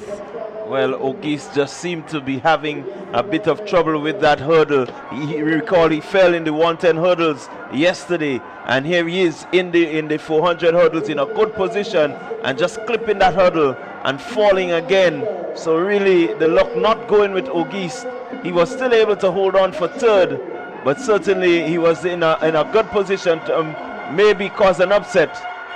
So he must be a very disappointed young man at this point, having ran so much of the race. 400 meters, it's the long race. He was there at the 300-meter point, leading into the final 100 meters, and just crashing into that hurdle put everything out of focus for him, and he ended up in a third position. As we see, just about the, let's say, 75-meter mark, he's still in control here, then crashed into the hurdle, but was able to get up, somewhat regain his composure, and be able to power onto the finish. He'll still be rewarded with a bronze medal, but this was not his plan when he started off that race. Yeah, not going to plan for Auguste, and one will feel it there for him. Really well poised, but this is how the hurdles go. It's a technical event. You want to make sure that you complete the hurdle down to the last. And that is why I say, we see them in preliminaries and we say, okay, look, you came in with a good time. He looks like the favorite to win, or she looks like the favorite to win. But it's always a gamble to say, okay, that is it, because you just do not know. And that's just the spills and thrills of athletics. We love it, and sometimes we hate it when it happens. Yeah, we really don't like it. But again, there's nothing much you can do when the event calls for, that sort of precision. It's always unfortunate, but he had the presence of mind to get up and to still run to the finish, and that's important. So we're getting ready for another hurdle event. It's a boys 400-meter hurdles, sub-junior. Let's take the lane assignments. So your lane assignments for this one. Lane number 8, Nagico GBSS, Akel Briggs. Lane number 7, Nawasa Sass, T. Sean Lambert. Lane number 6, Classic Lighting, Boca Secondary, Romario Philip. Lane number 5, fastest in qualifying, current record holder, Nawasa Sass, Deshaun Oliver. Lane number 4, Nagico GBSS, second fastest in qualifying, Levi Rocher. Lane number 3, Wagiti Sanova, St. Davis Catholic Secondary, Christian Collins. Lane number 2, Wagiti Sanova, St. Davis Catholic Secondary, Alonzo Mitchell. Noting out of lane number 1, representing the Nexa PBC, Jedediah Roberts. That's your start list for the sub-junior boys 400-meter hurdles final. But in this one, we're going to see who really has the strength. If you were paying attention throughout the day, you would have noticed that this lineup almost just came off another event. And here they are at the 200. And here they are again going to make another lap with an obstacle around the track. So we're going to see the test of strength, tenacity. Let's see who has it in them to do this. This is a lot being asked of these athletes. You know, they haven't really, I think it's safe to say they haven't gotten time to rest. But let's see who's going to do it. Well, they've been doing a lot in training, and I think they've been doing circuit running and going over and over in events. So let's see what happens. Well, what I know is that Deshaun Oliver should be the new record holder in this event. He ran a 1 minute 02.16 seconds in the heat, and that has surpassed Anthony Phillip of 1 minute 02.20. So certainly Oliver is the person to beat here.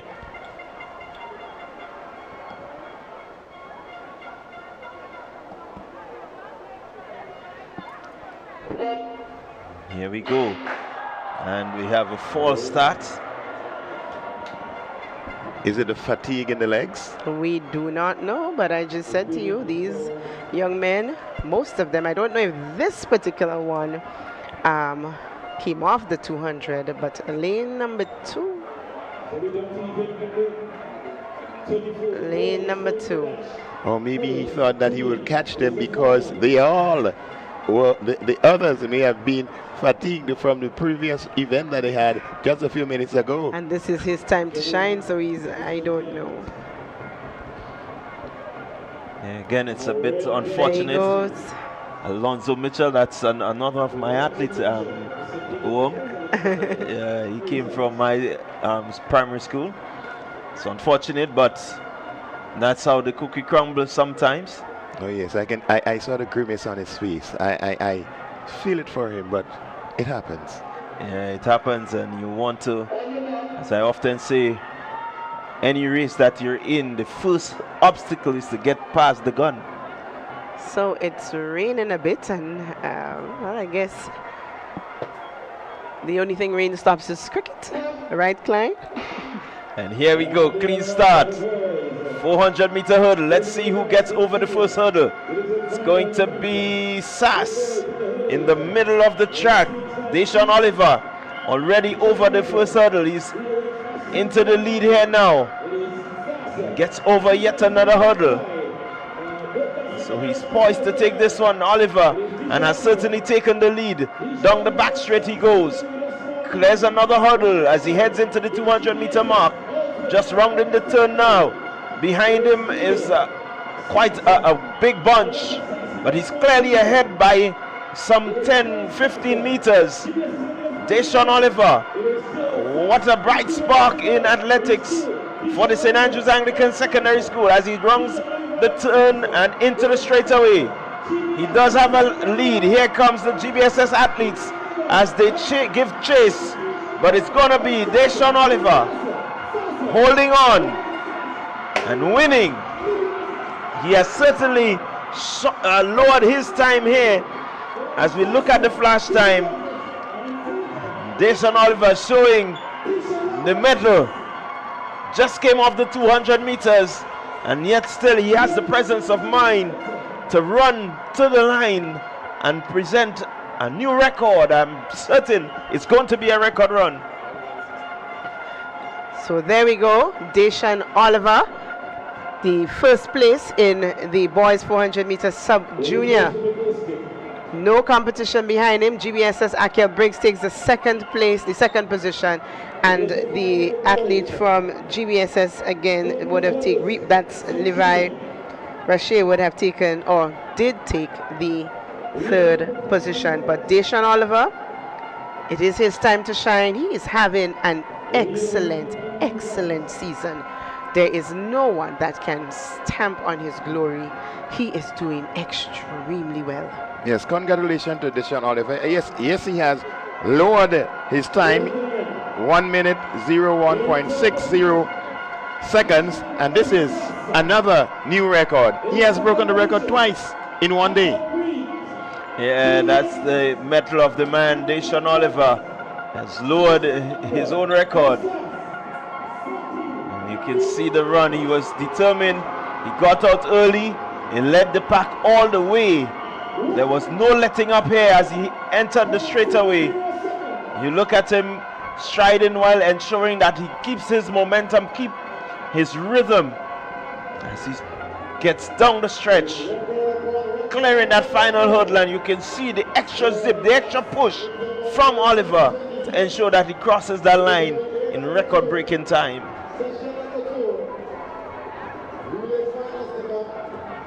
So we've come to the end of the series of 400 meter hurdle events, and they all lived up to expectation.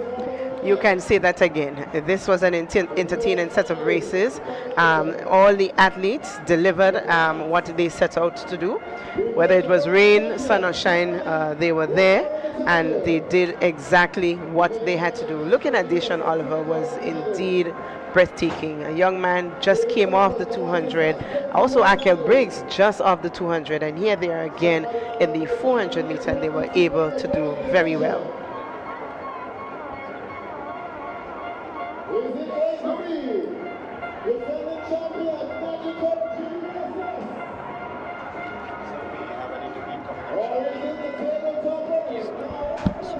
With Ian George. With me now is Ian George. Ian George is one of our determined athletes here. He is, well, we have to say it officially now, one of the fastest 100-meter athletes we have here on the island in the senior category. 10.39 gave you a win. You had a remarkable season. Speak to us about putting everything together, blocking out the extra noise and focusing on that 100-meter. Well, first of all, I want to give thanks to God, Almighty God up in heaven.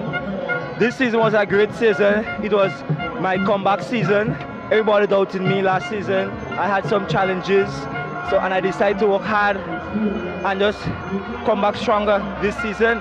And finally I did, and I feel so great. And finally I want to thank my coach also, Mr. Gary James. I know he's so emotional right now, and my family up home in Guav. I love you all so much for just believing in me and just being there for me. Even though I had my setbacks and so on, challenges, so on, you all stayed with me, and I'm very grateful. Is 10.39 a personal best for you? Yes, miss. I ran it. Well, I equalized my personal best. My personal best is 10.39. I ran it earlier in a meet in January, and I came back and I equalized it. You're also a very good athlete in the 200 meters. Yes, but today in the 100 hits, I felt something in my hamstring, so I'm not sure if I'm going to do my strongest event tomorrow, God's will. But give thanks and praise, pray that I can do it tomorrow, God's will. That was our 100-meter senior boys champion here, 10.39, the athlete out of the St. John's Christian Secondary School, Ian George.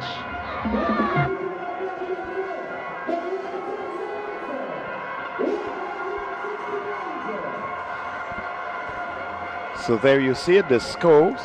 While the interview was going on, the scores for the female division was also given.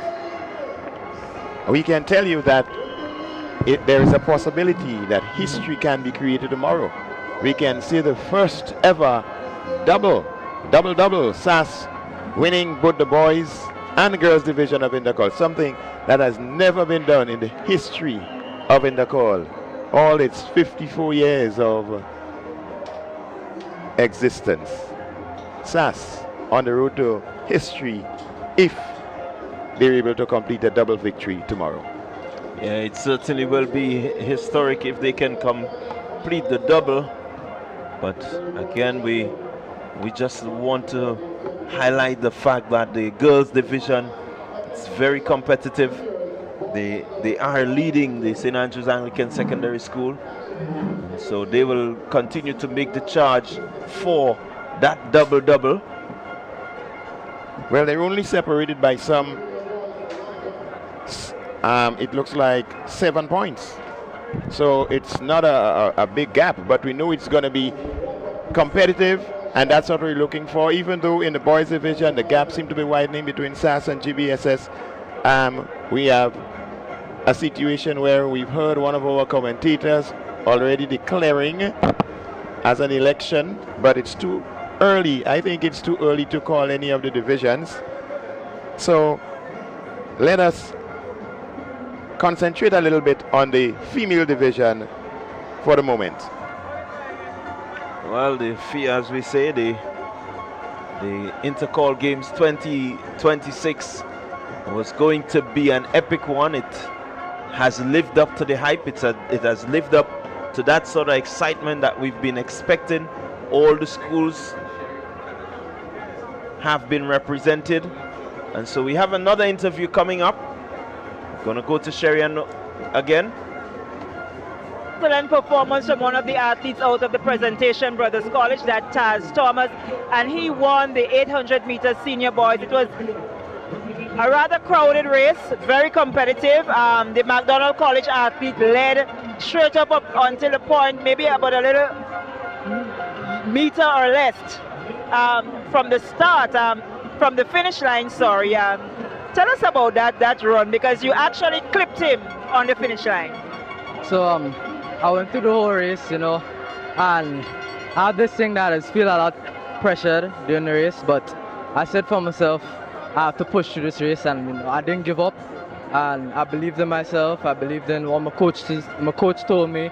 I believe in my school, and I had this mentality when I finish in a race, I must always sprint to the line.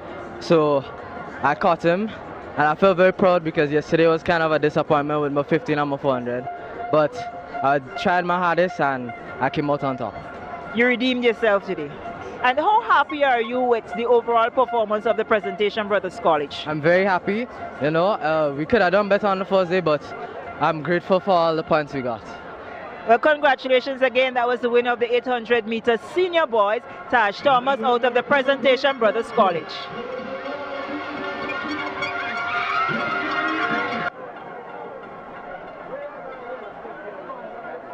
We're getting ready for what should be one of the longer distance running, 3,000 meters for junior boys.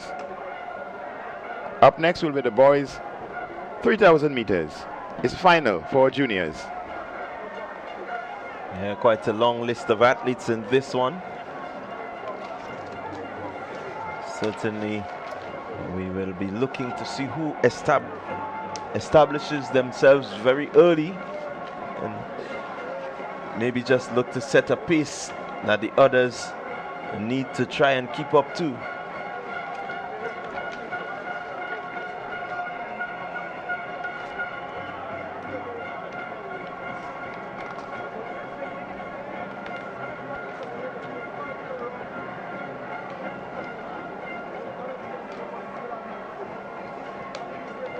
Given their final set of instructions.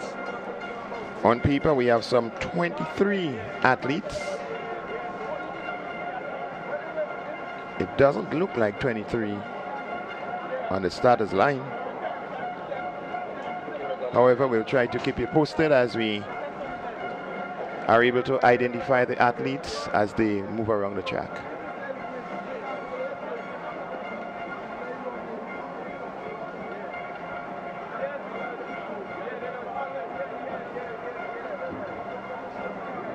So we're getting closer to the end of day 2.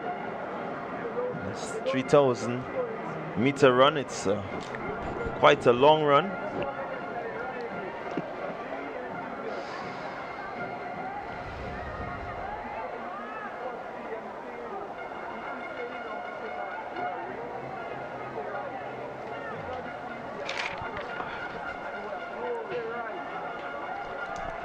And so here we go. It's all set. 3,000. I would make it the master of the 3,000 in Michael Moses.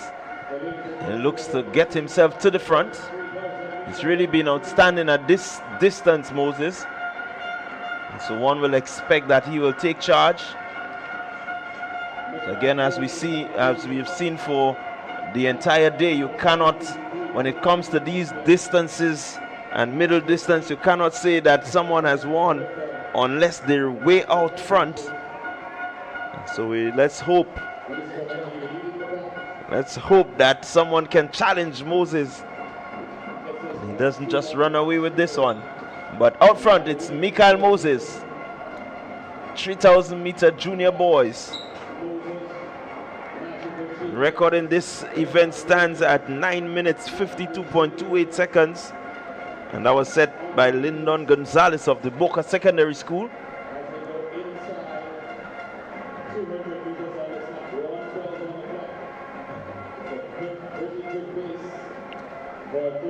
Moses still with the lead.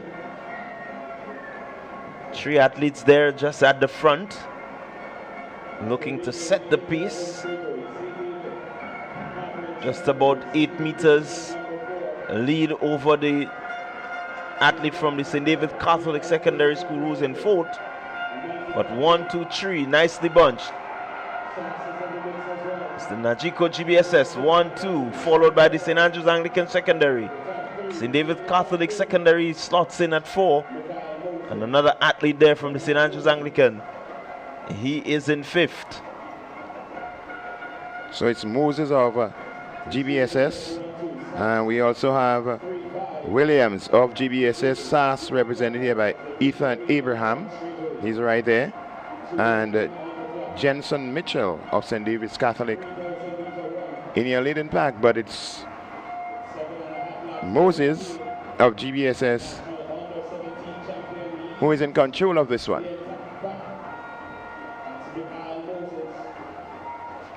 So this is indeed a very interesting race. It's one that calls for a lot of stamina, a lot of determination. As we see, you gotta have guts to run this one. You certainly have to have guts, though the athletes look pretty slim, Bunstein. They have to have that inner gut that will bring them around that track 7.5 times. Well, we have watched Michael Moses over a period of time, and we have seen his development. I myself I know Michael Moses since at the primary level, and he's always shown that kind of level of determination. It's going to be hard for the rest of the field to really keep up with him. He has a different mindset, and so really and truly, if you ask me, the race is for 2nd and 3rd, because Moses runs his own race. He runs it in his own timing. He sets his pace. He stays at it. It's quite controlled. There's nothing else you can say about young Michael Moses. This is his thing. I mean, to me, the longer the race, the better you see Moses comes. Like, he's not going to run a 400. That's too short for him. 800, still too short. He really shines at the longer distances. This is his pet. This is his baby. So I'm thinking that in this race, most of the winners of the cross country in the various schools will be participating there. I notice in 2nd position is Nathaniel Richardson. He's the winner of the cross country at SAS. I guess Moses won the cross country at GBSS, and the St. David's Catholic Jensen Mitchell should have been right up there in the cross country at St. David's Catholic also. Yeah, certainly these are the athletes that you see on the road Their training many times will be on the road, as the leader there in Moses just establishing just about a 40-50 meter lead and looking to extend it. And the trailing pack there of 3 nicely bunched together. But Moses, steady as ever, continues his prowess towards the gold medal here at the 3,000 meters. I think that this is such a long race that all the competitors deserve some name recognition. Mitchell Jensen Mitchell of St. David's, that's Chris Ferguson of St. Mark's Secondaries, down to run this race, Quinton Richards of Boca Secondary, Jaden Williams in Johns Christian, Isaiah Keaton of Hillsborough Secondary, Nathaniel Richardson of SAS from Wesley College, there is Jordell Glean, Kenobi Charles of Hillsborough Secondaries there, Caleb Simon, Grenada Christian Academy, Michael Moses, GBSS, Jontel Mark, Grenada Christian Academy, Renard Williams of GBSS, Ethan Abraham of SAS, Grenada SDA, has Nike Phillip, Kawani Joseph from the McDonald College, he should be there, Caleb Williams of PBC and Hammond Frank, they're down to run there, Aaron Alexander, Grenada 7-day, Joshua Sylvester of Boca Secondary, Caleb Thomas, Happy Hill Secondary, Tyrese Maloney of Wesley College, Amridge Harris of Happy Hill Secondary, and Zion Blackett of St. David's Catholic. So that's your leader right there. It's Michael Moses. Moses, the 3,000 winner at the national championship. He's taken the lead, and I make it 80-90 meters lead over Jensen Mitchell, who has moved into second position from the St. David Catholic Secondary. But Michael Moses is turning it on. The record is 9 minutes 52.28 seconds, and it was only set last year by Lyndon Gonzalez of Boca. Michael Moses is a member of the Carifta team, of course, again at this kind of distance. So this is he's no stranger to this. Very comfortable looking young man. He doesn't even look winded. He's like he just zoned off, and he knows where he's going. He knows what he has to do. He's not racing. He's not bothered with who is behind him. He is in his own race. Don't be surprised if he laps a couple along the way, because he's definitely not slowing down. He's not grimacing, nothing of the sort. He is comfortable in this. He seems to be enjoying what he's doing.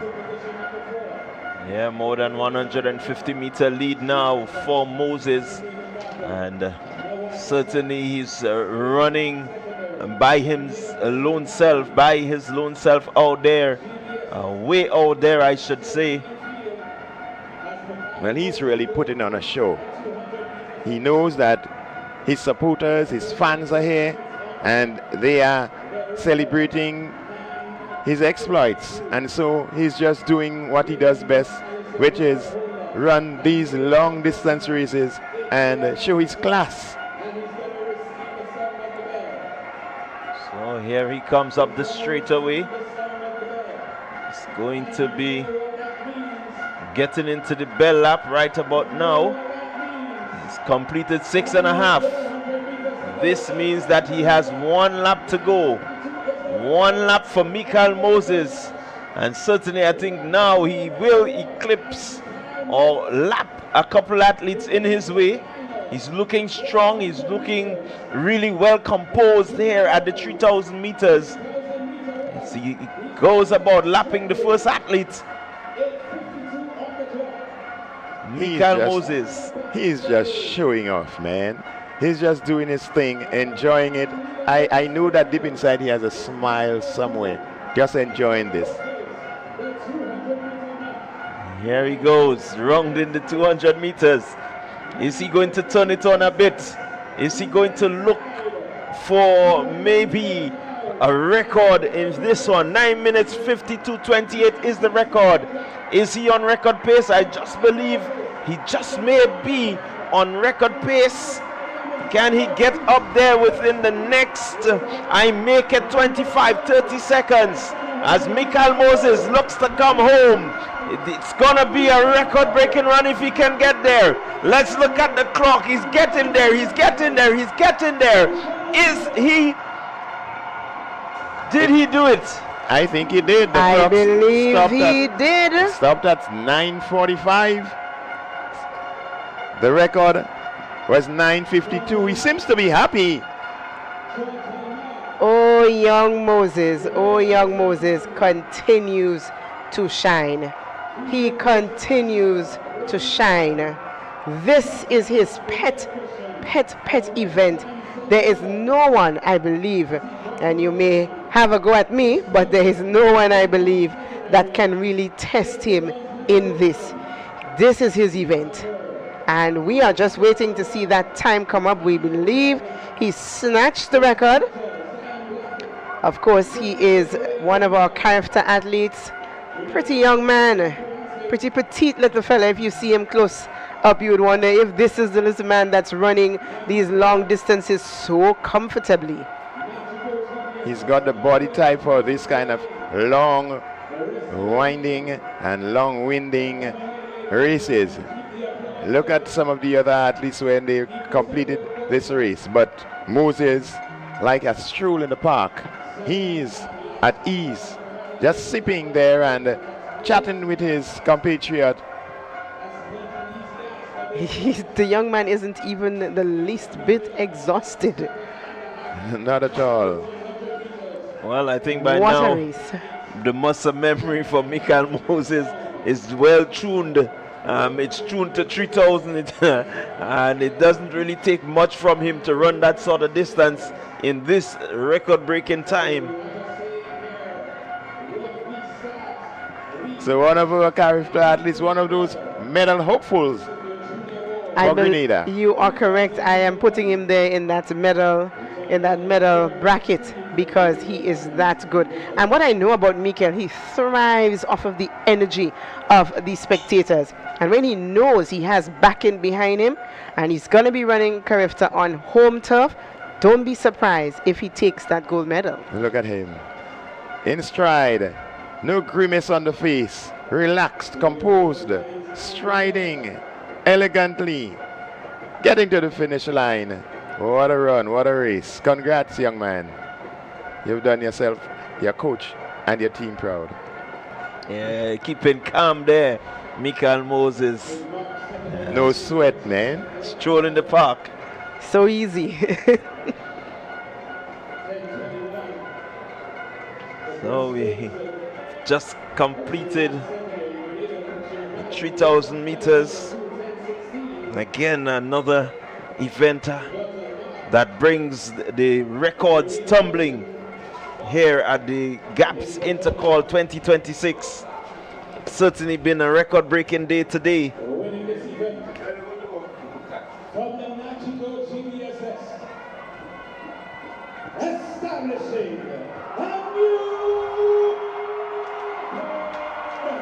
Just been confirmed. A new record. There you see the GBSS fans. They may not have much to shout about, but they certainly have a record in the record books. Michael Moses, someone to look forward to in distance running here in Grenada. And as we look at him again, the composure of this youngster, the awareness, just glancing there at the clock and saying, hey, it's just that simple. Yeah, that's what he said. So easy. This was so easy. It's easy for you. It's definitely not easy for me. Clyde, is it easy for you? I do not really want to comment on that because I'm not certain if I start how far I will get. In recent times, I've been really off pace. Can't recall the last time I actually maybe walked around the track.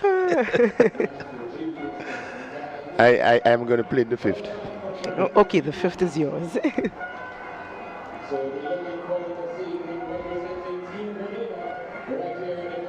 So the The fun has already begun for these youngsters. I know tomorrow they will be jumping and cheering because that's the time that they all look forward to, day 3.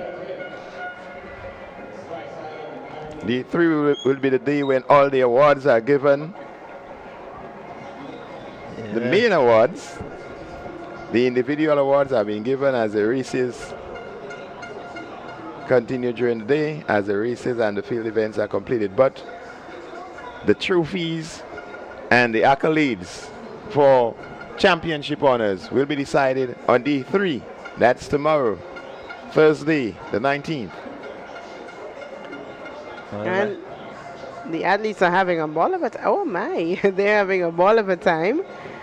And I guess you free up. This is Intercol time. This is, we've all been there. Yeah, that's what the Intercol Games is all about. It's about enjoyment. It's about excitement, waving and jumping and cheering, ensuring that you represent your school to the fullest. So now we have on our screen the long jump. Looks like the long jump for senior boys. That is Hillsborough Secondary. Maybe next on the runway.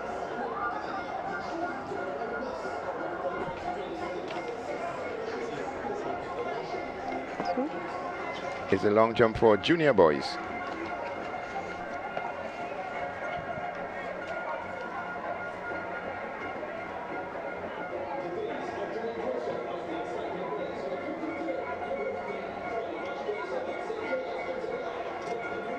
So we're getting closer to the end of day number 2 at the Gaps Intercol. And what a day it's been. A number of records, a number of athletes getting close to records. It certainly speaks volume for the athletes that are on show here at the Kirani James Athletic Stadium. Most definitely. The athletes come out to show what they've been preparing for the whole season. And all the blood, sweat, and tears that they experienced during the long season has come into fruition right here today and yesterday, and it will continue tomorrow. We're going to have a medal presentation coming up shortly, and we're going to join the team of house announcers to lead us into the medal presentation.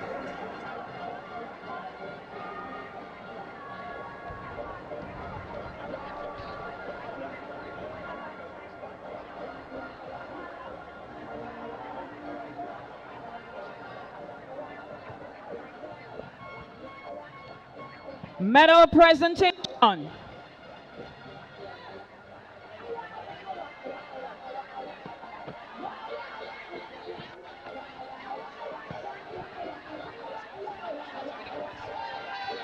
Event number 14, boys 200-meter dash sub-junior.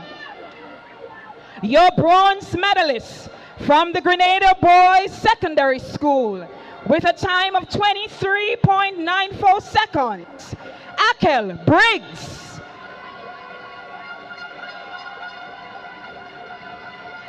Your silver medalist from the St. John's Christian Secondary School with a time of 23.89 seconds, Aquil Cumberbatch.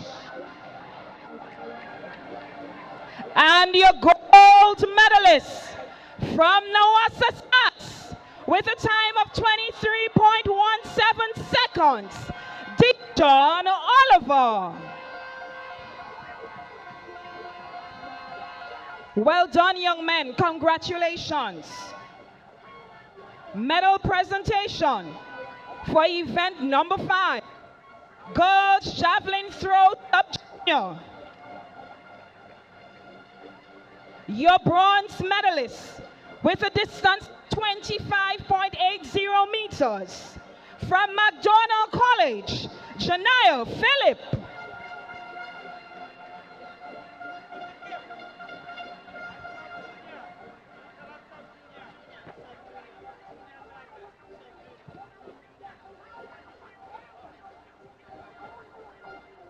Your silver medalist from the Westmoreland Senior Secondary School with a distance of 28.00 meters, Dominic Joseph.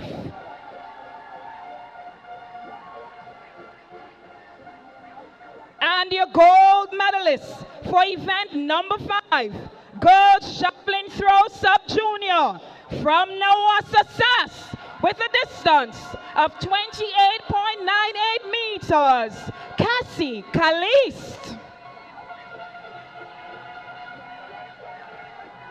Congratulations, ladies. Well done. Medal presentation for event number 9, girls shot put sub-junior.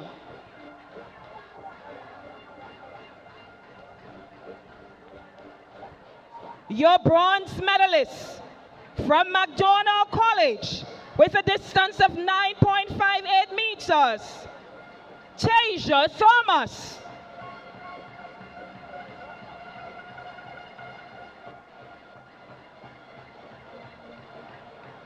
Your silver medalist from the Nawassa SAS with a distance of 9.59 meters, Michaela Mona.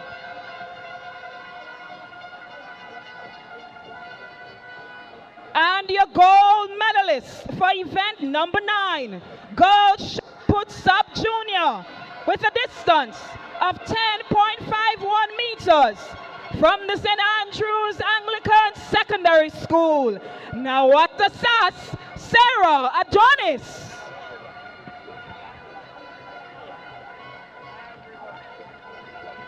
Congratulations, ladies.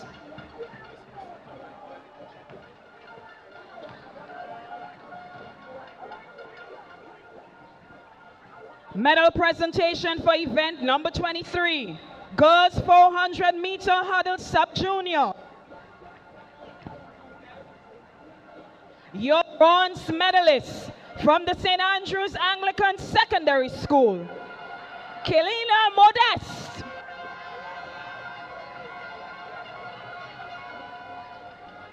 Your silver medalist from the St. Andrews Anglican Secondary School, Kavia Walker.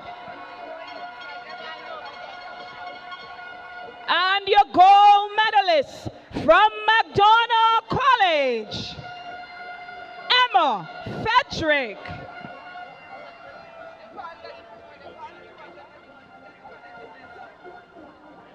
Establishing a new record. Let's put our hands together for winners. Well done, medalists. Medal presentation for event number 24, boys 400-meter hurdle sub-junior. Your bronze medalist from the St. Andrews Anglican Secondary School, Tishon Lambert.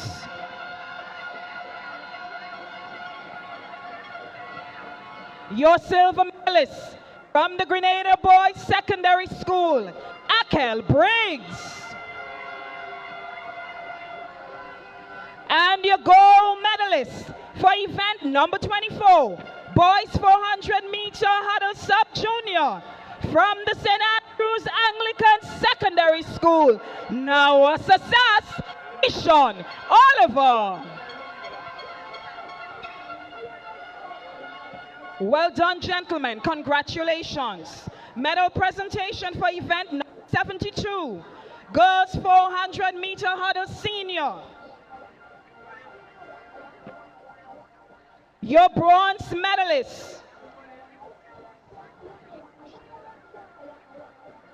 from the Grenada Christian Academy, Tiana Joseph.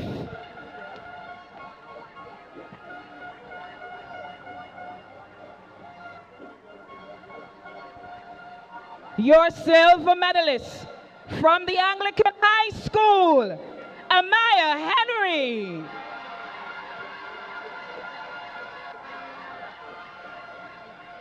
And your gold medalist for event number 72, girls 400-meter hurdle senior from the Boca Secondary School, Soraya Philip. Well done, ladies. Congratulations. Medal presentation for event number 73. Boys 400 meter hurdle senior.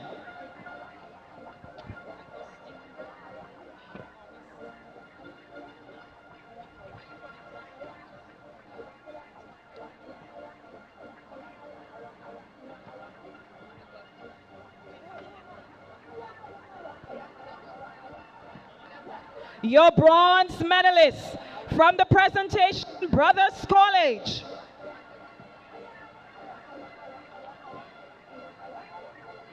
With a time of 57.82 seconds, Ethan O'Gates.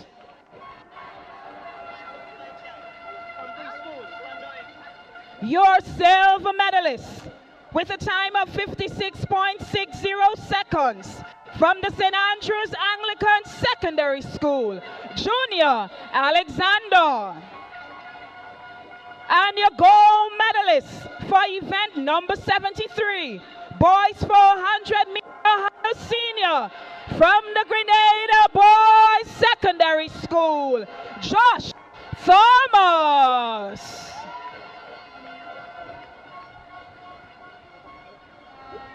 Congratulations, gentlemen. Job well done.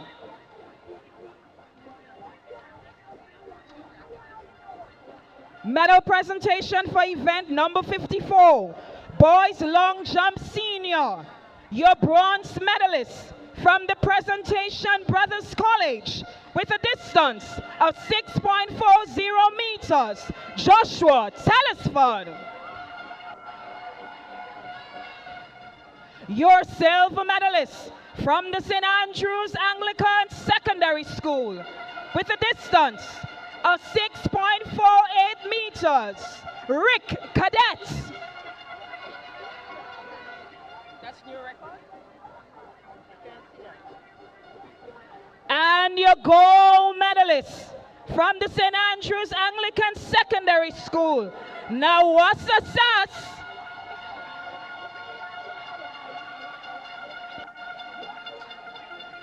Your gold medalist for event number 54, your boys long jump senior, Christoph Kalis.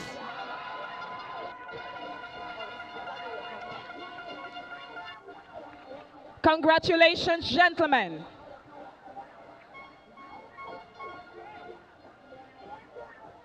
Medal presentation for event number 59, girls discus throw senior. Your bronze medalist with a distance of 26.08 meters from Bishop's College, Naomi Douglas.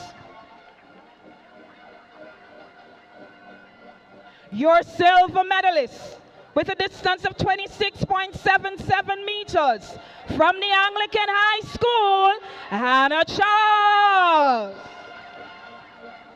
And your gold medalist for event number 59, the girls discus throw senior from the St. David's Catholic Secondary School with a distance of 30.86 meters, Naomi Augustine.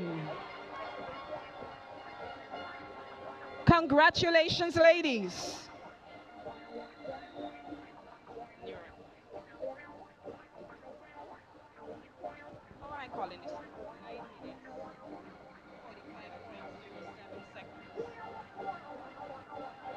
Medal presentation for event number 50, boys 3,000 meter run junior. Your bronze medalist with a time of 10 minutes 21.38 seconds from the St. Mark's Secondary School, Chris Ferguson. Your silver medalist with a time of 10 minutes 16.51 seconds from the Grenada Christian Academy, Johnson Mark.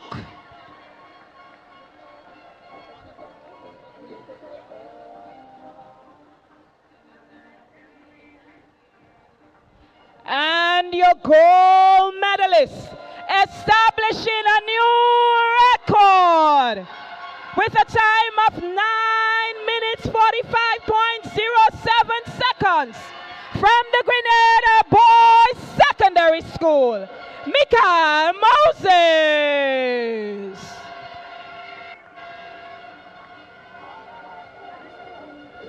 Congratulations to all our winners. Job well done. And we extend sincerest thanks to you, Mr. Leon Francis, CEO of Blue Bubbles, for assisting with this medal presentation.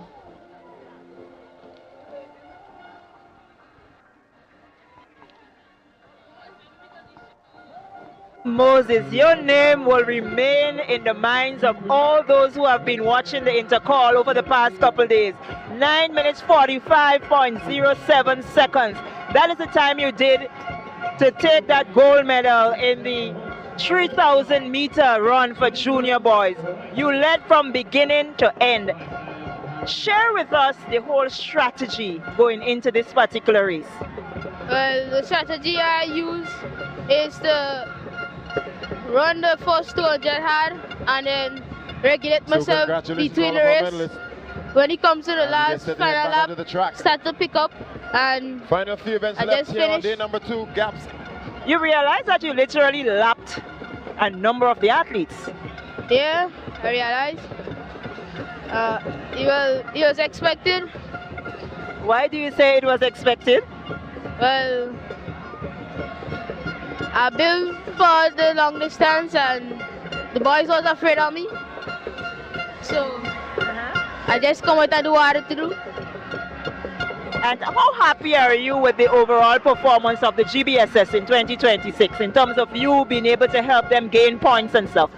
Well, I'm very happy, but I'm not so happy at the same time because some of our athletes didn't do very well in some of the races and it make us lose a lot of points, and I'm glad to come first to build back up some of the points. Well, congratulations again to you, Semu, and we hope that you continue to train so that you would become better at your events. Thanks, you too. So that was Michael Moses. He is the winner of the 3,000 boys junior hair at the Intercol Day 2. Okay, thank you very much. Very confident young man. Indeed, he is very confident. I told you when he was running this race that he knows his potential. He knows his potential. And there you have it. So we're getting ready for the heptathlon girls 800 meter run, 800 meter run. Hep.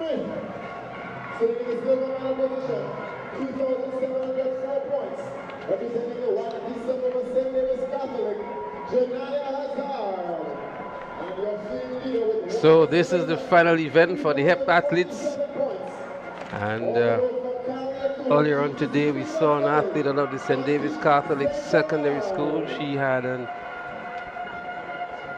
commanding lead on this event. We're going to try to get you some updated scores, but this is their final event. They've been competing over several events for the last 2 days, and leading was Montisha St. Bernard. It was not from St. David's Catholic Secondary. Montisha St. Bernard from Bishop's College. She is actually in the lead on 3,047 points. Second is Janaya Hazard of St. David's Catholic Secondary on 2,704 points. Janelle Smith, Anglican High School, she's in third on 2,666 points. Jadissa Mark of SAS is in fourth as they start here now the final event, the 800 meters in the heptathlon for Girls Open. So look for Montisha St. Bernard. She's currently in the second position. She moves into the lead now, and she goes into this final event in the top position with 3,047 points. Just to give you a breakdown of the events that she participated in, she ran a 17.49 in the 100 meter hurdles. In the high jump, she did 1.34 meters. Shot put 8.64 meters. The 200 meters, she was at 26.48. The long jump, 4.3 meters. And the javelin, 21.61 meters. Gaining some valuable points to be at the lead at the moment.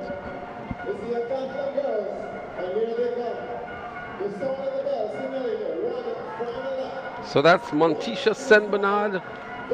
Saw a very interesting video from one of her supporters overnight. She was really having a good time looking at Montisha run. And I'm sure she's screaming at the top of her voice, for Montisha from Bishop's College, Carriacou.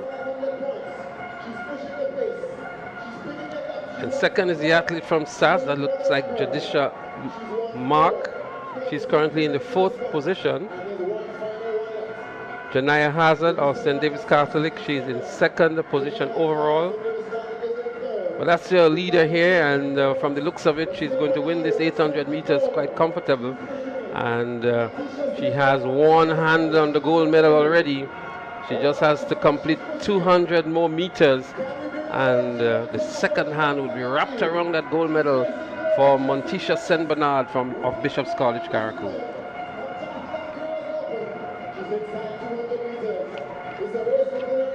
Montisha St. Bernard with under 200 meters to go.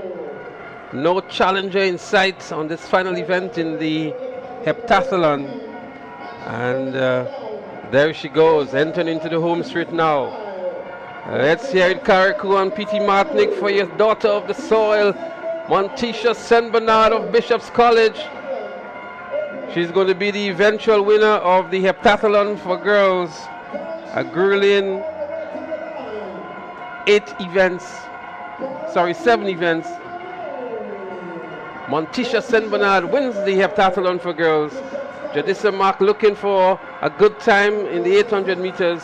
She's currently in 4th. Boca Secondary is giving her a run for it here. And also Hazard of St. David's Catholic Secondary wants to cement a position for 2nd.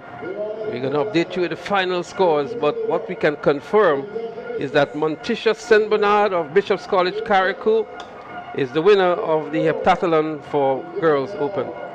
And congratulations to young St. Bernard of Bishop's College. She ran a good race. She has done 7 events for the day, an event of strength, endurance, and she's given it her all. We've been hearing her name for the last 2 days. She's been doing very, very, very well. And this is the end of it. She gave her all. She's no doubt the victor in this one. For the victory, she's going to be the one who is going to stand on the gold medal position. Her island will be very proud of what she has displayed, and we want to say congratulations to her. Of course, we're going to await the official release of results from that 7 event later today. Well, congratulations to Montisha St. Bernard. You have ensured that Bishop College goes home with a gold medal. So congratulations to you, congratulations to your coach, your team, and your fans in Carriacou who are currently celebrating with you. They're all smiles. And the P.T. Martinic, I can tell you. And P.T. Martinic also. Since she started yesterday in the 100-meter hurdles, she looked like someone who was in control of this event, and she showed her prowess throughout the entire 7 events, and here she is today, the gold medalist. So congratulations to you one more time. Well, the first gold medal for Bishop's College in these games, and it came from Montisha St. Bernard in the multi-events. And there we see the time that she returned in the 800 meters.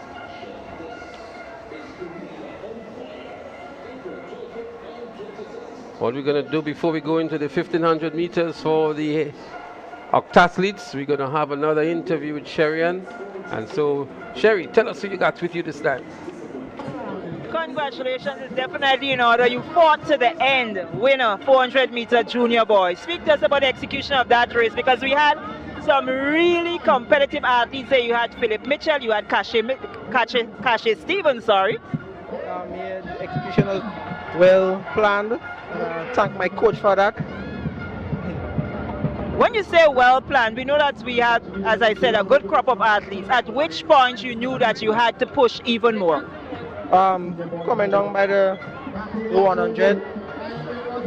And were you expecting that distance lead between you and the pack? Yes, I was. Yes, I was. You're also one of our character athletes. What can we expect from you? Even faster times. Well, congratulations again. That was the winner for the 400-meter junior boys, Giovanni Green, out of the Boca Secondary School. Thank you, Sherry. Thank you, Sherry. And Giovanni Green would have returned an impressive time of 49.72 seconds, as we see the 1500 meters for the octathlon is in place, is in progress now. It's a Boca Secondary. In the lead, that looked like Trevon Joseph of Boca Secondary. He's in control here, but if we just get some information as to the point standings or who is in the lead currently, I know that Quanel Pay of the GBSS had some wonderful performances throughout the event. It's an 8-event, multiple event activity. That's a octathlon, 8 different disciplines. It's one event really, but it's 8 different disciplines, and this is a final event. It's a 1500 meters.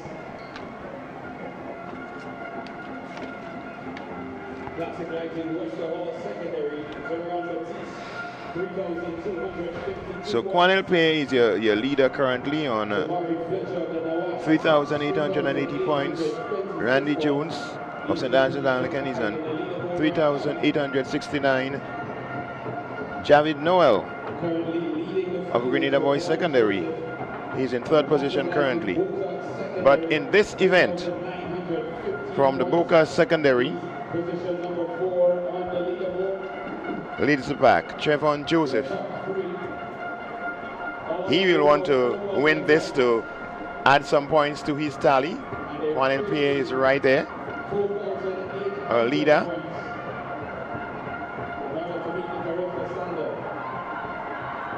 Randy Jones is somewhere in 5th position. It's a matter of your personal best and how your time compares to your personal best. That's going to give you your points. But winning adds to the glory. So here we go. Is the 1500 meters for the octathlon boys.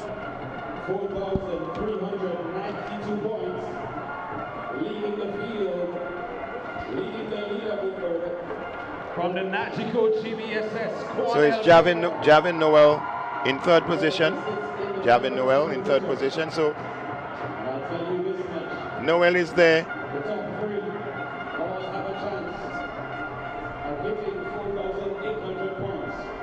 Their task will be to complete this run in 4 minutes, 53 seconds or less. That's for Javid Noel. Quanel Pair needs to go in 5 minutes, 28 seconds or less. We're going to keep our eyes on the clock. So they continue. It's the 1500 meters in progress. So it's still Boca Secondary in the lead.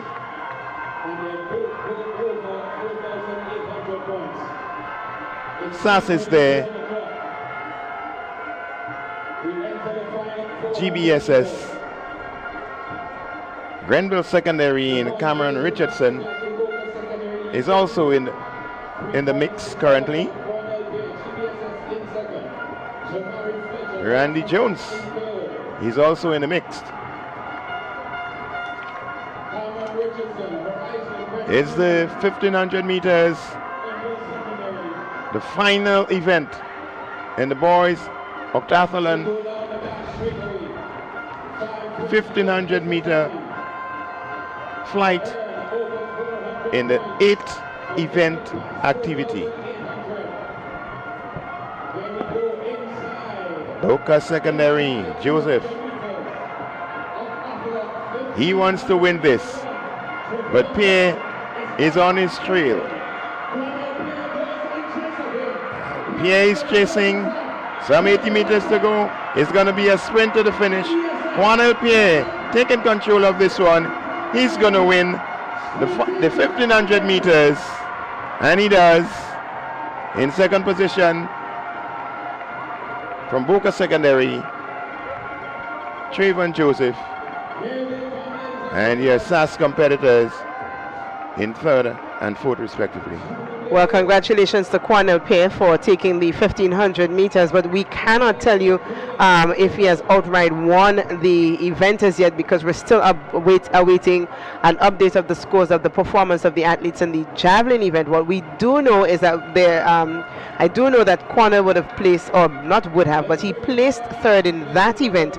So we have to wait on updated scores for us to say outright who took or who is going to take this title. What I can tell you, what I noticed for sure is that Javid Noel is just coming in. We didn't see him much at all in this race. We thought for a moment that he dropped out, and he is currently in third position before the javelin scores have been added, and he was not featured at all in the race. We almost called him a dropout in the race, and we just saw him there crossing the line. That's Javid Noel of the GVSS. Randy Jones was in second before the javelin, but he was very close. There was only 11 points separating Pair and Jones after the 6 events were completed. So this is the event that tests the strength and endurance of athletes. 8 events later, some would have not finished, but so far we've had, I think about 10 of them would have made, or 9 of them have made it to the end of the 8 events. That is quite commendable in itself, because so very often we see them falling out after 4 events, 5 events. Sometimes some make it as close to 7 events and they don't make it to the last one. But 9 young athletes and 9 young men just completed the octathlon event. Congratulations to the 9 competitors who made it right up to the end. We have a score alert. Keep your eyes on the screen.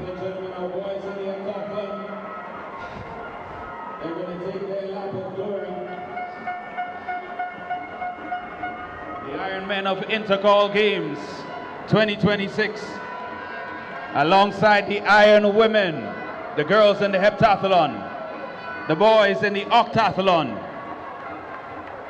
hand in hand. And that's a common feature that we see amongst the hep-athletes or the multi-athletes.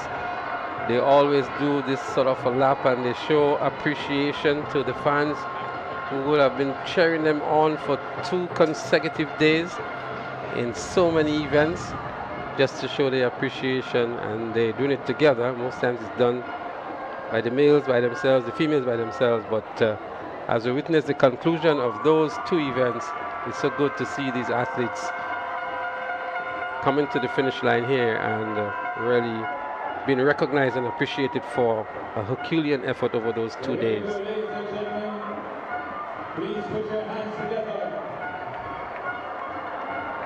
As the spectators show some appreciation for the multi-eventers. Those of you watching on the live, don't be afraid to throw up your hearts and show some love. These are the strongest 8 events, 7 events, 2 days. They've made it. Montisha Sen Bernard, we know for sure she is the gold medalist in the heptathletes, and we await to see who is the gold medalist in the octathlon for the boys. Well, they are going to have a nice rest tonight. I don't think they have anything to do tomorrow. Please the Lord, I don't know what their team has in store for them, but these athletes are going to sleep tonight knowing that they would have done, or they have done, what they set out to do. Well, I'm sure some of them will have a nice cold ice bath just to relax the muscles a bit. There's been some grueling events for them, and we're happy that they're able to complete those of them who have done so successfully. So we're getting ready for the relays, which is going to take us to the end of today's activities on the track.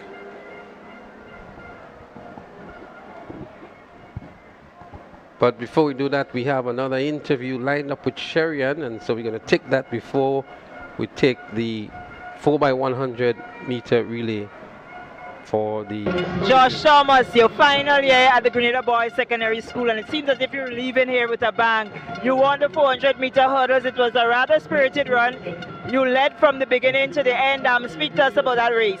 Well, I know I had to go out hard, and I was a little pressured by the athletes from the presentation by the college. But I just stay calm, and I know I had to bring it home for the team. So that's what I did. It is your final year. Would you say that you had a really good athletic, season throughout the GBSS? Yeah, it was a good season. I accomplished a lot of things what I wanted to accomplish. So I'm very grateful for that. Well, congratulations to you, and we hope that you don't stop the running as you finish the schools. Yeah, man, thank you. That was Josh Thomas out of the Grenada Boys Secondary School. He was the winner of the 400 meter hurdles senior boys.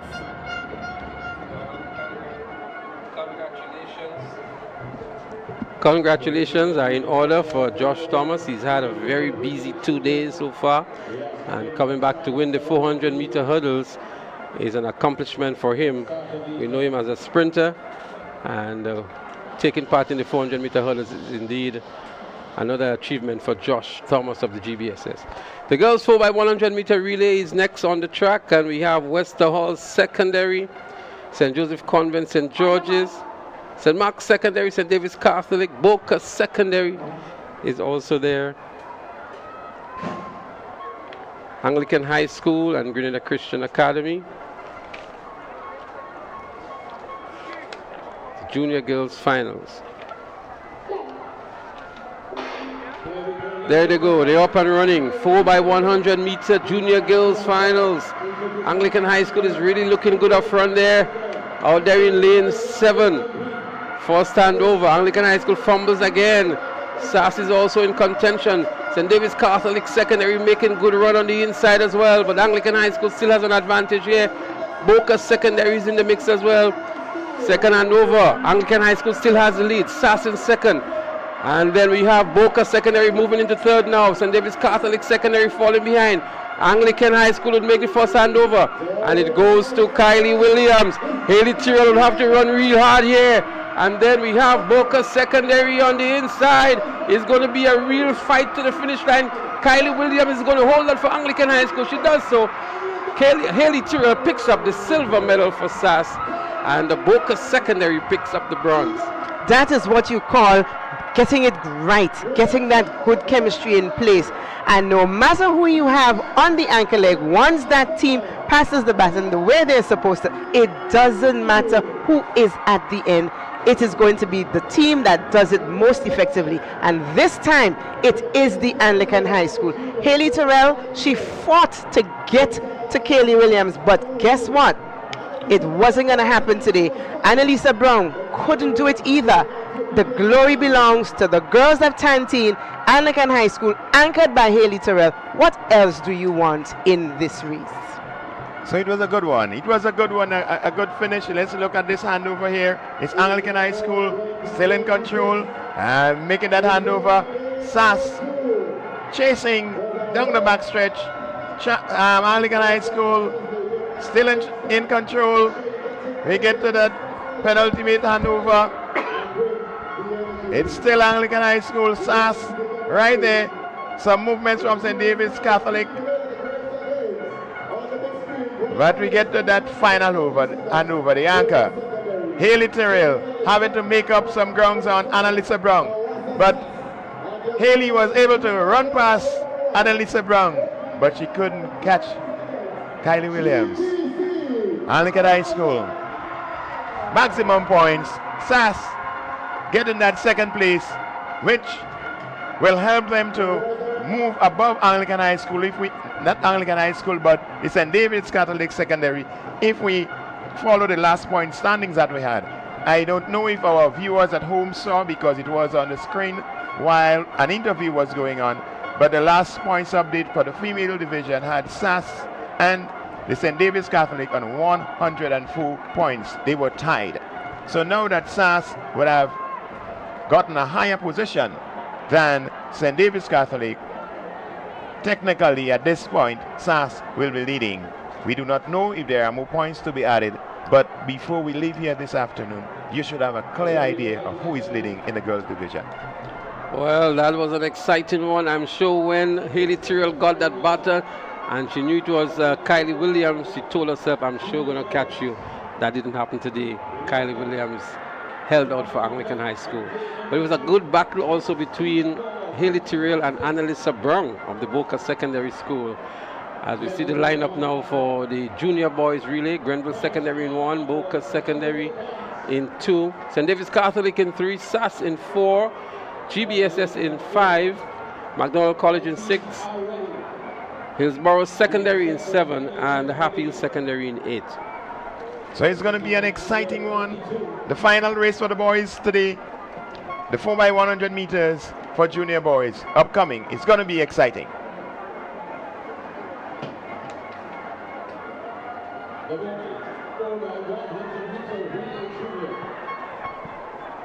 Senior boys discuss in progress at the southern end of the field.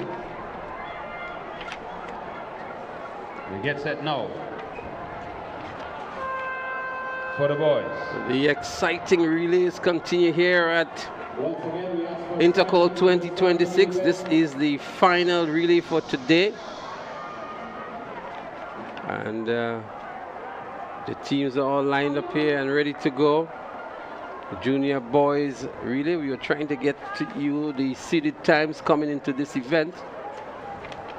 But they're on the map.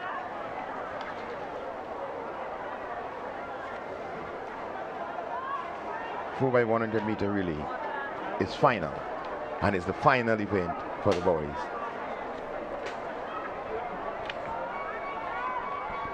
It's going to be a real battle between those schools. And they're off. And as usual, it's a battle between SAS and GBSS. GBSS is moving. Here comes SAS. It's GBSS, SAS. Let's look at the first handover. SAS running down that backstretch. It's GBSS pulling away slightly, but it's GBSS making up the stagger. SAS is right there. Let's get to the next handover. SAS with a slight lead and motoring away. SAS is now in control, and the handover is to Dishan Oliver, and once he touches this, it's the end of the game. Cassius Stevens is giving chase. It's Philip Mitchell. It's Philip Mitchell, and once he touches that, it's game over. SAS. Well, it was good to see Cassius Stevens coming back. We saw him injured in the 400, but what a clinical race here by SAS. That third leg was a bomb leg for SAS, and by the time he got to Philip Mitchell right here, it was curtains call. He's amongst the fastest junior boys. Cassius was never going to catch him today, and Philip Mitchell anchoring SAS to a brilliant victory in the 4x100 meters junior boys. What a strategic setup of the athletes by the St. Andrews Anglican School. GBSS came out gunning. The first two legs, they had it in the bag, but by the time it got to the third leg, you said it's over already. SAS took it, they have it, they lined up the athletes well, knowing exactly what needed to be accomplished. I mean, GBSS came out gunning, they really did. First and second leg going, but it was over after that third handover. So that was it. So we look at them coming down the back stretch there. It looks like Hall there, and then when it got to this point, that's where the movement took place. SAS took control here. It looks like Dishan Oliver, and here we go. That might have been Dante Oliver, and now Philip Mitchell just finishing it off, putting the cherry on the cake. One said, you know what? This victory here in this relay could mean the championship right there. That could be the deciding factor for the championship right there. SAS already won the 4x1 senior. They win this junior here. They have the best boys in the sub-junior. That relay is yet to come. It's yet to come. That could be the curtains call right there. This could be what we call a heartbreaker. GBSS will not sleep well tonight. Well, that seems to be a new record as well. 42.56 by SAS. And what a run that was by the quartet from SAS. But 42.56, a masterful performance by SAS. That third leg really did the trick for SAS in that relay. It really did. It You've really got did. it right. That third leg was the game changer. No ifs, buts, or maybes about it. You know, we don't need to ask where did it happen. It was right there. It was visible. Once that third leg got off, that was it. GBSS placed second with 40.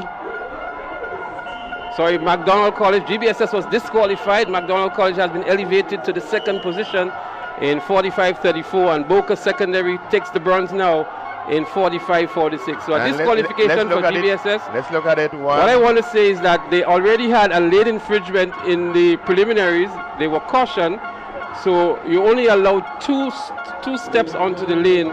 They had one in the preliminaries, and they had a second one here now. That makes it two.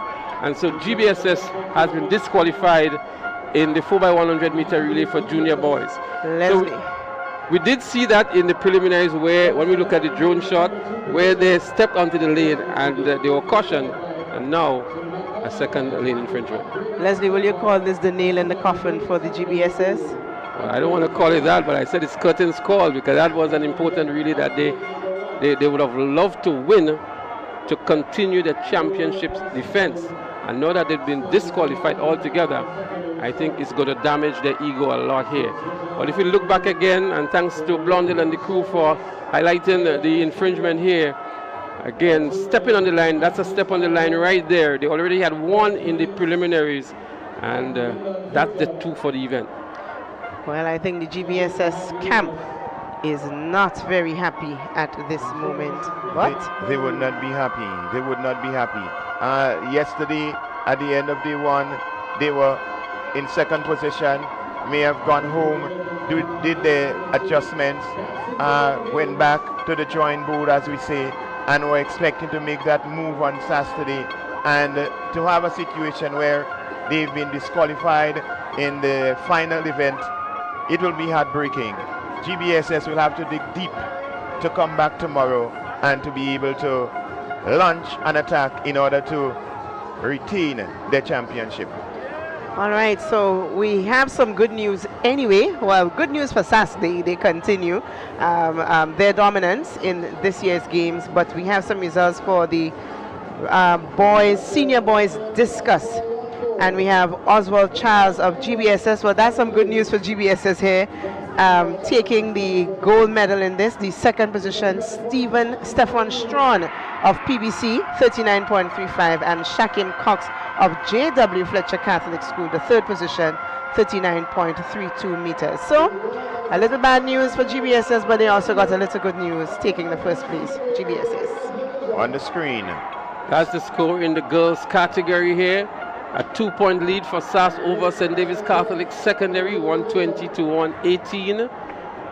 It's that close in the girls category. What I've also noticed in the girls category is that positions 3, 4, 5, and 6 are very, very close indeed. So Anglican High School, Convent, and Boca Secondary are really battling down there. If you look at the boys here, SAS at 196, approaching 200. GBSS at 146.5. Presentation Brothers College 79. Boca looking really good in fourth at 53. McDonald College in fifth at 47.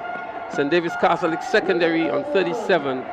And St. John's Christian Secondary 26.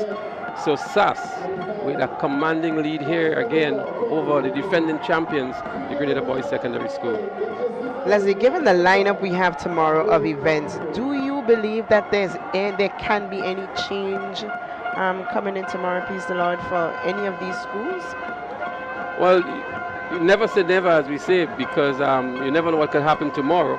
But it's going to take a huge effort and a lot of mishaps and misfortunes of SAS and disappointments too for that lead to be eroded tomorrow based on the events that are scheduled.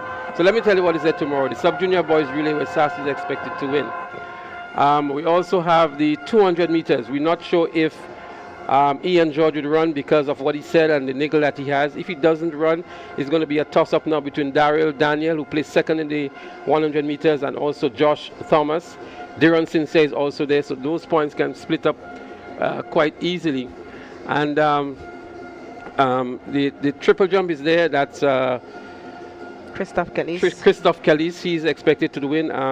Cadet, who plays second in the long jump, he could also get the second position in the triple jump. And it's going to be a tough chance for GBSS from the way I see it. Based on the current scores, 196 to 146.5, it's going to take some asking. Yes, it's going to be almost impossible feat for GBSS to overcome the lead that SAS presently has in the boys division.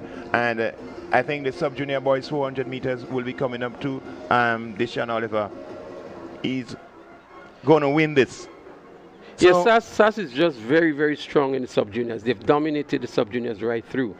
The juniors have been split across GBSS, SAS, and others. And the seniors, I'm not sure what the points are now, but there again we have a lot of splits, and I believe SAS may be scoring more points than the seniors. But I think the way the real conversation is now is in the female category.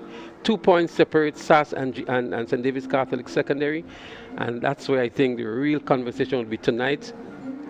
For SAS in particular, they would want to consolidate in the boys for sure, but they would think now that they have a real good chance. They came in thinking so, but I think now more than ever, they would really fancy their chances in the girls category. Yesterday, the leader for yesterday, St. Joseph's Convent, St. George's, I noted that they have dropped to the 4th position. And we can see why. They're not their strongest in the flat events. Today they didn't have a very outstanding day. I don't know what they're going to bring to the table tomorrow, but I know that SAS and St. David's, they are stronger on these flat events. So today they didn't rain, but let's see what happens tomorrow. And I just want to make the point, because a lot of times we've been accused of being biased and so on, but the writing is on the wall. The spoils are for the winners. We cannot call somebody else who is not in that category. And the competition in the boys is really between SAS and GBSS. And from what we're seeing here, the numbers don't lie. The scores don't lie. The performances on the track don't lie. So don't accuse us of being biased if we are predicting now that the eventual winners in the boys is favoring SAS more than GBSS.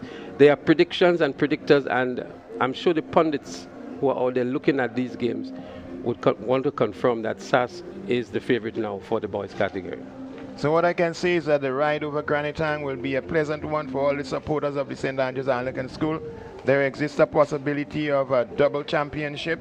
Tomorrow is the day when this will be decided, and we're expecting the SAS contingent to come out in the numbers tomorrow to make some noise in the stadium, and at the end of the day, may the best teams win. Well, we're going to leave with some highlights. We have created a nice highlights package, and we want to look at some of the record-breaking performances as well as some of the other outstanding performances that we've had during the day. And to join me to do that recap of today, I have with me Clyde John, and we're going to look back to some of these events, Clyde.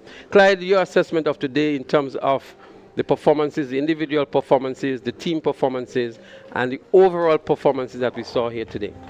Well, I definitely have to say that today has been phenomenal. Number of records being broken.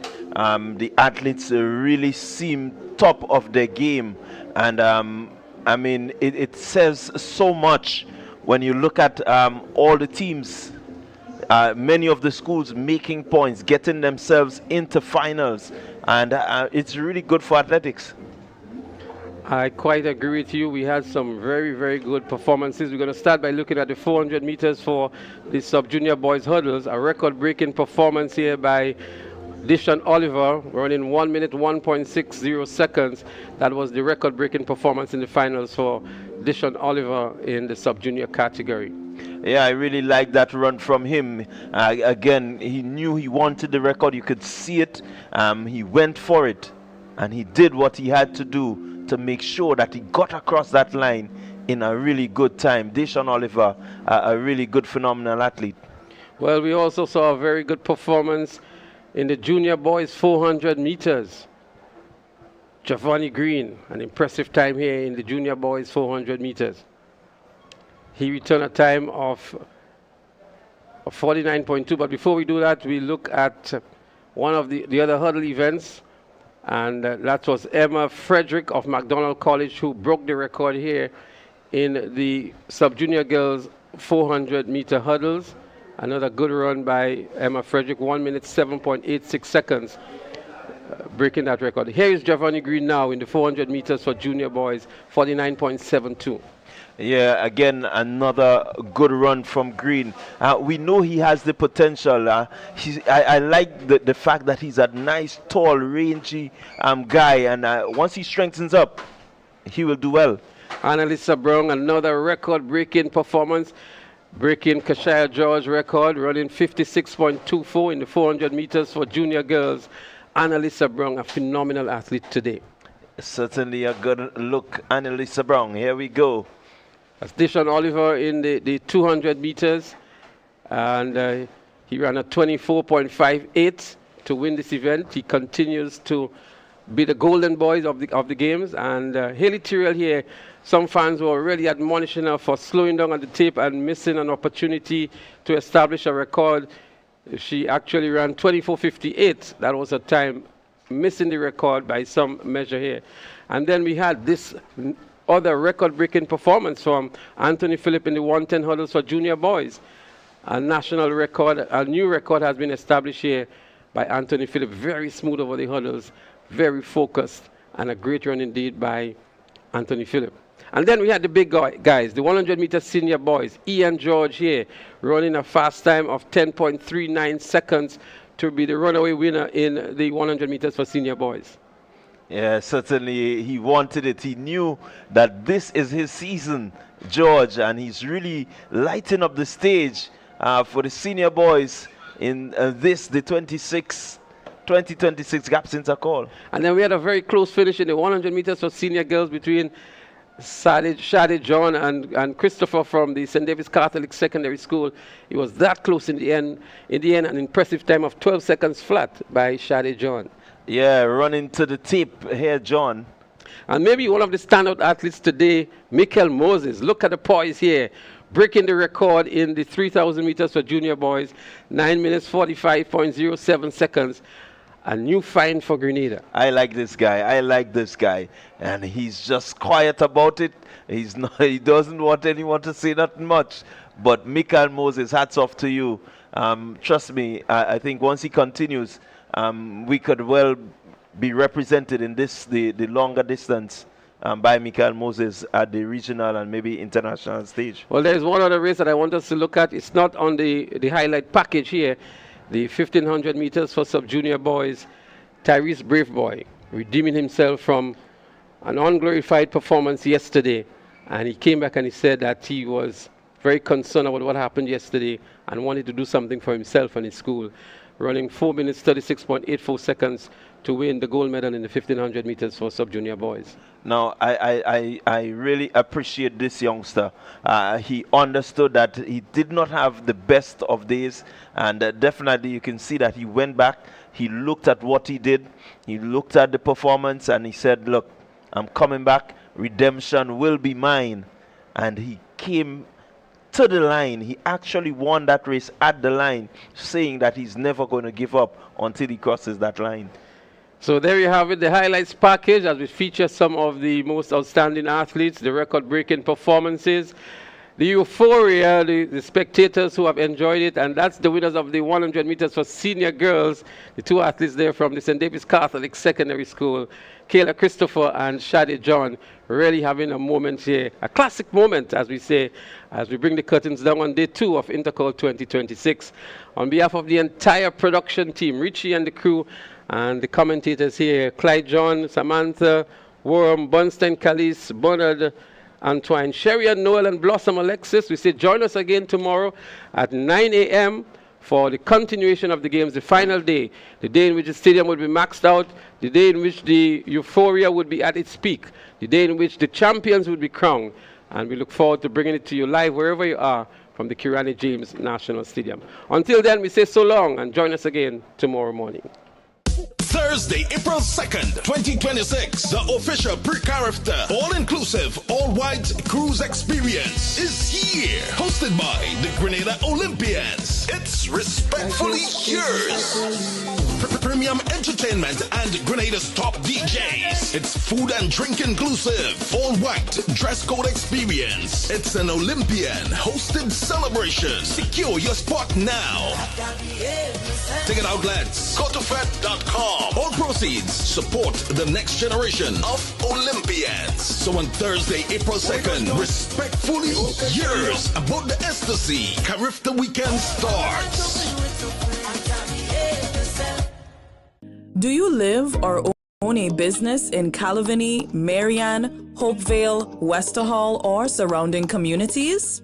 The Government of Grenada invites you to a town hall meeting this Wednesday focused on Grenada's healthcare transformation and Project Polaris. Hear directly from the project team, ask questions, and gain a better understanding of the new hospital development in your community.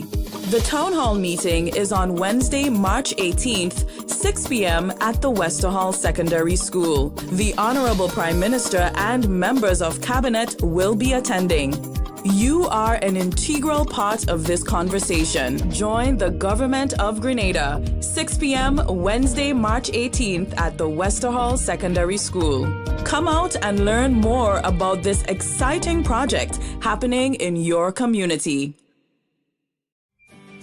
Kites in the sky, families on the beach, good food, good vibes. It's the Easter season, but parents, remember this. Even on holidays, your parenting duties continues. If they're at the beach, stay within arm's reach. If they're flying kites, keep them away from the roads and electrical lines. If they're out, know where they are, who they're with, and what time they're coming home. And remember, if you're liming, somebody must stay sober to supervise. More free time means more screen time. Monitor online activity, maintain curfews, keep structure in place. Because safety starts at home. This Easter, let's protect what matters most. A message from the National Parenting Program, Ministry of Social and Community Development, Housing and Gender Affairs. Empowering parents, protecting children. Get set.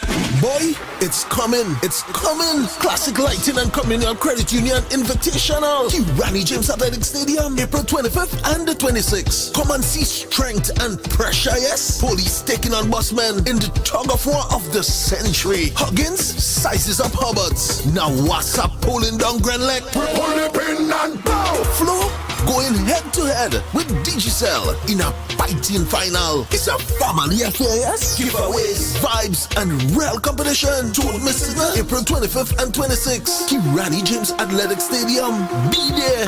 Blast down, blast down.